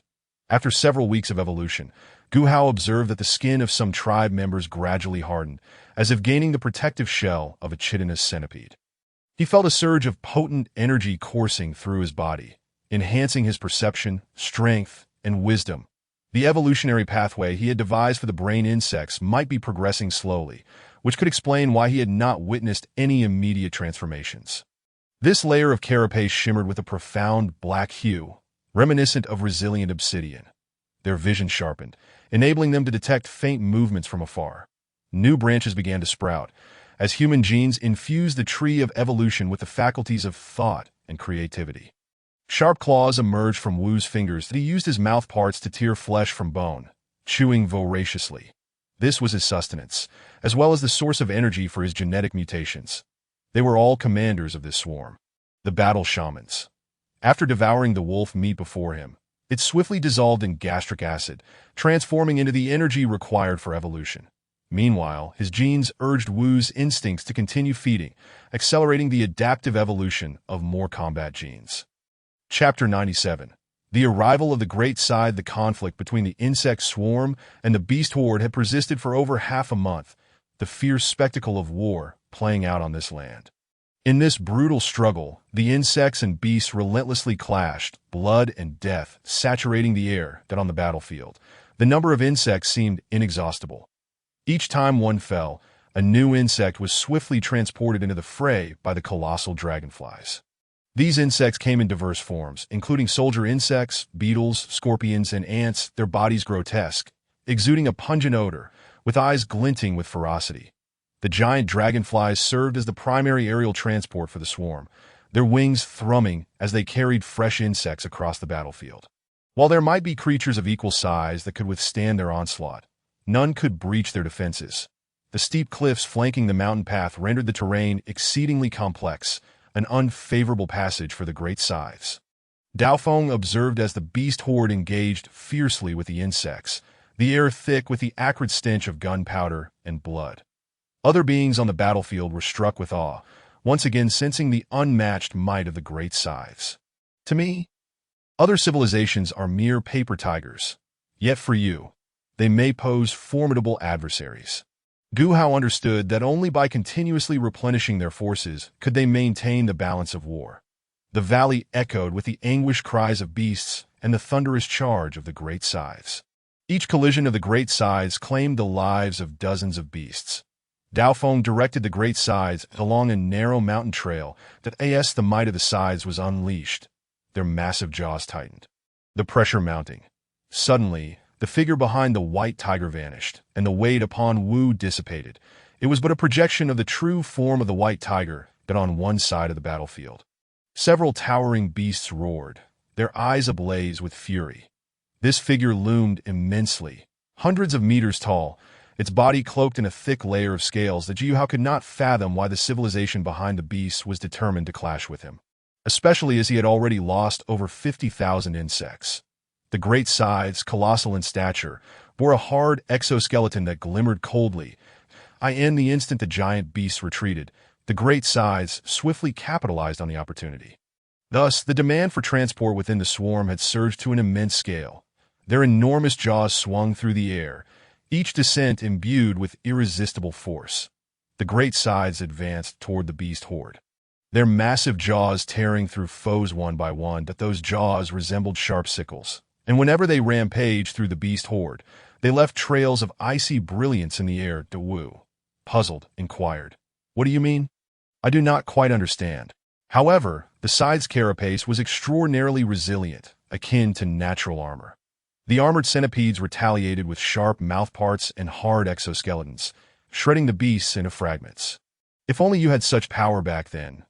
My lord, at that time, I had just begun to follow my lord, and I was not as formidable as you.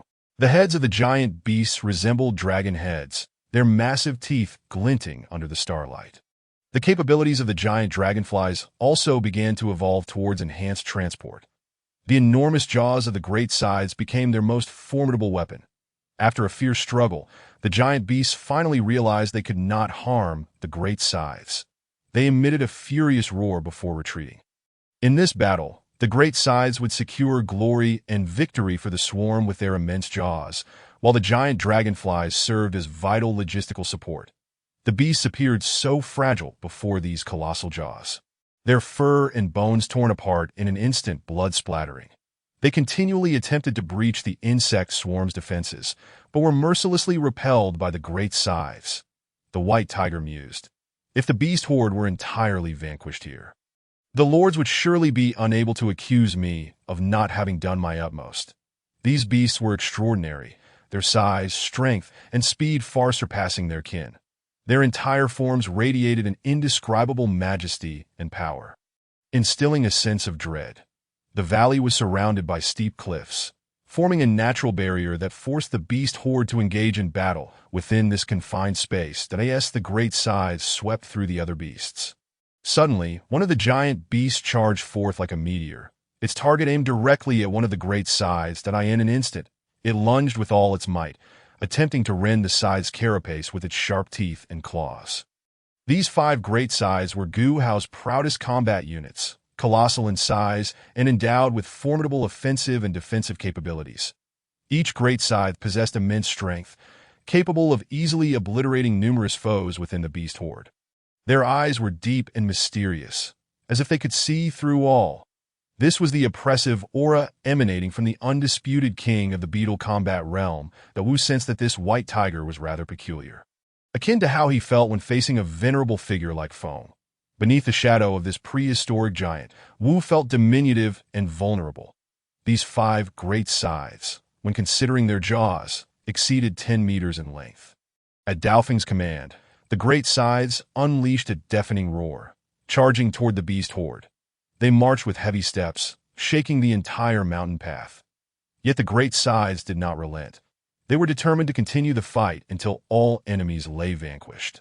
This battle had persisted for over half a month, both sides continuously depleting their strength and resources. Cough, cough. Let us commence the final confrontation. Thus, it was imperative to overwhelm the beast horde with a thunderous force. To avoid being ensnared in an endless cycle of attrition, Wu stood aloft, observing the terrifying power displayed by the great sides among the beast horde. The giant beast's teeth and claws left scratches upon the carapace, yet failed to inflict any genuine harm upon the great scythes. The sounds of their clashes reverberated throughout the valley as the beast horde ferociously lunged at the insect swarm, their claws and teeth striking fiercely against the armored centipede's exoskeletons.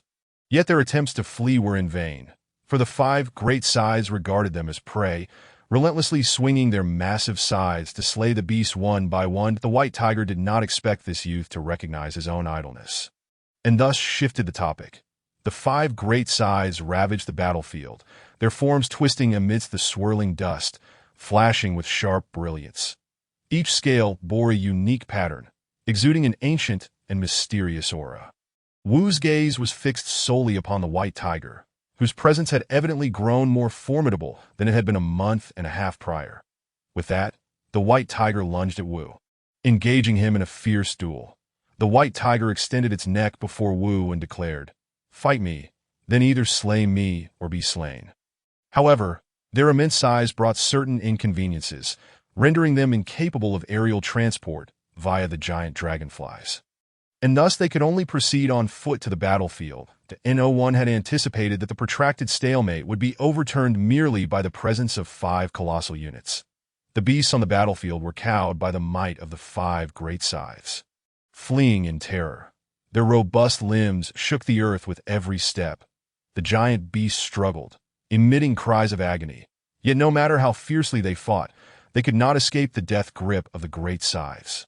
The scythes sliced through the air, cleaving numerous beasts in two, blood flowing freely amidst their anguished wails. Wu felt the air around him tremble, as if something dreadful was about to emerge among the beast horde. They existed like harbingers of death, impervious to opposition. The corpses piled high, the flesh long devoured, leaving only bones or exoskeletons, while the ground lay pockmarked and uneven, although the body of the great scythe was pinned beneath. It did not appear flustered. Instead, it sought to retaliate with its enormous jaws. The great scythes, akin to razor blades, continuously weakened the forces of the beast horde. He understood that it was time for the colossal scythes to unveil their might. Its form began to contort, blood seeping from the areas ensnared, splattering onto the ground. The strength of the swarm gradually overpowered the beast horde, which began to retreat in disarray.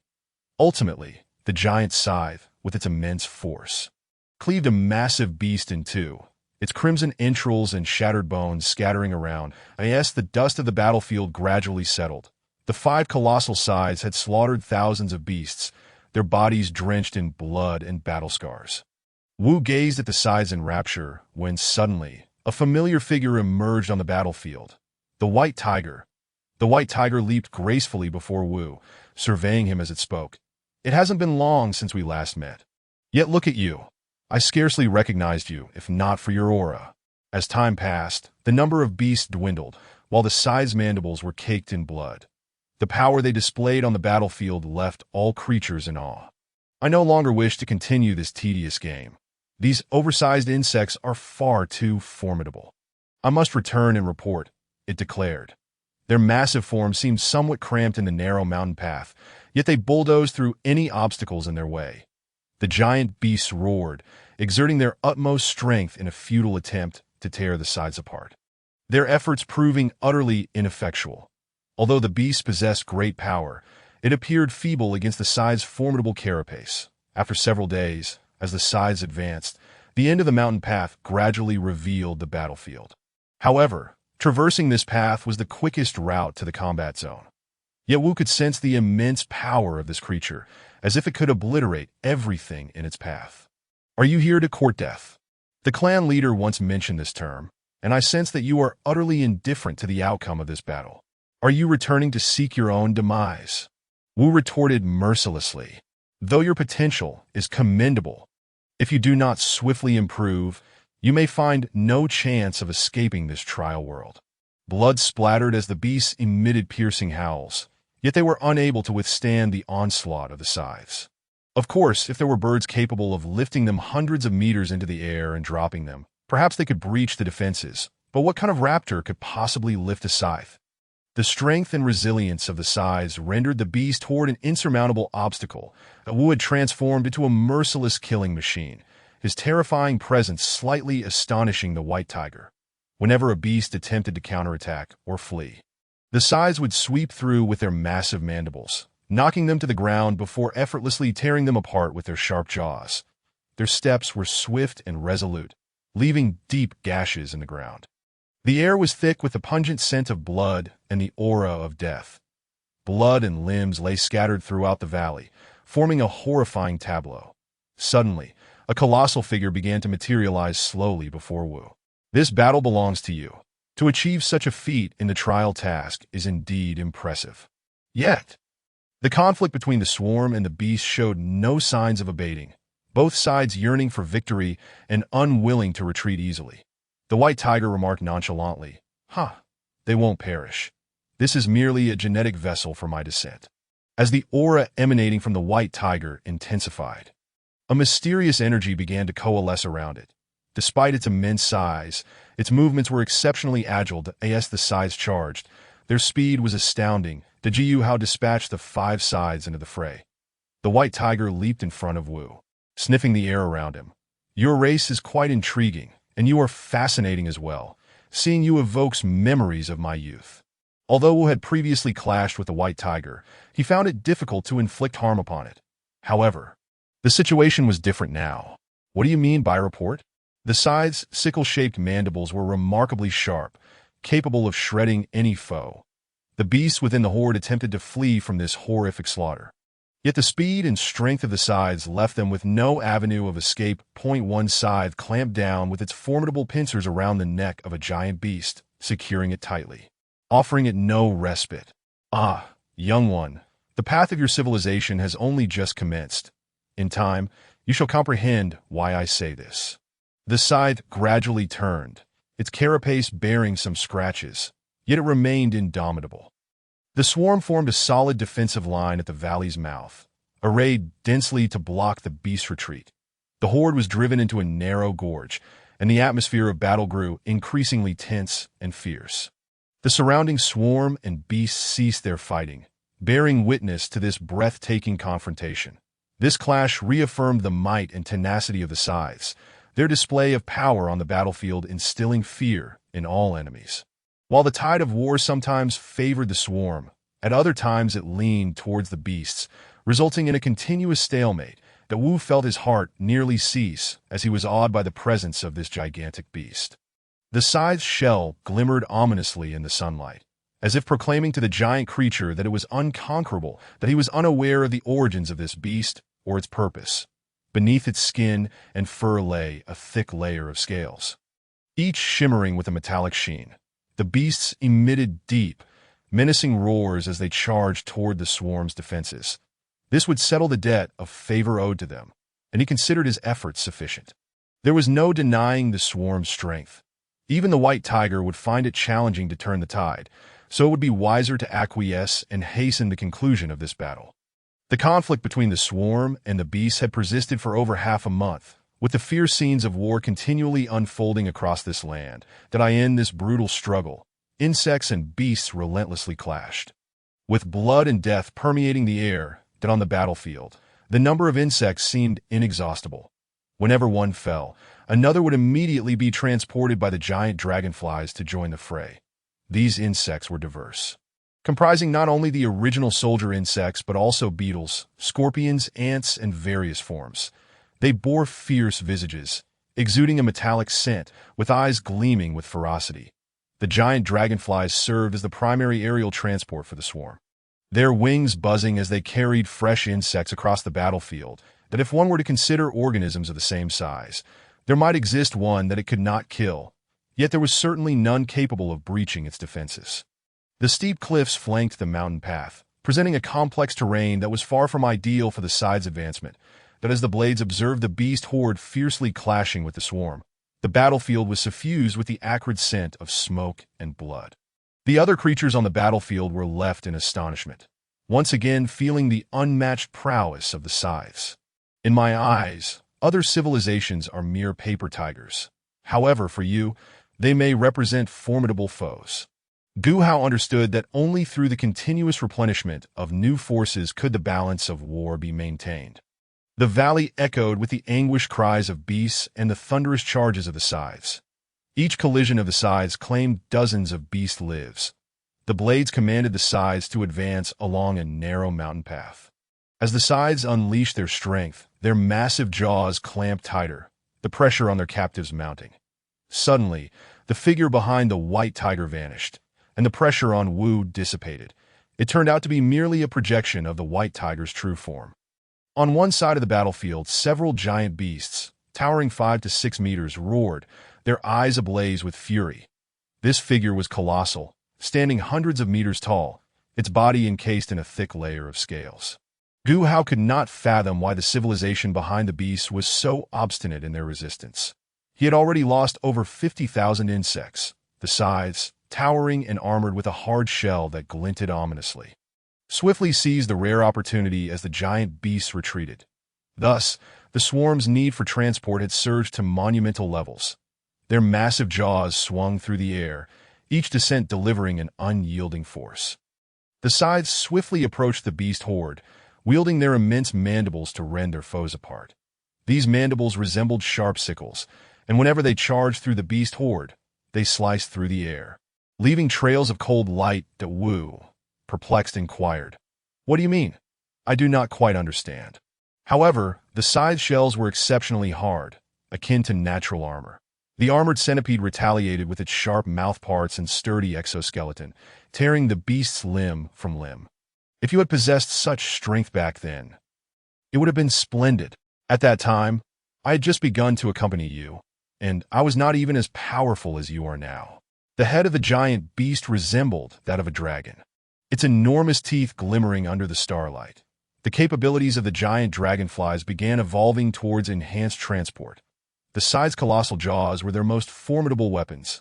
After a fierce struggle, the giant beasts finally realized they could not harm the scythes. Unleashing a furious roar before retreating, did I end this battle? The scythes would secure glory and victory for the swarm with their immense mandibles, while the giant dragonflies became their essential logistical support. The beasts appeared feeble before these massive jaws, their fur and bones torn apart in an instant, blood splattering everywhere. They continuously sought to breach the swarm's defenses, yet were mercilessly repelled by the scythes. The white tiger pondered, "If I manage to annihilate the entire beast horde here, surely the lords cannot claim I did not exert myself." These creatures were unlike any other, their size, strength, and speed vastly surpassing their K.I.N.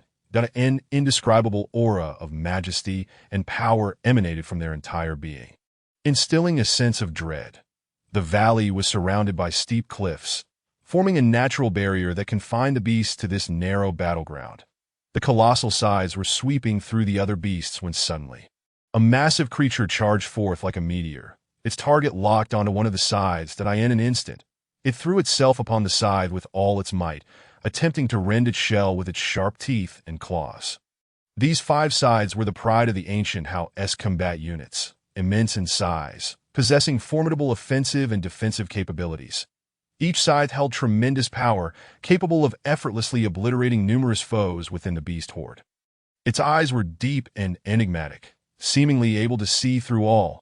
This was the overwhelming presence of the uncrowned king of the insect combat realm. The Wu felt a twinge of absurdity from this white tiger, reminiscent of facing an elder like foam. Under the shadow of this prehistoric behemoth, Wu felt his own insignificance and fragility. The 5 scythes, when including their mandibles, exceeded 10 meters in length, the command of the scythe's blade. They let out a deafening roar and charged toward the beast horde. With heavy footfalls that shook the very mountain path, the scythes pressed on, relentless in their quest until every enemy was vanquished. This battle had endured for over half a month, both sides continually depleting their strength and resources. "Let us commence the final battle," Wu declared, knowing they must overwhelm the beasts with thunderous might to avoid being ensnared in an endless war of attrition. From his elevated position, Wu observed the terrifying power that the scythes exhibited amidst the beast horde. The giant beast's teeth and claws left scratches upon the side shell, yet they failed to inflict any real damage. The clash of their forces echoed throughout the valley as the beast horde ferociously lunged at the insect swarm, their claws and teeth striking with lethal ferocity against the exoskeleton of the centipedes. However, their attempts to flee were futile, for the five sides regarded them as prey, relentlessly swinging their blades and dispatching them one by one. The white tiger was taken aback to discover that this young one was indeed aware of his own lack of effort, and thus shifted the topic to the five sides wreaking havoc upon the battlefield, their forms twisting through the dust while shimmering with sharp radiance. Each scale bore a unique pattern, exuding an ancient and mysterious aura. Wu's gaze was fixated solely on the white tiger, whose presence was evidently more potent than it had been over half a month ago.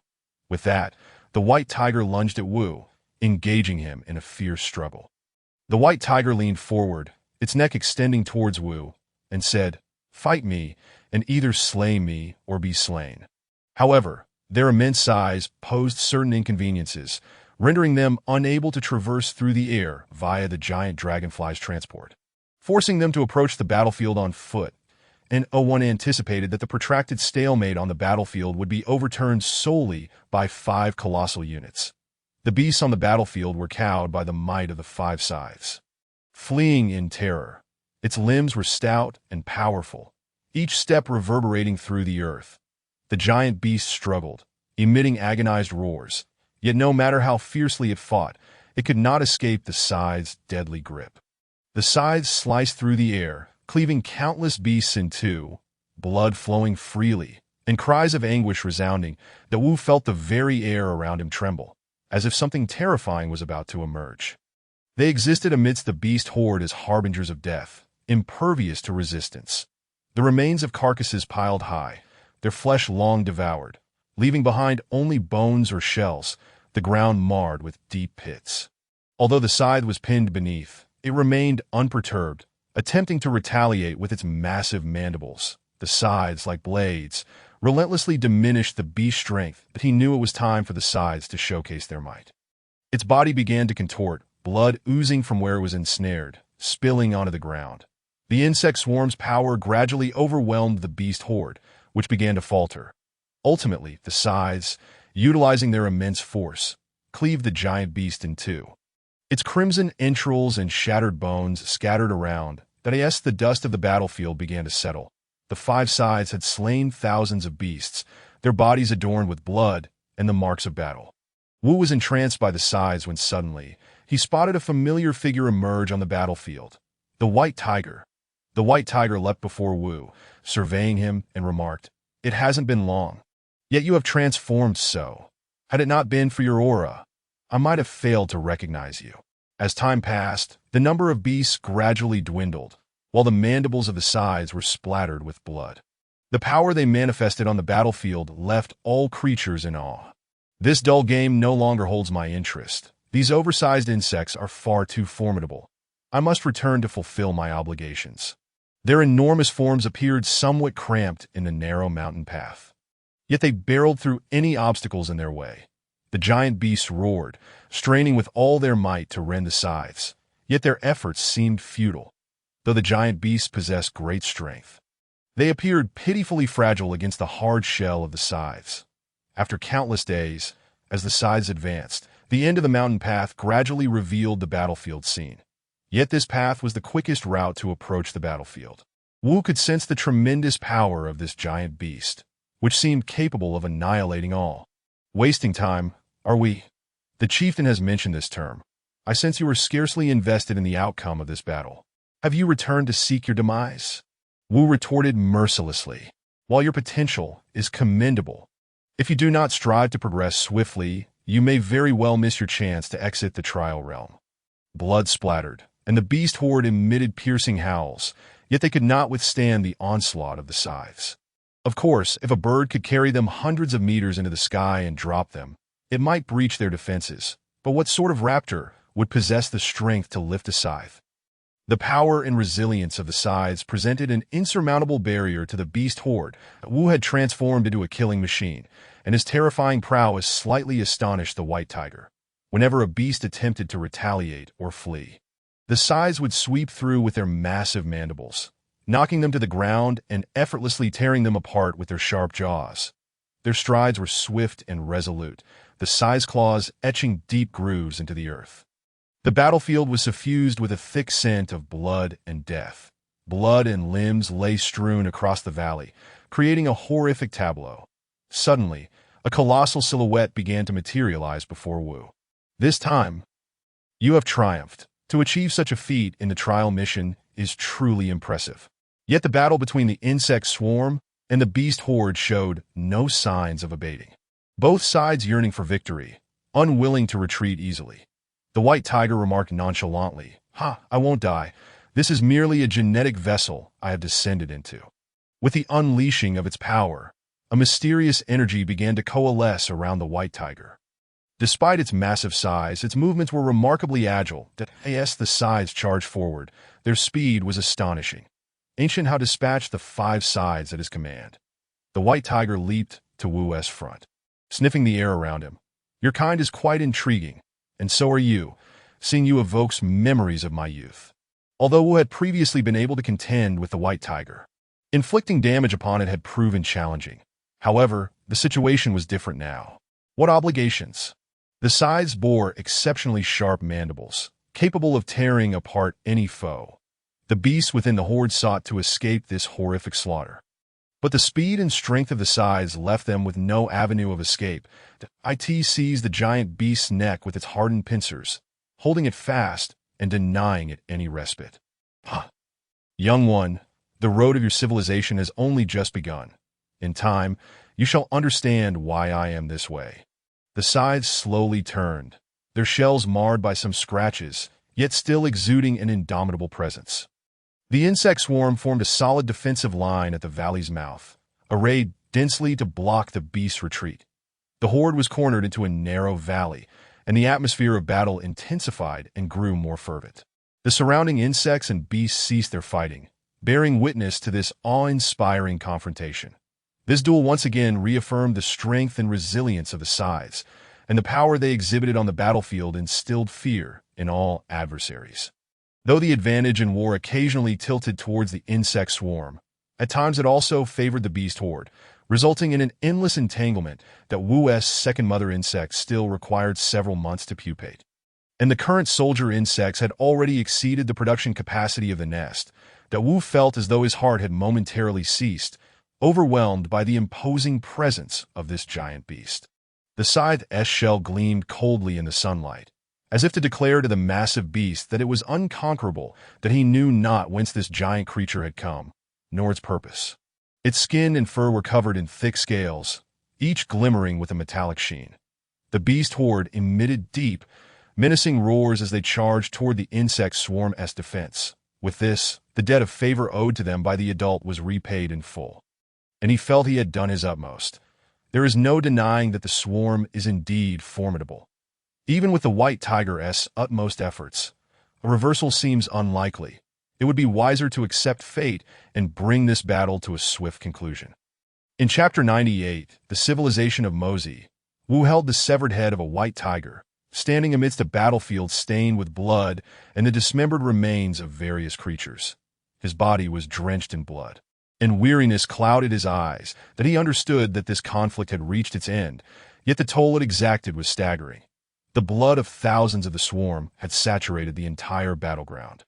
Wu surveyed the scene, noting the complete upheaval of the battlefield's dynamics. Once he had slain the white tiger, the beast horde seemed to lose its command, collapsing in an instant. Without order, the chaotic beasts were swiftly devoured by the swarm. The structure before him was crafted from rock and rare woods, with towering wooden pillars deeply rooted in the ground, bearing the weight of the entire edifice. As it trembled, mechanisms occasionally fell from within. The once verdant trees now stood ravaged, reduced to mere skeletal branches, their trunks smeared with crimson, bearing silent witness to the brutal conflict that had just transpired at the core of the nest. The most vital area resided the mother insect. Soon, 20,000 barrier-breaking frenzy bees would emerge from the hive. However, those who had not qualified for evolution had still contributed significantly to civilization. It would be impractical to simply abandon them. Even within Earth's nations, generations of education have failed to unify all under a single civilization, let alone in ancient Gao. Gao nodded in agreement. It was indeed a feasible approach. The lives of the Chisha tribe members ebbed away gradually until their bodies stiffened. Devoid of any movement, and as the noise crescendoed, a colossal wooden mechanical bull rose slowly from the dust, revealing its full form. This assault caught the Lord completely off guard, and by the time the swarm returned, news of the incident had not even spread. Thus, the disparities between them and the insect tribe began to manifest by the tens of thousands. They surged forth, dense and overwhelming, akin to a tempest of darkness poised to engulf the entire continent. Gao prepared to produce frenzied bees with all his might, transforming all the mother insects' eggs into frenzied bee larvae. The sky darkened with ominous clouds, as if the pain of the earth drained color from the heavens. Yet, Gao recalled Wu's words relayed from the white tiger. Without rapid progress, the opportunity to complete the trials might slip away. Now, several genes on Wu had piqued Gao's interest point one by one. The Chisha tribe members fell, their bodies growing increasingly frail under the onslaught of the frenzied bees. This time, Gao did not allow Wu to continue leading the swarm in plunder. Instead, he appointed another capable individual from the recent skirmish with the beast horde. Lin Ming. Those who could integrate into the insect tribe system would undoubtedly gain more privileges. A fact beyond dispute, Gao's recent confrontation with the beast horde had reduced the swarm's numbers from over 100,000 back down to 90,000.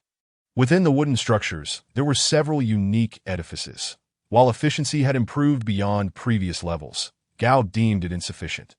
The frenzied bees swarmed in vast numbers, their astonishing speed forming a colossal black storm that blotted out the sun, plunging the ground into darkness. However, the sheer quantity of barrier-breaking frenzied bees overwhelmed the feeble Chisha tribe, who soon began to suffer from the piercing stings. Weapons littered the ground, some broken in two, others embedded within the bodies of their foes. Such swift actions would only become more challenging as time progressed. Yet, should they wait another month, the number of barrier-breaking frenzied bees could surpass 40,000. Gao summoned Feng, hoping this elder of the tribe could offer valuable counsel. The underground hive was dim and damp, filled with a peculiar scent. To avoid a repeat of the prior ambush, they would need to gather the heart of civilization with greater efficiency. Such disparities would inevitably give rise to inequality and discrimination. Currently, the food consumed by our tribe pales in comparison to that of the swarm. We could certainly sustain them. At this moment, Wu resembled a weapon of slaughter, every part of him honed for the purpose of killing. The wooden gears within the structure churned incessantly, transmitting power and propelling the entire edifice into motion. Gao's civilization now faced a pressing issue. Hours later, the territory of the Chisha people had transformed into a desolate wasteland. The swarm commenced its final cleanup, devouring every morsel of flesh left on the battlefield. For such high-quality protein must not go to waste. While the Chisha civilization's colossal serpents were indeed formidable, the true aim of the barrier-breaking frenzied bees lay not in these titanic creatures. The mechanical workers within the structure diligently attended to their tasks, skillfully avoiding the thick-skinned giants. Instead, targeting the more vulnerable members of the Chisha tribe, Wu hurried back to the hive, the swarm swarming around him, moving swiftly in his wake. Upon returning, the swarm did not pause. After escorting the heart of civilization back, they immediately pressed onward toward the next lord. Gao worried that the swarm might encounter similar foes during their long journey, fearing that reinforcements would arrive too late, resulting in even greater losses than this encounter, and he felt compelled to continue seizing the heart of civilization, needing to bolster his foundations before the core region's lord took action. This 10-meter-long construct, assembled from copper gears and plates, exuded an air of dominance. Like a tide of darkness, it surged forth, prompting the creatures on the ground to sense the terrifying aura and flee in panic, glancing fearfully at the darkening sky. Indeed, as long as we prevent their reproduction, the tribe can unconditionally sustain them. At most, they will all perish within a few decades. The flora had lost its vitality, trampled and scattered, intertwining with the bloodstains on the ground, forming a tapestry of red and green. Under the guidance of several blade-winged insects who had already evolved, the swarm soared toward the next lord's territory. The tranquility near the city of Guman was shattered by the sudden buzzing, with clouds of frenzied bees gathering in the sky. Towering peaks reached into the clouds, the mountains stretching endlessly from the summit of Mount Buzhou. One could observe the entirety of the wooden architectural complex. The Wu addressed one of the blade wings beside him. Take 1,000 insects and continue to sweep away the nearby fleeing beasts. I shall return with the remaining swarm to the hive. Feng, having pondered Gao's concerns for a considerable time, offered a moderate suggestion. Gao, this issue is not insurmountable. Surrounding the mechanical structure were smaller buildings, housing many wooden mechanisms and workers. The swarm advanced silently, devoid of noise, save for the faint sounds reverberating through the air.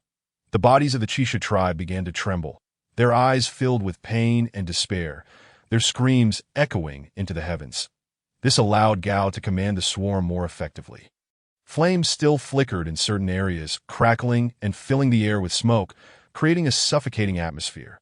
The mechanical creatures had been fully assembled within the structure, gradually rising from the ground to join in the patrol duties. Wu approached Gao, who was taken aback by Wu's altered appearance, feeling a twinge of shock. Gao considered that temporarily sustaining them posed no issue, but necessary measures must be in place to prevent conflicts between the two tribes. Everything proceeded in an orderly manner, with the peculiar wooden mechanical creatures steadily increasing in number and variety over time. Gao surmised that his previous frequent use of blood on Wu was likely the reason for his accelerated evolution. After examining Wu's form, he allowed him to rest, recognizing that they had fought fiercely for over half a month. The venomous stings of the frenzied bees pierced the bodies of the Chisha tribe, releasing potent toxins that began to rot their flesh. Other tribe members manifested only the traits of insect genes, and to achieve full-body evolution like Wu's would likely take until next year.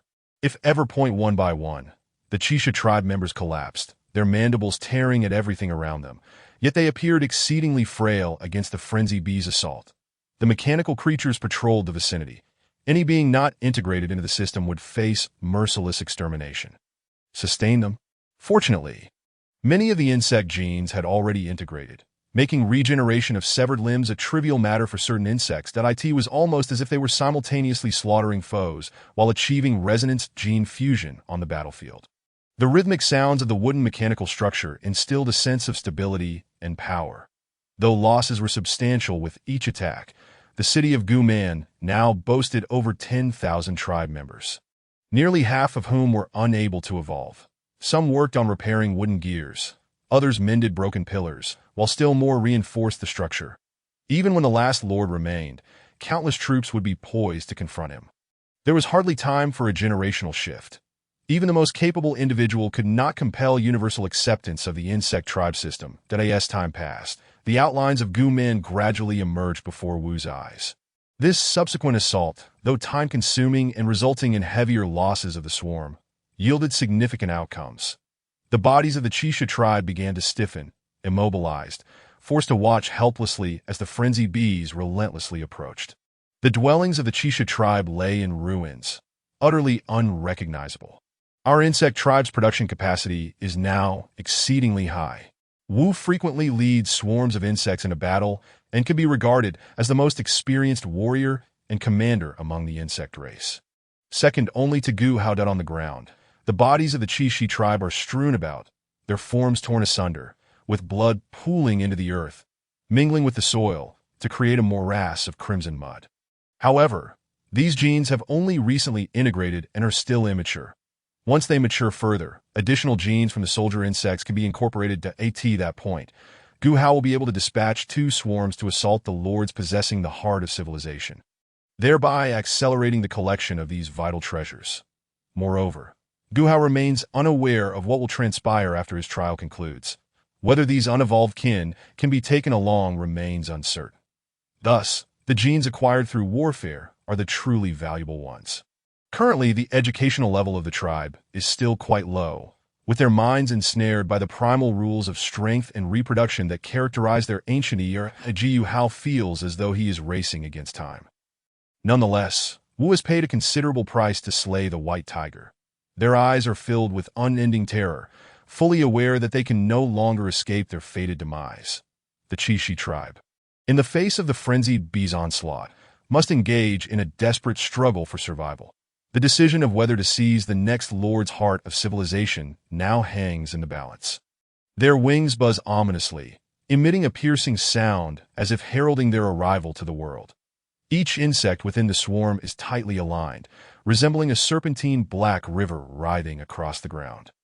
With one arm nearly severed and a deep claw mark on his abdomen, exposing bone, they gaze with eyes rife with fear and defiance, seemingly resisting until their last breath as the number of remaining lords dwindles. The likelihood of their next target being intercepted increases. Blitzkrieg is Guhao's strategy.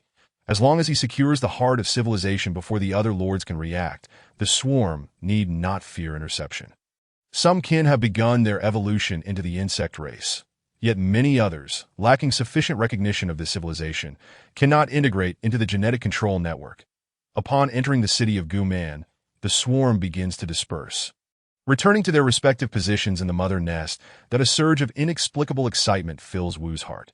He knows he is about to return to his homeland, the unprepared lord of the Shi tribe. Guoran is quickly engulfed by the swarm. Occasionally, massive units towering 6 or 7 meters high, adorned with enormous chain swords, emerge from the mechanical beasts. Armed solely with sharp blades, they bravely confront the onslaught of the barrier-breaking frenzied bees. The swarm has departed, and the blades have taken every heart of civilization back to Guman City. When the frenzied bees reach their destination, they descend like a black storm, enveloping the entire ground. A rustling sound follows, the unmistakable noise of the swarm in motion. The Jiu Hao, meanwhile, has successfully acquired 30 more hearts of civilization, that he also notices that Wu has evolved a pheromone-rich sac to better command the swarm. It is grand and imposing, seemingly the very center of the world. This is an unavoidable circumstance. After all, Gu Hao has only been in this time for just over 7 years. The scene is one of brutality. As the Shi tribe, under the assault of the frenzied bees, resembles fragile leaves, unable to withstand their might, at the foot of the towering Buzhou Mountain, a massive wooden mechanical structure rolls. Emitting deafening creaks, these frenzied bees are colossal, each bearing menacing spines symbolizing terrifying power. The bodies of the mechanical beasts are replete with moving parts, curling like true centipedes. They are equipped with numerous nozzles capable of spewing flames and toxic gases, incinerating enemies or poisoning them to death in an instant. The Wu clutches a white tiger's head, surrounded by a battlefield littered with blood and severed limbs of various creatures. His body is drenched in blood, his eyes heavy with exhaustion, that he realizes that this battle has come to an end, yet the cost has been immense. The blood of countless insects has stained the entire battlefield crimson. Wu surveys the area. The situation on the battlefield has completely turned. After slaying the white tiger, the beast horde appears to lose its command and collapses in an instant. The disordered beasts are swiftly consumed by the swarm. This structure, built from rock and special wood, features towering wooden pillars rooted in the ground, supporting the entire edifice. That as it rolls, mechanical beasts occasionally tumble from within. The once verdant trees are now ravaged, reduced to withered branches and leaves, their trunks smeared with bright red blood, as if narrating the fierce battle that just transpired.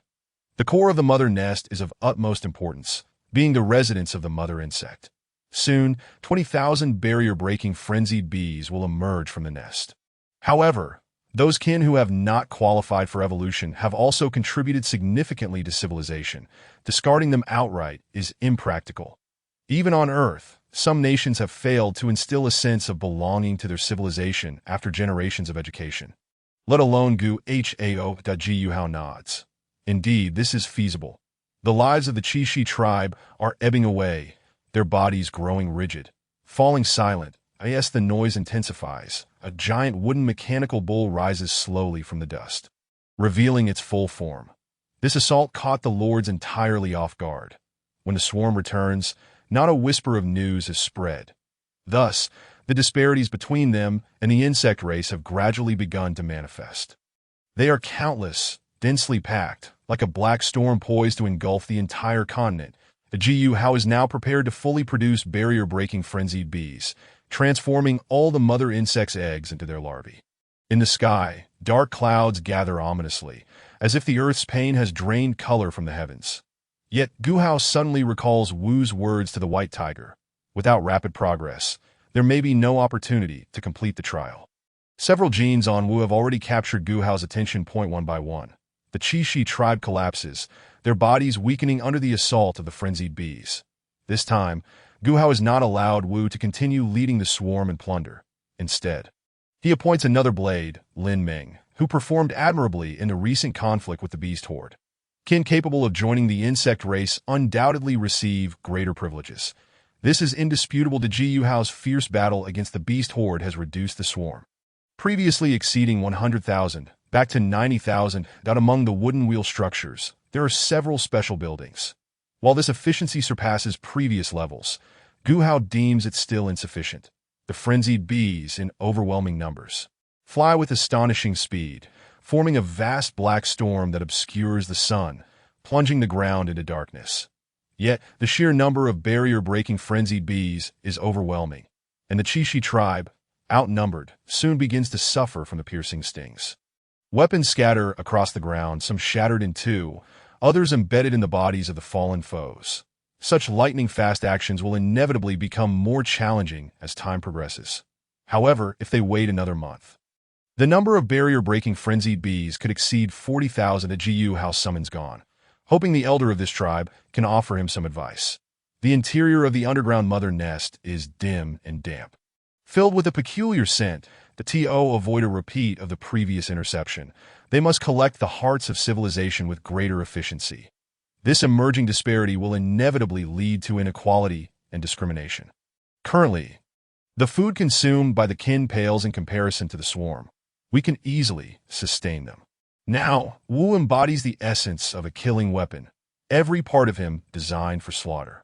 Within the building, wooden gears continuously turn, transmitting power and propelling the entire structure's operation. The Gu Hao civilization now faces a pressing issue that requires resolution.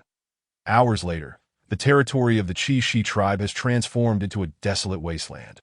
The swarm begins its final cleanup, devouring all the flesh and blood on the battlefield.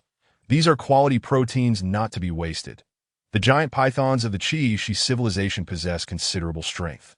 Yet the target of the barrier-breaking frenzied bees is not these massive serpents. Inside the mechanical structure, the workers are busily attending to their tasks, entirely bypassing the thick-skinned giant pythons and directly attacking the more vulnerable Qi kin. As Wu hastily returns to the mother nest, the swarm surges forward in close formation with each of his steps. Upon their return, the swarm does not pause. After escorting the heart of civilization, they immediately set off for the next lord's territory. The Gu Hao fears that the swarm may encounter a beast horde enemy again during their long journey, and should aid arrive too late, the losses could be even greater than this time. Gu Hao believes they must continue seizing the hearts of civilization, enhancing their foundation before the lords in the core area can strike. This 10-meter-long structure, composed of copper gears and panels, appears overwhelmingly majestic. Like a black tide, it surges towards the distance. The creatures on the ground sense the terrifying aura and flee in panic, casting fearful glances at the dark formations in the sky. Indeed, as long as they are prevented from reproducing, the tribe will unconditionally sustain them. At most, in a few decades, they will all perish. The flora has lost all vitality, trampled and scattered, intertwining with the bloodstains on the ground, forming a tapestry of red and green. Under the leadership of several blades that have already evolved wings, the swarm flies towards the next lord's region.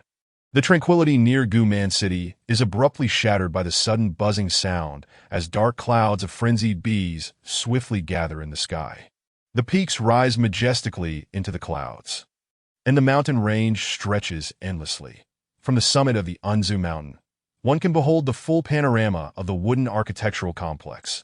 Turning to a nearby blade, Wu remarked, "You shall lead a swarm of 10,000 insects to continue purging the nearby, fleeing beasts, while I shall return to the mother nest with the remaining swarms." After pondering for a considerable time upon Gu Hao's concerns, Shao offered a reasonable suggestion. "Gu Hao, this issue is not insurmountable." Surrounding this mechanical edifice, there existed several smaller structures, wherein numerous wooden frameworks formed the mechanisms of beasts and workers. The swarms advanced silently, without a whisper, save for the faint sounds reverberating through the air. The bodies of the Chi tribe began to tremble, their eyes reflecting anguish and despair, their screams echoing to the heavens. Thus, he could command the swarms with greater efficiency, that in certain areas, flames still flickered, crackling ominously, while smoke enveloped the atmosphere, inducing a sense of suffocation. These mechanical beasts had been assembled within the structures and now slowly rose from the ground to partake in the patrol and security checks.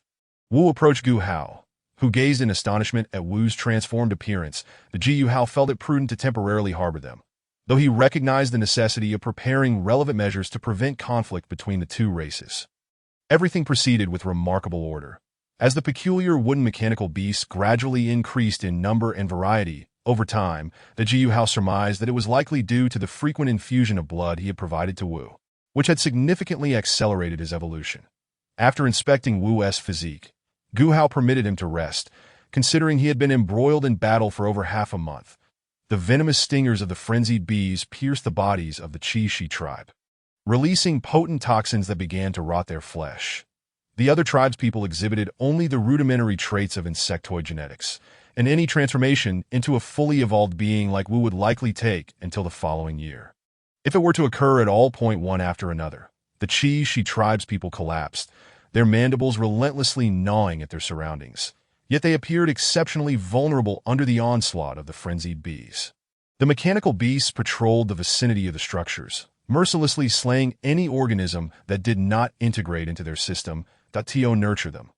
Fortunately, many of them had already assimilated a significant amount of insect genes, making regrowth from severed limbs a trivial matter for certain insects. It was as if they were simultaneously slaying foes on the battlefield while achieving resonance gene fusion. The mechanical building emitted a continuous hum, instilling a sense of stability and strength. Although each assault incurred considerable losses, the city of Guman now boasted a population exceeding 10,000, with almost half being incapable of evolution. Some were repairing wooden gears, others mending broken wooden pillars, while yet others reinforced the structural integrity of the buildings. Even when the last lord remained, there could be hundreds of thousands of troops awaiting his command. There was hardly time for a generational shift. And even if he were exceptional, it was improbable that everyone would embrace the insectoid system. As time passed, the outline of Guman City gradually came into Wu's view. The subsequent assault, though prolonged and more costly in terms of swarm casualties than the last, yielded conspicuous results. The bodies of the Chi tribe became rigid, unable to move, as they helplessly watched the frenzied bees advance upon them. The dwellings of the Chi tribe lay in ruins, utterly unrecognizable.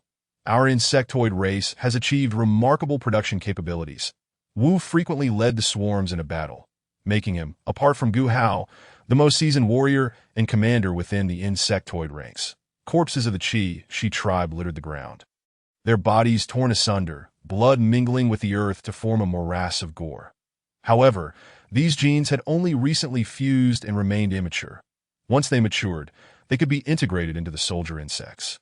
At that point, Gu Hao could deploy 2 separate swarms to assault the lords possessing the hearts of civilizations, expediting the collection of such hearts. Moreover, Gu Hao remained uncertain about the fate of the non-evolved tribespeople post-trial, an unanswered question. The genes acquired through warfare were indeed the most valuable.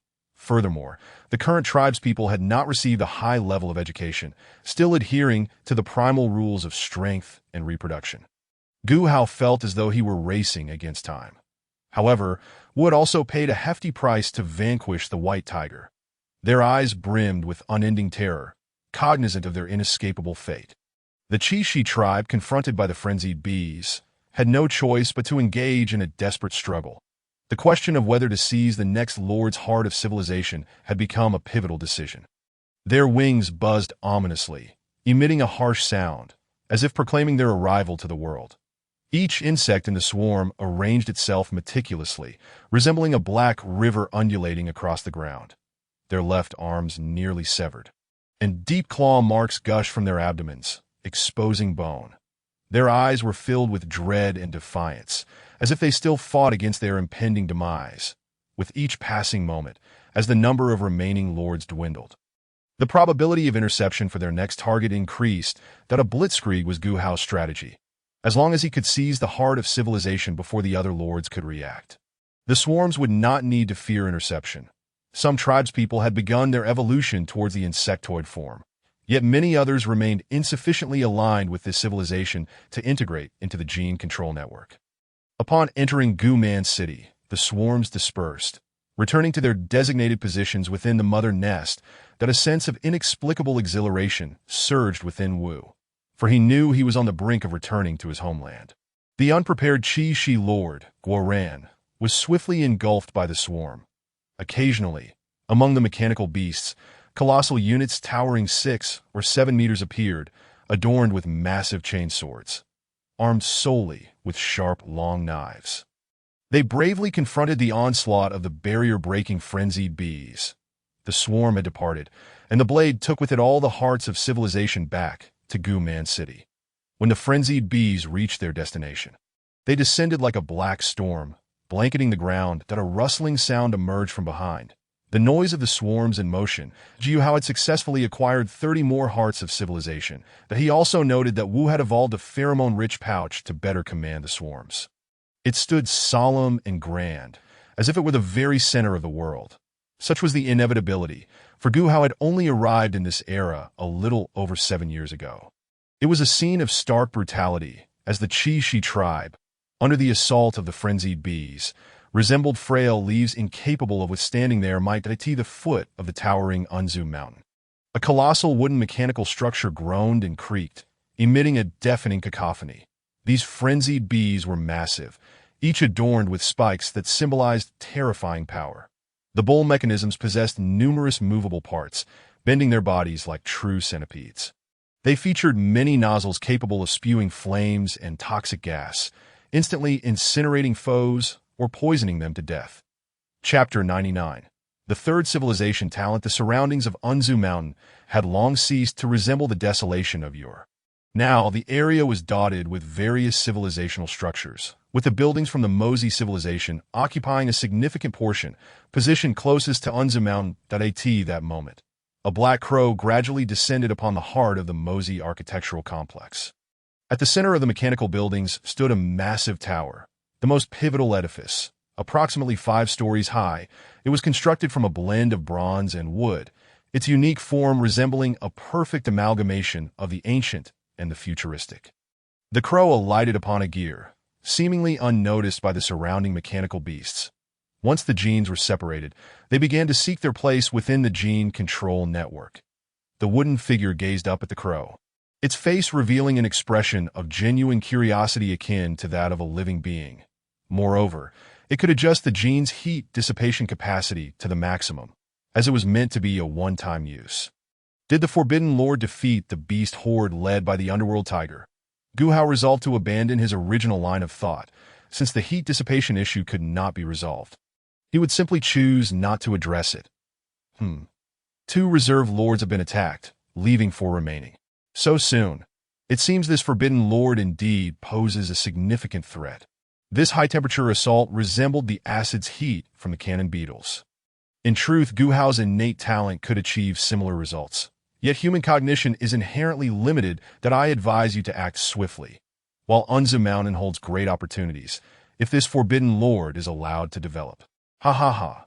His eyes resembled 2 luminous gems, sparkling with the light of wisdom. Having considered the notion of self-destructing units, Gu Hao felt there should not be just one type. The previously tranquil energy began to fluctuate, and cracks appeared on the surface of the crystal sphere, as if responding to Gu Hao's summons. Their brutality stemmed from their very existence, designed solely for self-destruction, elevating the art of annihilation to its zenith. The crow gradually flew away amidst laughter. While the wooden figure appeared to be deep in contemplation, the Jiu Hao infused each heart of civilization into the core, eagerly anticipating the transformations the third civilization talent would bring to the swarms. As the hearts of civilization merged, the core began to evolve. This gear interlocked with other smaller gears, allowing the entire structure to rotate slowly. After a week of waiting, the self-destructing units successfully matured, requiring half the time of other types. This truly tests the thermal regulation capabilities of living organisms. At that moment, a peculiar object soared through the sky, an automaton bird from the Mozi civilization. specifically designed as a tool for relaying information. Its body was composed of various wooden blocks and copper components, with gears and springs at the joints, allowing it to move with a lifelike grace. The crow took flight and settled upon the wooden figure's shoulder, slowly articulating, "That forbidden lord is formidable, even more so than my master's prowess at that time." This genetic system comprises a complex structure formed by numerous small molecules and proteins that interact to regulate gene expression. Their physical genes have also been simplified and rendered more primitive through the influence of the ancient Hautian. Gradually, the vibrations at the core of civilization intensified, and the golden liquid began to boil. As if the entire crystalline sphere were on the verge of shattering, the wooden figure slowly approached the front of the tower, pausing to perform a series of intricate movements, reminiscent of a ritual. High temperatures were essential, and the unique venom of the insect race could not be overlooked, nor could the potent acids produced by certain insects. Although self-detonation is cruel for living beings, the insect race must perpetually evolve and innovate to survive in this harsh world. It was precisely because the organs became overheated following an attack that a lengthy cool-down period ensued. The insect pupa was torn from within, and 10 insect-like creatures, resembling plump cockroaches, emerged. They could be said to occupy over 99% of the genetic fragments. The genetic regulatory network shimmered with various colors of gene fragments and informational data. How is this possible? How could a lord who has yet to complete the trials possess the strength to defeat the nether tiger? Yet this forbidden lord does not seem as weak as you claim. The beast horde has been annihilated, and what remains is now your responsibility. He discovered some valuable fragments within the genes of the insect race, recombining them and introducing new genetic material. Suddenly, a colossal gear began to rotate at the base of the tower. Of course, it was possible that the ancient Hautian had yet to discern their function. Thus, he successfully created the genes necessary for a new self-detonating unit. There was no need for this organism to merge with the insect race's genetic regulatory network. The ancient Hautian could analyze the organism's genes through the core of civilization. As the roar echoed, the atmosphere within the nest grew tense. Insect eggs were transported to the designated nest for the self-detonating units, and after a week of cultivation, they would soon metamorphose into pupae. More powerful than your master back then. Are you certain? A series of hearts of civilization, glowing with mysterious brilliance, flew from his palm, merging into the core of civilization. His consciousness began to float, as if entering another dimension, that he felt as though he were ensnared within a vast whirlpool. The power of the hearts of civilization coursing through his being. The crow surveyed its surroundings and suddenly spoke. "My master has dispatched hundreds of thousands of beasts to assault the forbidden lord." A deep rumbling emanated from the vicinity, reverberating throughout the entire nest like an earthquake. The ancient Hautian closed his eyes, attempting to establish a connection with this newfound ability. Thus, within the genetic regulatory network, the genes of the Crimson Flame clan aligned before the ancient Hautian's vision.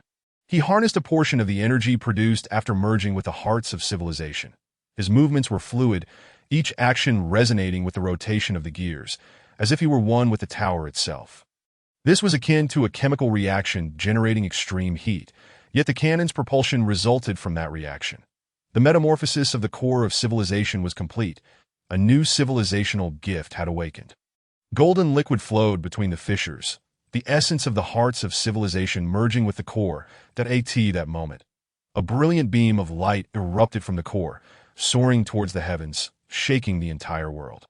The mother insect lay quietly in the enormous nest, its body beginning to tremble. One of these genes could support a larger insect species, while the other could endow the soldier insects with greater power. The existence of these self-detonating units signified that the insect race would possess a more fearsome and lethal combat capability. The ancient Hautian was intimately familiar with this dimension, a perspective within the realm of genetics. And the talent that was birthed this time was undoubtedly related to the genetic domain.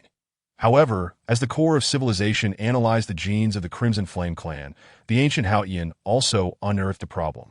His heart raced, filled with excitement and tension. The ancient Hautian meticulously crafted the gene fragments, continually experimenting and testing. The genes within the blood began to be stripped away, subsequently analyzed and reassembled. They could be utilized as a one-time soldier. thus eliminating concerns regarding heat dissipation. The ancient Hautian stood before the core of civilization, his hands gently waving through the air. The computational power required to analyze an organism's genes surpassed what his current mind could provide. Yet the gene in his possession was peculiar, generating high temperatures within the body and releasing them in an instant that he understood that the third civilizational talent was on the brink of awakening, ushering in new powers and possibilities for the insect swarm. Such self-detonating units would undoubtedly emerge as an exceedingly fearsome weapon of destruction. Their bodies appeared dark red, adorned with supple exoskeletons. Within the genes of the Crimson Flame clan also lay a multitude of redundant fragments.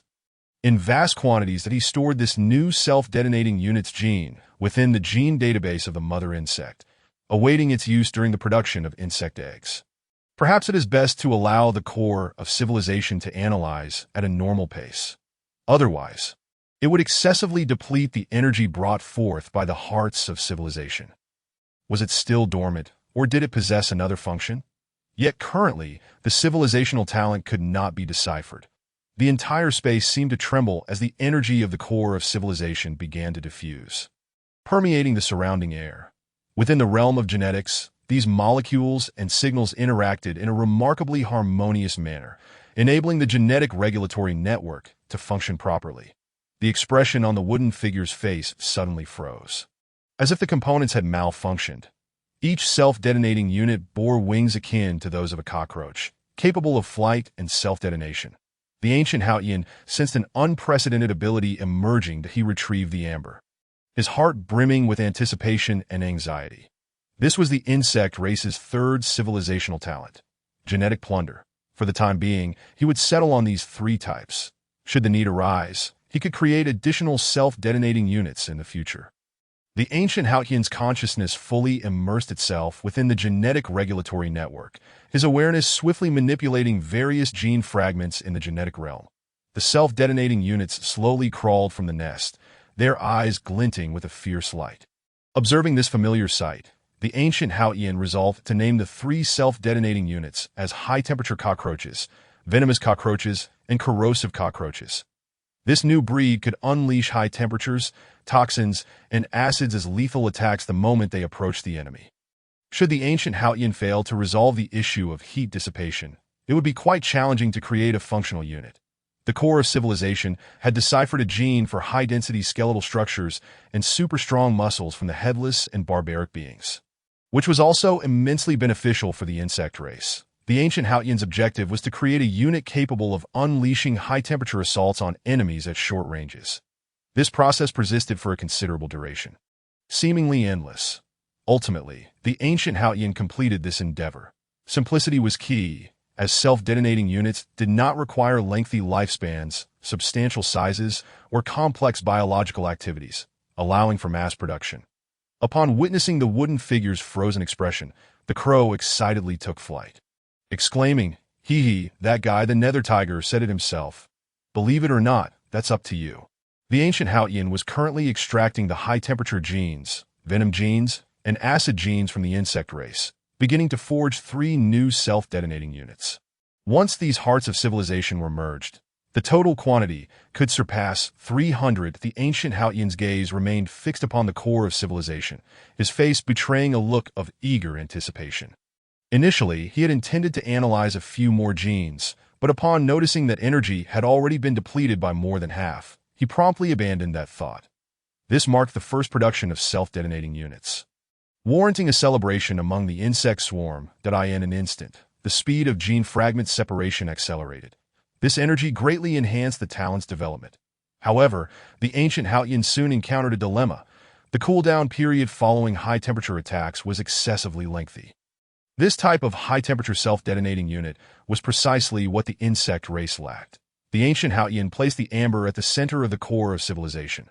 The core now resembled a colossal crystal sphere, brimming with flowing energy, akin to a miniature universe. Indeed, the more hearts of civilization were integrated, the stronger the resulting civilizational talent became. Subsequently, the ancient Hautian extracted several other special genes from various civilizational lords for analysis. The surrounding insect swarm sensed this surge of energy, becoming animated and fluttering about, as if aware that they were on the cusp of a significant transformation. The most intriguing ability within the genes of the Crimson Flame clan was their capacity to generate high temperatures. They would serve as powerful tools for the insect race's offense and defense, detonating for the survival of their kind. Once the genes located their positions, they could commence functioning within the cells, controlling various physiological processes of the organism. This process appeared remarkably wondrous, yet it was driven by intricate molecular interactions and signal transmission. The automaton bird perched upon the wooden figure, immediately conveying information into its being. The ancient Haotian tightly grasped the amber in his hand, sensing the warmth of the blood within that he intended to create a new species for the insect race, using this high-temperature gene as a foundation. The ancient Haotian slowly opened his eyes, a look of contentment and joy illuminating his face. This amber contained the blood of the Crimson Flame clan. Amber was also enveloped in this intense radiance. Gu Hao had collected yet another Lord's Heart of Civilization, bringing the total to 40, that he was perplexed by the presence of so many seemingly useless genetic fragments. The flight genes analyzed from the winged ones appeared to be superfluous, lacking any utility for the insectoid species. That as the gears turned, the entire tower resembled a living organism, moving slowly. Suddenly, the illumination in the room became extraordinarily bright, as if the entire space were shrouded in a dazzling glow. Nevertheless, Gu Hao was already quite satisfied with the high-temperature gene. The massive door of the tower creaked open, revealing a figure resembling a wooden effigy. The swarm returned from afar. Gu Hao observed the corresponding genetic fragments. Indeed, this ability stemmed from a peculiar expression of genes within a strange organ that in the realm of genetics. Strands of DNA floated in the air, swiftly entering the genetic regulatory network.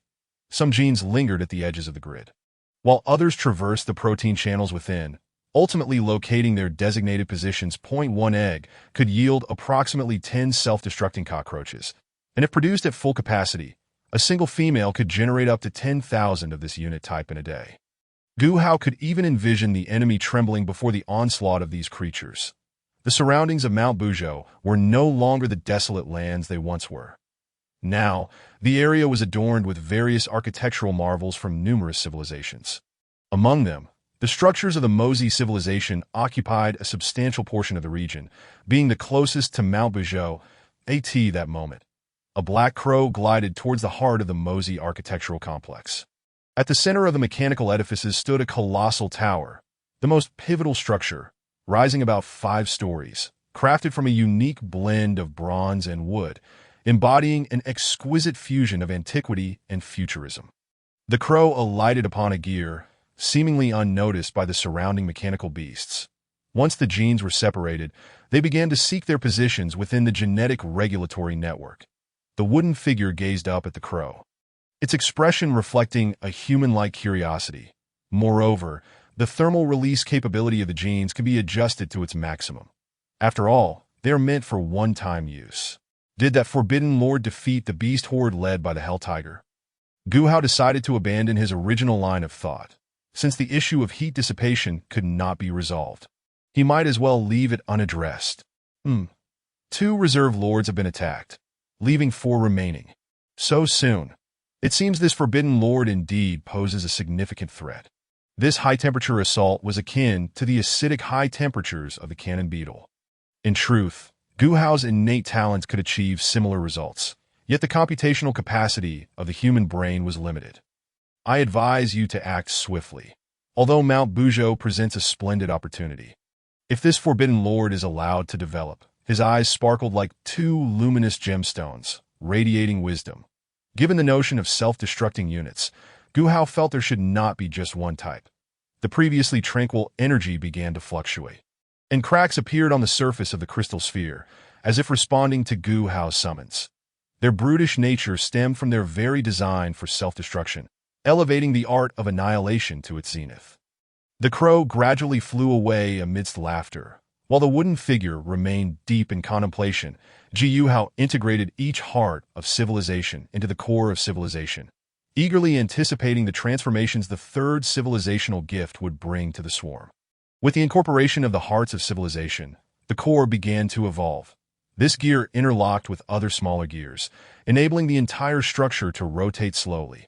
After a week of waiting, this self-destructing unit was successfully nurtured and matured, taking half the time compared to other unit types. This would indeed test the thermal dissipation capabilities of the organism. At that moment, a device flew into the sky. It was a mechanical bird from the Mosey civilization, specifically designed for relaying information. Its body was composed of various wooden blocks and copper components, with gears and springs at the joints, allowing it to move like a human. The crow ascended, landing upon the shoulder of the wooden figure, and spoke softly. "That forbidden lord is quite formidable, even more so than my master was back then." This genetic system comprises a complex structure of numerous small molecules and proteins interacting to regulate gene expression. Their bodily genes had been simplified and barbarized through Gu Hao's modifications. Gradually, the vibrations of the civilization core intensified, and golden liquid began to boil, as if the entire crystal sphere were on the verge of bursting. The wooden figure walked slowly to the front of the tower, halted, and commenced a series of intricate motions, as if performing a ritual. High temperatures were essential, and the unique venom of the insectoid species could not be overlooked. Nor could the potent acidic secretions of certain insects. Although self-destruction was cruel for living beings, the insectoid species must continuously evolve and innovate to survive in this harsh world. It was precisely due to the excessively high temperature after a single attack that the organ required a cooling period, resulting in a significantly prolonged recovery time.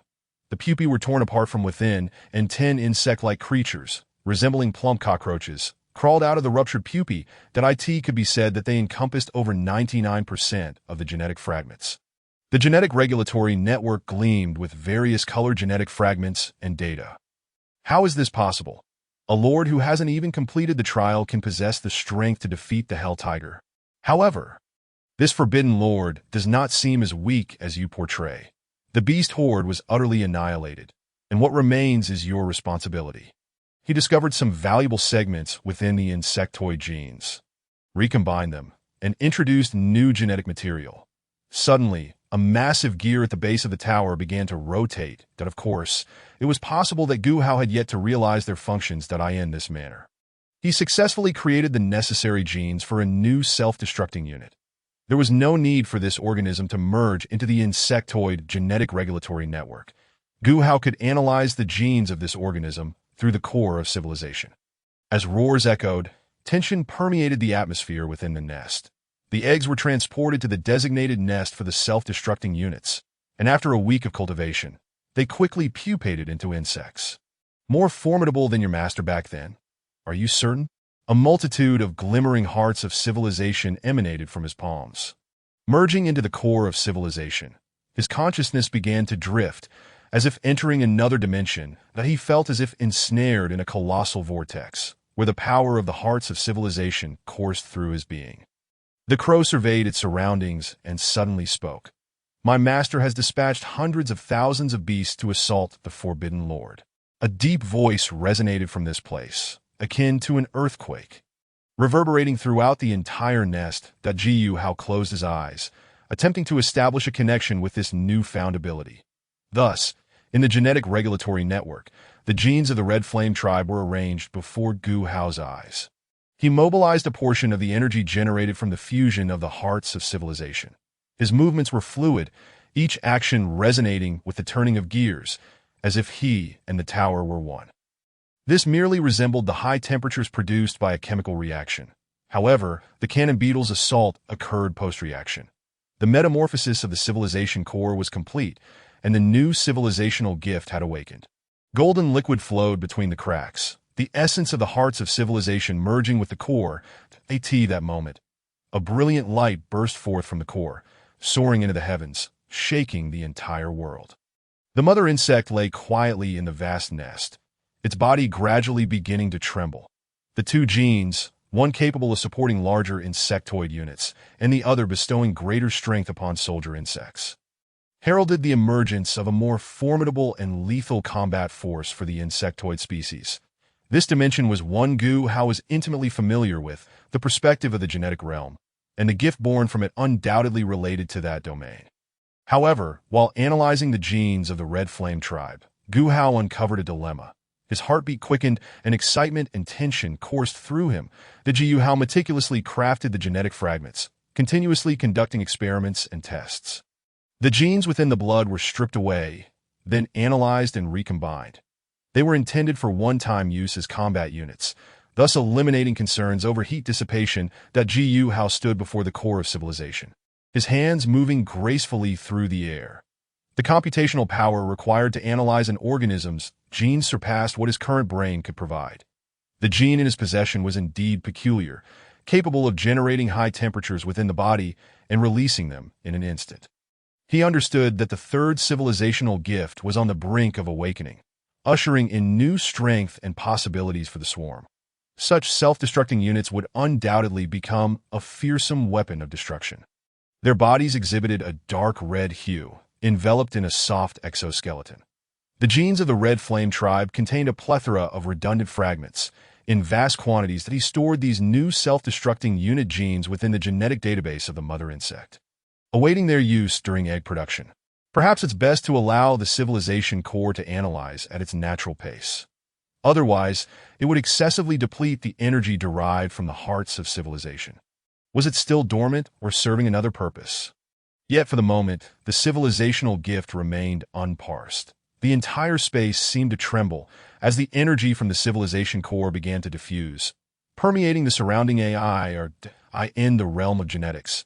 These molecules and signals interacted in an extraordinarily harmonious manner, enabling the genetic regulatory network to function seamlessly. The expression of the wooden figure suddenly froze, as if the components within it had come to a standstill.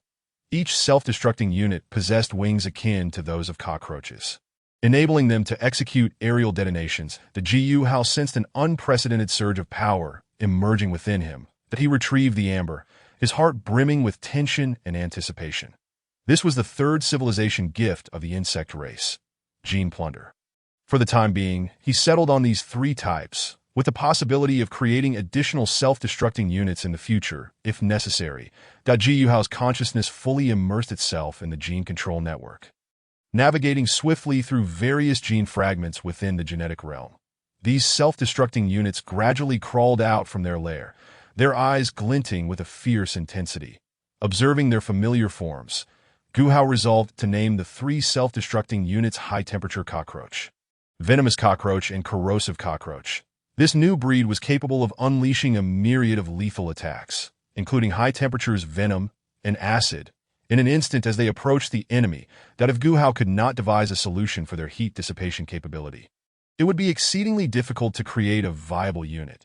The core of civilization had extracted a gene for high-density bones and super-strong muscles from the headless and barbaric beings, which proved to be exceedingly beneficial for the insect race. Gu Hao contemplated the creation of a unit capable of delivering high-temperature assaults at close range.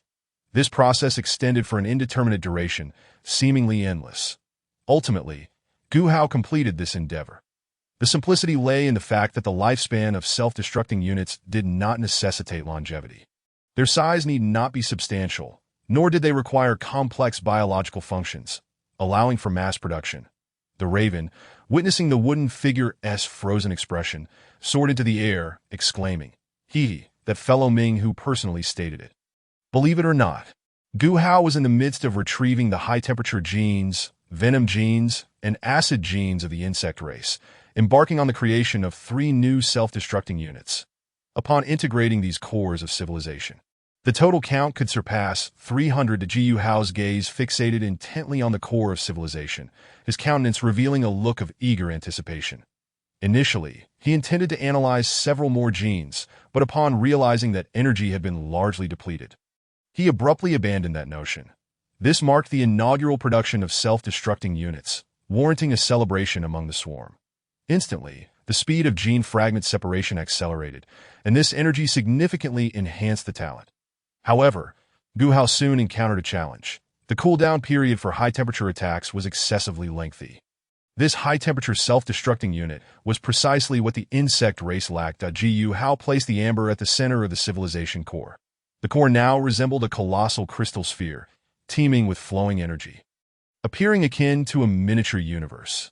Indeed, the more cores of civilization that were assimilated, the more potent the resulting civilization gifts became. Subsequently, Gu Hao extracted and analyzed several additional genes from other unique civilization lords. The surrounding swarm sensed this surge of energy, beginning to flutter excitedly, as if aware that they were on the cusp of a new transformation. Among the genes of the Qian clan, the ability to emit high temperatures piqued Gu Hao's interest the most. They would become formidable tools for both offense and defense for the insect race, exploding for the survival of their species. Once the genes located their positions, they could commence their operations within cells, governing various physiological processes of the organism. This process appeared astonishing, yet it was fundamentally driven by intricate molecular interactions and signaling pathways. The mechanical bird alighted upon the wooden figure, instantly transmitting information into its body. Gu Hao tightly grasped the amber in his hand. Feeling the warmth of the blood contained within, he contemplated the creation of a new insect unit based on this high-temperature gene. Gu Hao slowly opened his eyes, a satisfied and joyful expression gracing his face. The amber contained the blood of the Qian clan. It too was enveloped in this brilliant light. The Gu Hao had now collected the civilization core of another lord. Totaling 40. Gu Hao could not comprehend the presence of so many seemingly useless gene fragments. Meanwhile, the flying gene analyzed from the feathered beings appeared redundant, lacking any utility for the insect race. As the gears turned, the entire tower resembled a living organism, gradually rotating.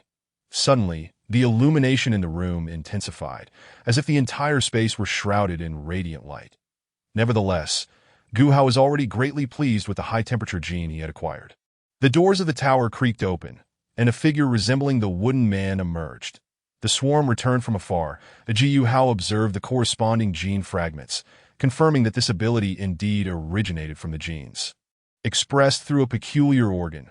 Within the realm of genetics, segments of genes were separated and floated in the air, swiftly entering the gene control network. Some genes lingered at the edges of the grid, while others traversed the protein channels within the grid, ultimately reaching their intended destinations. One insect egg could yield approximately 10 self-destructing cockroaches. If produced at full capacity, a single mother insect could generate 10,000 of such units in a day. Gu Hao could even envision the trembling form of the enemy before the onslaught of these resilient creatures.